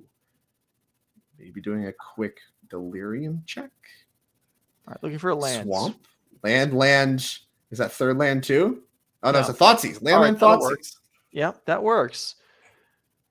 And does allow him to leave up Mystical Dispute as well, which, will run smack dab into a Veil of Summer, but works against almost anything else. So maybe just you feel less bad on the Veil of Summer if you get this veiled, right? Yeah. Maybe he actually takes both lands here and dumps the Thoughtseize. Yeah, he does already have 1. Hard to imagine passing on double Thoughtseize though. You might just hand the Thoughtseize and not play it and just put the land into play. Might be the move. Just keep it, hold it for next turn, try to Thoughtseize with Dispute backup or something. But it does leave you a little shields down to Daze and doing on the following turn. So I think he's thinking about how likely that's going to be. All right, Thoughtseize into hand, Mire into play.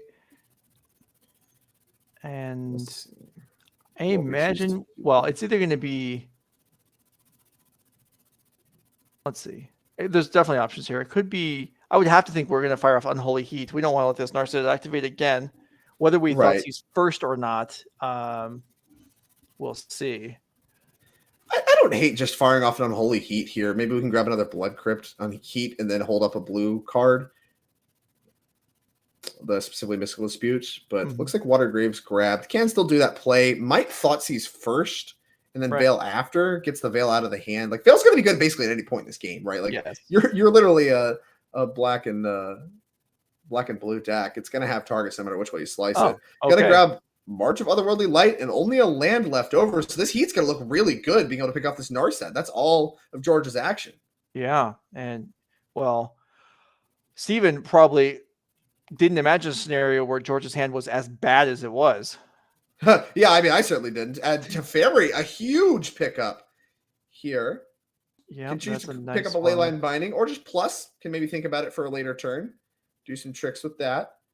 Yeah, looks like we are going up. Yeah, he plus is here, and is he going to cycle now? Oh, he's going to pick up. Okay, I was going to cycling now. I don't really love, but okay, picking up here that seems fine.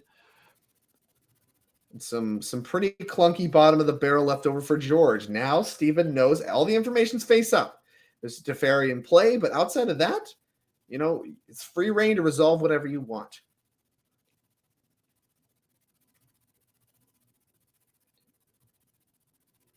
All right, Shadow will be a 5/5 right now. Bobble, I guess, may as well see what we're up against next turn. It's a good look. Now, what's our follow-up? We got a Shadow.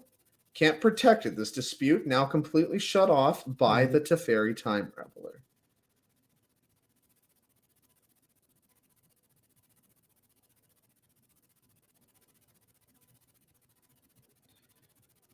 And gonna go ahead and put a Thoughtseize into play, getting rid of the Kahira.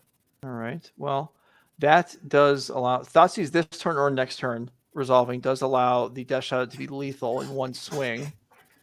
Very true. And still gets value. You know, it's, you know, normally like the Kahira doesn't matter that much, but it does get rid of a blocker, gets some amount of value, and grows the Shadow. That's not nothing, because the Shadow is going to go right back to hand for Steven Dykman. That's worth cashing this Teferi out for. And here's a Chalice on one as a huge follow-up. Not only is that Shadow going back, it ain't coming back down, bud. That is pretty big. This is another land. Okay. Just and still this was it Ketria Triome? Yes. Sitting back waiting to be cycled. All right, Charles. So that certainly changes things. Dykman, I believe, has another expressive iteration. He has a Drown in the Lock, Mystical Dispute, and the Shadow that's uncastable. And this is Yeah, and part of the problem with the Shadow deck is you have multiple ways to answer Chalice before it comes into play. Things like Thoughtseize, Counterspells, and what have you. Not a lot of ways to do it once it's in play. I don't think we saw any copies of Colligon's Command present in Steven Dykman's list, a card that you sometimes see in one or two ofs in Shadow decks. Is that and yeah, there's just nothing. I don't recognize the artwork on the card. Is that the Kaito? That is the Kaito. Yeah, that's like the whatever. It's showcase art. I mean, as one of your only castable threats at the moment, I have to imagine we're keeping that one as we get a good look at this card. Yeah, Kaito it does phase out for a turn. Yeah, no, pretty neat card. Does make an unblockable ninja. Does either loot or draw cards depending on whether you've attacked or not. And then the emblem, I'm not even sure what it does. Okay, whenever you that's nice. Whenever you connect with a player, you can get a creature from your deck and put it into play. I mean, that's a nice way to cheat a Chalice if we get there. Yeah, I think there's going to be a lot of Magic played before we get there. As George going to fetch really quickly, looking for an untapped land. It doesn't hurt, I'm sure. And then we did find one in Island. Big fan of that Island printing. You are. And a quick cycle, looking for a copy of Counterspell. I mean, I'm Counterspell sure. would be okay. I mean, any sort of action on his turn would be nice. I mean, he's Teferi into Days Undoing wouldn't be the worst either. Very true. And we talk about, you know, the Giganta doesn't see too much play, and we see a little die representing our ninja friend here. But we might see Giganta come into play, or at least put on the stack, as one of the last available threats that Steven can cast. All right, Teferi goes up. Up. Elevator going up onto Fairy. Gonna get a good read of Kaido again. No. What does it take to draw a card in this criticism guy? with that. Yeah, I know, right? This card hasn't been played so many times. Yeah.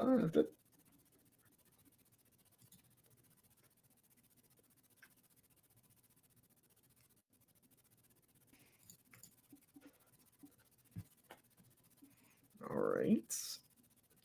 George giving it a lot of thought.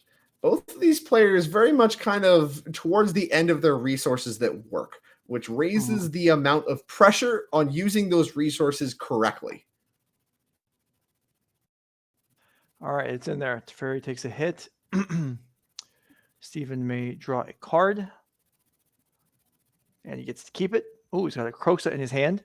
Kroxa in his hand is a good one here. Yeah. Now, if that Teferi rolls all the way up, we're in a little bit of trouble. But if George's last card is something like is Prismatic Ending, then you get to go ahead and knock that out with the initial cast of Kroxa, and then it's up to top decking war, and the Kroxa has the potential to run away with the game.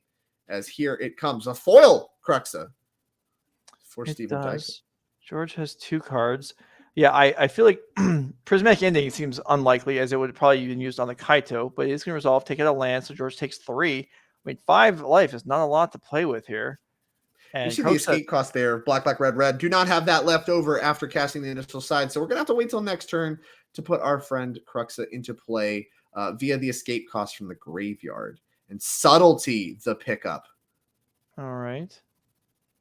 Gonna go ahead and put that one in step. We have Steven at 2 with Teferi in play, and that's it.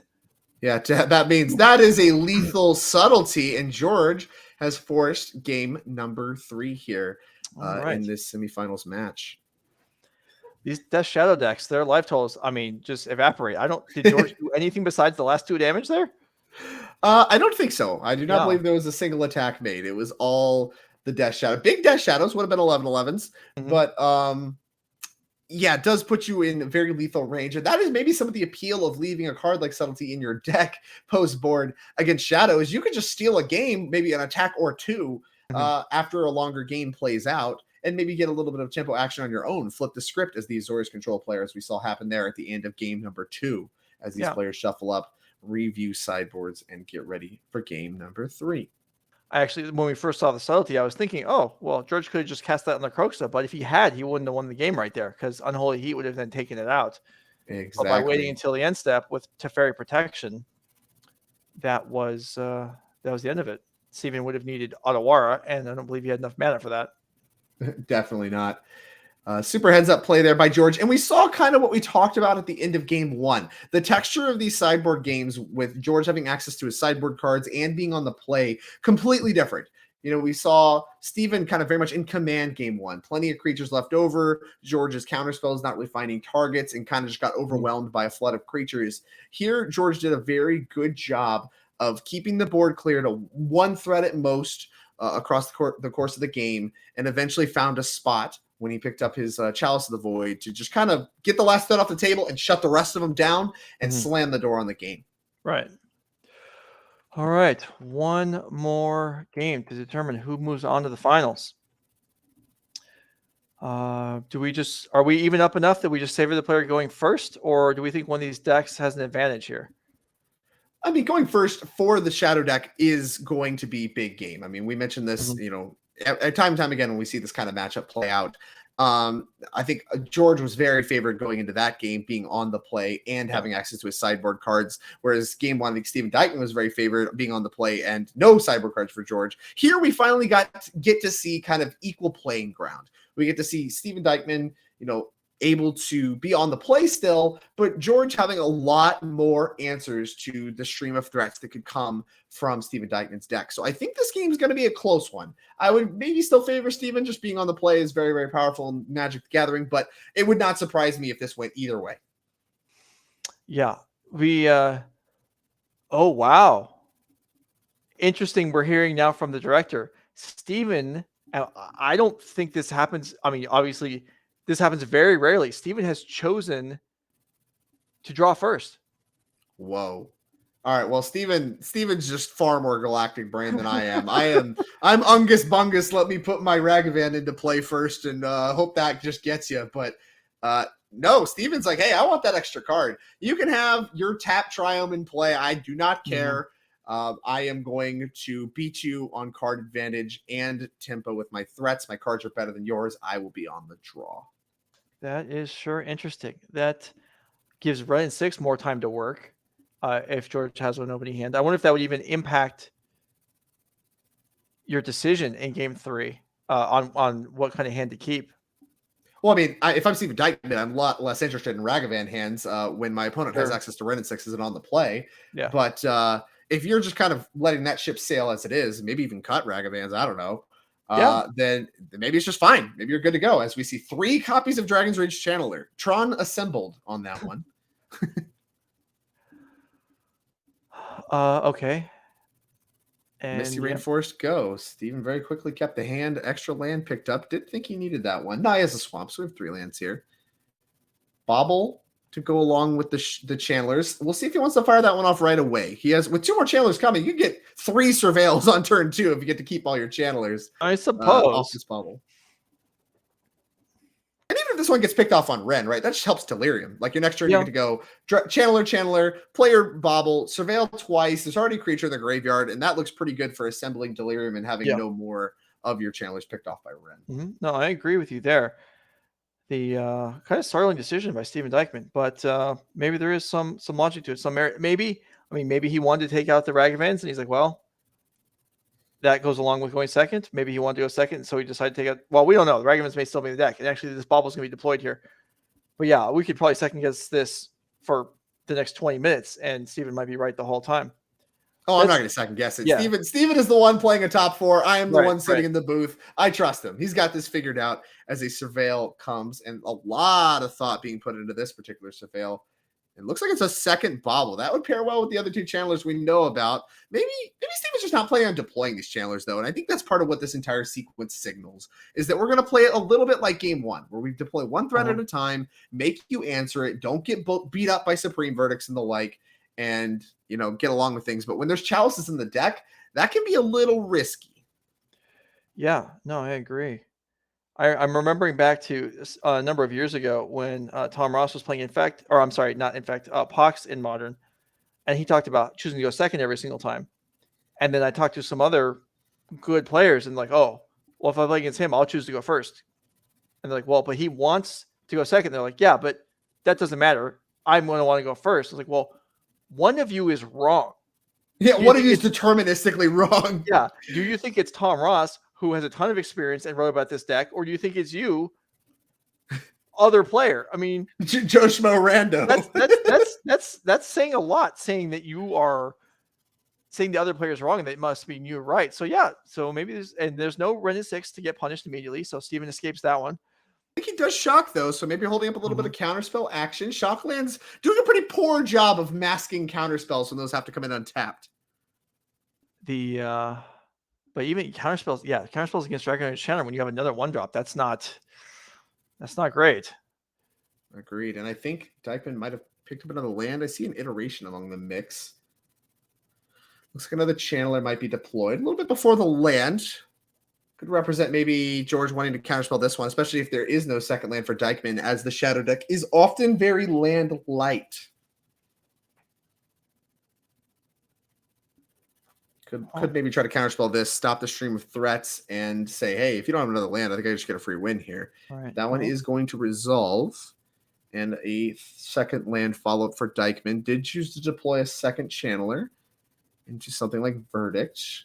can always find a Thoughtseize before Verdict would Right. even come Yeah, down. Verdict We have iteration and surveil triggers and all kinds of noise and magic to be played before Verdict will happen. But very different from his posturing in game number 1, where he was also on the draw.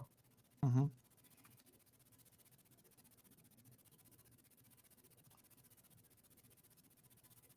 And we are a couple turns away from Verdict if, George's mana develops as he would like. So we got 1 white mana in place so far with Spar's headquarters. And it's just a pass. So Dragon Rage Shadow number 3 stays in hand. George Jabbour, if there is a counter spell, doesn't get to do anything with his mana for the turn, which some players value more than others. And this is a little bit of a bluff too, right? Because Dragon passing here with just this polluted delta up, we saw in game number 2 the counter magic come in. We knew about it, of course, already from open deck lists, and holding that land up does represent that. As March of Otherworldly Light pitching, Leyline Binding goes after one of the Dragon's Rage channelers, and no third land for George Jabbour. What help me out here? What are we accomplishing by pitch casting there? Because March is play around Spell Pierce, Joe. What? No, we don't. Yeah, you do. We tapped 1 mana. What? Oh, I don't know then, Joe. I don't know. Right? Hold on. Let me look at this card. Additional cost. Oh, it's an additional cost. We paid white you have and to we pay the pitched 1. the Yeah, I card. don't know, Joe. I don't know. Well, there must be something. Let's think about this. We pitched a white. We pitched a card. We didn't have to. Maybe we had Veil? We had Veil of Summer to play on Spell Pierce. Okay, that would make sense.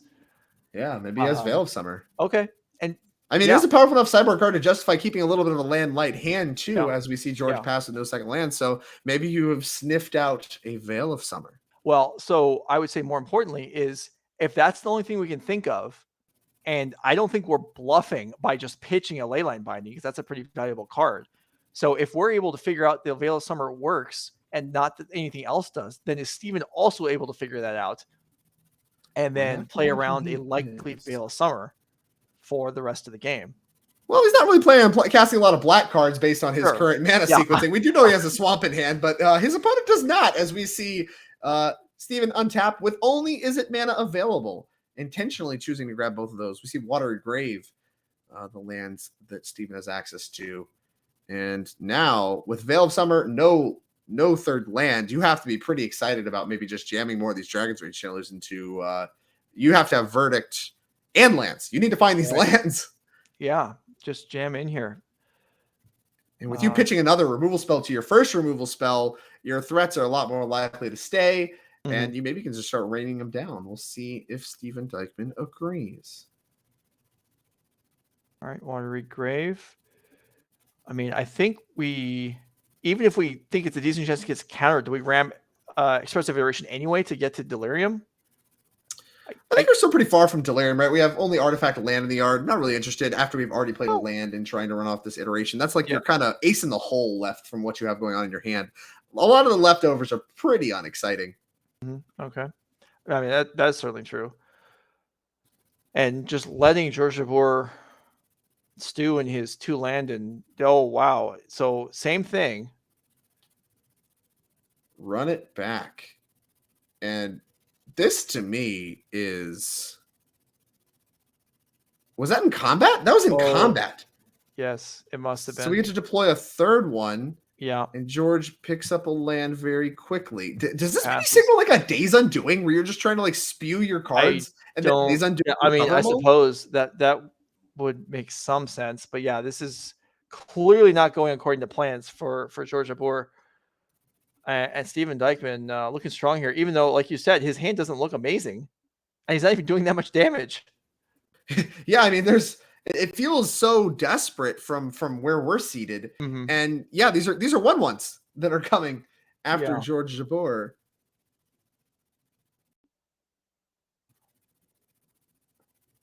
But there's plenty of games where people force the will creatures multiple times, and that's effectively what happened. Sure, and I forced the Goblin Guide in my day. Multiple times. And a land not exciting off of the first Surveil. Another land not exciting off the second Surveil. And Counterspell gonna come after the Expressive Iteration. That's a big exchange for George because, like I said, Steven Dykman's leftovers aren't super exciting. And with Steven still having no delirium, the pressure isn't even that high for It's incredible that Steven doesn't have delirium yet. Yeah, I mean, he just went through so many cards with these surveillance. He's like, "Are we sure about this?" I'm like, no, yep, it's still just 1/1s. And George Jabbour, I mean, given he's missed multiple land drops, pitch cast multiple spells, he's probably amazed that he's not dead yet. Absolutely. And both these players really just with some powerful draws from their decks. Is no third land again for George Jabbour. And this is, I mean, you have to understand his hand is still full of threats. We are still going to see him play some Magic here, but this is pretty tough when now Supreme Verdict is one of the most appealing things that George can possibly have. No third or fourth land is going to stand pretty problematic for the Do you Supreme unholy heat your Ledger Shredder here? I think you might. You're forced to keep any instant you are your creature on top of your deck. Right, you are forced to keep. However, you attack for half of George's life total instead of, just 3 damage. That might be what Dykman's considering here. This Unholy Heat, as we mentioned multiple times, I've made fun of it. Not exciting. Land another piece of leftovers. I don't think so. I think I want to attack and just put this Gigantha in my hand. I'm not going to lie to you. Okay.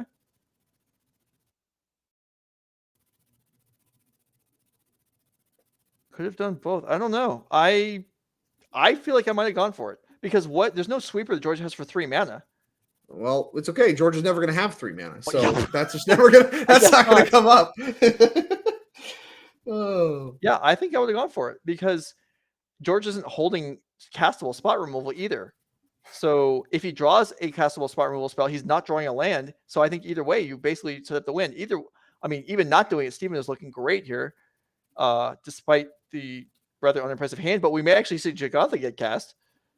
Yeah, I mean, I that's what I would probably do. I mean, I don't really care that much about unholy heating one thing or another. Like maybe I would just get a blocker out of the way or something. I don't know. I just don't think there's very many games that I win making that play that I wasn't already winning. Sure. Is where I'm at. Here is an engineered explosives picked up. Can't put that one on 6 for Leyline Binding, but can't put it on 3 for all the Can we play this one to surveil twice? Maybe. I might play this one on 3. On 0 goes it. Allows you to play Gigantha as well. Don't hate that. 2 surveils. Getting a good look at this one. Mystical Dispute hits the graveyard. That is going to make Delirium happen. Unholy Heat also going to hit the graveyard. And now you play Gigantha and Connive as well. Sure. George Jabbour's like, I was actually splashing for Growth Spiral the whole time. Into Verdict, you're dead. Oh, that'd be real good. See, you can't get that kind of stuff in open deck list, Joe. Here we see Gigantha into the stack. Our Elemental Elk, printed right after the time of maybe too much elking. Makes Pentacolors. Don't think we're going to be doing that. Just a nice little 5/5 beater for 5. 8 damage. Here comes a huge hit for 8. Yeah. And Steven's like, whatever you just wrote down, increase it because this is 8. And go. Yeah. What would Miracle Trigger? Where are we at here? What's exactly. What are we doing? No, this is. Well, maybe George thinking about doing some post-attacks, pre-damage actions here.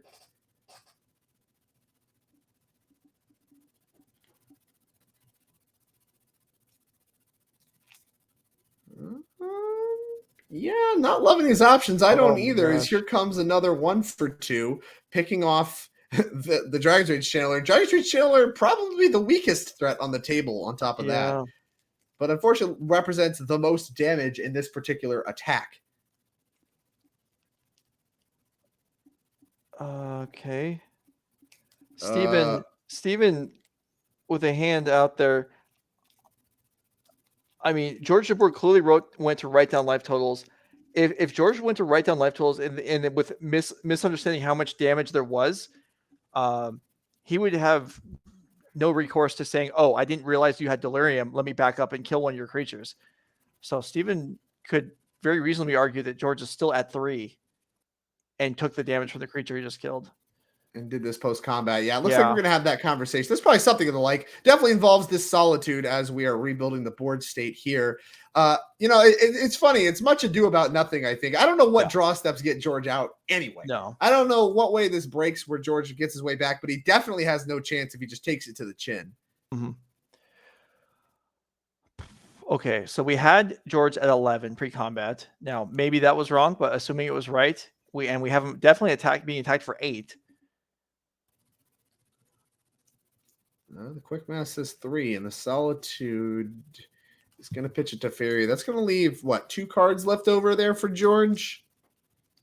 So it can't even be like a bunch of Solitudes. We're basically out of these pitch removal spells, as we've seen George kind of have to stay in the game using these marches, using these Solitudes, and all of the like to answer early threats. And as I mentioned before, this Death Shadow deck is just so dense with threats, even after sideboarding, that it's just, it really is just treading water.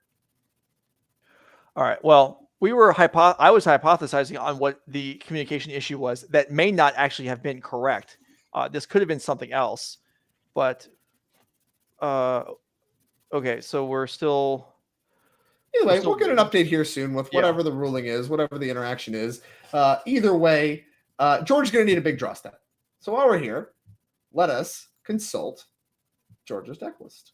What do we have? Azorius Control. Days Undoing. Not super exciting, although I guess you could just draw 3 Solitudes and 3 white cards off of a Days Undoing, and you are in it. Okay. I mean, we're talking 1%ers already, Joe. So I'm with you. All right, keep going. What else we got? Is that what else do we have? We have 1 copy of Supreme Brickman, but we can't cast that. No Gross Spirals, as you astutely pointed out, might work. Dress Down is not going to work because Gigant is still ginormous. All right. So I don't see a lot else, Joe. No.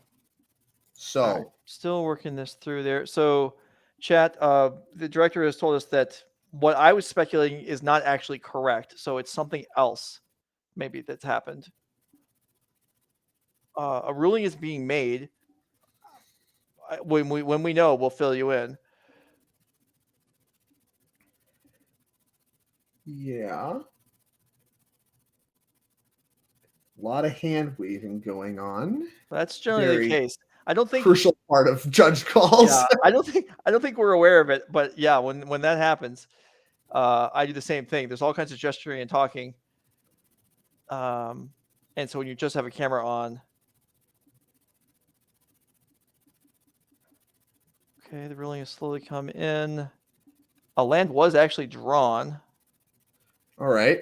So okay, so it was the hypothesis was correct, and it was ruled that the Solitude happened after damage. So which would leave him at 2 here, right? Yeah. Yeah, and that's where he is. And so now it has to be all right. Let's go. Let's do this. Days Undoing. Oh, No. Boo. I wanted Days Undoing into triple Solitude. That'd be just so sick. As here comes a All right. bounce pile. As the verdict was in hand, along with the Veil of Summer that you astutely sniffed out. But unfortunately, Supreme Verdict does require lands to cast, and that's going to end George Jabbour's impressive run with his take on Azorius Control in our NRG Modern Trial. And Steven Dykman will advance to the finals.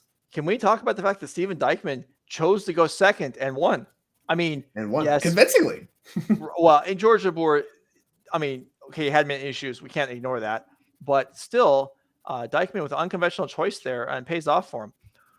True. Oh. And I mean, it is worth noting, I guess, that with Steven Dykman taking the draw, it did take 1 extra draw step for George Jabbour to find the land. So, hey, I guess if you know that George Jabbour is going to keep a landline hand and not find it until turn 7 or whatever, that maybe you are supposed to take the draw. But either way, Steven Dykman played very well, sequenced his cards well, and is rewarded with a finals appearance for his trouble. All right. Well, we're going to step away real quick, and then we'll be back with the finals, and we'll see who Steven Dykman's going to face and see who can take home the top prize at the NRG Modern 5K in Newark, Ohio. Thanks for being here. We'll be right back.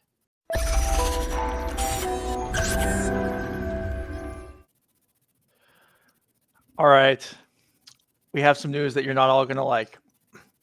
One of the players was qualified for the DreamHack Season 2 event. The other was not. They've worked out an agreement. They're not going to play the finals. So I can tell you that Steven Dykman is the winner. Zach Allen will take second, and I believe, and that is the result of the end. There will be no match played, so apologize for that. If you're looking forward to it, that's something that can happen, especially when there's invites on the line and only one player needs it. Drake, you've probably been in similar scenarios. I mean, these things, this is just the way things are. Things can happen like this. Absolutely. No, I definitely understand the position. It feels bad. And both these players are very good friends. They've played together a lot across various tournament circuits across the days. And Zach Allen, I believe, queued this morning by winning our first NRG event. So winning, getting the finals this one as well. Already had an incredible points weekend. Probably puts him very, very far in the lead with that. Doesn't really need the points too badly anymore. And of course, helping a friend get to the RC is a big moment and a really special thing. So unfortunately, these kinds of things do happen. It's not great for coverage, great for the players, as you mentioned. That's how it should be. And so the players get what they want, and that's important too.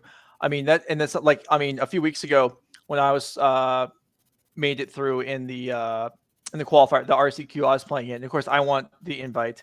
So in season 1, I got to the finals, and you can negotiate with the prizes that are available. And I told the opponent, like, you can have all the store credit, and I would like the win. And he's like, I'm not interested. And I was like, okay. So we played it out, and I won anyway. Sometimes, obviously, people agree to deals like that, and in this case, that's what happened. So, sure, Steven Dykman is our winner. We're going to go through some of the upcoming events on the schedule. In case you enjoyed your time here today, you want to follow and get reminders, or you can just look at the schedule here. Here is the Season 3 schedule, 4 events. One down this weekend. We played in Newark, Ohio. In 2 weeks, just 2 weeks, this season is cramped because the first event of the year, which was canceled because of coronavirus, got moved into November. So we've got in 2 weeks, Fort Wayne, Indiana, we have same main event, Pioneer Modern Legacy Team 10K. The Sunday 5K is Pioneer instead of Modern. A couple weeks after that, we have at the home base in Mundelein, Illinois, our first Pioneer 10K event, followed by the Modern 5K on Sunday. And then in December in Louisville, Kentucky, our first time in Kentucky, there's a 15K Modern Showdown 5K Trial Pioneer. So in addition to the prizes, the winners of all the events and second place as well in the main events earn invites to the regional championships. As well as the winners of the 5Ks get invites. In December, the winner of the showdown gets a direct invite to the Nerd Rage Championship at the end of the year. That's what 9 players have already qualified for. We can put that up right now. Some of you probably know that some of them or know who they are. I believe there we are. So you can see notable players from the series acquiring points, winning big events, putting their names up there. We'll put up the leaderboard right now so you can see the overall year-long leaderboard and see some familiar faces from today. You can see Zoe Riederman, who was on top. Zach Allen probably has passed her based on his impressive finishes this weekend. I guess winning the team event and then making the finals of the individual event. That's pretty solid performance. Can't do much better than that. No kidding. The top 4 players on this list at the end of the year will join the other players in the championship. So that's where we're standing. Drake Sasser, sorry we didn't get to go through the finals. Hope you enjoyed yourself anyway. Absolutely. Love watching some impressive Modern from impressive players. And we had an incredibly stacked top 8 here today. The points race getting down really tight. And Zach Allen had a huge weekend, winning one event, making the finals of the other. When you show up to one of these events, that's the dream. That's what you want. That's insane. And he nailed it. Insane performance. Now you're okay with the fact that now we had no Yorion. So we were even further away from the 100 card decks that you seem to somehow prefer these days. I prefer. But you muddled through anyway. So congratulations and good job on that. And yeah, if you guys are interested in checking Drake out doing commentary of Commander, I guess you do that now. We do. Yeah, I do content alongside Playing with Power, and we have our own competitive Commander tournaments, and I do commentary for those as well. Of course, you check out anything Playing with Power. I'm a member of that team. You can check them out. Lots of competitive Commander stuff if that's your speed as well. Is it redundant? And this has probably been said 100,000 times over the last 10 years. Is competitive commander kind of an oxymoron?